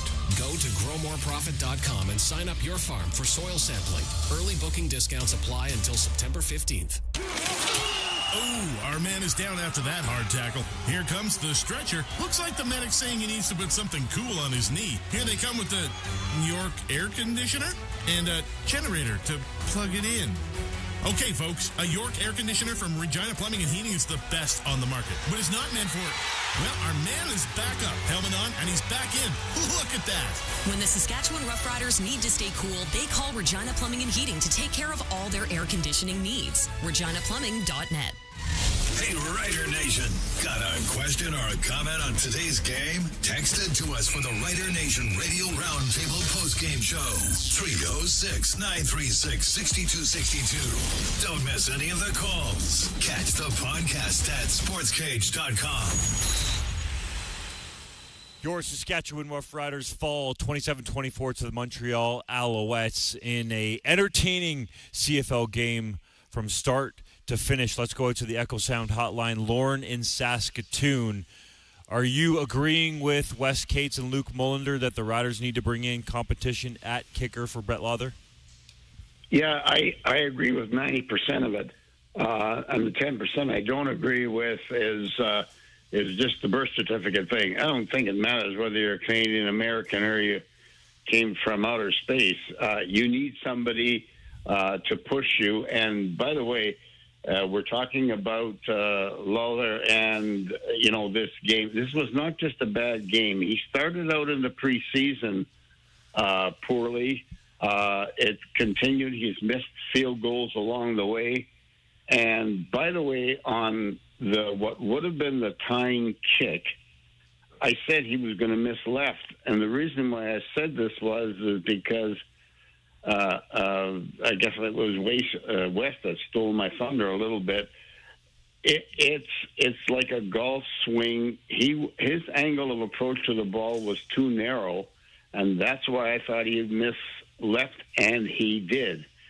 So I don't know if this is a matter of coaching or what, but we absolutely have to have a guy that's going to be reliable. And this season, for whatever reason, he just hasn't been reliable. The other thing, I guess, we were talking about the the out of bounds on Alexander. When his foot came down and they stopped it, it was in bounds, but then it slid out as he pushed off, and it actually did touch the chalk. But I don't know that would have made a difference, because at that point he had a first down. Now you got 30 seconds left to put it in the end zone. We might have not had a chance for Lawler to screw up. I'm just looking on TV right now, actually, and clearly his foot was on the chalk mark. But anyways, good things because of Harris. I just don't think that this team has to worry about a whole lot. I'm not sure. You gave a star to Cox, and he would have been my guy too, except I think I would have put Milligan in as a star, mostly just because Cox got that really bad horse collar tackle. That would have ended the drive. But anyway, regardless, we're headed in the right direction. You could see the difference. Harris, there was just this aura of confidence when he's out there at the controls, and I think it bodes well. The sky isn't falling here, guys. Our defense came to play, and I think if we can generate 50 yards or something offense, we're going to be in good stead here. Thanks for the call, Lauren. He mentioned Trevor Harris, 31 of 39 for 355 yards and 2 touchdowns. Didn't quite get to that 400, but he played pretty well, Wes. Yeah, he played great. Just the way I expected him to. A couple things go different. Maybe you get a call here and there, get another opportunity. Maybe it goes into overtime like it looked like it was going to, and he gets to that 400. But Trevor Harris wasn't the issue. Defense wasn't the issue. Granted, you don't want it. Never comes down to one player or not. But you're talking about the reason why kickers get a tough go is because you got the one job and everybody else is battling. You're getting nicked up. Some guys are getting injured, and then the one guy that usually comes out of the game clean and barely sweating is the kicker, and everybody's battling their butts off to protect you so that you can go up there and just swing through, have a nice clean kick. And for you not to execute on that, it starts to rub guys the wrong way. Obviously, he's a great leader because he's a captain on his team and all that good stuff. But after a while, man, I can't go out there and battle for 3 hours and then something that simple seeming is the reason why you lose. At the end of the day, you got one job to do, get the job done. If something's off, correct it, let's go. But honestly, at this point, and I would have been doing this since the beginning of the season, I'd be going for it a lot more on third down. I'm kind of mad at the coaches for one not going for it on that third and short on the second miss he had, right? Really, anything inside of third and 5, I might be going for it right now if I'm a Riders coach. You know what I mean? As simple as that, because we're giving up too many points. That team played too good today to come away with the L. Simple as that. Let's go to the Echo Sound hotline. Uncle Michael from Winnipeg. Did the Riders let a win slip through their fingers? Well, I'd like to focus on the positive, if I may. Go ahead. I've been old enough to be alive for every Rider championship. I was only one when we won in 66. But this team has something in common with all of those championship teams, I think, in that they're coming together. In the late 70s and early 80s, a lot of us Rider fans were happy just that our games were exciting while we were in last place. Our games are the most exciting games this year, and we're in first place in the West, folks. And this team hasn't even gelled yet. And the character I saw on the field tonight when Trevor Harris went to see when their quarterback was injured, and our coach didn't sit our kicker down on the end of the bench and turn his back on him. These guys seem to love each other, and we got the best defense. Trevor Harris came out with no rust tonight. I think we will meet Montreal one more time, and there's only one way to do it, and I don't think they'll beat us in the Grey Cup. Ooh, Grey Cup prediction. I like the way you're That's talking. my I like prediction. the way you're thinking, but I mean, you got to play some pretty Yeah, well, clean. you take the negative, Luke, like you always do. Go ahead. But No, this is Wes talking. yeah. Luke's gone. Man, I've been who a am part I of talking enough. to? Wes Cates? Yes, Yeah. sir. Yeah. Oh, I'm sorry, Wes. It's Luke that's always negative. But anyway, I think Luke's pretty I'm positive. proud of those boys tonight, and we're heading in the right direction. The last 2 seasons, we got worse at this time of year. The last 2 seasons, I've never seen a team do it. I couldn't believe Dickinson stuck around for 2 seasons, making us worse. And this year, we're getting better. And Corey Mace has the right attitude. He sounds like a beaten dog tonight, and I'm sorry for him. And just by the way, 3 weeks ago, I was talking to my sports-wise young son about kickers for no reason in particular. And I said I wouldn't trade Lawther for anybody. And I don't think anybody else felt well for Castillo. But Castillo's got the leg and the accuracy. But Lawther's been a steady, good guy. Competition is not a bad thing for him either, for sure. But I would rather see us team up around him like the team did tonight than us just write him off because he had a terrible game. It was a terrible game. Thanks for the call, Uncle Michael. We appreciate it. Okay, thanks, guys. Yeah, what was he before coming into this game? What was he about 80% on the season? I think Just it under, said 22, 28. Yeah, 22 for 28. I mean, I don't know. That's admirable. That's not great kicking, but at the end of the day, like, you just got to get better. He's got to figure it out. Like, I don't think everybody. He's a fan favorite. He's one of the top scorers. He's, obviously turned into one of the all-time riders, but not like this. Not this way. No, he's just got to figure it out, man. And I think he needs to, like, do some training, hit the gym, just get his body right and make sure that he's ready to go. Because at this point, I don't think it's mental. I just think something's off. I don't know what's going on. I think maybe he's just not as strong as he's been in the past, and it's kind of affecting his accuracy. Let's keep it going on the Echo Sound hotline. Taylor in Regina. Did you think that the Riders let one slip through their fingers? Well, I got to side with Wes, first of all, and Luke. When you're talking about, I think Brett Lawther's an amazing kicker. I think he's a great dude, but you got to bring competition because he's getting too comfortable in his position, and I think a healthy competition isn't a bad thing. Second thing I want to do is I want to call out Mamba because last week he called in to our Rider Roundtable and he decided that he was going. Yeah, absolutely. So if he's listening, I hope he calls in and explains himself because right now the exact same thing happened. Maybe not exact, but pretty damn close compared to last week. And I want to hear his theory on him defending the command center because I got to tell you, as a CFL fan, I'm getting pretty tired. And this isn't why we lost. We lost because the kicking, right? It's pretty obvious. But I'm getting tired of seeing the CFL command center step in. They're going too far. And I, myself, as a season ticket holder for the past 8 years, I am getting sick of it. It's so frustrating beyond belief, and I'm calling Mamba out because I want to hear his defense on the command center today.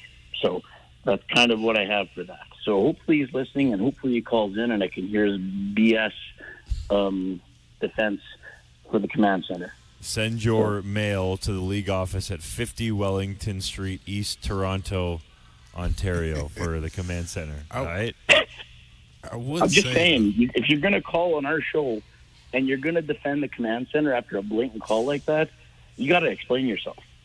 Just like you can't tell me Alexander's foot was in bounds. You can't say that. Everyone's seen it. Even Luc Mullinder did after the show. So, I want to hear this guy, this TSN broadcaster, who I do respect as a CFL player, to call and explain himself. So that's kind of where I'll leave it at that. And we do have a good team. We're not falling apart. We had a rough game. Lawther needs a challenge. But I want to hear this guy call in, and I want to hear what he has to say or how he's going to defend the command center tonight. So we'll see if it happens. Thanks for the call, Taylor. I think these these two calls today were harder to defend than the roughing the passer, because you're talking about a pick that, I don't know, I didn't see all the angles, but there was nothing that said that ball hit the ground from the angle that I saw. It seemed pretty conclusive that it hit the ground. You saw it? Seemed like they got it right. Yeah, okay. Well, TSN had some close-ups and stuff. Yeah. It seemed like there was consensus on that. Yeah. But there was not consensus on Davis Alexander. No, there can't be. Smokey from Sherwood Park, Alberta on the Echo Sound hotline. Give us your take on the game, Smokey. I think they better bring in some competition. And I was disappointed that they didn't bring in Frankie. Yeah. Why is that? Well, I mean, look what he's done against Montreal. And I think he's way better than Oullette, personally. I'm not knocking Oullette, but I'm saying that I think Frankie's a little bit better. I'm still trying to figure out what's going on with Oullette. Like, did he re-injure his hip when he got, kind of knocked up in the air, got his leg? He did land on his back, right? But he's been limping. He's been limping all season. I'm like, what's going on? Like, what don't we know? Because it just looks like something's really hampering him. And he was running tough. He was running hard. And he's had a couple of good games this season. He's had to work for his yards, but he's been grinding it out and playing pretty great. But Frankie has been, when he's gotten his opportunities, has been looking really good as well. Any other thoughts on the game, Smokey? Well, I thought the command center did a better job tonight than they did in the past, to tell you the truth.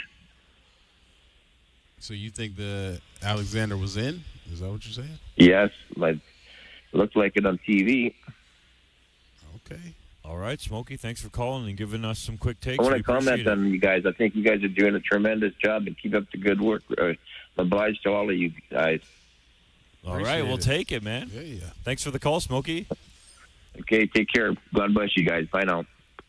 If you want to get in on the Echo Sound hotline like Smokey and give us some love, especially to my boy Wes Cates here, 306-936-6262 or toll free 1-866-767-0620. If you can see on our YouTube live stream, we have a great still shot of Davis Alexander along the right sideline. I'll describe it for our radio listeners, and it looks pretty definitive that white cleats are on white paint on the side there. It is close, though. So if you're tuned in on the YouTube channel, call in, give us your opinion. Was Davis Alexander in or out? Do you want competition for Brett Lawther to be brought in as well? This is Saskatchewan Roughrider football on the home of Rider Nation, streaming on our YouTube channel at sportscage.com and the 620 CKRM Cooperators Roughrider Radio Network. Take control of your soil and residue management playbook with Salford's Halo VRT high-speed disc. Protect your soil while you tackle tough straw using the VRT's 5-inch spaced blades at the 2-degree blade angle. When you spot ruts coming down the field, call an audible and hydraulically adjust the blades up to a 15-degree angle for maximum leveling power. Visit your local Salford dealer or see the Halo VRT online at salfordgroup.com. See them at RJ Sales in Wadena and Eberassa in Assiniboia, Carlisle, Radville, and Weyburn. Howdy, Wood Country Woody again. I gotta tell you, when I first learned TimberTech composite decking material is super low maintenance, well, that pretty much sealed the deal right there. I'd rather sit on my deck than sand it, tell you what. But TimberTech composite decking material also comes with tons of pretty colors and features a sweet little hidden fastener system. When you need pretty and pretty easy to build with, it's TimberTech from Wood Country. Your home is your castle. In McLean, Estevan, and Tisdale. Sask Lotteries has 50 years of winning behind us. And you know what that means? Lots of winning numbers. Numbers like over 1,200 organizations funded and 12,000 plus groups supported. $6 million given away annually in community grants. And the winningest number of all? $1.4 billion given back to the people of Saskatchewan through sport, culture, and recreation. And we're just getting started. Help us grow the next 50. Learn more at sasklotteries.ca. The Red Zone is a good place to be if you're playing on a Saskatchewan field. If your water's in the red zone, you need a good defense. At farmfreshwater.ca, We specialize in rural water. Our company lives and breathes in the Saskatchewan fields, and rural water is all we do. Our playbook is to design water treatment systems for wells or dugouts that require the least amount of maintenance possible. We live and breathe in the fields. Remember, we're not city people trying to solve a rural problem. Summer is here, and it's the best time to get out on the road, so why not get your vehicle inspected? Landry's Napa Auto Pro specializes in full-service inspections. With certified mechanics on site, they handle everything from minor repairs to major overhauls. When you take your vehicle to Landry Service, your car is in the right hands. And to keep you cool and comfortable this summer, they also service air conditioners. Landry's Napa Auto Pro, located on North Winnipeg Street, serving Regina for over 50 years. Tractorland Kubota is the home for all your Kubota, turf, construction, and agriculture products. They've got a sweet lineup of tractors, mowers, utility vehicles, mini excavators, skid steer loaders, compact track loaders, wheel loaders, stand-on compact loaders, tractor loader backhoes, track carriers, agricultural implements, construction attachments, and more. Stop by and visit them. They'd love to meet you. Proudly serving the prairies and conveniently located at 705 Henderson Drive, Regina. Tractorland Kubota, committed to doing it right. Hey, Rider Nation. Got a question or a comment on today's game? Text it to us for the Rider Nation Radio Roundtable postgame show. 306-936-6262. Don't miss any of the calls. Catch the podcast at sportscage.com. Oh, yeah, we want to hear from you on the Echo Sound hotline, brought to you by Echo Sound, your SaskTel authorized dealer in Fort Qu'Appelle. Get the newest cell phone today with an amazing SaskTel rate plan. Your Saskatchewan Roughriders fall to the Montreal Alouettes 27-24 in an entertaining back-and-forth CFL football game, especially that last 3 minutes. Man, you got to play until there's zeros on the clock in this league every single week to make sure that you're going to get a win. This segment brought to you by Arcola Co-op. You're at home here on Highway 13 in Arcola. Let's go out to the Echo Sound hotline, and there's a lot of callers coming in. Let's go to Glenn in Saskatoon. Did the Riders let one slip through their fingers tonight, Glenn? Absolutely. Absolutely. I mean, I love Lowther. I mean, we loved him for how many years, but he missed 2 to the right, 2 to the left.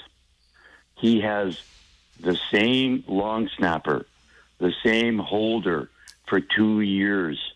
His only job. People say, well, he's a receiver. He has one job to catch the ball. No, he has to block.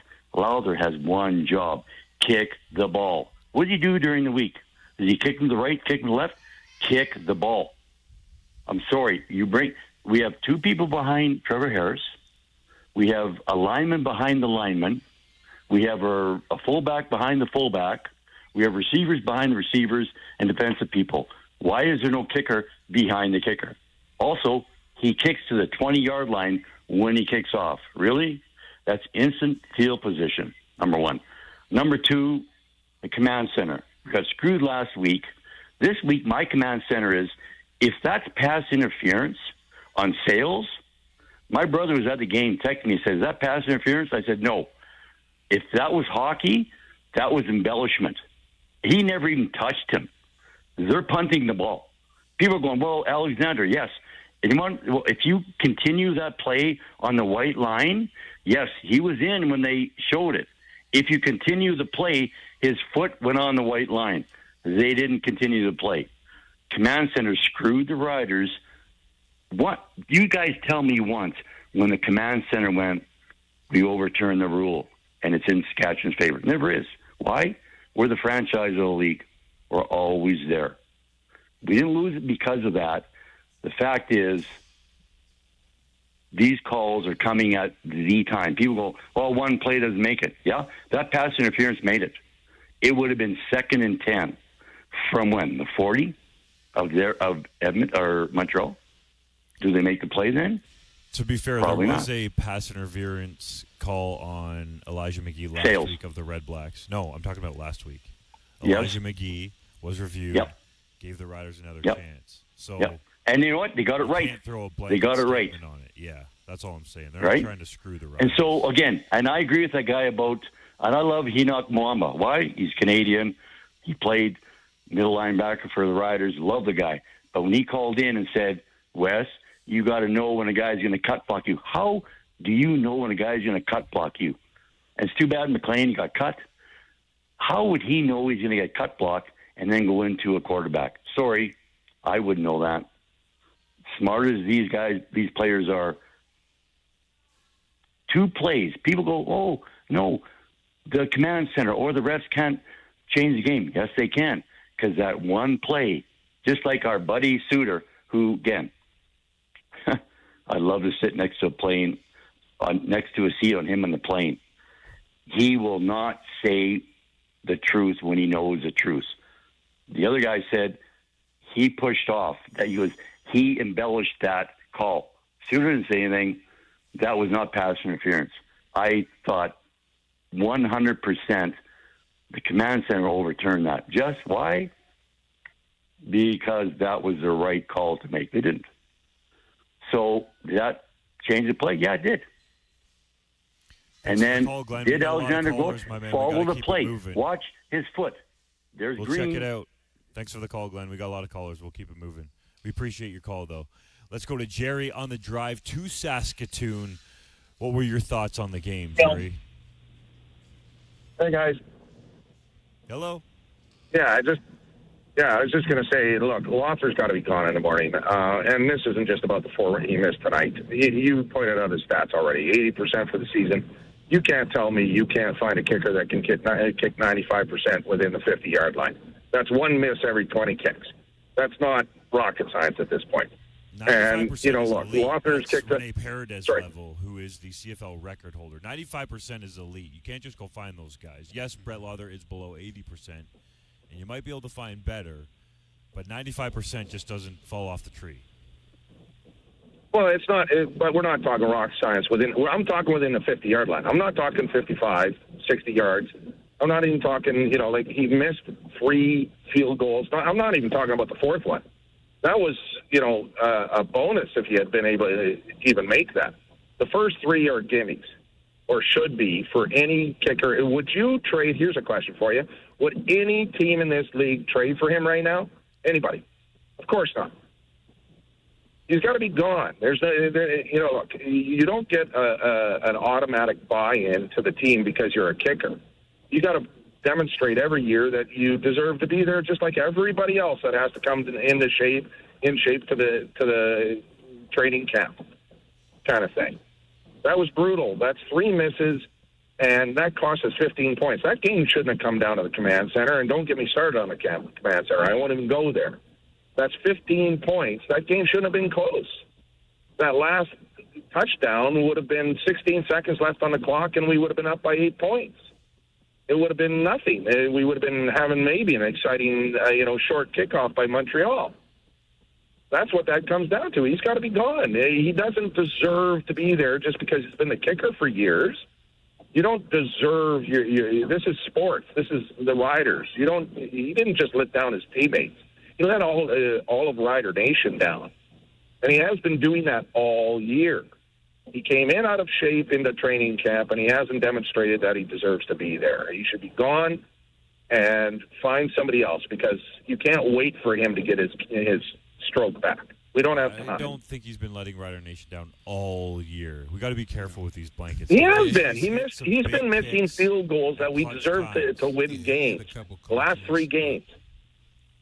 I understand the last 3 games, but we're talking about this season as a whole, where this team has played 10 games. He hasn't let them down every single game. Well, no, but nobody lets everybody down every game. But we're now 5-4-1. When you lose 3 games, that's 8. We should be 8-1. And maybe we shouldn't be 8-1. Maybe 7-2. But he certainly, gave the game away today. This is all on his shoulders, all of it. The defense played lights out.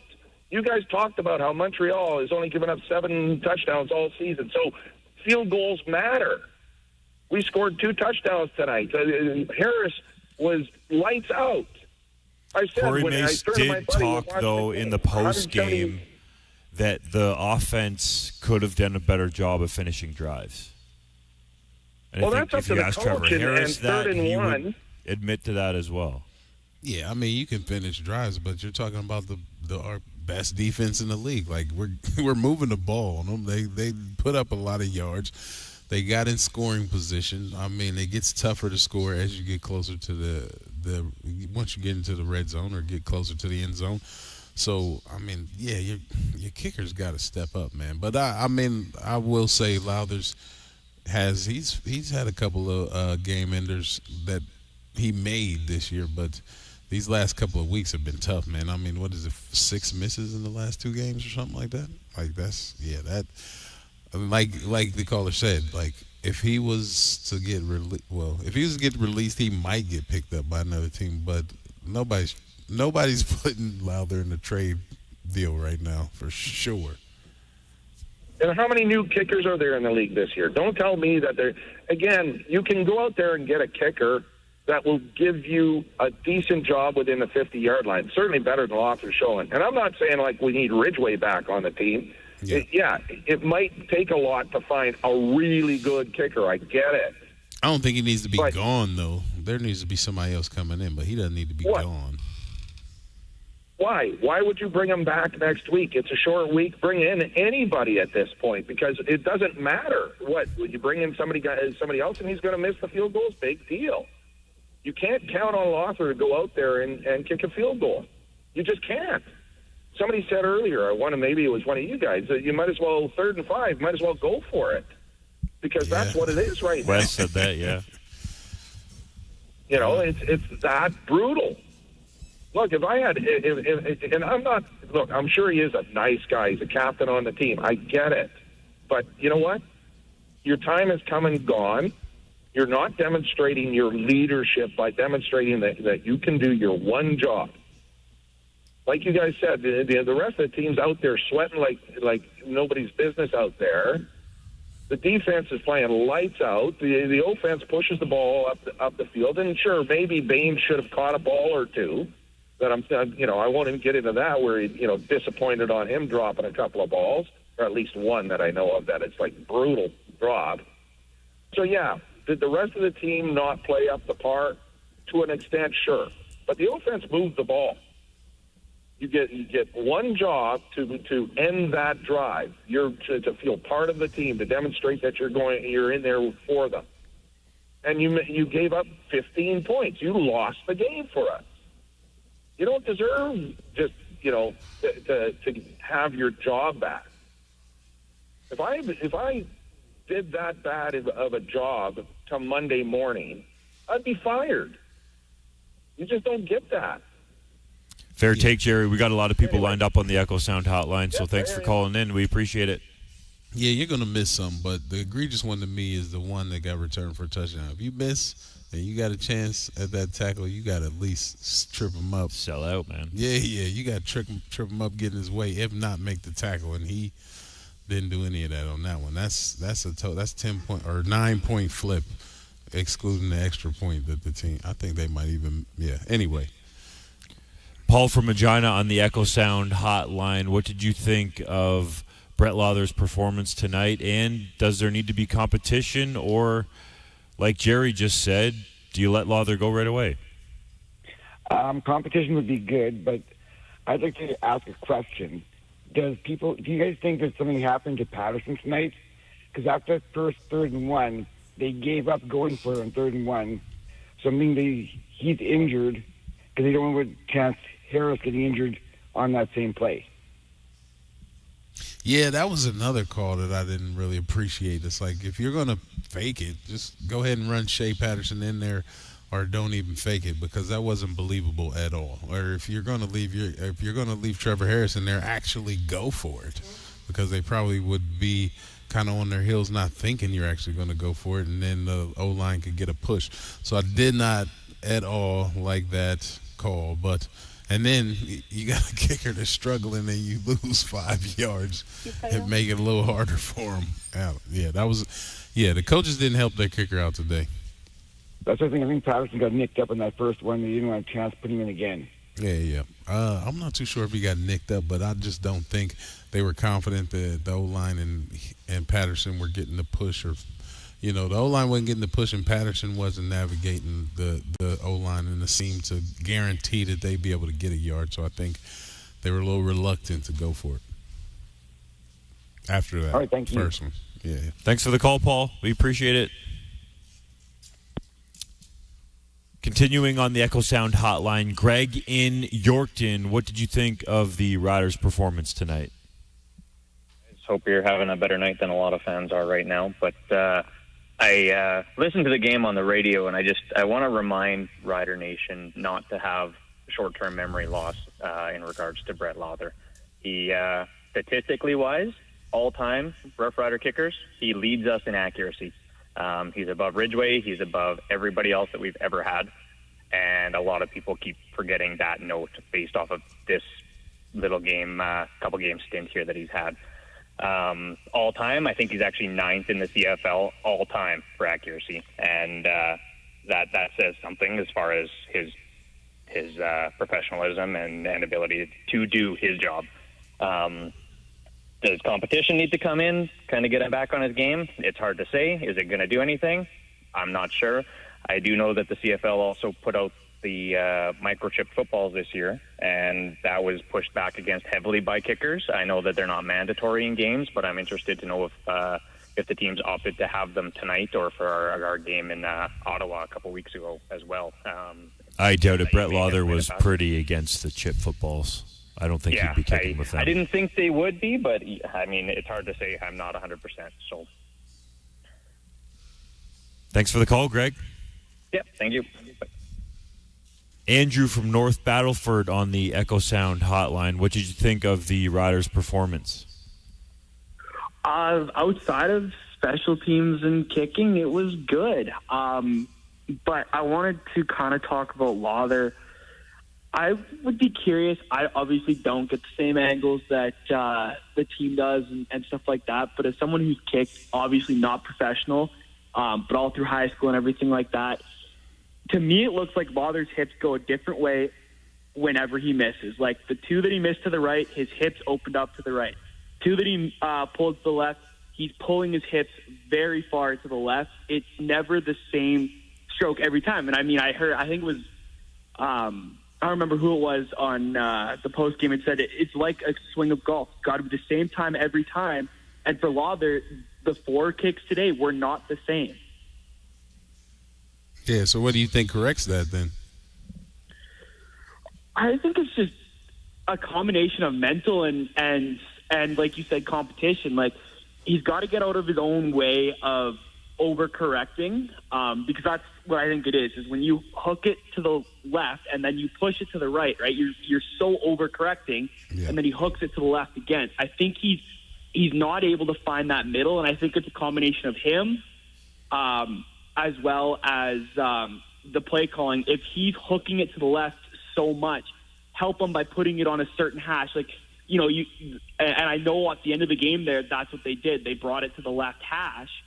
But he's pulling it to the left. So obviously on that, he's pulling it so far, get it to the right hash, let him pull the ball because that's what he's doing. Like, kickers have a way of being like, hey, I like to pull the ball or I want to push it type of thing. And you should know what hash they want it on. Okay, so what do you think about strength training? Your ab work, your leg workouts, hip workouts? Yeah, no, for sure. I definitely would say it's abs, legs. Like you definitely do have to work on that stuff. He does look like he's lost a little distance. Obviously, he's 33. He's getting older. That's going to come. I do still say he can hit the deep ones. I'm just saying, like, they were talking about his career longs, like 59.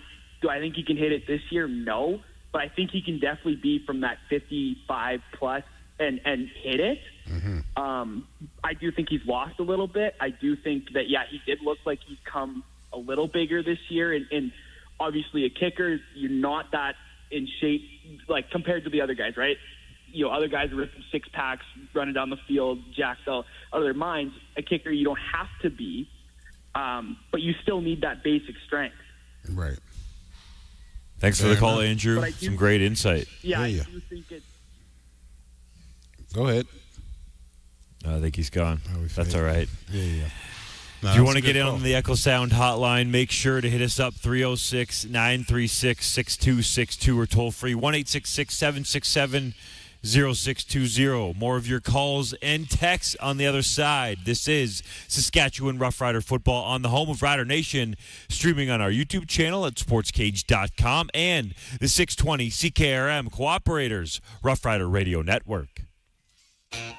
Since 1973, RJ Sales and Service in Wadena has been Saskatchewan's short line experts. They sell and service all the brands you want to use, including Morris, Seedmaster, Degelman, Mandaco, Rightway, Lemkin, Kellobuilt, Elmer's, and Salford. Plus, they have pre-owned equipment available from the biggest names in the business. Before you buy anything, do yourself a favor and check for a better deal at RJ Sales and Service in Wadena, rjsales.ca. Homes in Regina are selling fast, which makes it tough for buyers. Many buyers are putting in offers on multiple homes and still coming away empty. When you're looking for your next home, why not get what you want and build instead? Uncommon Developments is your local builder. They seamlessly blend the warmth of tradition with the clean lines and open spaces of modern architecture for a fair price. For your next home, stop losing out on offers and win big with a new build from Uncommon Developments. uncommondevelopments.ca. Employee pricing is back at Two-Way Service in Southie. The absolute best deals of the year with discounts of up to almost $14,000 plus 1.99% financing on selected units. And with every new vehicle purchased, you receive a trip for two to Las Vegas, F-150, Super Duty, and the awesome lineup of Ford SUVs like Explorer, Expedition, Escape, Bronco Sport, and Edge, and the full-size Bronco. Don't miss employee pricing at Two-Way Service in Southie. Just a 30-minute drive from Regina. This football season, Positively Perfect will be introducing their MVP, Most Valuable Pups. They understand that your furry friends are all your most valuable players, and that's why they carry the best pet food in town. They offer a fantastic selection of healthy food and treats. Go long with their full line of grooming services that they also have available. Score all the pet touchdowns and get everything for your pet with Positively Perfect, 4637 Ray Street, and visit their Facebook page. For all your grain brokerage needs, call Johnston's Grain. They're hyper-focused on finding growers the best price in the market. Johnston's will deliver the best bids in Western Canada on special crops, milling oats, malt barley, feed grains, damaged grains, and much more. When you think about marketing, think Johnston's. Their expertise helps farmers secure the highest prices while avoiding risky buyers. They'll help you structure your contracts in a way that is good for your farm. Call 844-324-7778. For all the work you do on your farm and all the hours you put into your equipment, you need the best ag tires around. Get them at your local Integra tire dealer in Assiniboia and Grenfell. They have tires for everything that moves around your farm. Tractors, augers, sprayers, combines, swathers, balers, grain carts, semis, grain trucks. You name it, they have it. If it moves, they have tires for it. For all your rubber requirements on the farm, see the boys at your locally owned Integra tire stores in Assiniboia and Grenfell. Truly local. Hey, Rider Nation. Got a question or a comment on today's game? Text it to us for the Rider Nation Radio Roundtable postgame show. 306-936-6262. Don't miss any of the calls. Catch the podcast at sportscage.com. Let's keep it rolling on the Echo Sound hotline after your Saskatchewan Roughriders fall 27-24 to the Montreal Alouettes. The Owls improved to 9-1 on the season, first place in the East Division and the entire CFL. The Riders, meanwhile, dropped to 5-4-1. Still currently, for the moment, atop the West Division. The BC Lions take on the Winnipeg Blue Bombers on Sunday. That could change things, but the Riders right now at least are in first place in the West Division. Let's go to the land down under. Mark in Sydney, Australia. He knows his kickers. What did you think of Brett Lawther tonight, Mark? Well, g'day, Justin. G'day, Wes. G'day, Mark. I think Lowther just simply had a bad day. I just think he needs to take a break. I mean, yes, it's a short week before they go to Toronto, but he just needs to take some time out away from the football field and get his head on straight. There's something not right with his attitude mentally, like I think Wes said, and he just needs to take some time out, take it easy on himself and not put himself down for missing all those field goals today. Take it easy on himself, but at the same time, Be accountable to himself, be accountable to the team, get his head on straight, and get back to his normal great form. I think the offense and the defense played lights out today.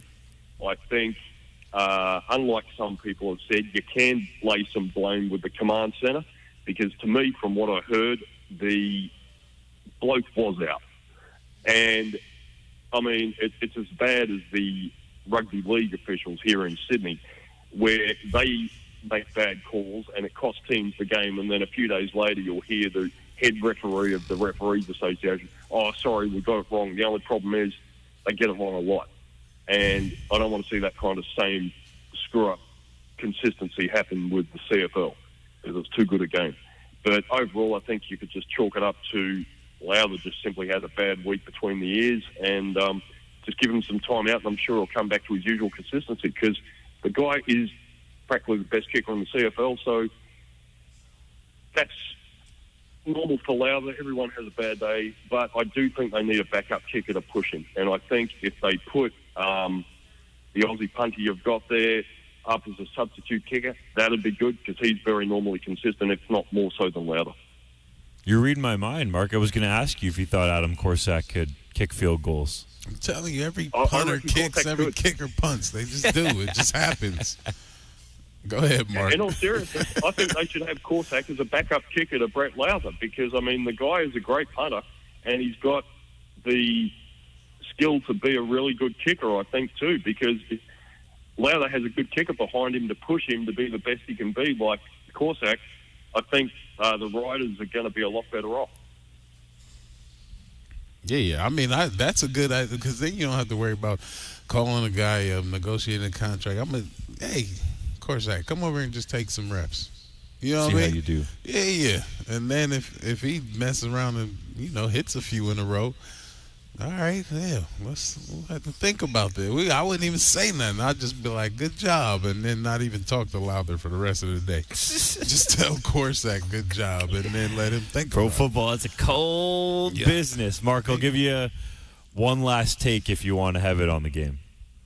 Okay. Well, I think, obviously, you guys are having CFL played up there during your summer, but, I think it would be a really good idea to have Korsak as a backup kicker to Brett Lowther, because, you've got to spell your top players every so often. You can't expect them to behave like machines to be consistent every game. They're going to break down. They're going to need time to rest. So if you have Korsak as a backup kicker, all the better for the team. But more importantly, Korsak being Australian, if you can have him show his talent during the game, it's going to boost the popularity of CFL in the relevant players' home country, like here in Australia. So you get a wider audience, you get a greater scope for the game, and the game grows in number of fans and influence and all that. And in all seriousness, I think, the CFL would be a lot better off if they looked overseas for more players in the game, like not just Australia, but look in Europe, because they had the European version of the NFL over there a few years ago, and you had some mighty good players there, especially in England. Good points. Well said, Mark. Thanks for the call. No problem. Thanks, guys. Take it easy, Mark. Let's keep it going on the Echo Sound hotline. Jim in Battleford, what did you think of the Riders' performance? A little concerned about what everyone else has been talking about, so they sort of exhausted it, I think, already. And no one was complaining when Lowther was doing the nice short 10-yard kick. But my comments are on defense. I had two questions, I guess. I thought Amari Hedmanson was really getting killed by Rambo, and I thought they were picking on him a bit. And then I wondered if you could talk a little bit about the let's grab the back of the jersey and help the quarterback down versus a horse collar where you're getting concussion-like symptoms. Yeah, I kind of thought that the horse collar, usually when the quarterback's in the pocket, the horse collar is a little more lenient. Like, you can still pull a QB down by the back of their jersey, but he kind of started to scramble and run out of there. So I think just the fact that he actually had the top, like basically the neck of his jersey, he didn't get his hand in the pads, but he did have the neck of the jersey. So I'm not mad at that call. I kind of think it wasn't really a horse collar because he was still pretty much in the pocket, but whatever. some of those calls, it's splitting hairs. So I'm not mad at that horse collar call, to be honest. There's, a couple other calls that pass interference I thought was kind of just don't fall for the acting. Like the ball almost was too far. You know what I mean? It was far and it was kind of going out of bounds. It was just a lot. And then a little hand fighting, and then the receiver just falls, and then you pull the flag out late. I didn't like that one. But the horse collar, I could live with. Mari Henderson? Yeah, he was having a tough go today, but I think he's a good DB, though. I just think sometimes you just kind of you find a guy that's, just a little, for whatever reason, he's just giving you some bad reads and getting open. And Rambo's a good receiver. I mean, it's not like he just had a breakout game today. He just had Henderson's number. I think so tonight, too. A bunch of games that we could have won or should have won, and so I hope it doesn't come to haunt us in November. That's all. We'd like to host a playoff game. There you go. A lot of Rider Nation would like to see that too, Jim. Thanks for the call. Let's go to Spencer on the Echo Sound hotline, driving home to Saskatoon. What did you think of the Riders' performance, Spencer? Well, I'm not going to pile on Lawther. I think that's happened enough. A couple of things I wanted to mention. I thought it was great that Harris looked sharp and didn't show any rust, and not just looking sharp in the pocket, but he's throwing the ball where guys can catch it and turn upfield. They're protecting themselves. They're not, really high, really low. Like, it's great to see that they can just stick their hands out, catch a ball, and do something with it. So it's great to see him back doing that. I know when Patterson won the first couple games, people were talking, should they just keep him going? I said, no, they don't need to do that. He was playing well before he went down, and wait until see if he's not playing well. But he looked good tonight, which was nice. Do you guys happen to know, can they challenge illegal blocks on return? Because there was an obvious double team return or block in the back on the missed field goal return that didn't get called. Can we challenge that? I don't know. Can they look at holds or clips? That's a tough one. I think, because then you'd be every play they'd be like that. I don't think I've ever seen that been challenged. Because, you technically could. Yeah, every play you could be like, the tackle was hold. Yeah. No, I don't think you can call, you can get blocks challenged. But, no, I do like the call, and I did actually want to get back to that. I'm like, we have talked about the kicking game a lot. But, Trevor Harris looked good. Dante Meyers, another great game, 100 yards out of him. Keyshawn Johnson, after taking a game off, came back with 90 and a tug. And then Mitch Picton, I was happy for Mitch Picton getting a tug out there and making some big catches. So, all in all, the team played great. It's just a shame that, the kicking game had such an impact on the final score. Yeah. I don't know about you guys, but I know I could sure use the Wisers when I get home. Yeah, no, that sounds like a good idea. One last thing, and I know this is going to be pretty unpopular, I'm sure. And I like him. I don't know if he's injured or if there's just something wrong with him. But I will say I haven't seen enough out of A.J. Oullette this year to say we should have signed him and gotten rid of Jamal Morrow. I think Jamal Morrow played well last year. We had no line help. But I haven't seen anything out of Ouellette to say that we should have kept or signed him and kept Morrow. I'm not mad at that statement.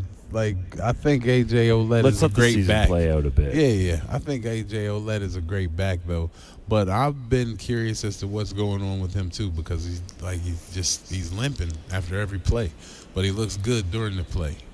So it's like, what's going on? But, Can we get a little transparency on the health issue right here? Is it the hip? It seems like it's something else other than the hip. You can see on our YouTube live stream as well that hit where he went out of bounds, and it really looks like he's in some pain there, where he got popped up in the air even further than I think he thought he was going to when he left his feet, and after that was when he was really limping around. Yeah.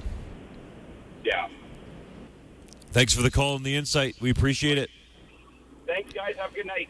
Coming up, more of your calls and texts on the Rider Nation Radio Roundtable postgame show. Call or text the Echo Sound hotline at 306-936-6262 or toll free 1-866-767-0620. This is Saskatchewan Roughrider football on the home of Rider Nation, streaming on our YouTube channel at sportscage.com. Tune in there if you want to see all these great highlights that we've got running through. We had that questionable block in the back from Darnell Sankey on that James Letcher Jr. return, the A.J. Oullette hit out of bounds where it looks like he might have got beat up again, and so much more.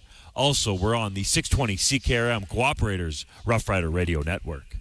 You know something? It's like selling a six-pack with only 5 beers in it. Wood Country Woody here, reminding you that unlike some other places, Wood Country Garage Packages contains everything you need, right from the start, including appearance-grade lumber, all your nails and screws, and walk-in doors with cladded jambs. Building a garage? It's one and done with Wood Country.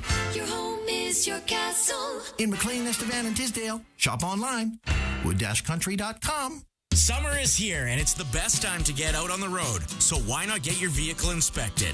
Landry's Napa Auto Pro specializes in full-service inspections. With certified mechanics on site, they handle everything from minor repairs to major overhauls. When you take your vehicle to Landry Service, your car is in the right hands. And to keep you cool and comfortable this summer, they also service air conditioners.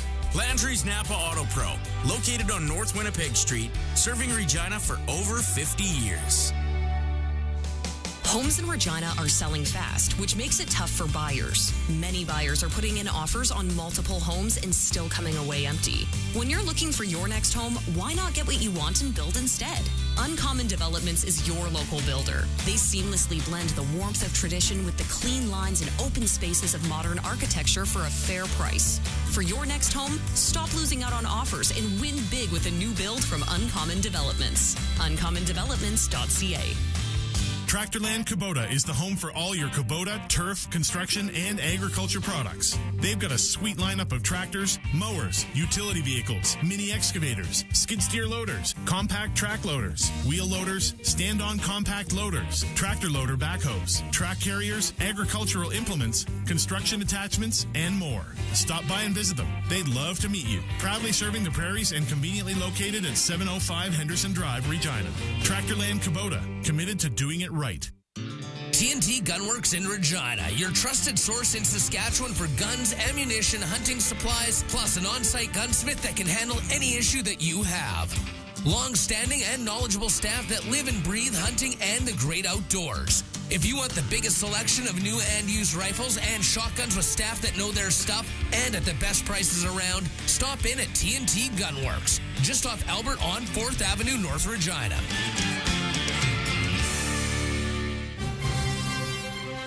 Attention farmers, get a sizzling deal on the highest performing DeKalb canola lineup yet.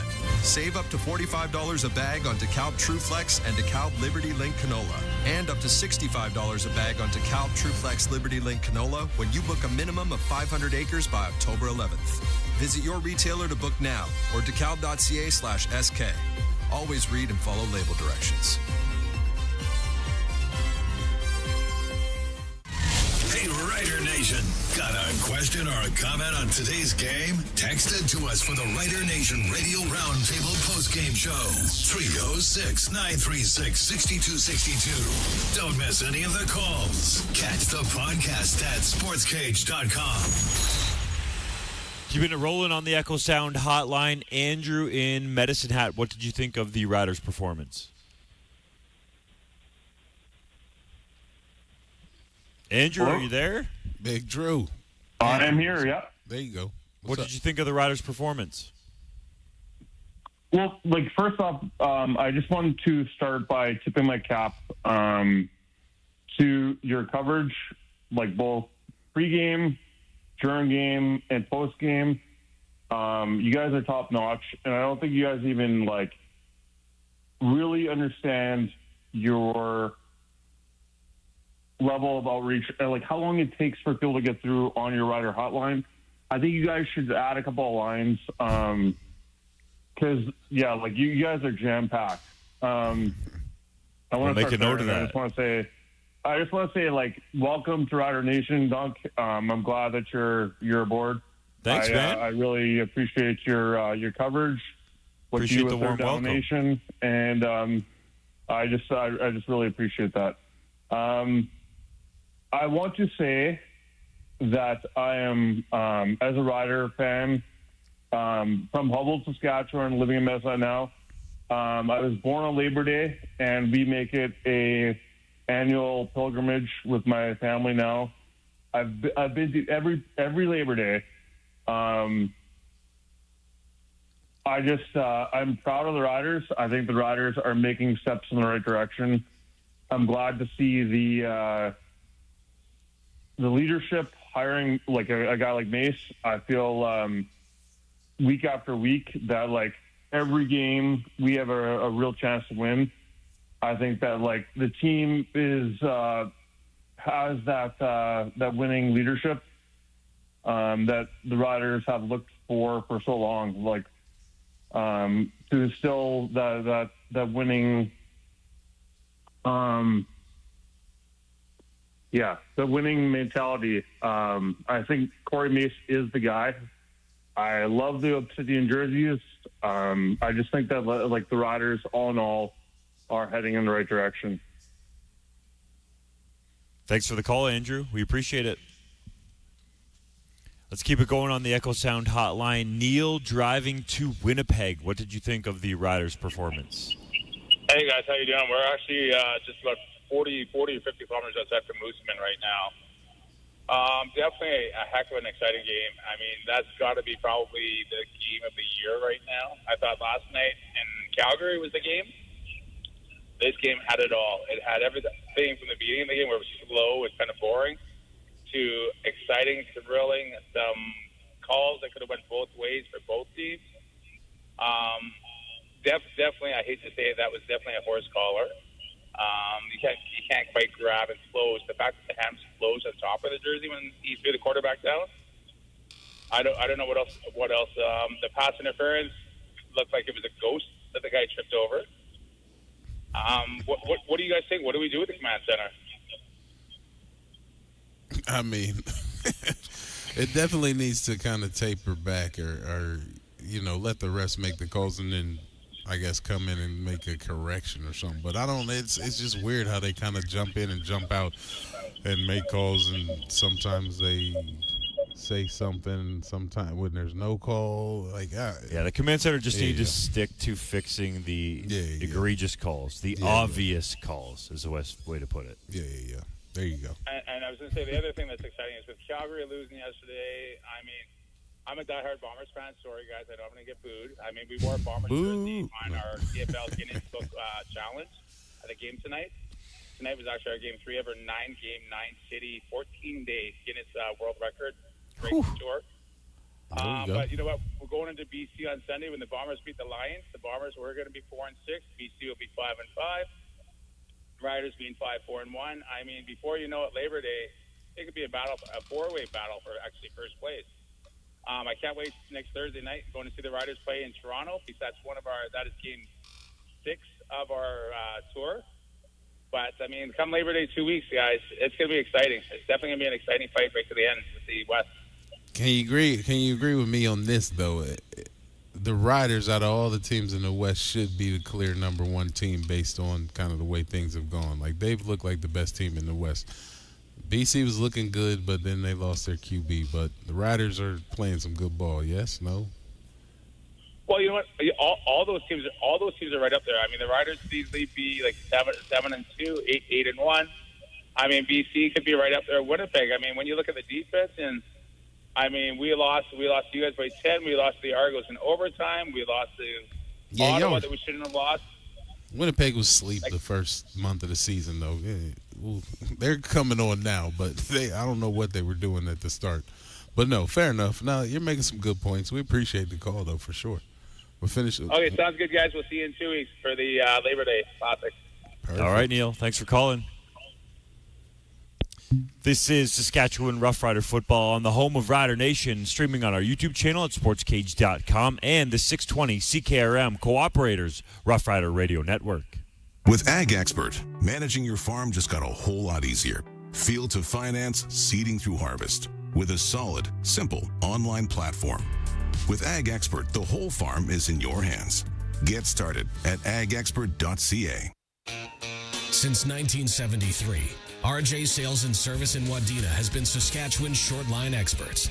They sell and service all the brands you want to use, including Morris, Seedmaster, Degelman, Mandaco, Rightway, Lemkin, Kellobilt, Elmer's, and Salford. Plus, they have pre-owned equipment available from the biggest names in the business. Before you buy anything, do yourself a favor and check for a better deal at RJ Sales and Service in Wadena, rjsales.ca.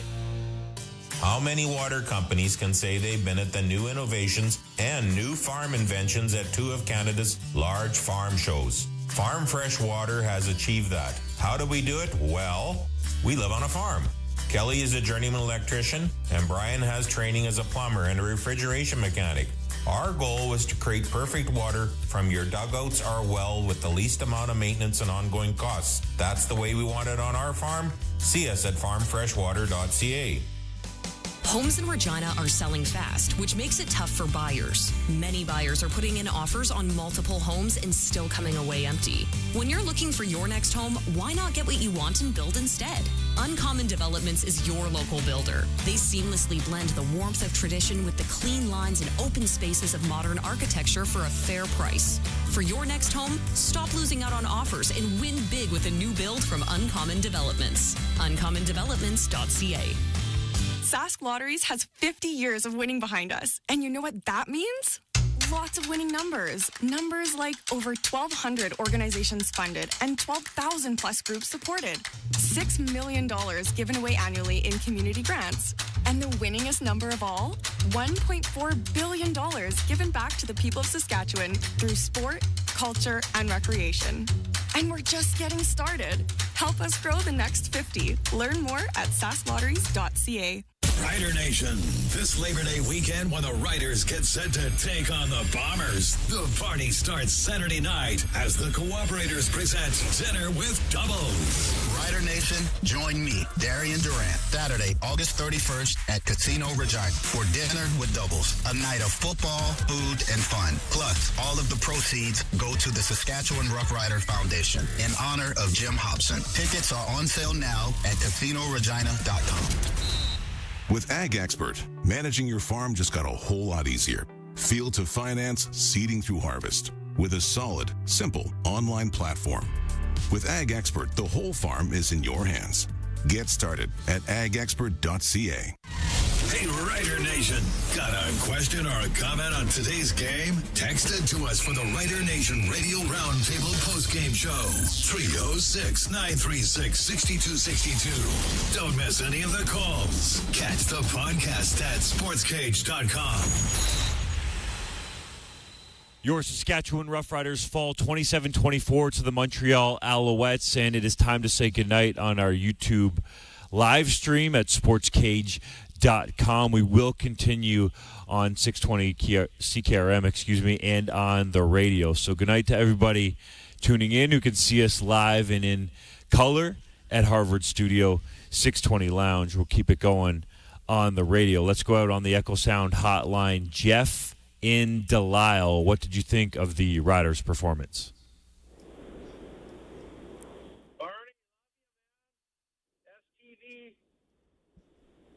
Say who? Right.